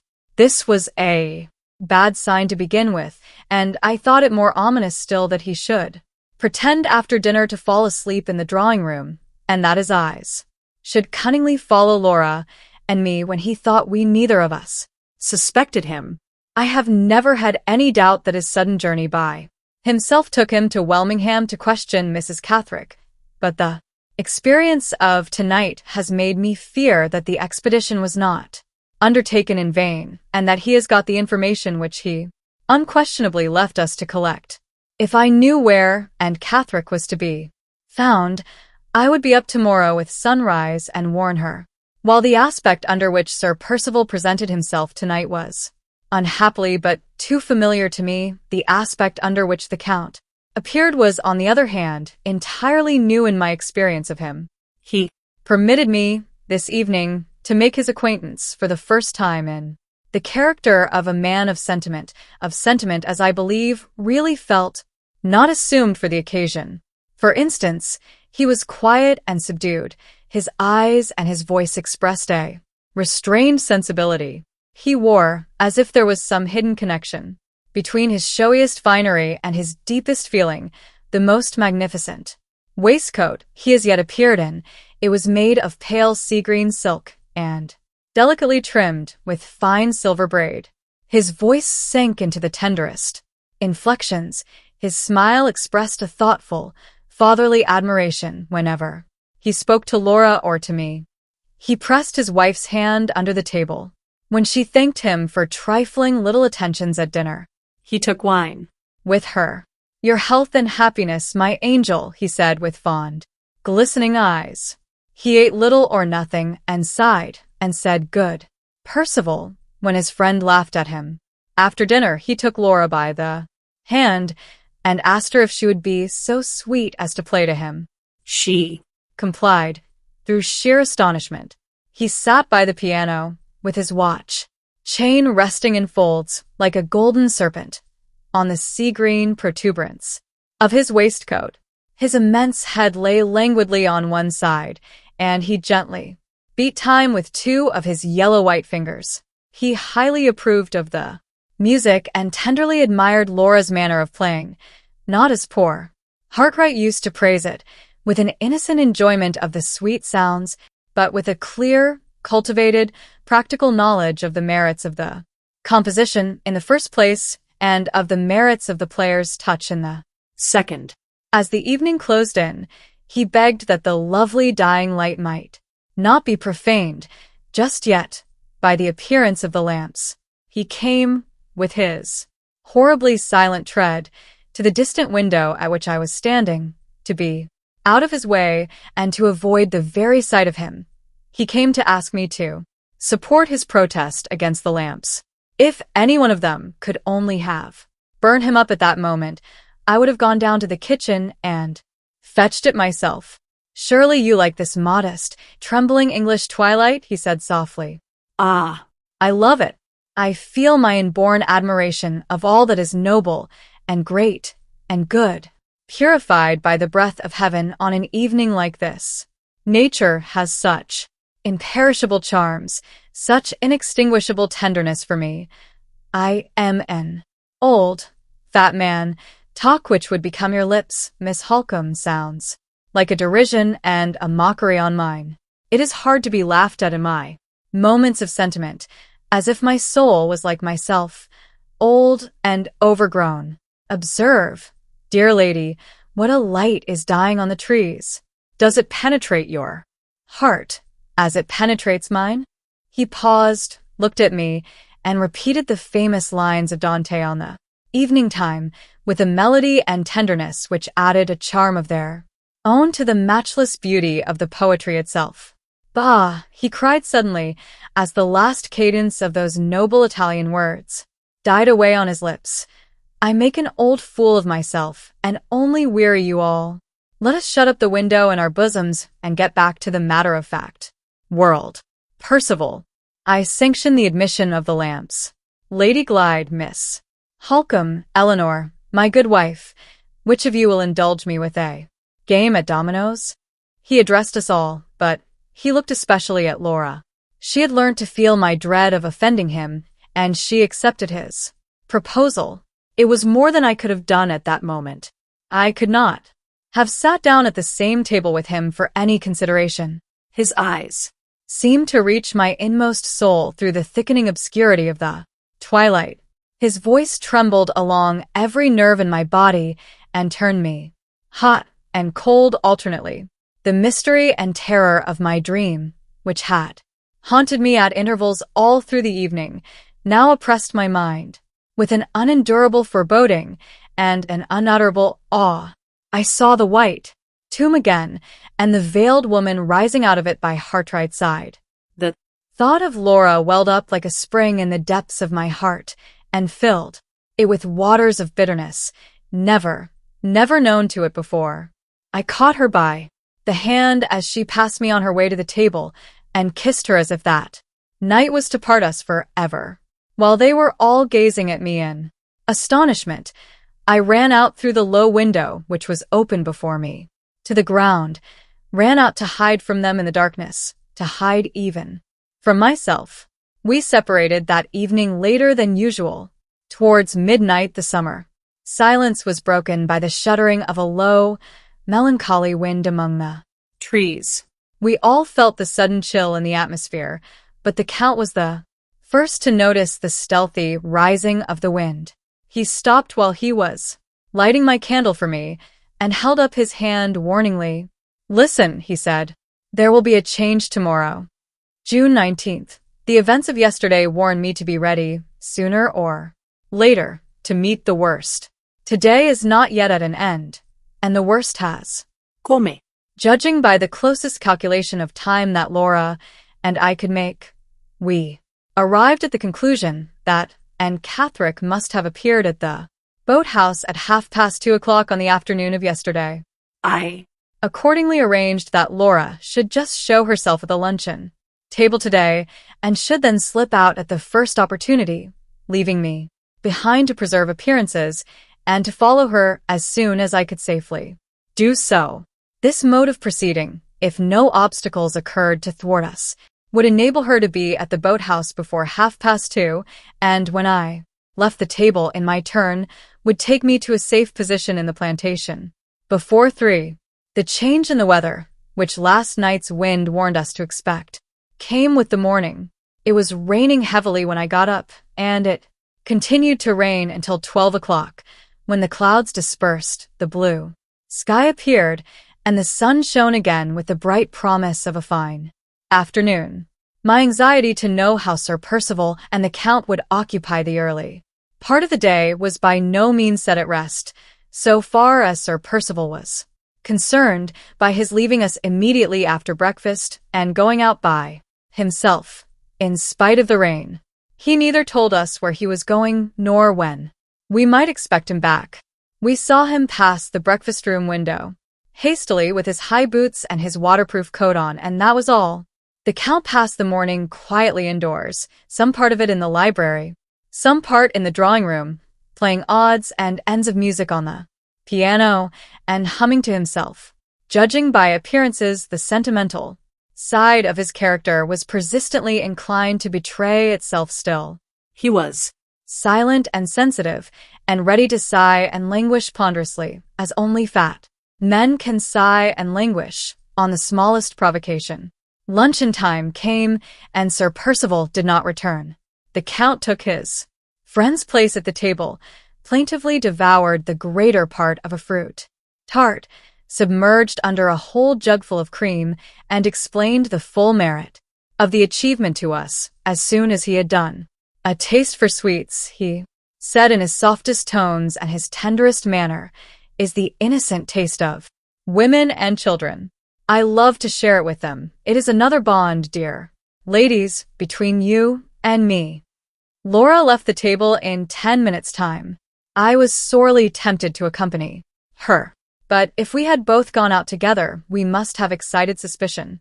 And worse still, If we allowed Aunt Catherick to see Laura, accompanied by a second person who is a stranger to her, we should in all probability forfeit her confidence from that moment, never to regain it again. I waited, therefore, as patiently as I could, until the servant came in to clear the table.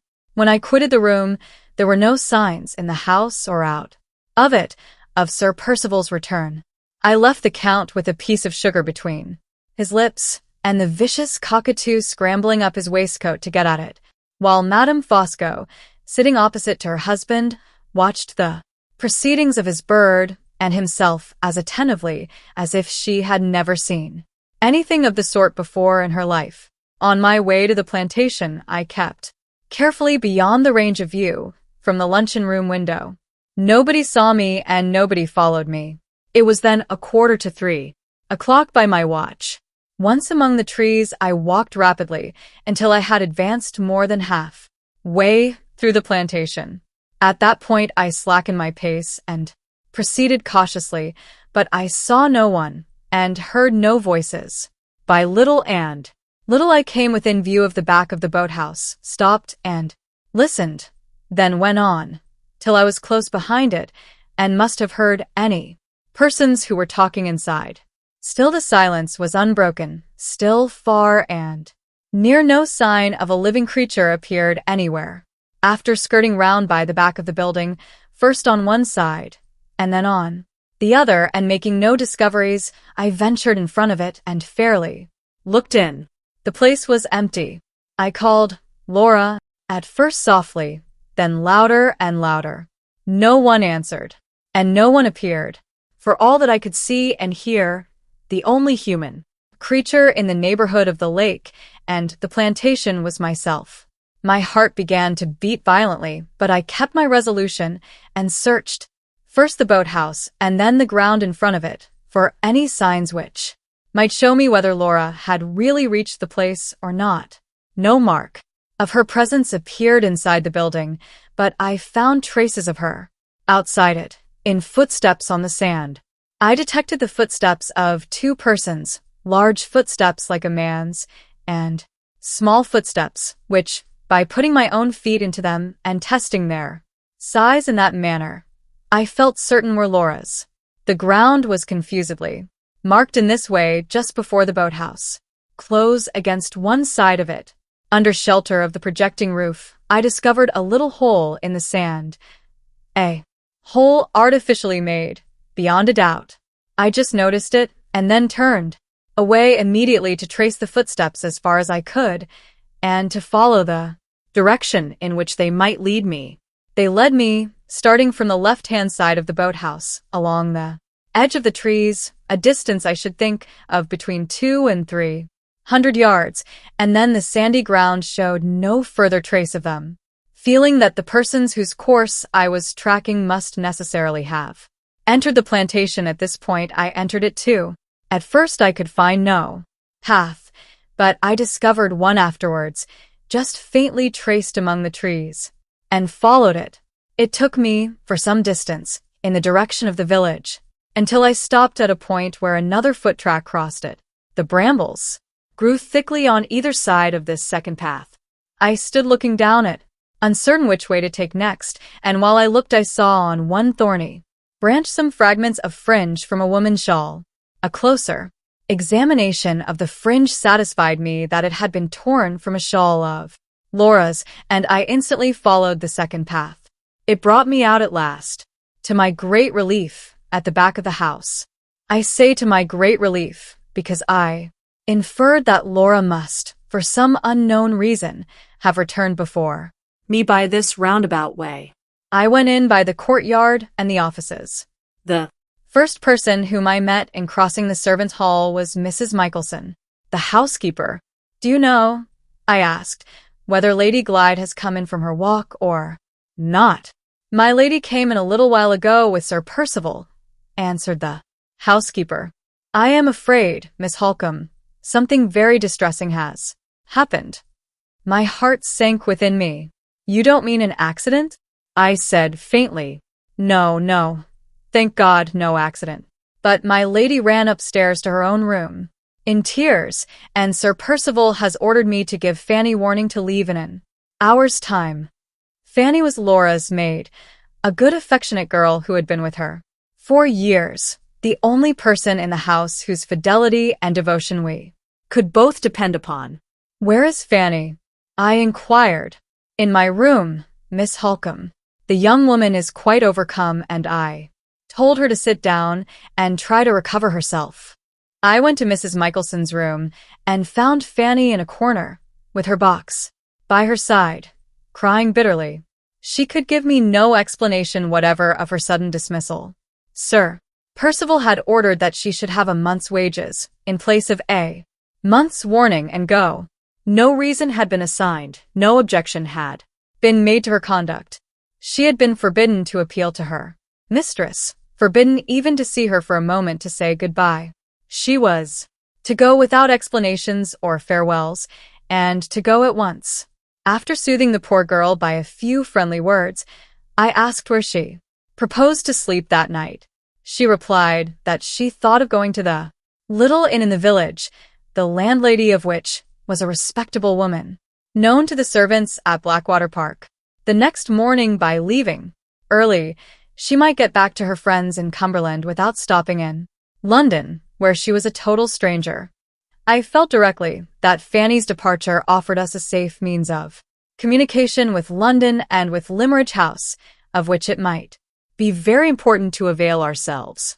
Accordingly, I told her that she might expect to hear from her mistress or from me in the course of the evening, and that she might depend on our both doing all that lay in our power to help her under the trial of leaving us for the present. Those words said, I shook hands with her and went upstairs. The door which led to Laura's room was the door of an antechamber, opening onto the passage. When I tried it, it was bolted on the inside.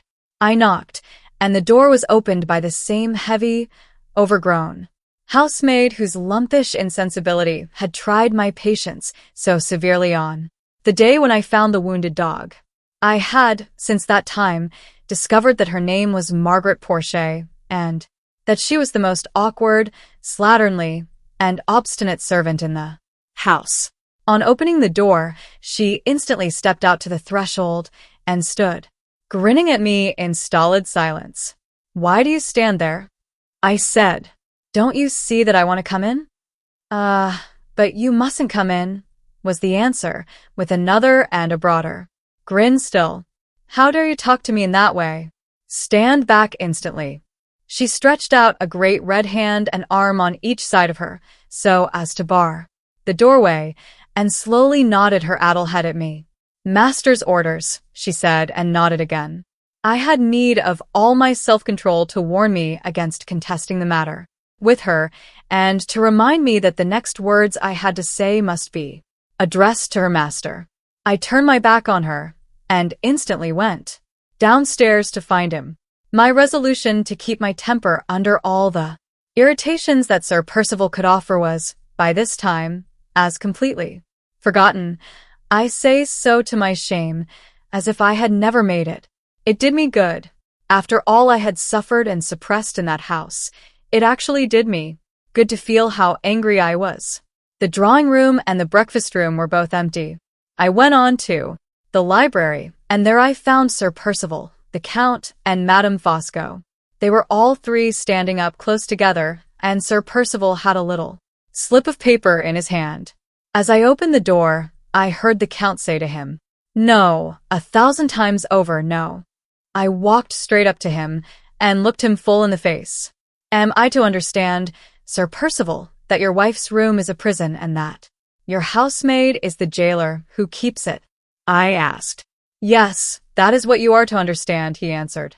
"Take care, my jailer hasn't got double duty to do. Take care your room is not a prison. 2. Take you care how you treat your wife and how you threaten me." I broke out in the heat of my anger. There are laws in England to protect women from cruelty and outrage. If you hurt a hair of Laura's head, if you dare to interfere with my freedom, come what may, to those laws I will appeal. Instead of answering me, he turned round to the Count. "What did I tell you?" he asked. "What do you say now?" What I said before, replied the Count. No. Even in the vehemence of my anger, I felt his calm, cold, gray eyes on my face. They turned away from me as soon as he had spoken and looked significantly at his wife. Madame Fosco immediately moved close to my side, and in that position addressed Sir Percival before either of us could speak. Again, favor me with your attention for one moment, she said, in her clear, icily suppressed tones. I have to thank you, Sir Percival, for your hospitality, and to decline taking advantage of it any longer. I remain in no house in which ladies are treated as your wife and Miss Halcombe have been treated here today. Sir Percival drew back a step and stared at her in dead silence. The declaration he had just heard, a declaration which he well knew, as I well knew, Madame Fosco would not have ventured to make without her husband's permission, seemed to petrify him with surprise. The Count stood by and looked at his wife with the most enthusiastic admiration. She is sublime, he said to himself. He approached her while he spoke and drew her hand through his arm. I am at your service, Eleanor, he went on, with a quiet dignity that I had never noticed in him before. And at Miss Halcombe's service, if she will honor me by accepting all the assistance I can offer her. Damn it, what do you mean? Cried Sir Percival as the Count quietly moved away with his wife to the door. At other times I mean what I say, but at this time I mean what my wife says, replied the impenetrable Italian. We have changed places, Percival, for once, and Madame Fosco's opinion is mine. Sir Percival crumpled up the paper in his hand, and pushing past the Count, with another oath, stood between him and the door. Have your own way, he said, with baffled rage in his low, half-whispering tones. Have your own way, and see what comes of it. With those words, he left the room. Madame Fosco glanced inquiringly at her husband. He has gone away very suddenly, she said. What does it mean? It means that you and I together have brought the worst-tempered man in all England to his senses, answered the Count. It means, Miss Halcombe, that Lady Glyde is relieved from a gross indignity, and you from the repetition of an unpardonable insult. Suffer me to express my admiration of your conduct and your courage at a very trying moment. Sincere admiration, suggested Madame Fosco. Sincere admiration, echoed the Count. I had no longer the strength of my first angry resistance to outrage and injury to support me. My heartsick anxiety to see Laura, my sense of my own helpless ignorance of what had happened at the boathouse, pressed on me with an intolerable weight. I tried to keep up appearances by speaking to the Count and his wife in the tone which they had chosen to adopt in speaking to me, but the words failed on my lips, my breath came short and thick, my eyes looked longingly, in silence at the door. The Count, understanding my anxiety, opened it, went out, and pulled it to after him. At the same time Sir Percival's heavy step descended the stairs. I heard them whispering together outside, while Madame Fosco was assuring me, in her calmest and most conventional manner, that she rejoiced for all our sakes that Sir Percival's conduct had not obliged her husband and herself to leave Blackwater Park. Before she had done speaking, the whispering ceased. The door opened, and the Count looked in. Miss Halcombe, he said, I am happy to inform you that Lady Glyde is mistress again in her own house. I thought it might be more agreeable to you to hear of this change for the better from me than from Sir Percival, and I have therefore expressly returned to mention it. Admirable delicacy, said Madame Fosco, paying back her husband's tribute of admiration with the Count's own coin, in the Count's own manner. He smiled and bowed as if he had received a formal compliment from a polite stranger, and drew back to let me pass out first. Sir Percival was standing in the hall. As I hurried to the stairs, I heard him call impatiently to the Count to come out of the library. What are you waiting there for? He said. I want to speak to you. And I want to think a little by myself, replied the other. Wait till later. Percival, wait till later. Neither he nor his friends said any more. I gained the top of the stairs and ran along the passage. In my haste and my agitation, I left the door of the antechamber open, but I closed the door of the bedroom the moment I was inside it. Laura was sitting alone at the far end of the room, her arms resting wearily on a table and her face hidden in her hands. She started up with a cry of delight when she saw me. "How did you get here?" she asked. "Who gave you leave?" "Not Sir Percival." In my overpowering anxiety to hear what she had to tell me, I could not answer her. I could only put questions on my side. Laura's eagerness to know what had passed downstairs proved, however, too strong to be resisted. She persistently repeated her inquiries. "The Count, of course," I answered impatiently. "Whose influence in the house?" She stopped me with a gesture of disgust. "Don't speak of him," she cried. "The Count is the vilest creature breathing. The Count is a miserable spy." Before we could either of us say another word, we were alarmed by a soft knocking at the door of the bedroom. I had not yet sat down, and I went first to see who it was. When I opened the door, Madame Fosco confronted me with my handkerchief in her hand.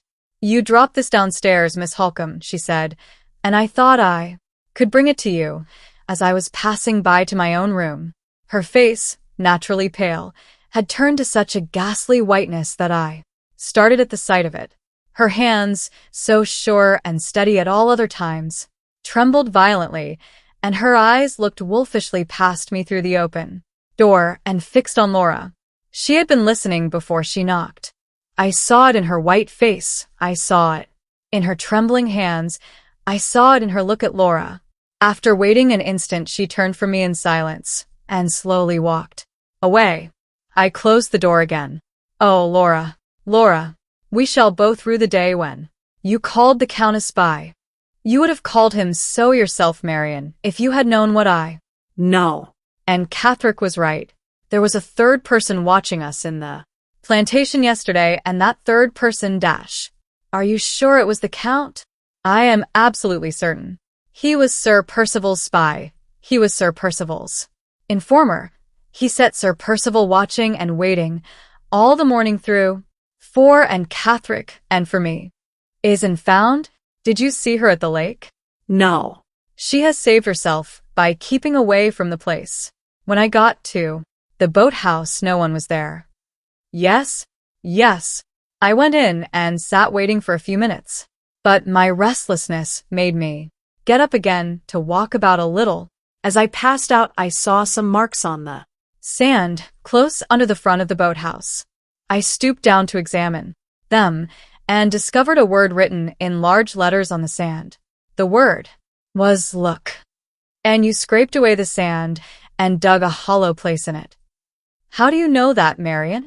"I saw the hollow place myself when I followed you to the boathouse." Go on. Yes, I scraped away the sand on the surface, and in a little while I came to a strip of paper hidden beneath, which had writing on it. The writing was signed with and Catherick's initials. "Where is it?" "Sir Percival has taken it from me." "Can you remember what the writing was? Do you think you can repeat it to me?" "In substance, I can, Marian. It was very short. You would have remembered it, word for word." "Try to tell me what the substance was before we go any further." She complied. I write the lines down here exactly as she repeated them to me. They ran thus. "I was seen with you yesterday by a tall, stout old man, and had to run to save myself. He was not quick enough on his feet to follow me, and he lost me among the trees. I dare not risk coming back here today at the same time. I write this and hide it in the sand at 6 in the morning to tell you so. When we speak next of your wicked husband's secret, we must speak safely, or not at all. Try to have patience. I promise you shall see me again, and that soon. A.C." The reference to the tall, stout old man, the terms of which Laura was certain that she had repeated to me correctly, left no doubt as to who the intruder had been. I called to mind that I had told Sir Percival, in the Count's presence the day before, that Laura had gone to the boathouse to look for her brooch. In all probability, he had followed her there, in his officious way, to relieve her mind about the matter of the signature, immediately after he had mentioned the change in Sir Percival's plans to me in the drawing-room. In this case, he could only have got to the neighborhood of the boathouse at the very moment when Catherine discovered him.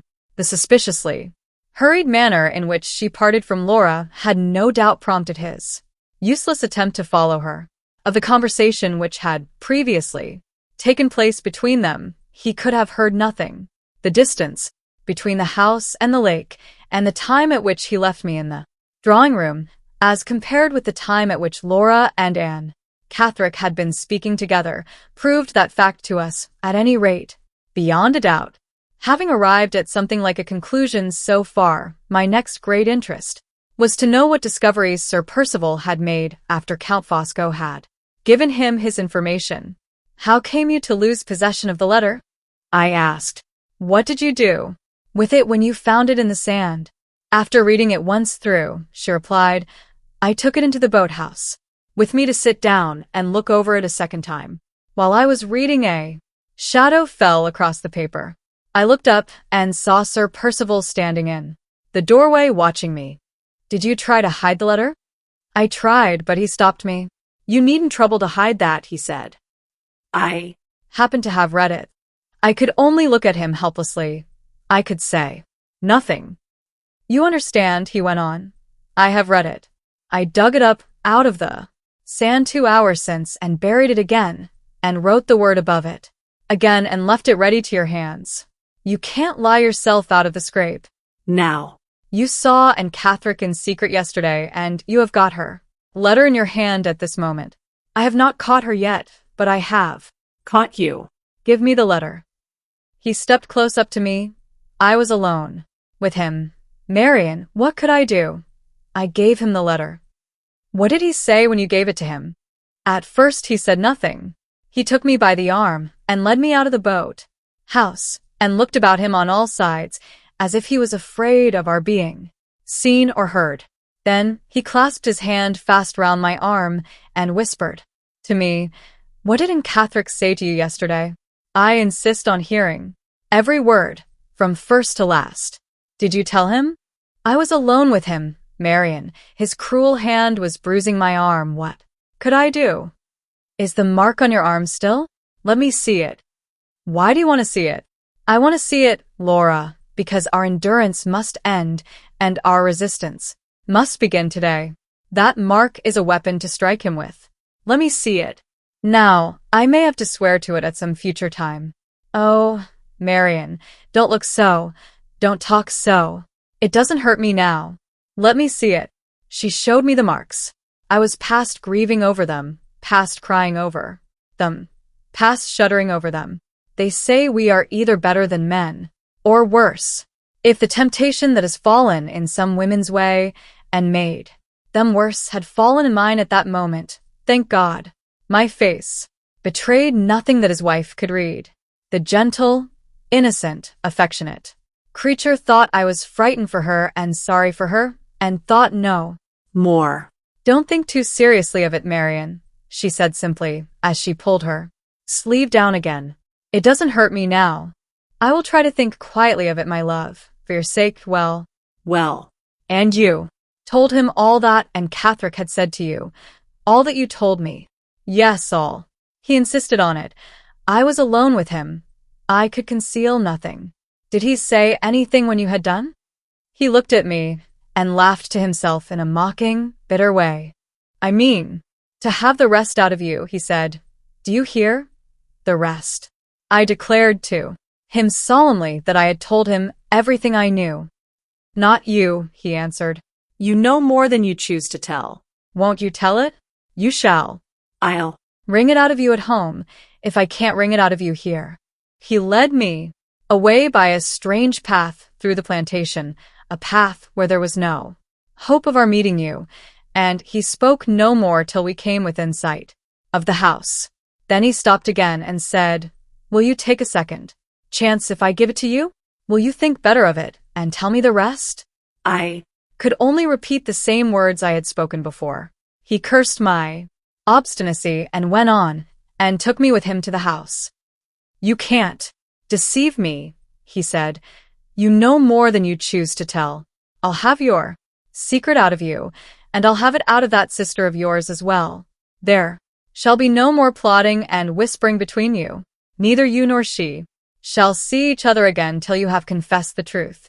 I'll have you watched morning, noon, and night, till you confess the truth."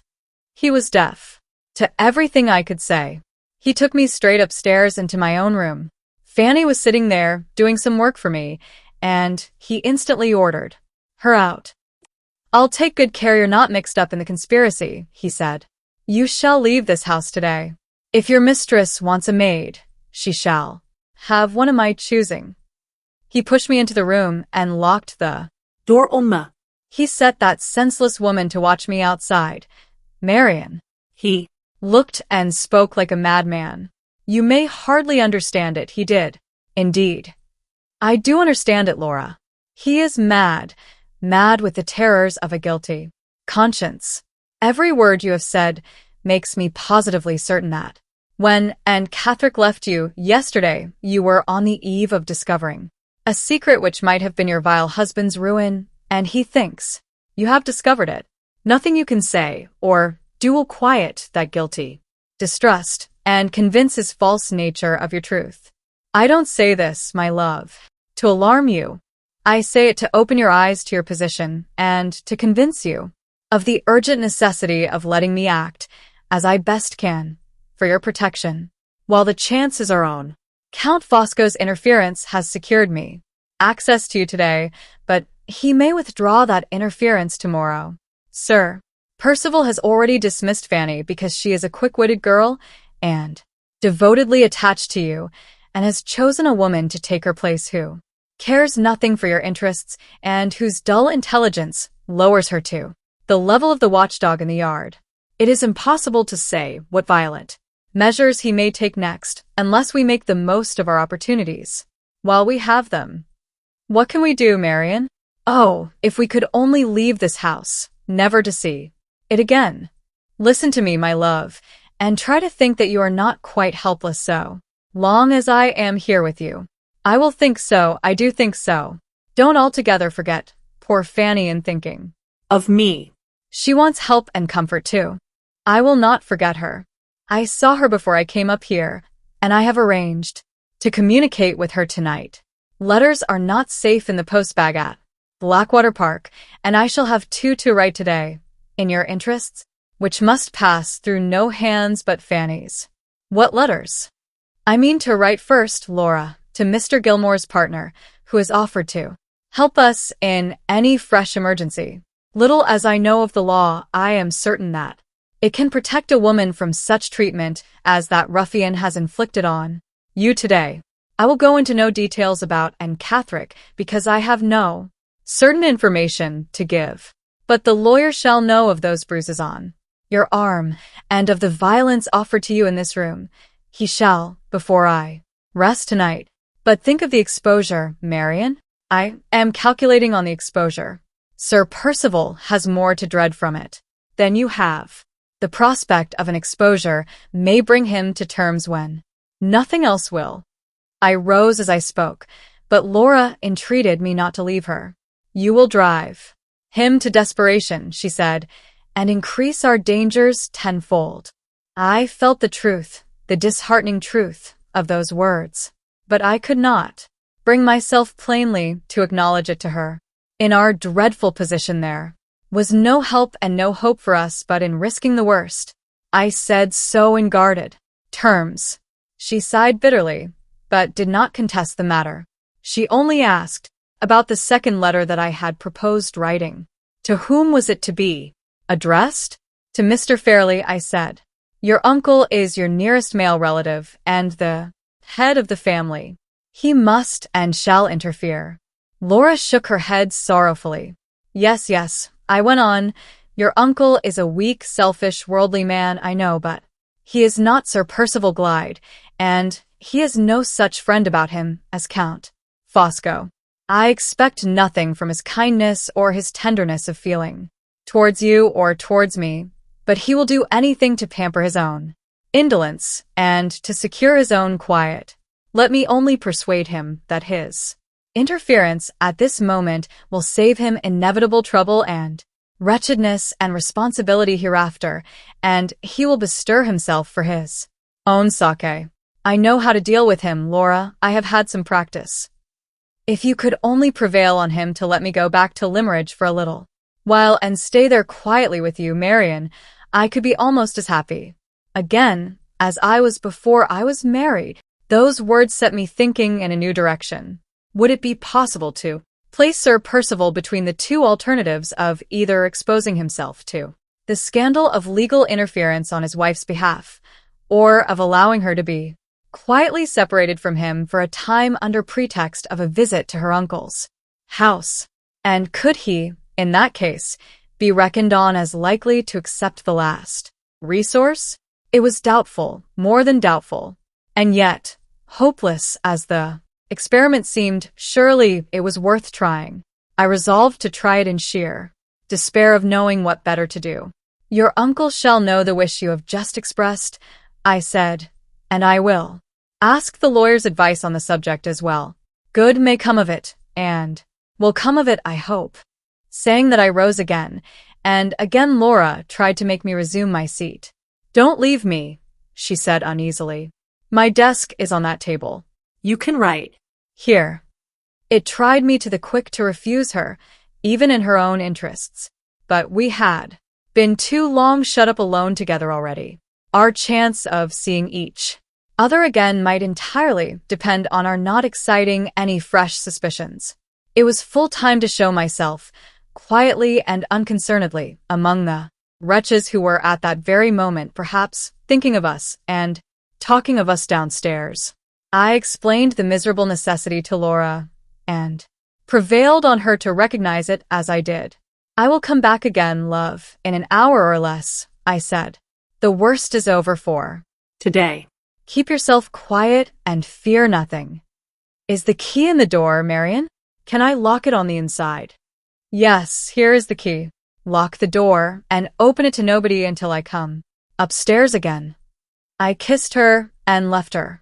It was a relief to me, as I walked away, to hear the key turned in the lock, and to know that the door was at her own command. June 19th, I had only got as far as the top of the stairs when the locking of Laura's door suggested to me the precaution of also locking my own door, and keeping the keys safely about me while I was out of the room. My journal was already secured with other papers in the table drawer, but my writing materials were left out. These included a seal bearing the common device of 2 doves drinking out of the same cup, and some sheets of blotting paper, which had the impression on them of the closing lines of my writing in these pages traced during the past night, distorted by the suspicion which had now become a part of myself. Even such trifles as these looked too dangerous to be trusted without a guard. Even the locked table drawer seemed to be not sufficiently protected in my absence until the means of access to it had been carefully secured as well. I found no appearance of anyone having entered the room while I had been talking with Laura. My writing materials, which I had given the servant instructions never to meddle with, were scattered over the table much as usual. The only circumstance in connection with them that at all struck me was that the seal lay tidily in the tray with the pencils and the wax. It was not in my careless habits, I am sorry to say, to put it there. Neither did I remember putting it there. But as I could not call to mind, on the other hand, where else I had thrown it down, and as I was also doubtful whether I might not for once have laid it mechanically in the right place, I abstained from adding to the perplexity with which the day's events had filled my mind by troubling it afresh about a trifle. I locked the door, put the key in my pocket, and went downstairs. Madame Fosco was alone in the hall, looking at the weather glass. Still falling, she said. I am afraid we must expect more rain. Her face was composed again to its customary expression and its customary color, but the hand with which she pointed to the dial of the weather glass still trembled. Could she have told her husband already that she had overheard Laura reviling him in my company as a spy? my strong suspicion that she must have told him, my irresistible dread, all the more overpowering from its very vagueness, of the consequences which might follow, my fixed conviction, derived from various little self-betrayals which women notice in each other, that Madame Fosco, in spite of her well-assumed external civility, had not forgiven her niece for innocently standing between her and the legacy of £10,000, all rushed upon my mind together, all impelled me to speak in the vain hope of using my own influence and my own powers of persuasion for the atonement of Laura's offense. May I trust your kindness to excuse me, Madame Fosco, if I venture to speak to you on an exceedingly painful subject. She crossed her hands in front of her and bowed her head solemnly, without uttering a word, and without taking her eyes off mine for a moment. When you were so good as to bring me back my handkerchief, I went on, I am very, very much afraid you must have accidentally heard Laura say something which I am unwilling to repeat, and which I will not attempt to defend. I will only venture to hope that you have not thought it of sufficient importance to be mentioned to the Count. I think it of no importance whatever, said Madame Fosco sharply and suddenly. But, she added, resuming her icy manner in a moment, I have no secrets from my husband even in trifles. When he noticed just now that I looked distressed, it was my painful duty to tell him why I was distressed, and I frankly acknowledge to you, Miss Halcombe, that I have told him. I was prepared to hear it, and yet she turned me cold all over when she said those words. Let me earnestly entreat you, Madame Fosco, let me earnestly entreat the Count to make some allowances for the sad position in which my sister is placed. She spoke while she was smarting under the insult and injustice inflicted on her by her husband, and she was not herself when she said those rash words. May I hope that they will be considerately and generously forgiven? Most assuredly, said the Count's quiet voice behind me. He had stolen on us, with his noiseless tread and his book in his hand from the library. When Lady Glyde said those hasty words, he went on, she did me an injustice which I lament, and forgive. Let us never return to the subject. Miss Halcombe, let us all comfortably combine to forget it from this moment. You are very kind, I said. You relieve me inexpressibly.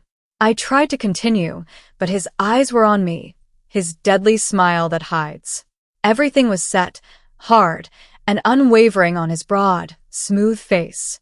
My distrust of his unfathomable falseness, my sense of my own degradation in stooping to conciliate his wife and himself, so disturbed and confused me that the next words failed on my lips, and I stood there in silence. I beg you on my knees to say no more, Miss Halcombe. I am truly shocked that you should have thought it necessary to say so much. With that polite speech he took my hand. Oh, how I despise myself. Oh, how little comfort there is even in knowing that I submitted to it for Laura's sake. He took my hand and put it to his poisonous lips. Never did I know all my horror of him. Till then, that innocent familiarity turned my blood as if it had been the vilest insult that a man could offer me. Yet I hid my disgust from him. I tried to smile. I, who once mercilessly despised deceit in other women, was as false as the worst of them, as false as the Judas whose lips had touched my hand. I could not have maintained my degrading self-control. It is all that redeems me in my own estimation to know that I could not, if he had still continued to keep his eyes on my face. His wife's tigerish jealousy came to my rescue and forced his attention away from me the moment he possessed himself of my hand. Her cold blue eyes caught light, her dull white cheeks flushed into bright color. She looked years younger than her age in an instant. Count, she said, your foreign forms of politeness are not understood by English women. Pardon me, my angel. The best and dearest Englishwoman in the world understands them. With those words he dropped my hand and quietly raised his wife's hand to his lips in place of it. I ran back up the stairs to take refuge in my own room. If there had been time to think, my thoughts, when I was alone again, would have caused me bitter suffering. But there was no time to think. Happily, for the preservation of my calmness and my courage, there was time for nothing but action. The letters to the lawyer and to Mr. Fairlie were still to be written, and I sat down at once without a moment's hesitation to devote myself to them. There was no multitude of resources to perplex me. There was absolutely no one to depend on in the first instance but myself. Sir Percival had neither friends nor relatives in the neighborhood whose intercession I could attempt to employ. He was on the coldest terms, in some cases on the worst terms, with the families of his own rank and station who lived near him. We two women had neither father nor brother to come to the house and take our parts. There was no choice but to write those two doubtful letters, or to put Laura in the wrong and myself in the wrong, and to make all peaceable negotiation in the future impossible by secretly escaping from Blackwater Park. Nothing but the most imminent personal peril could justify our taking that second course. The letters must be tried first, and I wrote them. I said nothing to the lawyer about and Catherick, because, as I had already hinted to Laura, that topic was connected with a mystery which we could not yet explain, and which it would therefore be useless to write about to a professional man. I left my correspondent to attribute Sir Percival's disgraceful conduct, if he pleased, to fresh disputes about money matters, and simply consulted him on the possibility of taking legal proceedings for Laura's protection in the event of her husband's refusal to allow her to leave Blackwater Park for a time and return with me to Limerick. I referred him to Mr. Fairlie for the details of this last arrangement. I assured him that I wrote with Laura's authority, and I ended by entreating him to act in her name to the utmost extent of his power and with the least possible loss of time. The letter to Mr. Fairlie occupied me next. I appealed to him on the terms which I had mentioned to Laura as the most likely to make him bestir himself. I enclosed a copy of my letter to the lawyer to show him how serious the case was, and I represented our removal to Limerick as the only compromise which would prevent the danger and distress of Laura's present position from inevitably affecting her uncle as well as herself at no very distant time. When I had done and had sealed and directed the two envelopes, I went back with the letters to Laura's room to show her that they were written. "Has anybody disturbed you?" I asked when she opened the door to me. "Nobody has knocked," she replied, "but I heard someone in the outer room." Was it a man or a woman? A woman. I heard the rustling of her gown. A rustling like silk. Yes, like silk. Madame Fosco had evidently been watching outside.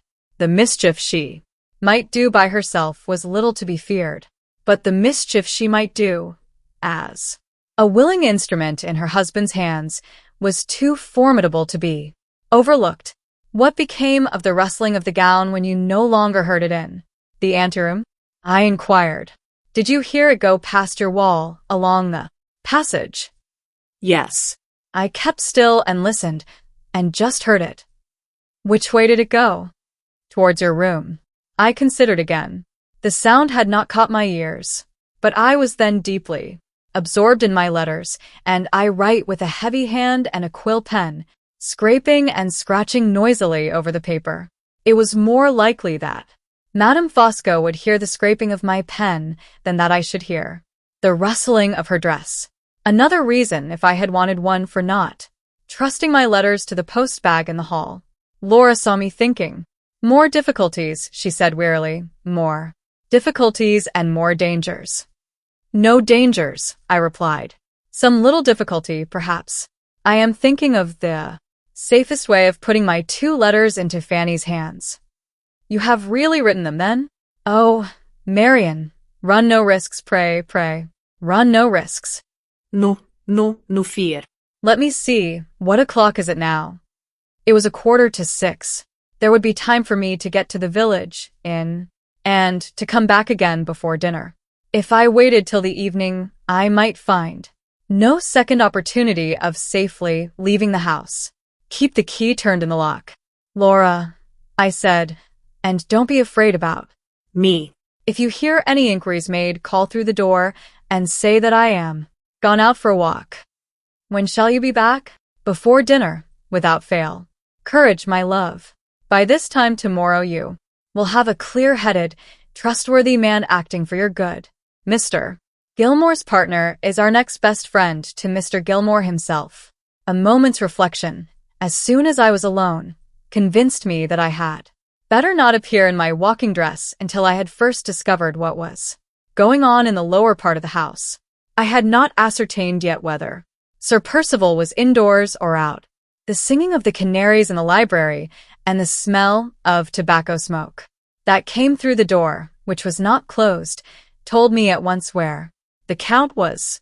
I looked over my shoulder as I passed the doorway and saw, to my surprise, that he was exhibiting the docility of the birds in his most engagingly polite manner to the housekeeper.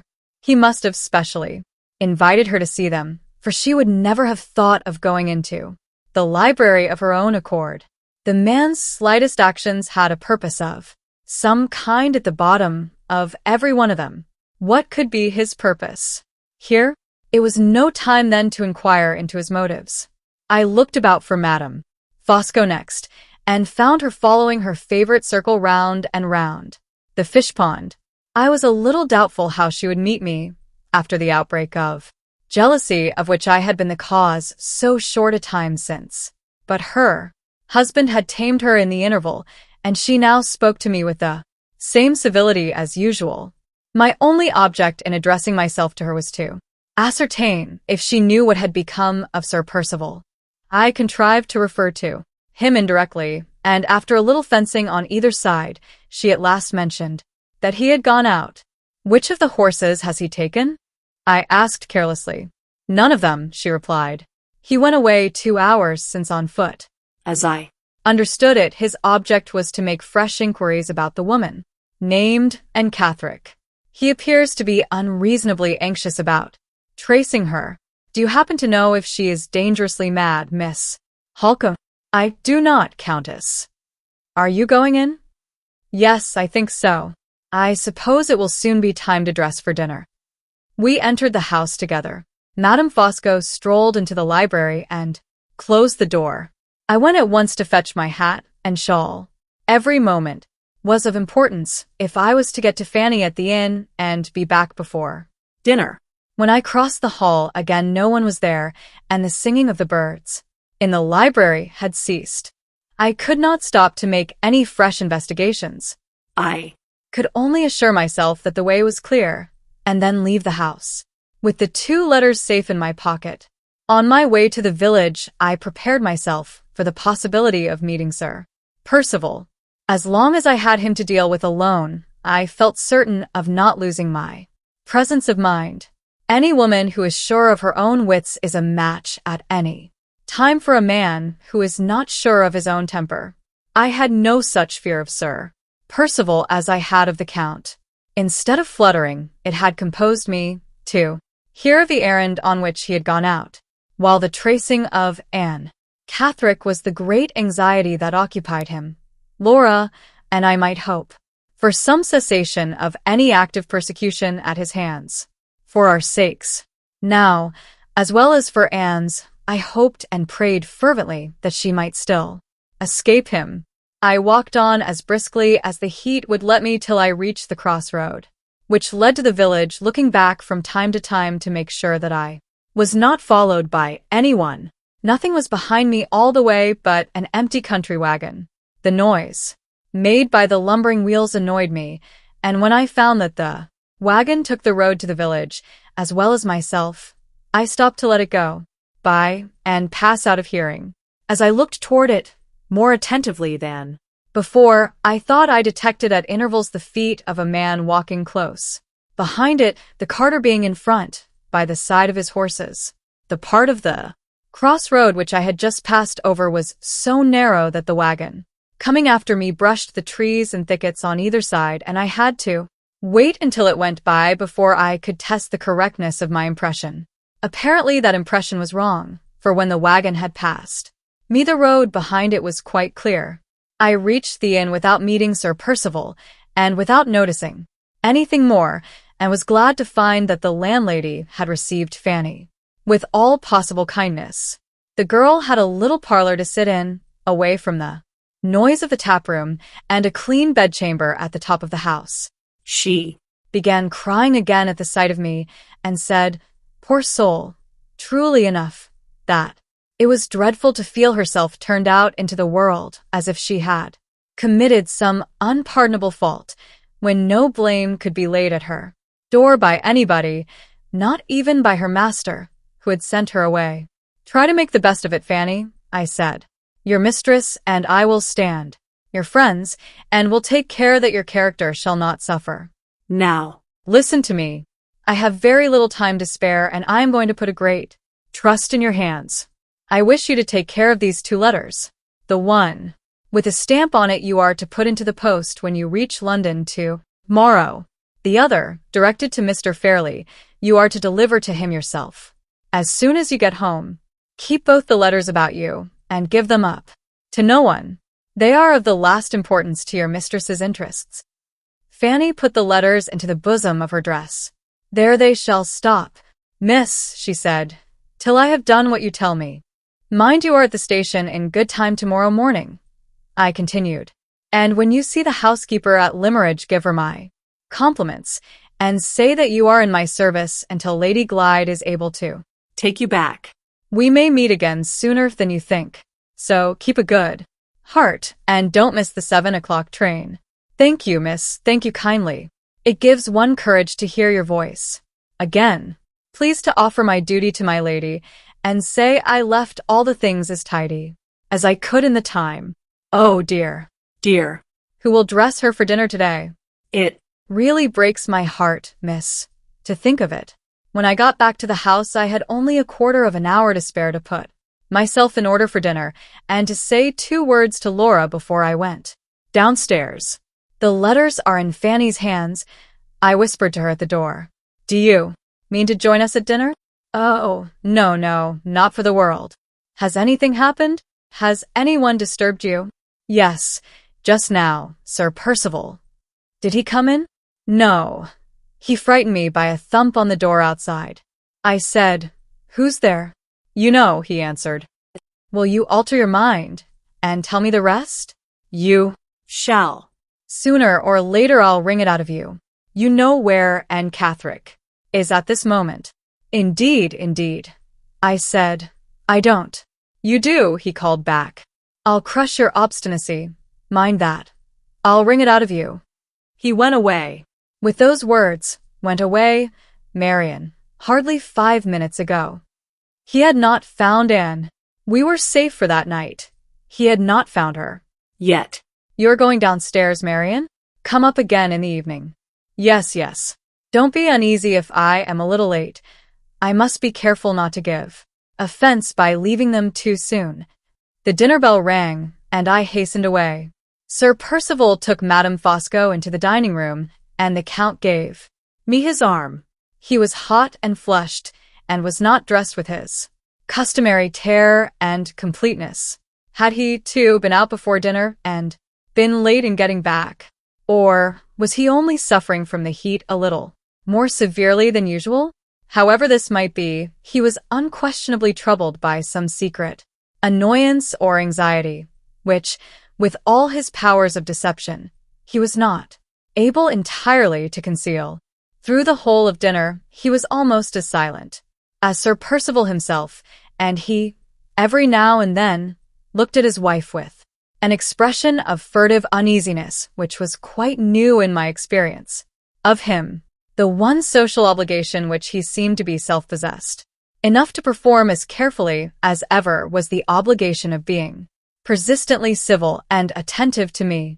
What vile object he has in view I cannot still discover, but be the design what it may, invariable politeness towards myself, invariable humility towards Laura, and invariable suppression at any cost of Sir Percival's clumsy violence have been the means he has resolutely and impenetrably used to get to his end ever since he set foot in this house.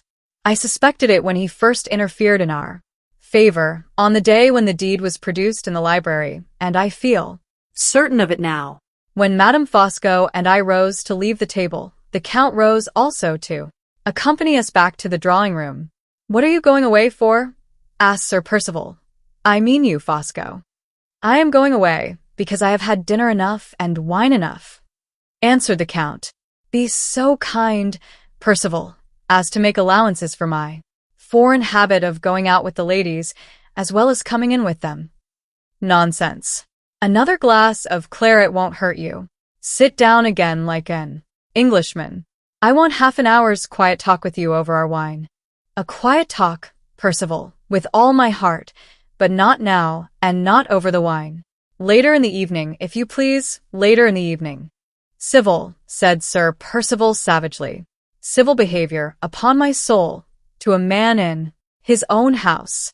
I had more than once seen him look at the Count uneasily during dinner time, and had observed that the Count carefully abstained from looking at him in return. This circumstance, coupled with the host's anxiety for a little quiet talk over the wine, and the guest's obstinate resolution not to sit down again at the table, revived in my memory the request which Sir Percival had vainly addressed to his friend earlier in the day to come out of the library and speak to him. The Count had deferred granting that private interview when it was first asked for in the afternoon, and had again deferred granting it when it was a second time asked for at the dinner table. Whatever the coming subject of discussion between them might be, it was clearly an important subject in Sir Percival's estimation, and perhaps, judging from his evident reluctance to approach it, a dangerous subject as well in the estimation of the Count. These considerations occurred to me while we were passing from the dining room to the drawing room. Sir Percival's angry commentary on his friend's desertion of him had not produced the slightest effect. The Count obstinately accompanied us to the tea-table, waited a minute or two in the room, went out into the hall, and returned with the post-bag in his hands. It was then 8 o'clock, the hour at which the letters were always dispatched from Blackwater Park. "Have you any letter for the post, Miss Halcombe?" he asked, approaching me with the bag. I saw Madame Fosco, who was making the tea, pause, with the sugar tongs in her hand, to listen for my answer. "No, Count, thank you. No letters today." He gave the bag to the servant, who was then in the room, sat down at the piano, and played the air of the lively Neapolitan street song, La Mia Carolina, twice over. His wife, who was usually the most deliberate of women in all her movements, made the tea as quickly as I could have made it myself, finished her own cup in 2 minutes, and quietly glided out of the room. I rose to follow her example, partly because I suspected her of attempting some treachery upstairs with Laura, partly because I was resolved not to remain alone in the same room with her husband. Before I could get to the door, the Count stopped me by a request for a cup of tea. I gave him the cup of tea, and tried a second time to get away. He stopped me again, this time by going back to the piano, and suddenly appealing to me on a musical question in which he declared that the honor of his country was concerned. I vainly pleaded my own total ignorance of music and total want of taste in that direction. He only appealed to me again with a vehemence which set all further protest on my part at defiance. The English and the Germans, he indignantly declared, were always reviling the Italians for their inability to cultivate the higher kinds of music. We were perpetually talking of our oratorios, and they were perpetually talking of their symphonies. Did we forget, and did they forget his immortal friend and countryman, Rossini? What was Moses in Egypt but a sublime oratorio which was acted on the stage instead of being coldly sung in a concert room? What was the overture to Guillaume Tell but a symphony under another name?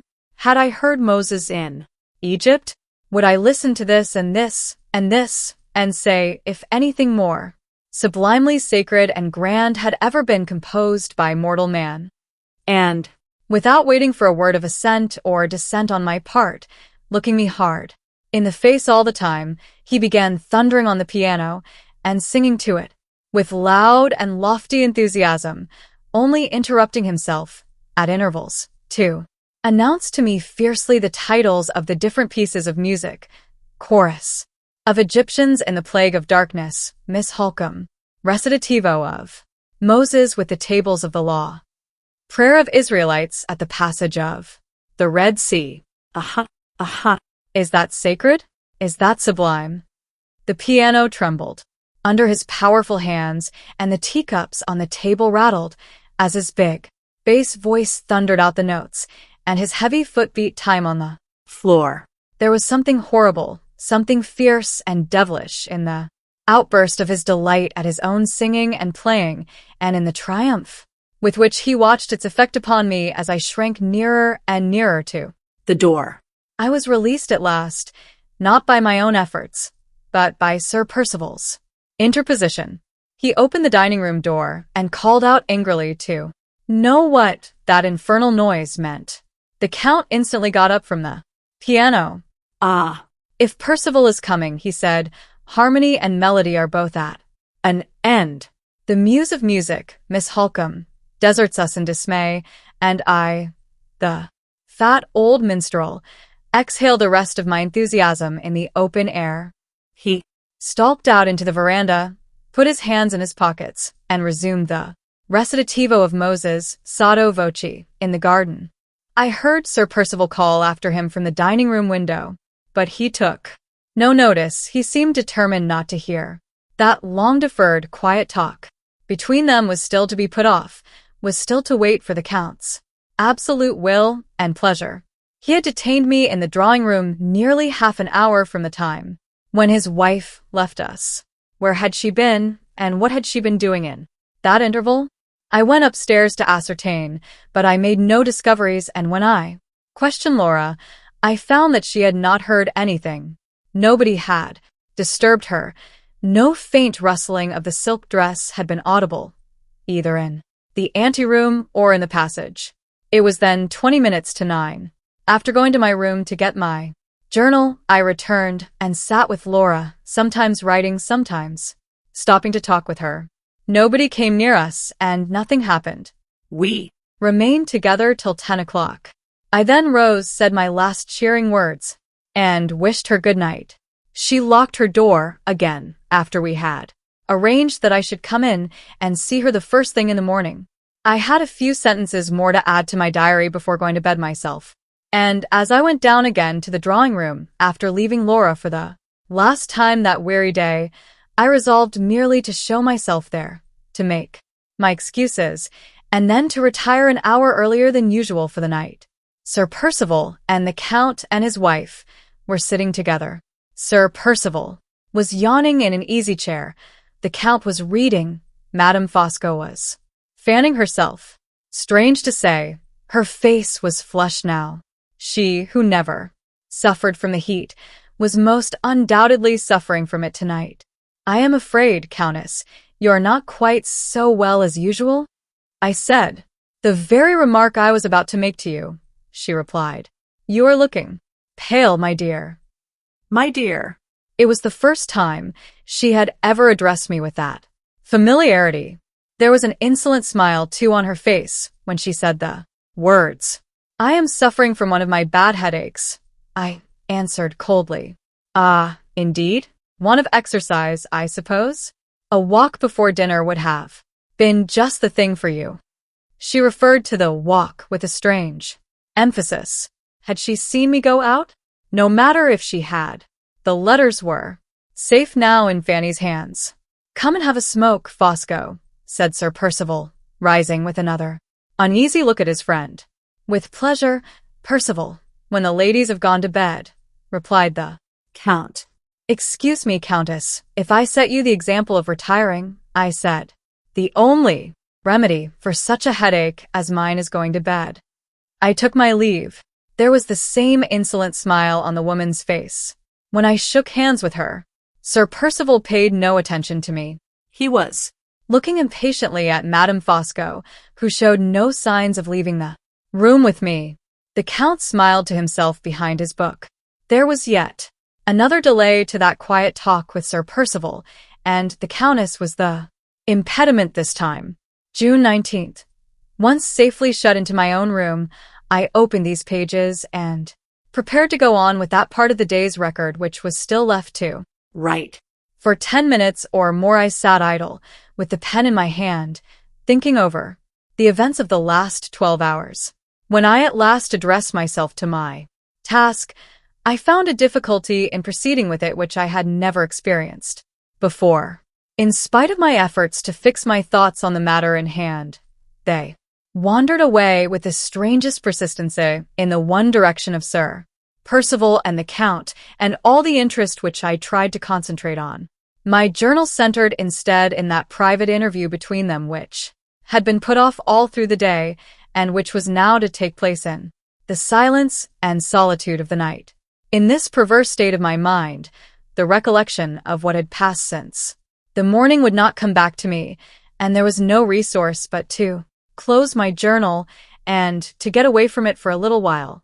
I opened the door which led from my bedroom into my sitting room, and, having passed through, pulled it to again to prevent any accident in case of draught with the candle left on the dressing table. My sitting room window was wide open, and I leaned out listlessly to look at the night. It was dark and quiet. Neither moon nor stars were visible. There was a smell, like rain in the still, heavy air, and I put my hand out of window. No. The rain was only threatening. It had not come yet. I remained leaning on the windowsill for nearly a quarter of an hour, looking out absently into the black darkness and hearing nothing except now and then the voices of the servants or the distant sound of a closing door in the lower part of the house. Just as I was turning away wearily from the window to go back to the bedroom and make a second attempt to complete the unfinished entry in my journal, I smelt the odor of tobacco smoke stealing towards me on the heavy night air. The next moment I saw a tiny red spark advancing from the farther end of the house in the pitch darkness. I heard no footsteps and I could see nothing but the spark. It traveled along in the night, past the window at which I was standing, and stopped opposite my bedroom window, inside which I had left the light burning on the dressing table. The spark remained stationary for a moment, then moved back again in the direction from which it had advanced. As I followed its progress, I saw a second red spark, larger than the first, approaching from the distance. The two met together in the darkness. Remembering who smoked cigarettes and who smoked cigars, I inferred immediately that the Count had come out, first to look and listen under my window, and that Sir Percival had afterwards joined him. They must both have been walking on the lawn, or I should certainly have heard Sir Percival's heavy footfall, though the Count's soft step might have escaped me, even on the gravel walk. I waited quietly at the window, certain that they could neither of them see me in the darkness of the room. "What's the matter?" I heard Sir Percival say in a low voice. "Why don't you come in and sit down?" "I want to see the light out of that window," replied the Count softly. "What harm does the light do?"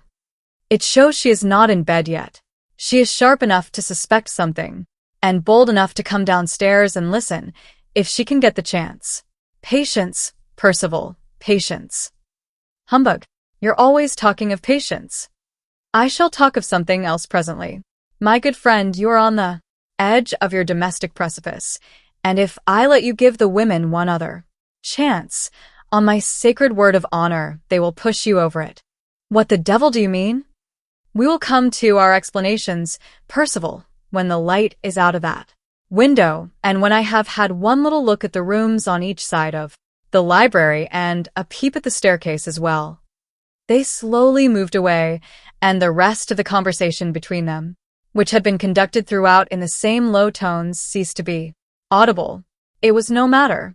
I had heard enough to determine me on justifying the Count's opinion of my sharpness and my courage. Before the red sparks were out of sight in the darkness, I had made up my mind that there should be a listener when those two men sat down to their talk, and that the listener, in spite of all the Count's precautions to the contrary, should be myself. I wanted but one motive to sanction the act to my own conscience, and to give me courage enough for performing it, and that motive I had. Laura's honor, Laura's happiness, Laura's life itself might depend on my quick ears and my faithful memory tonight.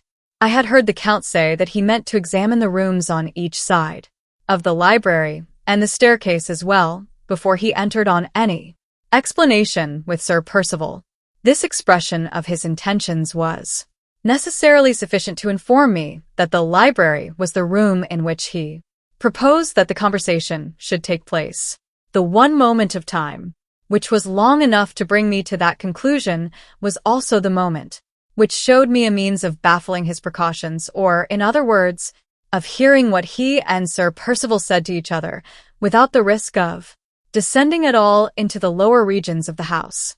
In speaking of the rooms on the ground floor, I have mentioned incidentally the veranda outside them, on which they all opened by means of French windows extending from the cornice to the floor. The top of this veranda was flat, the rainwater being carried off from it by pipes into tanks which helped to supply the house. On the narrow leaden roof, which ran along past the bedrooms, and which was rather less, I should think, than 3 feet below the sills of the window, a row of flower pots was ranged with wide intervals between each pot, the whole being protected from falling in high winds by an ornamental iron railing along the edge of the roof. The plan which had now occurred to me was to get out of my sitting room window onto this roof, to creep along noiselessly till I reached that part of it which was immediately over the library window, and to crouch down between the flower pots, with my ear against the outer railing. If Sir Percival and the Count sat and smoked tonight, as I had seen them sitting and smoking many nights before, with their chairs close at the open window, and their feet stretched on the zinc garden seats which were placed under the veranda, every word they said to each other above a whisper, and no long conversation, as we all know by experience, can be carried on in a whisper, must inevitably reach my ears. If, on the other hand, they chose tonight to sit far back inside the room, then the chances were that I should hear little or nothing, and in that case I must run the far more serious risk of trying to outwit them downstairs. Strongly as I was fortified in my resolution by the desperate nature of our situation, I hoped most fervently that I might escape this last emergency. My courage was only a woman's courage after all, and it was very near to failing me when I thought of trusting myself on the ground floor, at the dead of night, within reach of Sir Percival and the Count. I went softly back to my bedroom to try the safer experiment of the veranda roof first. A complete change in my dress was imperatively necessary for many reasons. I took off my silk gown to begin with, because the slightest noise from it on that still night might have betrayed me. I next removed the white and cumbersome parts of my underclothing, and replaced them by a petticoat of dark flannel. Over this I put my black traveling cloak and pulled the hood onto my head. In my ordinary evening costume, I took up the room of 3 men at least. In my present dress, when it was held close about me, no man could have passed through the narrowest spaces more easily than I. The little breadth left on the roof of the veranda, between the flower pots on one side and the wall and the windows of the house on the other, made this a serious consideration. If I knocked anything down, if I made the least noise, who could say what the consequences might be? I only waited to put the matches near the candle before I extinguished it, and groped my way back into the sitting room. I locked that door, as I had locked my bedroom door, then quietly got out of the window, and cautiously set my feet on the leaden roof of the veranda. My 2 rooms were at the inner extremity of the new wing of the house in which we all lived, and I had 5 windows to pass before I could reach the position it was necessary to take up immediately over the library. The first window belonged to a spare room which was empty. The second and third windows belonged to Laura's room. The 4th window belonged to Sir Percival's room. The 5th belonged to the Countess's room. The others, by which it was not necessary for me to pass, were the windows of the Count's dressing room, of the bathroom, and of the second empty spare room. No sound reached my ears. The black blinding darkness of the night was all round me when I first stood on the veranda, except at that part of it which Madame Fosco's window overlooked. There, at the very place above the library to which my course was directed, there I saw a gleam of light. The Countess was not yet in bed. It was too late to draw back. It was no time to wait. I determined to go on, at all hazards, and trust for security to my own caution and to the darkness of the night. For Laura's sake, I thought to myself as I took the first step, forward on the roof with one hand holding my cloak close round me, and the other groping against the wall of the house. It was better to brush close by the wall than to risk striking my feet against the flower pots within a few inches of me. On the other side, I passed the dark window of the spare room, trying the leaden roof at each step with my foot before I risked resting my weight on it. I passed the dark windows of Laura's room. God bless her and keep her tonight. I passed The dark window of Sir Percival's room. Then I waited a moment, knelt down, with my hands to support me, and so crept to my position under the protection of the low wall between the bottom of the lighted window and the veranda roof. When I ventured to look up at the window itself, I found that the top of it only was open and that the blind inside was drawn down. While I was looking, I saw the shadow of Madame Fosco pass across the white field of the blind, then pass slowly back again. Thus far she could not have heard me, or the shadow would surely have stopped at the blind, even if she had wanted courage enough to open the window and look out. I placed myself sideways against the railing of the veranda, first ascertaining, by touching them, the position of the flower pots on either side of me. There was room enough for me to sit between them and no more. The sweet-scented leaves of the flower on my left hand just brushed my cheek as I lightly rested my head against the railing. The first sounds that reached me from below were caused by the opening or closing, most probably the latter, of 3 doors in succession, the doors, no doubt, leading into the hall and into the rooms on each side of the library, which the Count had pledged himself to examine. The first object that I saw was the red spark again traveling out into the night from under the veranda, moving away towards my window, waiting a moment and then returning to the place from which it had set out. "The devil take your restlessness. When do you mean to sit down?" growled Sir Percival's voice beneath me. "Oof, how hot it is," said the Count, sighing and puffing wearily. His exclamation was followed by the scraping of the garden chairs on the tiled pavement under the veranda, the welcome sound which told me they were going to sit close at the window as usual. So far the chance was mine. The clock in the turret struck the 11:45 as they settled themselves in their chairs. I heard Madame Fosco, through the open window, yawning, and saw her shadow pass once more across the white field of the blind. Meanwhile, Sir Percival and the Count began talking together below, now and then dropping their voices a little lower than usual, but never sinking them to a whisper. The strangeness and peril of my situation, the dread, which I could not master, of Madame Fosco's lighted window, made it difficult, almost impossible, for me at first to keep my presence of mind and to fix my attention solely on the conversation beneath. For some minutes I could only succeed in gathering the general substance of it. I understood the Count to say that the one window alight was his wife's, that the ground floor of the house was quite clear, and that they might now speak to each other without fear of accidents. Sir Percival merely answered by upbraiding his friend with having unjustifiably slighted his wishes and neglected his interests all through the day. The Count thereupon defended himself by declaring that he had been beset by certain troubles and anxieties which had absorbed all his attention, and that the only safe time to come to an explanation was a time when they could feel certain of being neither interrupted nor overheard. "We are at a serious crisis in our affairs, Percival," he said, "and if we are to decide on the future at all, we must decide secretly tonight." That sentence of the Count's was the first which my attention was ready enough to master exactly as it was spoken. From this point, with certain breaks and interruptions, my whole interest fixed breathlessly on the conversation, and I followed it word for word. Crisis, repeated Sir Percival. It's a worse crisis than you think for, I can tell. You. So, I should suppose, from your behavior for the last day or two, returned the other coolly. But wait a little.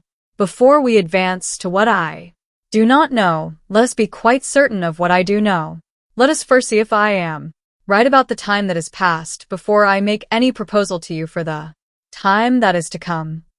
Stop till I get the brandy and water. Have some yourself.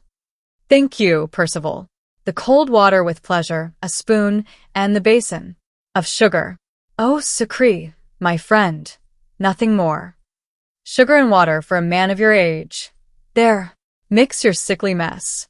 You foreigners are all alike. Now listen, Percival. I will put our position plainly before you, as I understand it, and you shall say if I am right or wrong.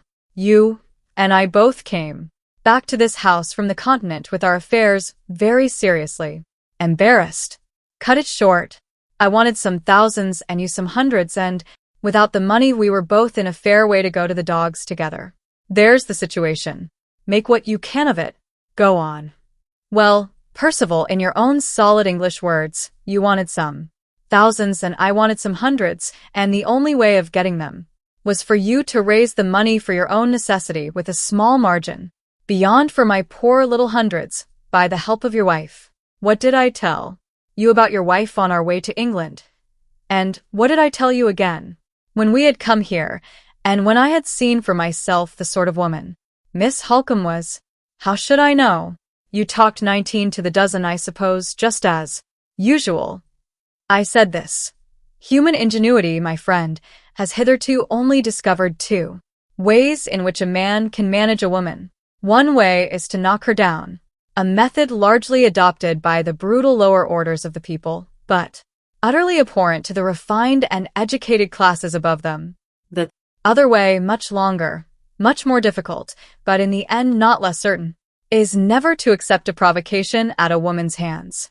It holds with animals, it holds with children, and it holds with women who are nothing but children grown up. Quiet resolution is the one quality the animals, the children, and the women all fail in. If they can once shake this superior quality in their master, they get the better of him. If they can never succeed in disturbing it, he gets the better of them. I said to you, remember that. Plain truth when you want your wife to help you to the money. I said, remember it doubly and trebly in the presence of your wife's sister, Miss Halcombe. Have you remembered it? Not once in all the implications that have twisted themselves about us in this house. Every provocation that your wife and her sister could offer to you, you instantly accepted from them. Your mad temper lost the signature to the deed, lost the ready money, set. Miss Halcombe writing to the lawyer for the first time. First time? Has she written again? Yes, she has written again today. A chair fell on the pavement of the veranda, fell with a crash, as if it had been kicked down. It was well for me that the Count's revelation roused Sir Percival's anger as it did. On hearing that I had been once more discovered, I started so that the railing against which I leaned cracked again. Had he followed me to the inn? Did he infer that I must have given my letters to Fanny when I told him I had none for the post-bag? Even if it was so, how could he have examined the letters when they had gone straight from my hand to the bosom of the girl's dress? Thank your lucky star. I heard the Count say next, that you have me in the house to undo the harm as fast as you do it. Thank your lucky star that I said. No, when you were mad enough to talk of turning the key today on Miss Halcombe, as you turned it in your mischievous folly on your wife. Where are your eyes? Can you look at Miss Halcombe and not see that she has the foresight and the resolution of a man? With that woman for my friend, I would snap these fingers of mine at the world. With that woman for my enemy, I, with all my brains and experience, I, Fosco, cunning as the devil himself, as you have told me 100 times, I walk in your English phrase upon eggshells. And this grand creature, I drink her health in my sugar and water. This grand creature, who stands in the strength of her Love and her courage, firm as a rock, between us two and that poor, flimsy, pretty blonde wife of yours, this magnificent woman, whom I admire with all my soul, though I oppose her in your interests and in mine, you drive to extremities as if she was no sharper and no bolder than the rest of her sex. Percival, Percival, you deserve to fail, and you have failed. There was a pause. I write the villain's words about myself, because I mean to remember them, because I hope yet for the day when I may speak out, once for all in his presence, and cast them back one by one in his teeth. Sir Percival was the first to break the silence again. Yes, yes, bully and bluster as much as you like, he said sulkily. The difficulty about the money is not the only difficulty. You would be for taking strong measures with the women yourself if you knew as much as I do. We will come to that second difficulty all in good time, rejoined the Count. You may confuse yourself, Percival, as much as you please, but you shall not confuse me. Let the question of the money be settled first. Have I convinced your obstinacy? Have I shown you that your temper will not let you help yourself? Or must I go back and, as you put it in your dear, straightforward English, bully and bluster a little more? Pooh. It's easy enough to grumble at me. Say what is to be done, that's a little harder. Is it? Bah. This is what is to be done. You give up all direction in the business. From tonight, you leave it for the future in my hands only. I am talking to a practical British man, huh? Well, practical. Will that do for you? What do you propose if I leave it all to you? Answer me first. Is it to be in my hands or not? Say it is in your hands, what then? A few questions, Percival, to begin with. I must wait a little yet, to let circumstances guide me, and I must know, in every possible way, what those circumstances are likely to be. There is no time to lose. I have told you already that Miss Halcombe has written to the lawyer today for the second time. How did you find it out? What did she say? If I told you, Percival, we should only come back at the end to where we are now. Enough that I have found it out, and the finding has caused that trouble and anxiety which made me so inaccessible to you all through today. Now, to refresh my memory about your affairs, it is some time since I talked them over with you. The money has been raised, in the absence of your wife's signature, by means of bills at 3 months, raised at a cost that makes my poverty-stricken foreign hair stand on end to think of it. When the bills are due, is there really and truly no earthly way of paying them but by the help of your wife? None. What? You have no money at the banker's? A few hundreds when I want as many thousands. Have you no other security to borrow upon? Not a shred. What have you actually got with your wife at the present moment? Nothing but the interest of her £20,000, barely enough to pay our daily expenses. What do you expect from your wife? 3,000 a year when her uncle dies. A fine fortune, Percival. What sort of a man is this uncle? Old. No, neither old nor young. A good-tempered, freely living man? Married? No, I think my wife told me. Not married. Of course not. If he was married and had a son, Lady Glyde would not be next heir to the property. I'll tell you what he is. He's a maudlin, twaddling, selfish fool, and bores everybody who comes near him about the state of his health. Men of that sort, Percival, live long, and marry malevolently when you least expect it. I don't give you much, my friend, for your chance of the 3,000 a year. Is there nothing more that comes to you from your wife? Nothing. Absolutely nothing? Absolutely nothing, except in case of her death. Aha, in the case of her death. There was another pause. The Count moved from the veranda to the gravel walk outside. I knew that he had moved by his voice. The rain has come at last, I heard him say. It had come. The state of my cloak showed that it had been falling thickly for some little time. The Count went back under the veranda. I heard the chair creak beneath his weight as he sat down in it again. Well, Percival, he said, and in the case of Lady Glyde's death, what do you Get then. If she leaves no children, which she is likely to do, which she is not in the least likely to do. Yes. Why, then I get her £20,000. Paid down. Paid down. They were silent once more. As their voices ceased, Madame Fosco's shadow darkened the blind again. Instead of passing this time, it remained, for a moment, quite still. I saw her fingers steal round the corner of the blind and draw it on one side. The dim white outline of her face, looking out straight over me, appeared behind the window. I kept still, shrouded from head to foot in my black cloak. The rain, which was fast wetting me, dripped over. The glass blurred it and prevented her from seeing anything. More rain, I heard her say to herself. She dropped the blind, and I breathed again freely. The talk went on below me, the Count resuming it this time. Percival, do you care about your wife? Fosco, that's rather a downright question. I am a downright man, and I repeat it. Why the devil do you look at me in that way? You won't answer me? Well, then, let us say your wife dies before the summer is out. Drop it, Fosco. Let us say your wife dies. Drop it, I tell you. In that case, you would gain £20,000, and you would lose. I should lose the chance of £3,000 a year. The remote chance, Percival, the remote chance only. And you want money at once. In your position, the gain is certain, the loss doubtful. Speak for yourself as well as for me.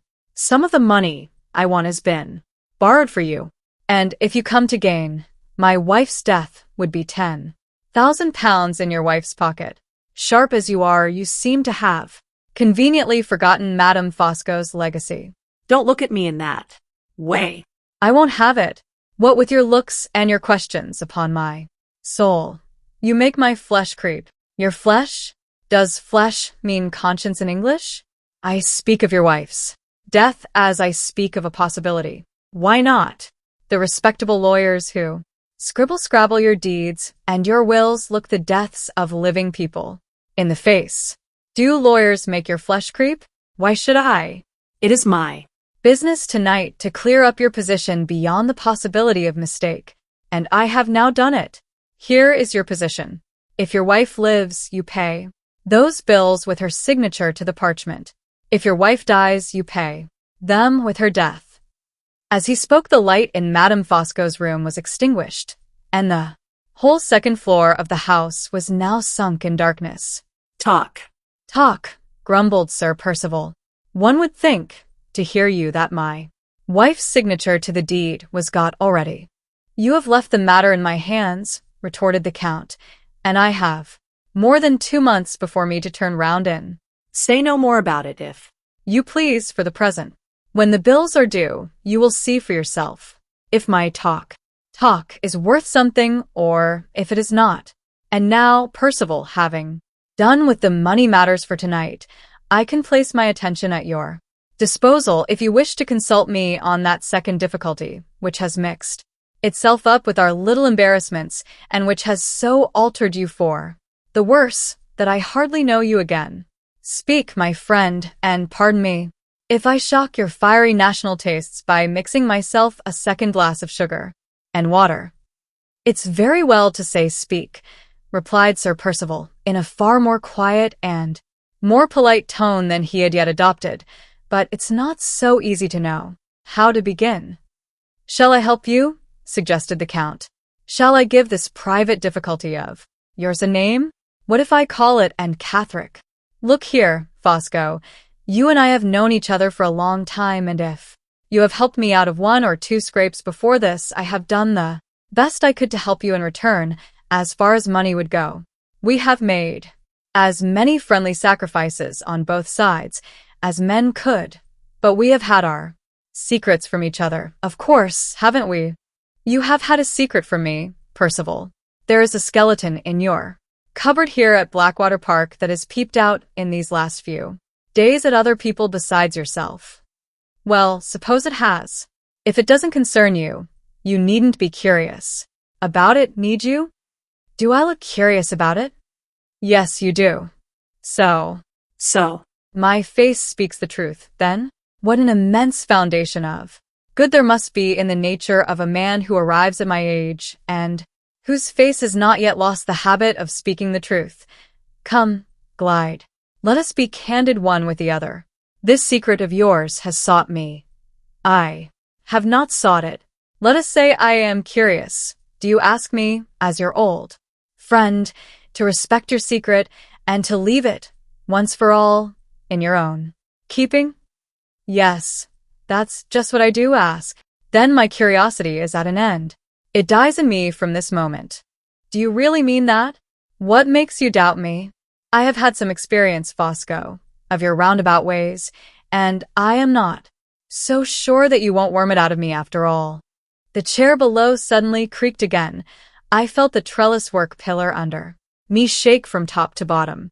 The Count had started to his feet, and had struck it with his hand in indignation. Percival! Percival! He cried passionately. Do you know me no better than that? Has all your experience shown you nothing of my character yet? I am a man of the antique type. I am capable of the most exalted acts of virtue. When I have the chance of performing them, it has been the misfortune of my life that I have had few chances. My conception of friendship is sublime. Is it my fault that your skeleton has peeped out at me? Why do I confess my curiosity? You poor superficial Englishman, it is to magnify my own self. Control. I could draw your secret out of you if I liked, as I draw this finger, out of the palm of my hand. You know I could, but you have appealed to my friendship, and the duties of friendship are sacred to me. See. I trample my base curiosity under my feet. My exalted sentiments lift me above it. Recognize them, Percival. Imitate them, Percival. Shake hands. I forgive you. His voice faltered over the last words, faltered, as if he were actually shedding tears. Sir Percival confusedly attempted to excuse himself, but the Count was too magnanimous to listen to him. No, he said. When my friend has wounded me, I can pardon him without apologies. Tell me in plain words, do you want my help? Yes, badly enough. And you can ask for it without compromising yourself? I can try, at any rate. Try, then. Well, this is how it stands. I told you today that I had done my best to find Anne Catherick and failed. Yes, you did. Fosco, I'm a lost man if I don't find her. Ha. Is it so serious as that? A little stream of light traveled out under the veranda and fell over the gravel walk. The Count had taken the lamp from the inner part of the room to see his friend clearly by the light of it. Yes, he said, your face speaks the truth this time. Serious, indeed, as serious as the money matters themselves. More serious. As true as I sit here, more serious. The light disappeared again, and the talk went on. I showed you the letter to my wife that Anne Catherick hid in the sand, sir. Percival continued. There's no boasting in that letter, Fosco. She does know the secret. Say as little as possible, Percival, in my presence, of the secret. Does she know it from you? No, from her mother. Two women in possession of your private mind. Bad, bad, bad, my friend. One question here, before we go any farther. The motive of your shutting up the daughter in the asylum is now plain enough to me, but the manner of her escape is not quite so clear. Do you suspect the people in charge of her of closing their eyes purposely at the instance of some enemy who could afford to make it worth their while? No, she was the best-behaved patient they had, and like fools they trusted her. She's just mad enough to be shut up and just sane enough to ruin me when she's at large, if you understand that. I do understand it. Now, Percival, come at once to the point, and then I shall know what to do. Where is the danger of your position at the present moment? And Catherick is in this neighborhood, and in communication with Lady Glyde. There's the danger, plain enough. Who can read the letter she hid in the sand, and not see that my wife is in possession of the secret, deny it as she may? One moment, Percival. If Lady Glyde does know the secret, she must know. Also that it is a compromising secret for you. As your wife, surely it is her interest to keep it, is it? I'm coming to that. It might be her interest if she cared 2 straws About me. but I happen to be an encumbrance in the way of another man. She was in love with him before she married me. She's in love with him now, an infernal vagabond of a drawing master named Hartright. My dear friend, What is there extraordinary in that? they're all in love with. Some other man. Who gets the first of a woman's heart? In all my experience, I have never yet met with the man who is number 1. Number 2 sometimes. Number 3, 4, 5 often. Number 1, never. He exists, of course, but I have not met with him. Wait, I haven't done yet. Who do you think helped Catherine to get the start when the people from the madhouse were after her? Hartright. Who do you think saw her again in Cumberland? Hartright. Both times he spoke to her alone. Stop. Don't interrupt me. The scoundrel's as sweet on my wife as she is on him. He knows the secret, and she knows the secret.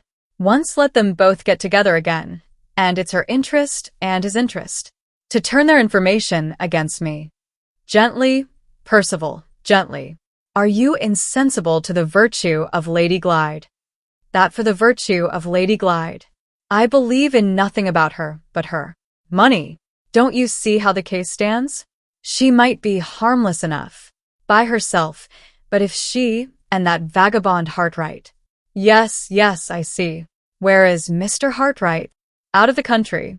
If he means to keep a whole skin on his bones, I recommend him not to come back in a hurry. Are you sure he is out of the country? Certain. I had him watched from the time he left Cumberland to the time he Sailed. Oh, I've been careful, I can tell you. And Catherine lived with some people at a farmhouse near Limmeridge. I went there myself after she had given me the slip and made sure that they knew nothing.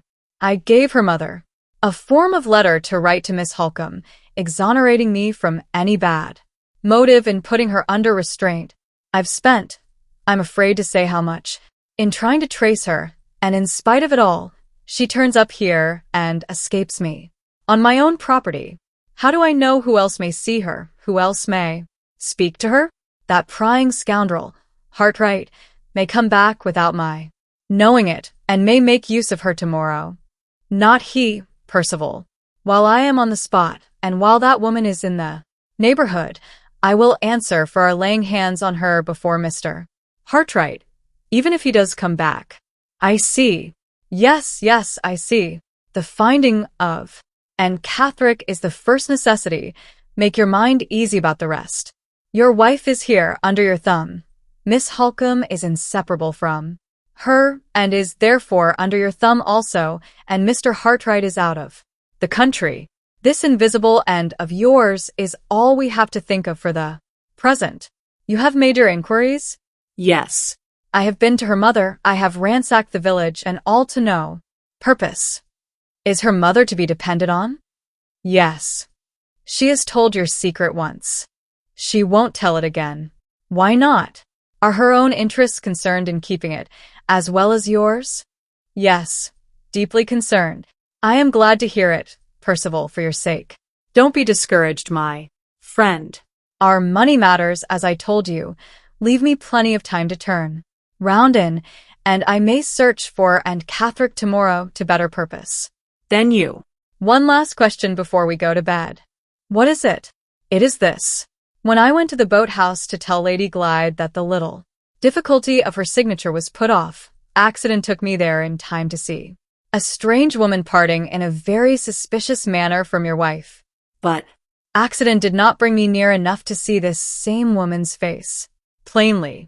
I must know how to recognize our invisible, and what is she like? Like? Come. I'll tell you in 2 words. She's a sickly likeness of my wife. The chair creaked, and the pillar shook once more. The Count was on his feet again, this time in astonishment. What? He exclaimed eagerly. Fancy my wife, after a bad illness, with a touch of something wrong in her head, and there is and Catherine for you. answered Sir Percival. Are they related to each other? Not a bit of it. And yet so like? Yes, so like. What are you laughing about? There was no answer, and no sound of any kind. The Count was laughing in his smooth, silent, internal way. What are you laughing about? Reiterated Sir Percival. Perhaps at my own fancies, my good friend. Allow me my Italian humor. Do I not come of the illustrious nation which invented the exhibition of Punch? Well, I shall know and Catherick when I see her.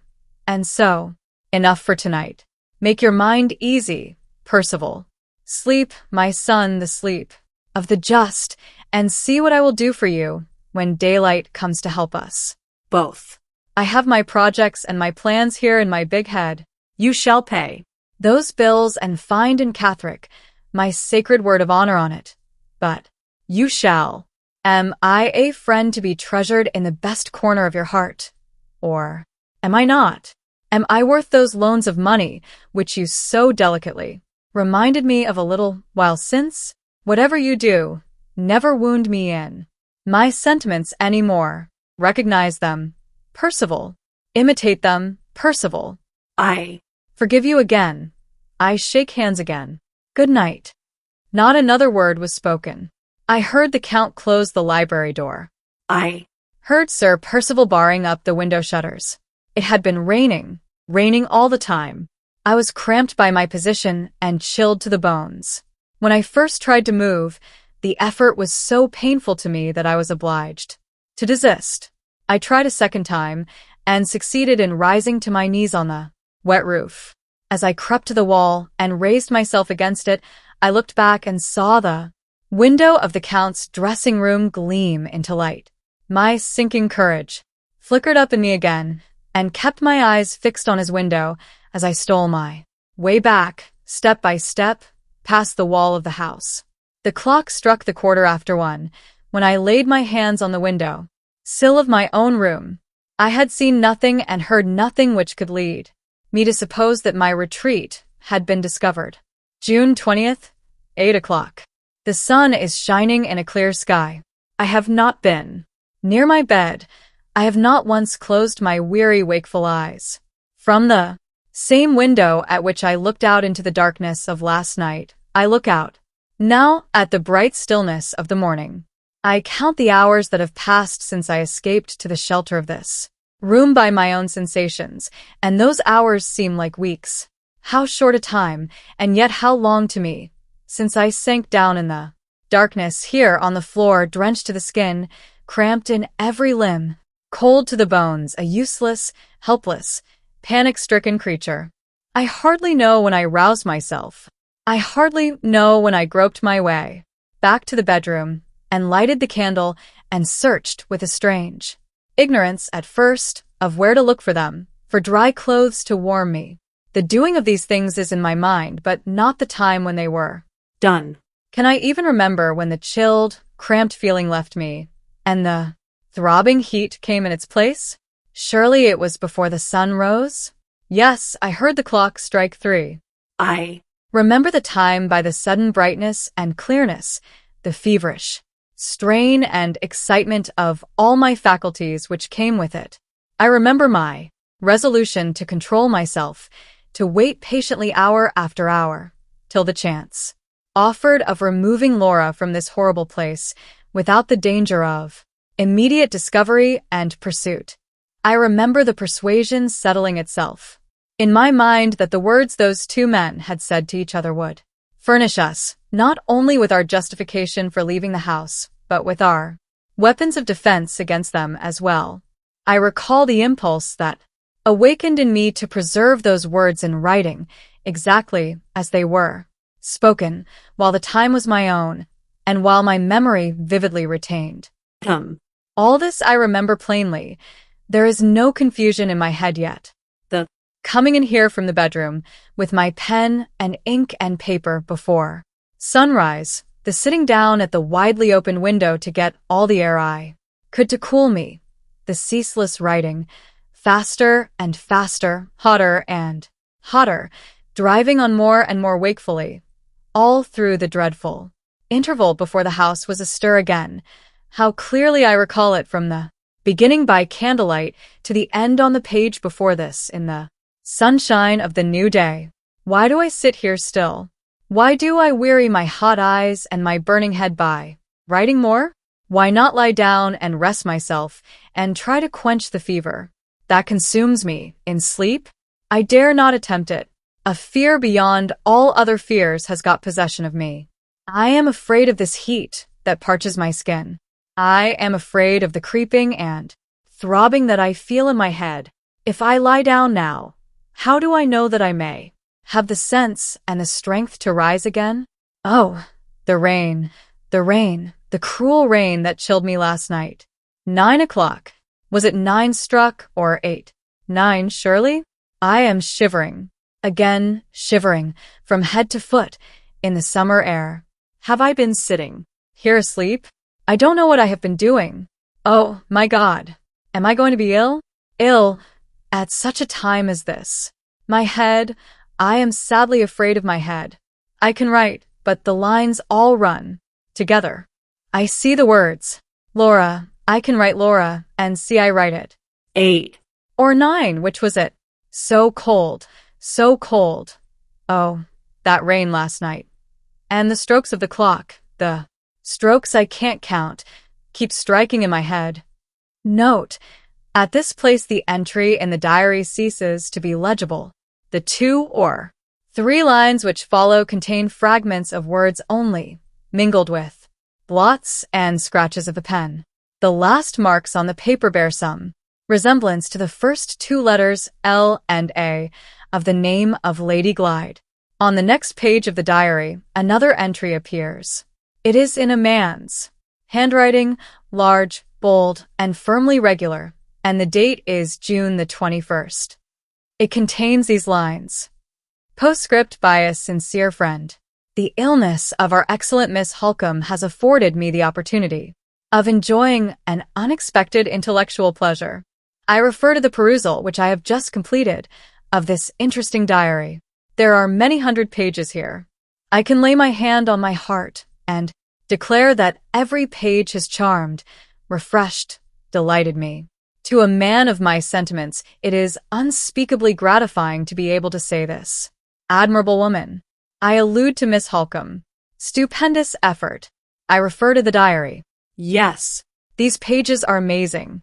The tact which I find here, the discretion, the rare courage, the wonderful power of memory, the accurate observation of character, the easy grace of style, the charming outbursts of womanly feeling, have all inexpressibly increased my admiration of this sublime creature, of this magnificent Marian. The presentation of my own character is masterly in the extreme. I certify, with my whole heart, to the fidelity of the portrait. I feel how vivid an impression I must have produced to have been painted in such strong, such rich, such massive colors as these. I lament afresh the cruel necessity which sets our interests at variance and opposes us to each other. Under happier circumstances, how worthy I should have been of Miss Halcombe, how worthy Miss Halcombe would have been of me. The sentiments which animate my heart assure me that the lines I have just written express a profound truth. Those sentiments exalt me above all merely personal considerations. I bear witness, in the most disinterested manner, to the excellence of the stratagem by which this unparalleled woman surprised the private interview between Percival and myself, also to the marvelous accuracy of her report of the whole conversation from its beginning to its end. Those sentiments have induced me to offer to the unimpressionable doctor, who attends on her, my vast knowledge of chemistry and my luminous experience of the more subtle resources which medical and magnetic science have placed at the disposal of mankind. He has hitherto declined to avail himself of my assistance. Miserable man! Finally, those sentiments dictate the lines, grateful, sympathetic, paternal lines, which appear in this place. I close the book. My strict sense of propriety restores it, by the hands of my wife, to its place on the writer's table. Events are hurrying me away. Circumstances are guiding me to serious issues. Vast perspectives of success unroll themselves before my eyes. I Accomplish my destiny with a calmness which is terrible to myself. nothing. But the homage of my admiration is my own. I deposit it with respectful tenderness at the feet of Miss Halcombe. I breathe my wishes for her recovery. I condole with her on the inevitable failure of every plan that she has formed, for her sister's benefit. At the same time, I entreat her to believe that the information which I have derived from her diary will in no respect help me to contribute to that failure. It simply confirms the plan of conduct which I had previously arranged. I have to thank these pages for awakening the finest sensibilities in my nature, nothing more. To a person of similar sensibility, this simple assertion will explain and excuse everything. Miss Halcombe is a person of similar sensibility. In that persuasion, I sign myself, Fosco. The story continued by Frederick Fairlie, Esq. of Limeridge House.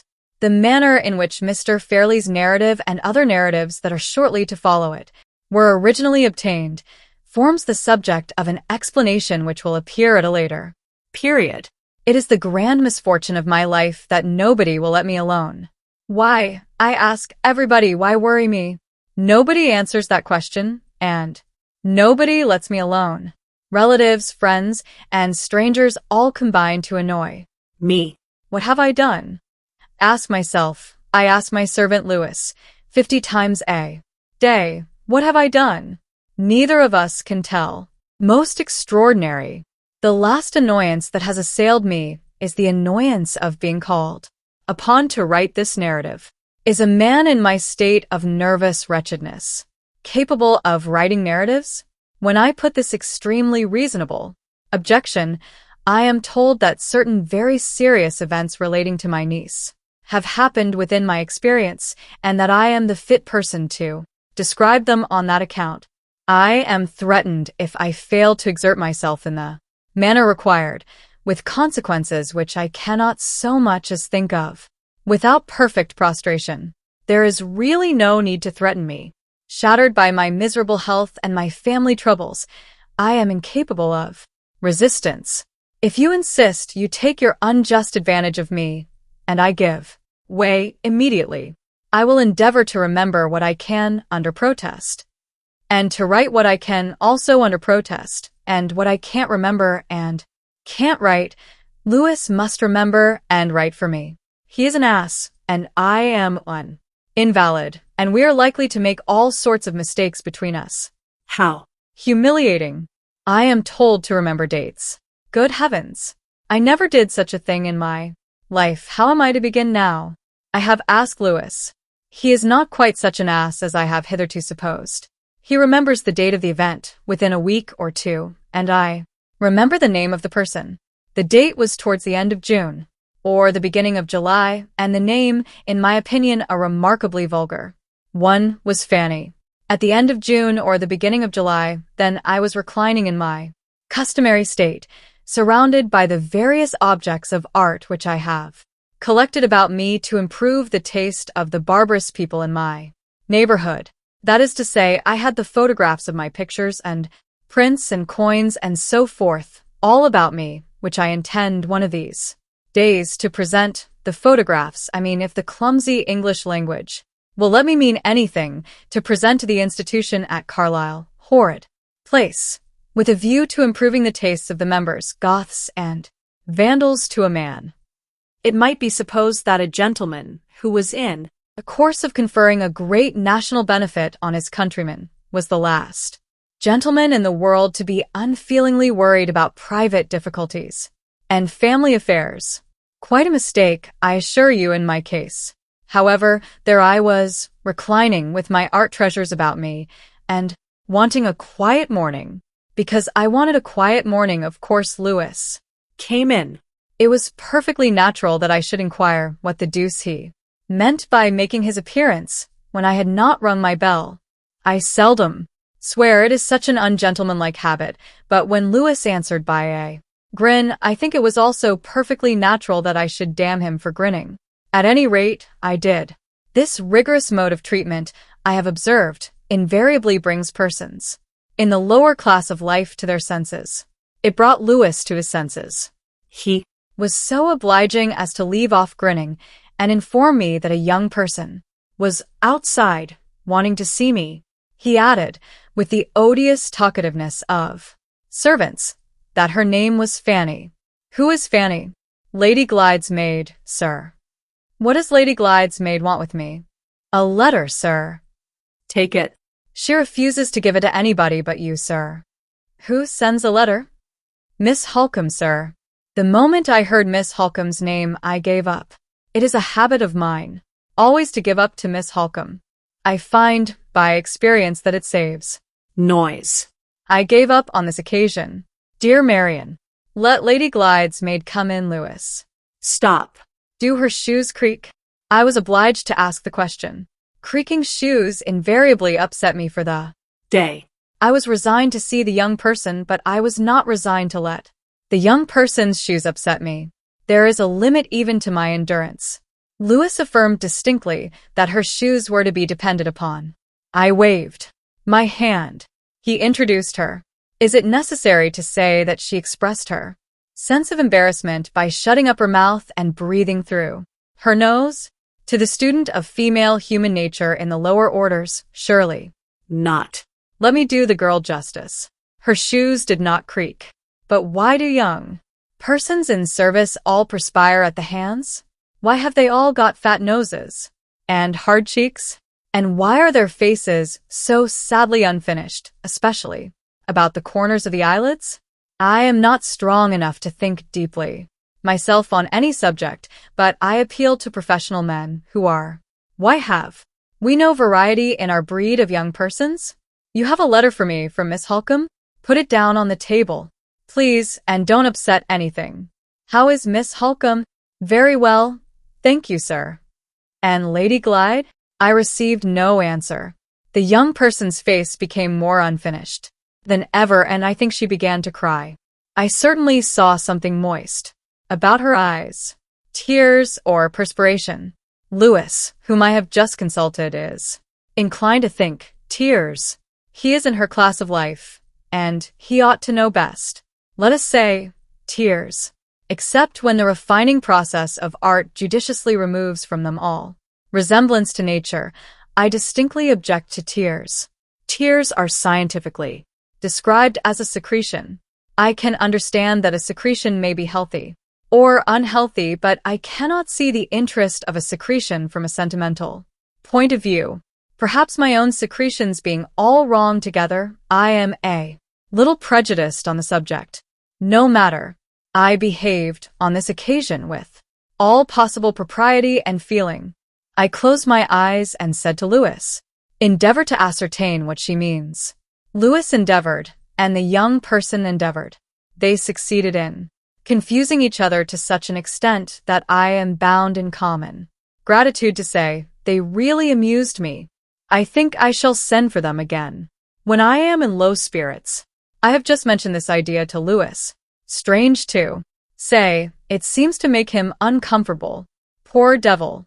Surely I am not expected to repeat my niece's maid's explanation of her tears, interpreted in the English of my Swiss ballet. The thing is manifestly impossible. I can give my own impressions and feelings, perhaps. Will that do? As well. Please say yes. My idea is that she began by telling me through Lewis that her master had dismissed her from her mistress's service. Observe throughout the strange irrelevancy of the young person. Was it my fault that she had lost her place? On her dismissal, she had gone to the inn to sleep. I don't keep the inn. Why mention it to me? Between 6 o'clock and 7, Miss Halcombe had come to say goodbye and had given her 2 letters, one for me and one for a gentleman in London. I am not a gentleman in London. Hang the gentleman in London. She had carefully put the 2 letters into her bosom. What have I to do with her bosom?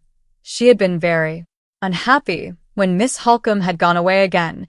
She had not had the heart to put bit or drop between her lips till it was near bedtime, and then, when it was close on 9 o'clock, she had thought she should like a cup of tea. Am I responsible for any of these vulgar fluctuations, which begin with unhappiness and end with tea?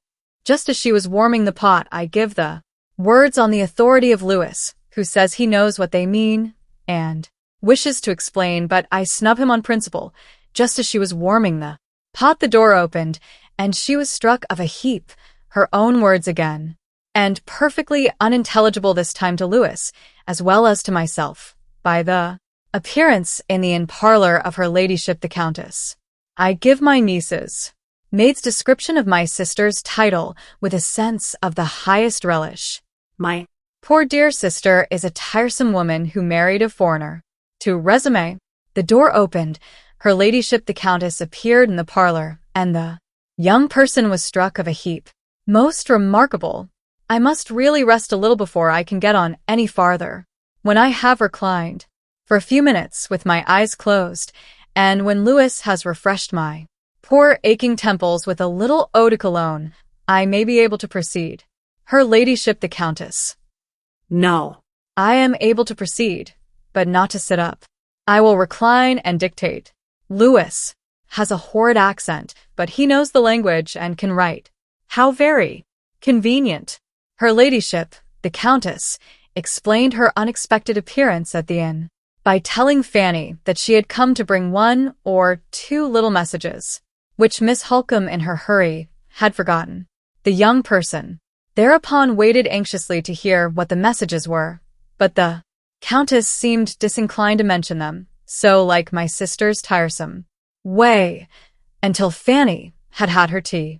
Her ladyship was surprisingly kind and thoughtful about it, extremely unlike my sister, and said, I am sure, my poor girl, you must want your tea.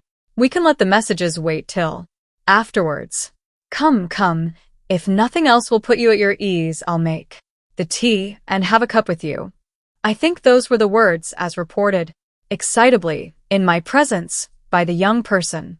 At any rate, the Countess insisted on making the tea and carried her ridiculous ostentation of humility so far as to take 1 cup herself and to insist on the girl's taking the other.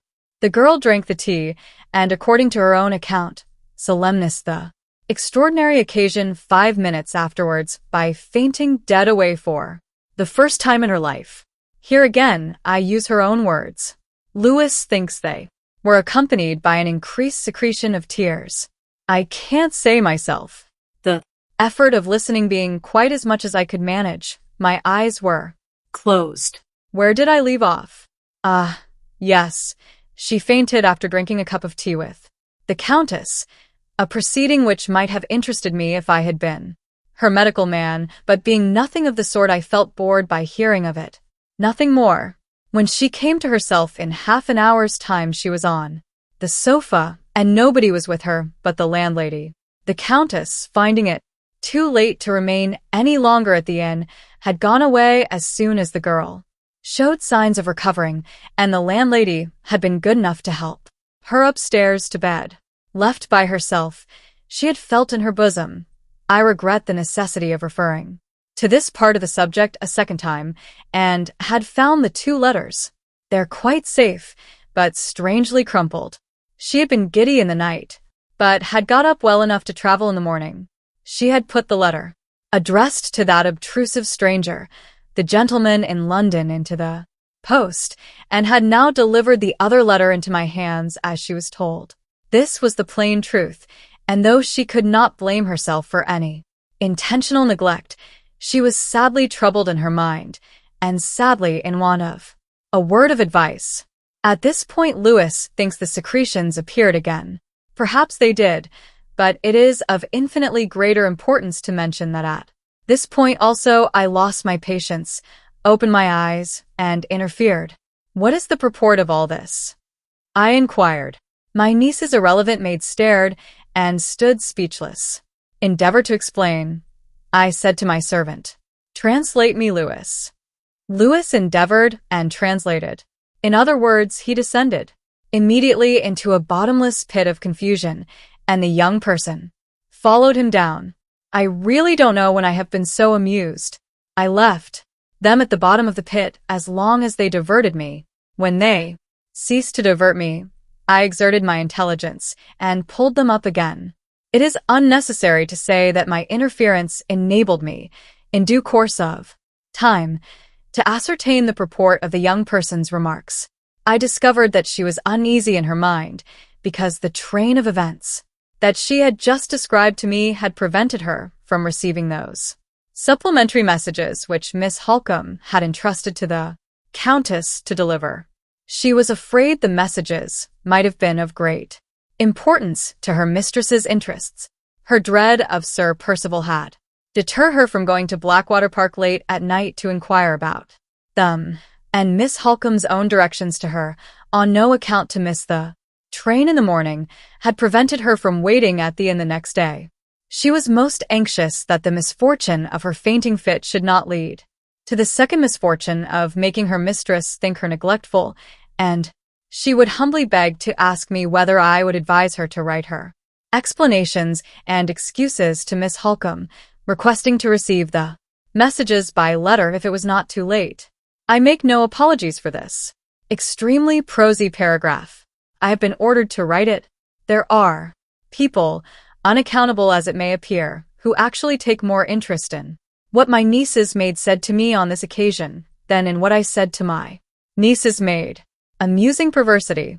I should feel very much obliged to you, sir, if you would kindly tell me what I had better do, remarked the young person. Let things stop as they are, I said, adapting my language to my listener. I invariably let things stop as they are. Yes. Is that all? If you think it would be a liberty in me, sir, to write, of course I wouldn't venture to do so. But I am so very anxious to do all I can to serve my mistress faithfully. People in the lower class of life never know when or how to go out of a room. They invariably require to be helped out by their betters. I thought it high time to help the young person out. I did it with 2 judicious words. Good morning. Something outside, or inside this singular girl, suddenly creaked. Lewis, who was looking at her, which I was not, says she creaked when she curtsied. Curious. Was it her shoes, her stays, or her bones? Lewis thinks it was her Stays. Most extraordinary. As soon as I was left by myself, I had a little nap. I really wanted it.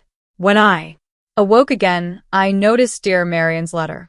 If I had had the least idea of what it contained, I should certainly not have attempted to open it, being, unfortunately for myself, quite innocent of all suspicion. I read the letter. It immediately upset me for the day.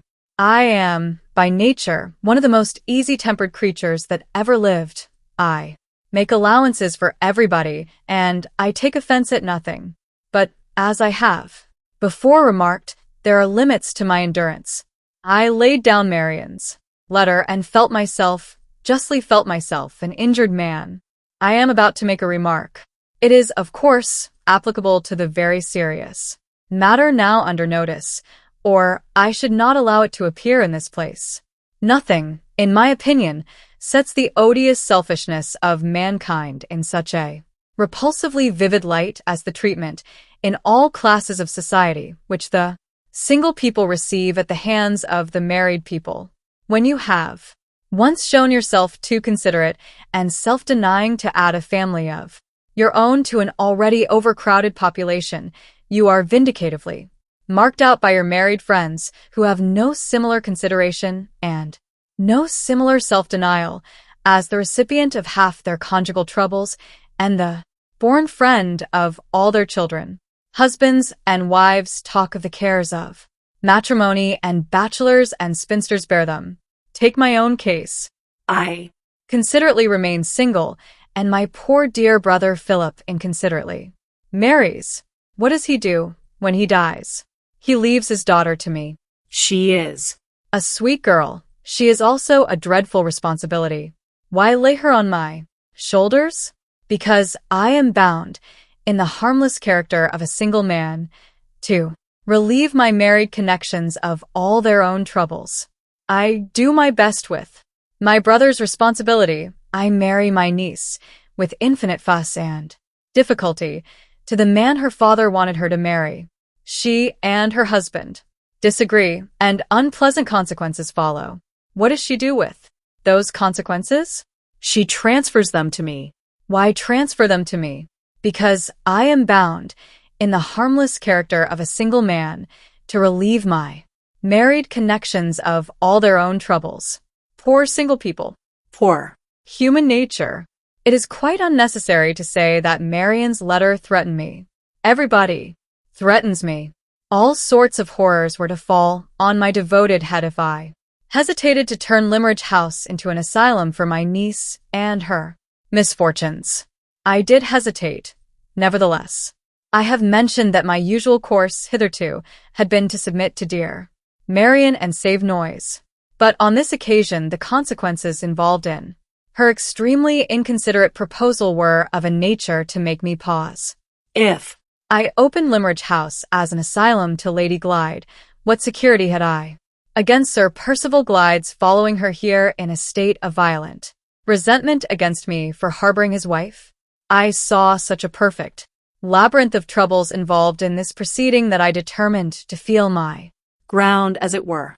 I wrote, therefore, to dear Marian to beg, as she had no husband to lay claim to her, that she would come here by herself, first, and talk the matter over with me. If she could answer my objections to my own perfect satisfaction, then I assured her that I would receive our sweet Laura with the greatest pleasure, but not otherwise.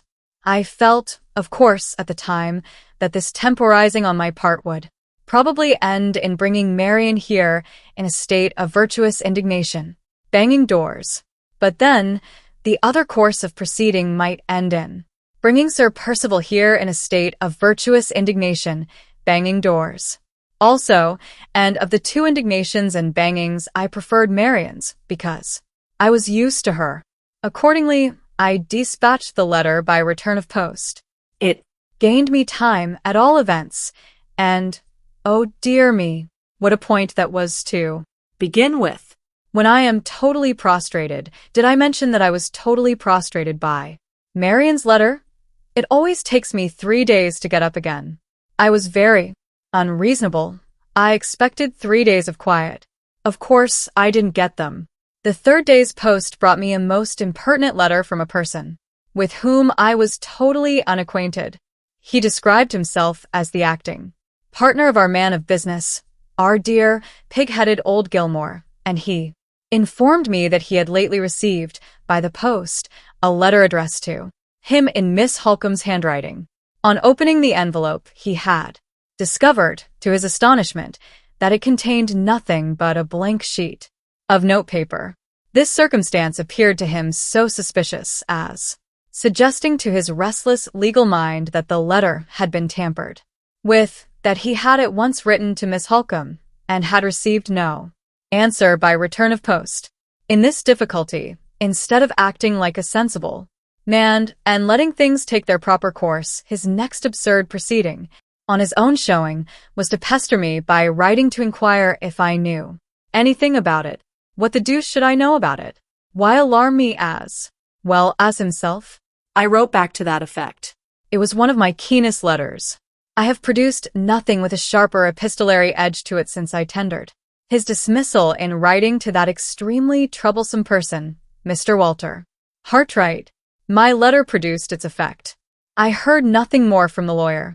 This perhaps was not altogether surprising, but it was certainly a remarkable circumstance that no second letter reached me from Marian, and that no warning signs appeared of her arrival. Her unexpected absence did me amazing good. It was so very soothing and pleasant to infer, as I did of course, that my married connections had made it up again. 5 days of undisturbed tranquility, of delicious single blessedness, quite restored me. On the 6th day I felt strong enough to send for my photographer, and to set him at work again on the presentation copies of my art treasures, with a view, as I have already mentioned, to the improvement of taste in this barbarous neighborhood. I had just dismissed him to his workshop and had just begun coquetting with my coins, when Lewis suddenly made his appearance with a card in his hand. Another young person? I said. I won't see her. In my state of health, Young persons disagree with me. Not at home. It is a gentleman this time, sir. A gentleman, of course, made a difference. I looked at the card. Gracious heaven. My tiresome sister's foreign husband, Count Fosco. Is it necessary to say what my first impression was when I looked at my visitor's card? Surely not. My sister having married a foreigner, there was but one impression that any man in his senses could possibly feel. Of course the Count had come to borrow money of me. Louis, I said, do you think he would go away if you gave him 5 shillings? Louis looked quite shocked. He surprised me inexpressibly by declaring that my sister's foreign husband was dressed superbly and looked the picture of prosperity. Under these circumstances, my first impression altered to a certain extent. I now took it for granted that the Count had matrimonial difficulties of his own to contend with, and that he had come, like the rest of the family, to cast them all on my shoulders. Did he mention his business? I asked. Count Fosco said he had come here, sir, because Miss Halcombe was unable to leave Blackwater Park. Fresh troubles, apparently. Not exactly his own, as I had supposed, but dear Marian's troubles anyway. Oh, dear. Show him in, I said resignedly. The Count's first appearance really startled me. He was such an alarmingly large person that I quite trembled. I felt certain that he would shake the floor and knock down my art treasures. He did neither the one nor the other. He was refreshingly dressed in summer costume. His manner was delightfully self-possessed and quiet. He had a charming smile. My first impression of him was highly favorable. It is not creditable to my penetration, as the sequel will show, to acknowledge this, but I am a naturally candid man, and I do acknowledge it notwithstanding. Allow me to present myself, Mr. Fairlie, he said. I come from Blackwater Park, and I have the honor and the happiness of being Madame Fosco's husband. Let me take my first and last advantage of that circumstance by entreating you not to make a stranger of me. I beg you will not disturb yourself. I beg you will not move. You are very good, I replied. I wish I was strong enough to get up. Charmed to see you at Limmeridge. Please take a chair. I am afraid you are suffering today, said the Count. As usual, I said. I am nothing but a bundle of nerves dressed up to look like a man. I have studied many subjects in my time, remarked this sympathetic person. Among others, the inexhaustible subject of nerves. May I make a suggestion, at once the simplest and the most profound?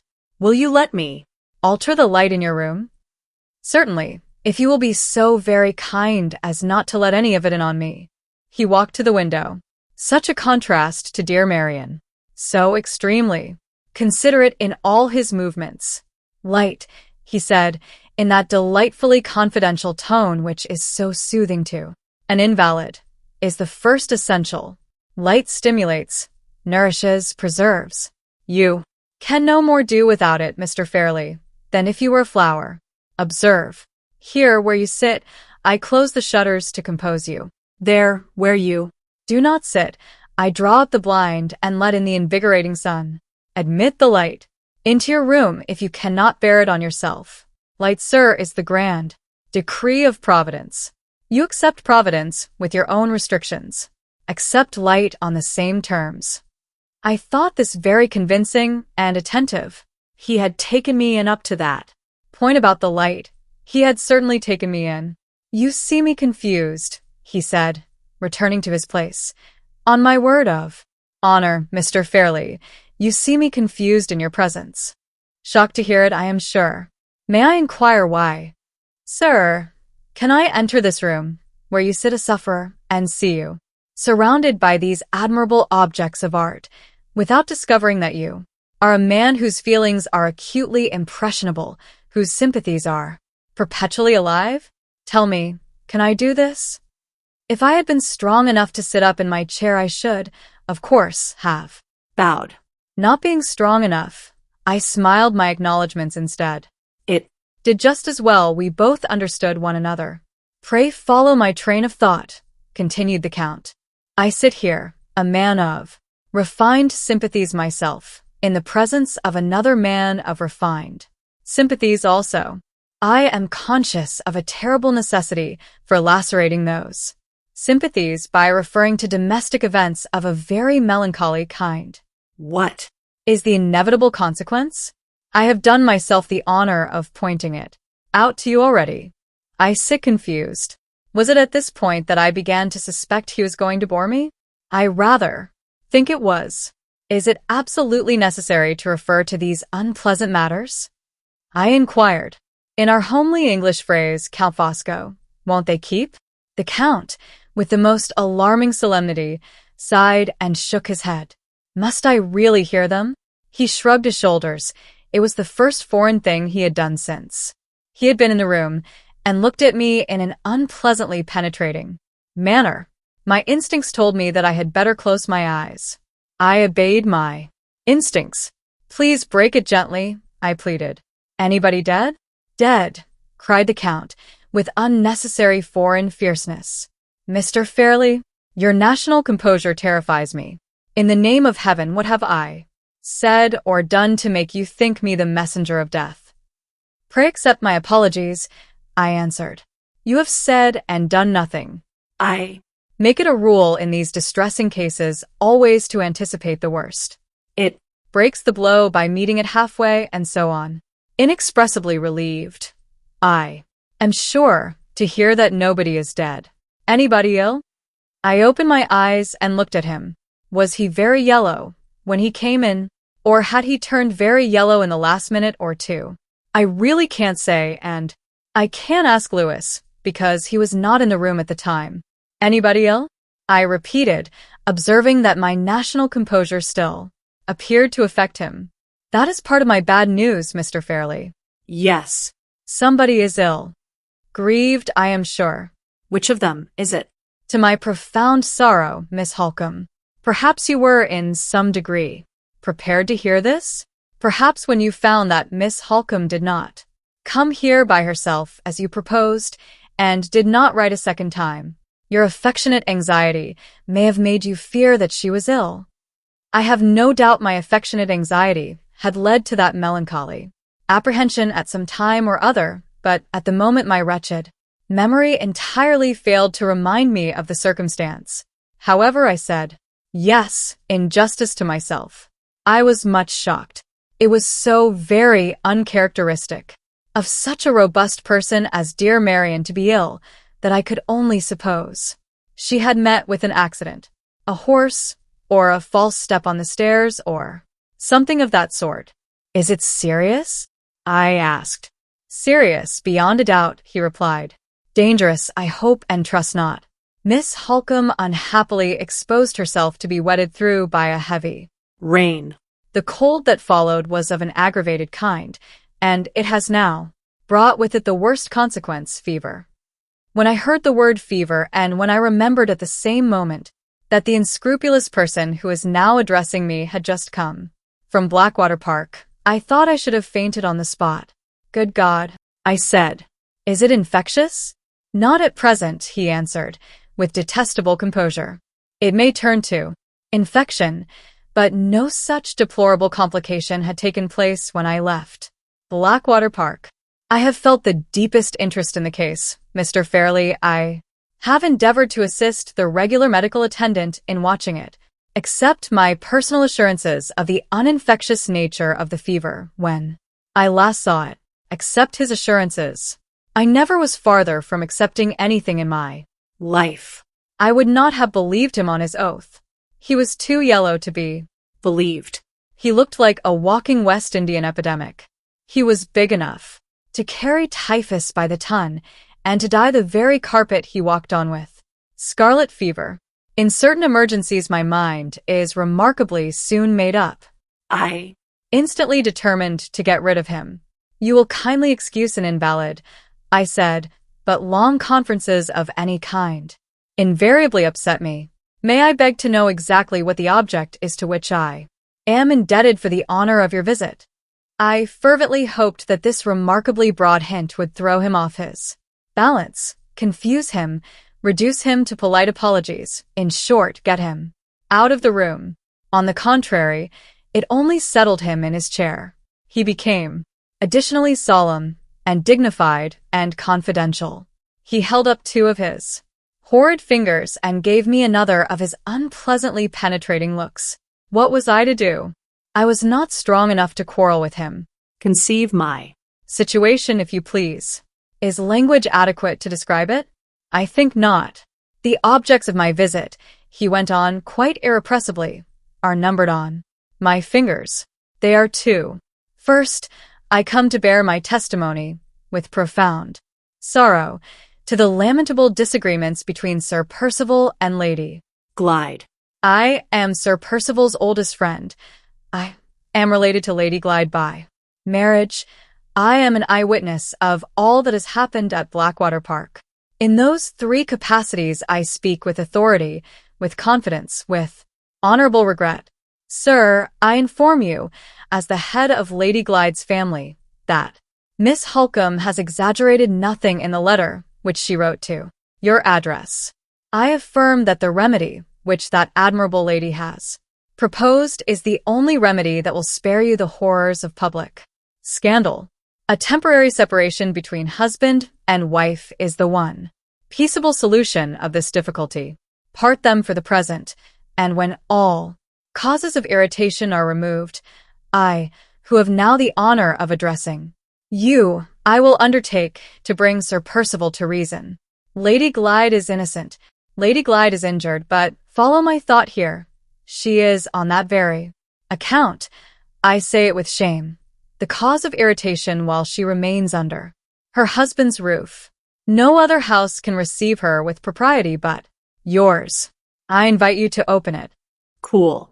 Here was a matrimonial hailstorm pouring in the south of England, and I was invited, by a man with fever in every fold of his coat, to come out from the north of England and take my share of the pelting.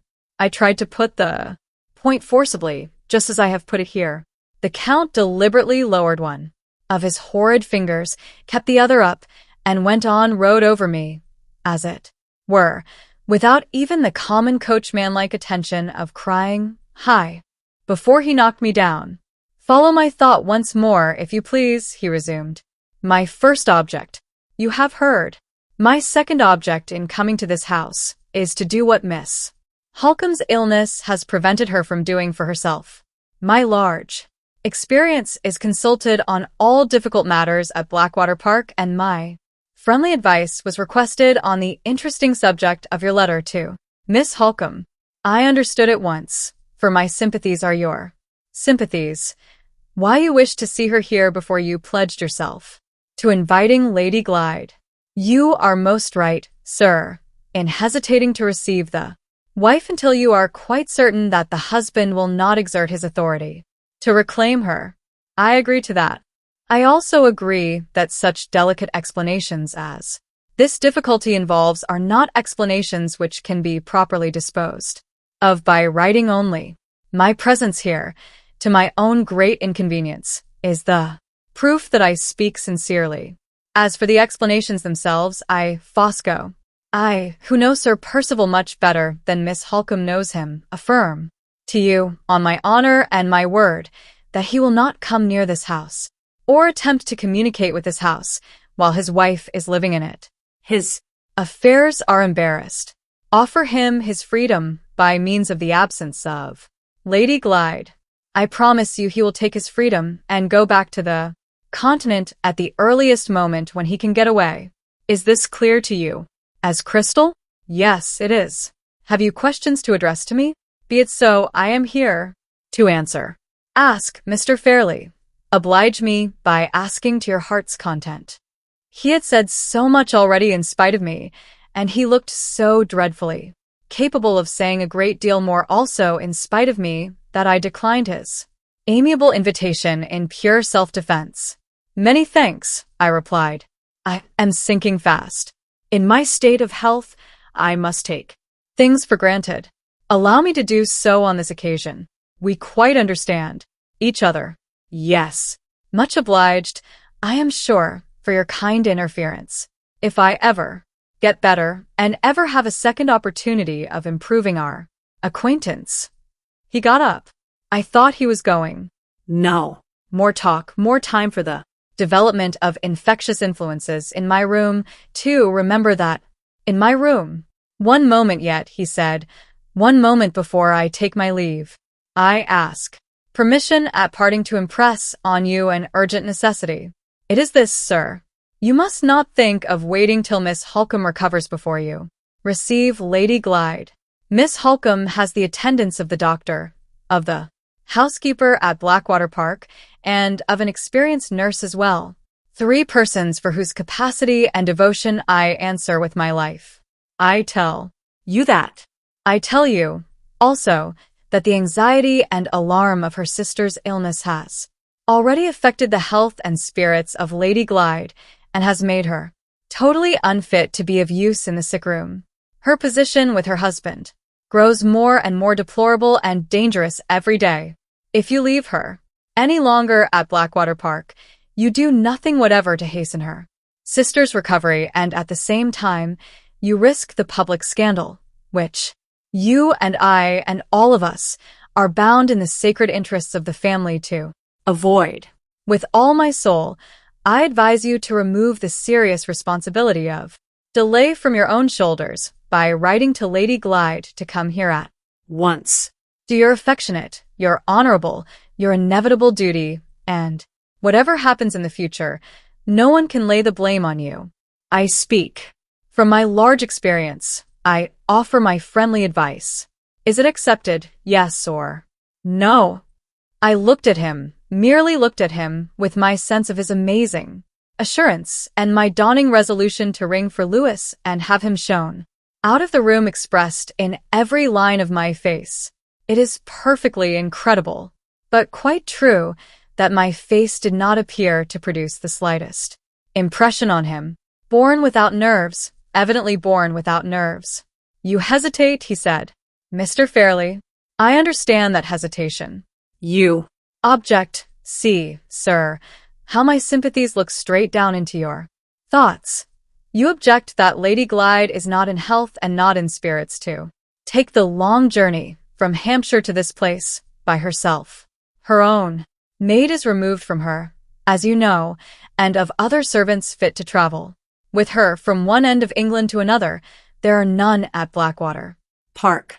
You object, again, that she cannot comfortably stop and rest in London on her way here because she cannot comfortably go alone to a public hotel where she is a total stranger. In one breath, I grant both objections. In another breath, I remove them.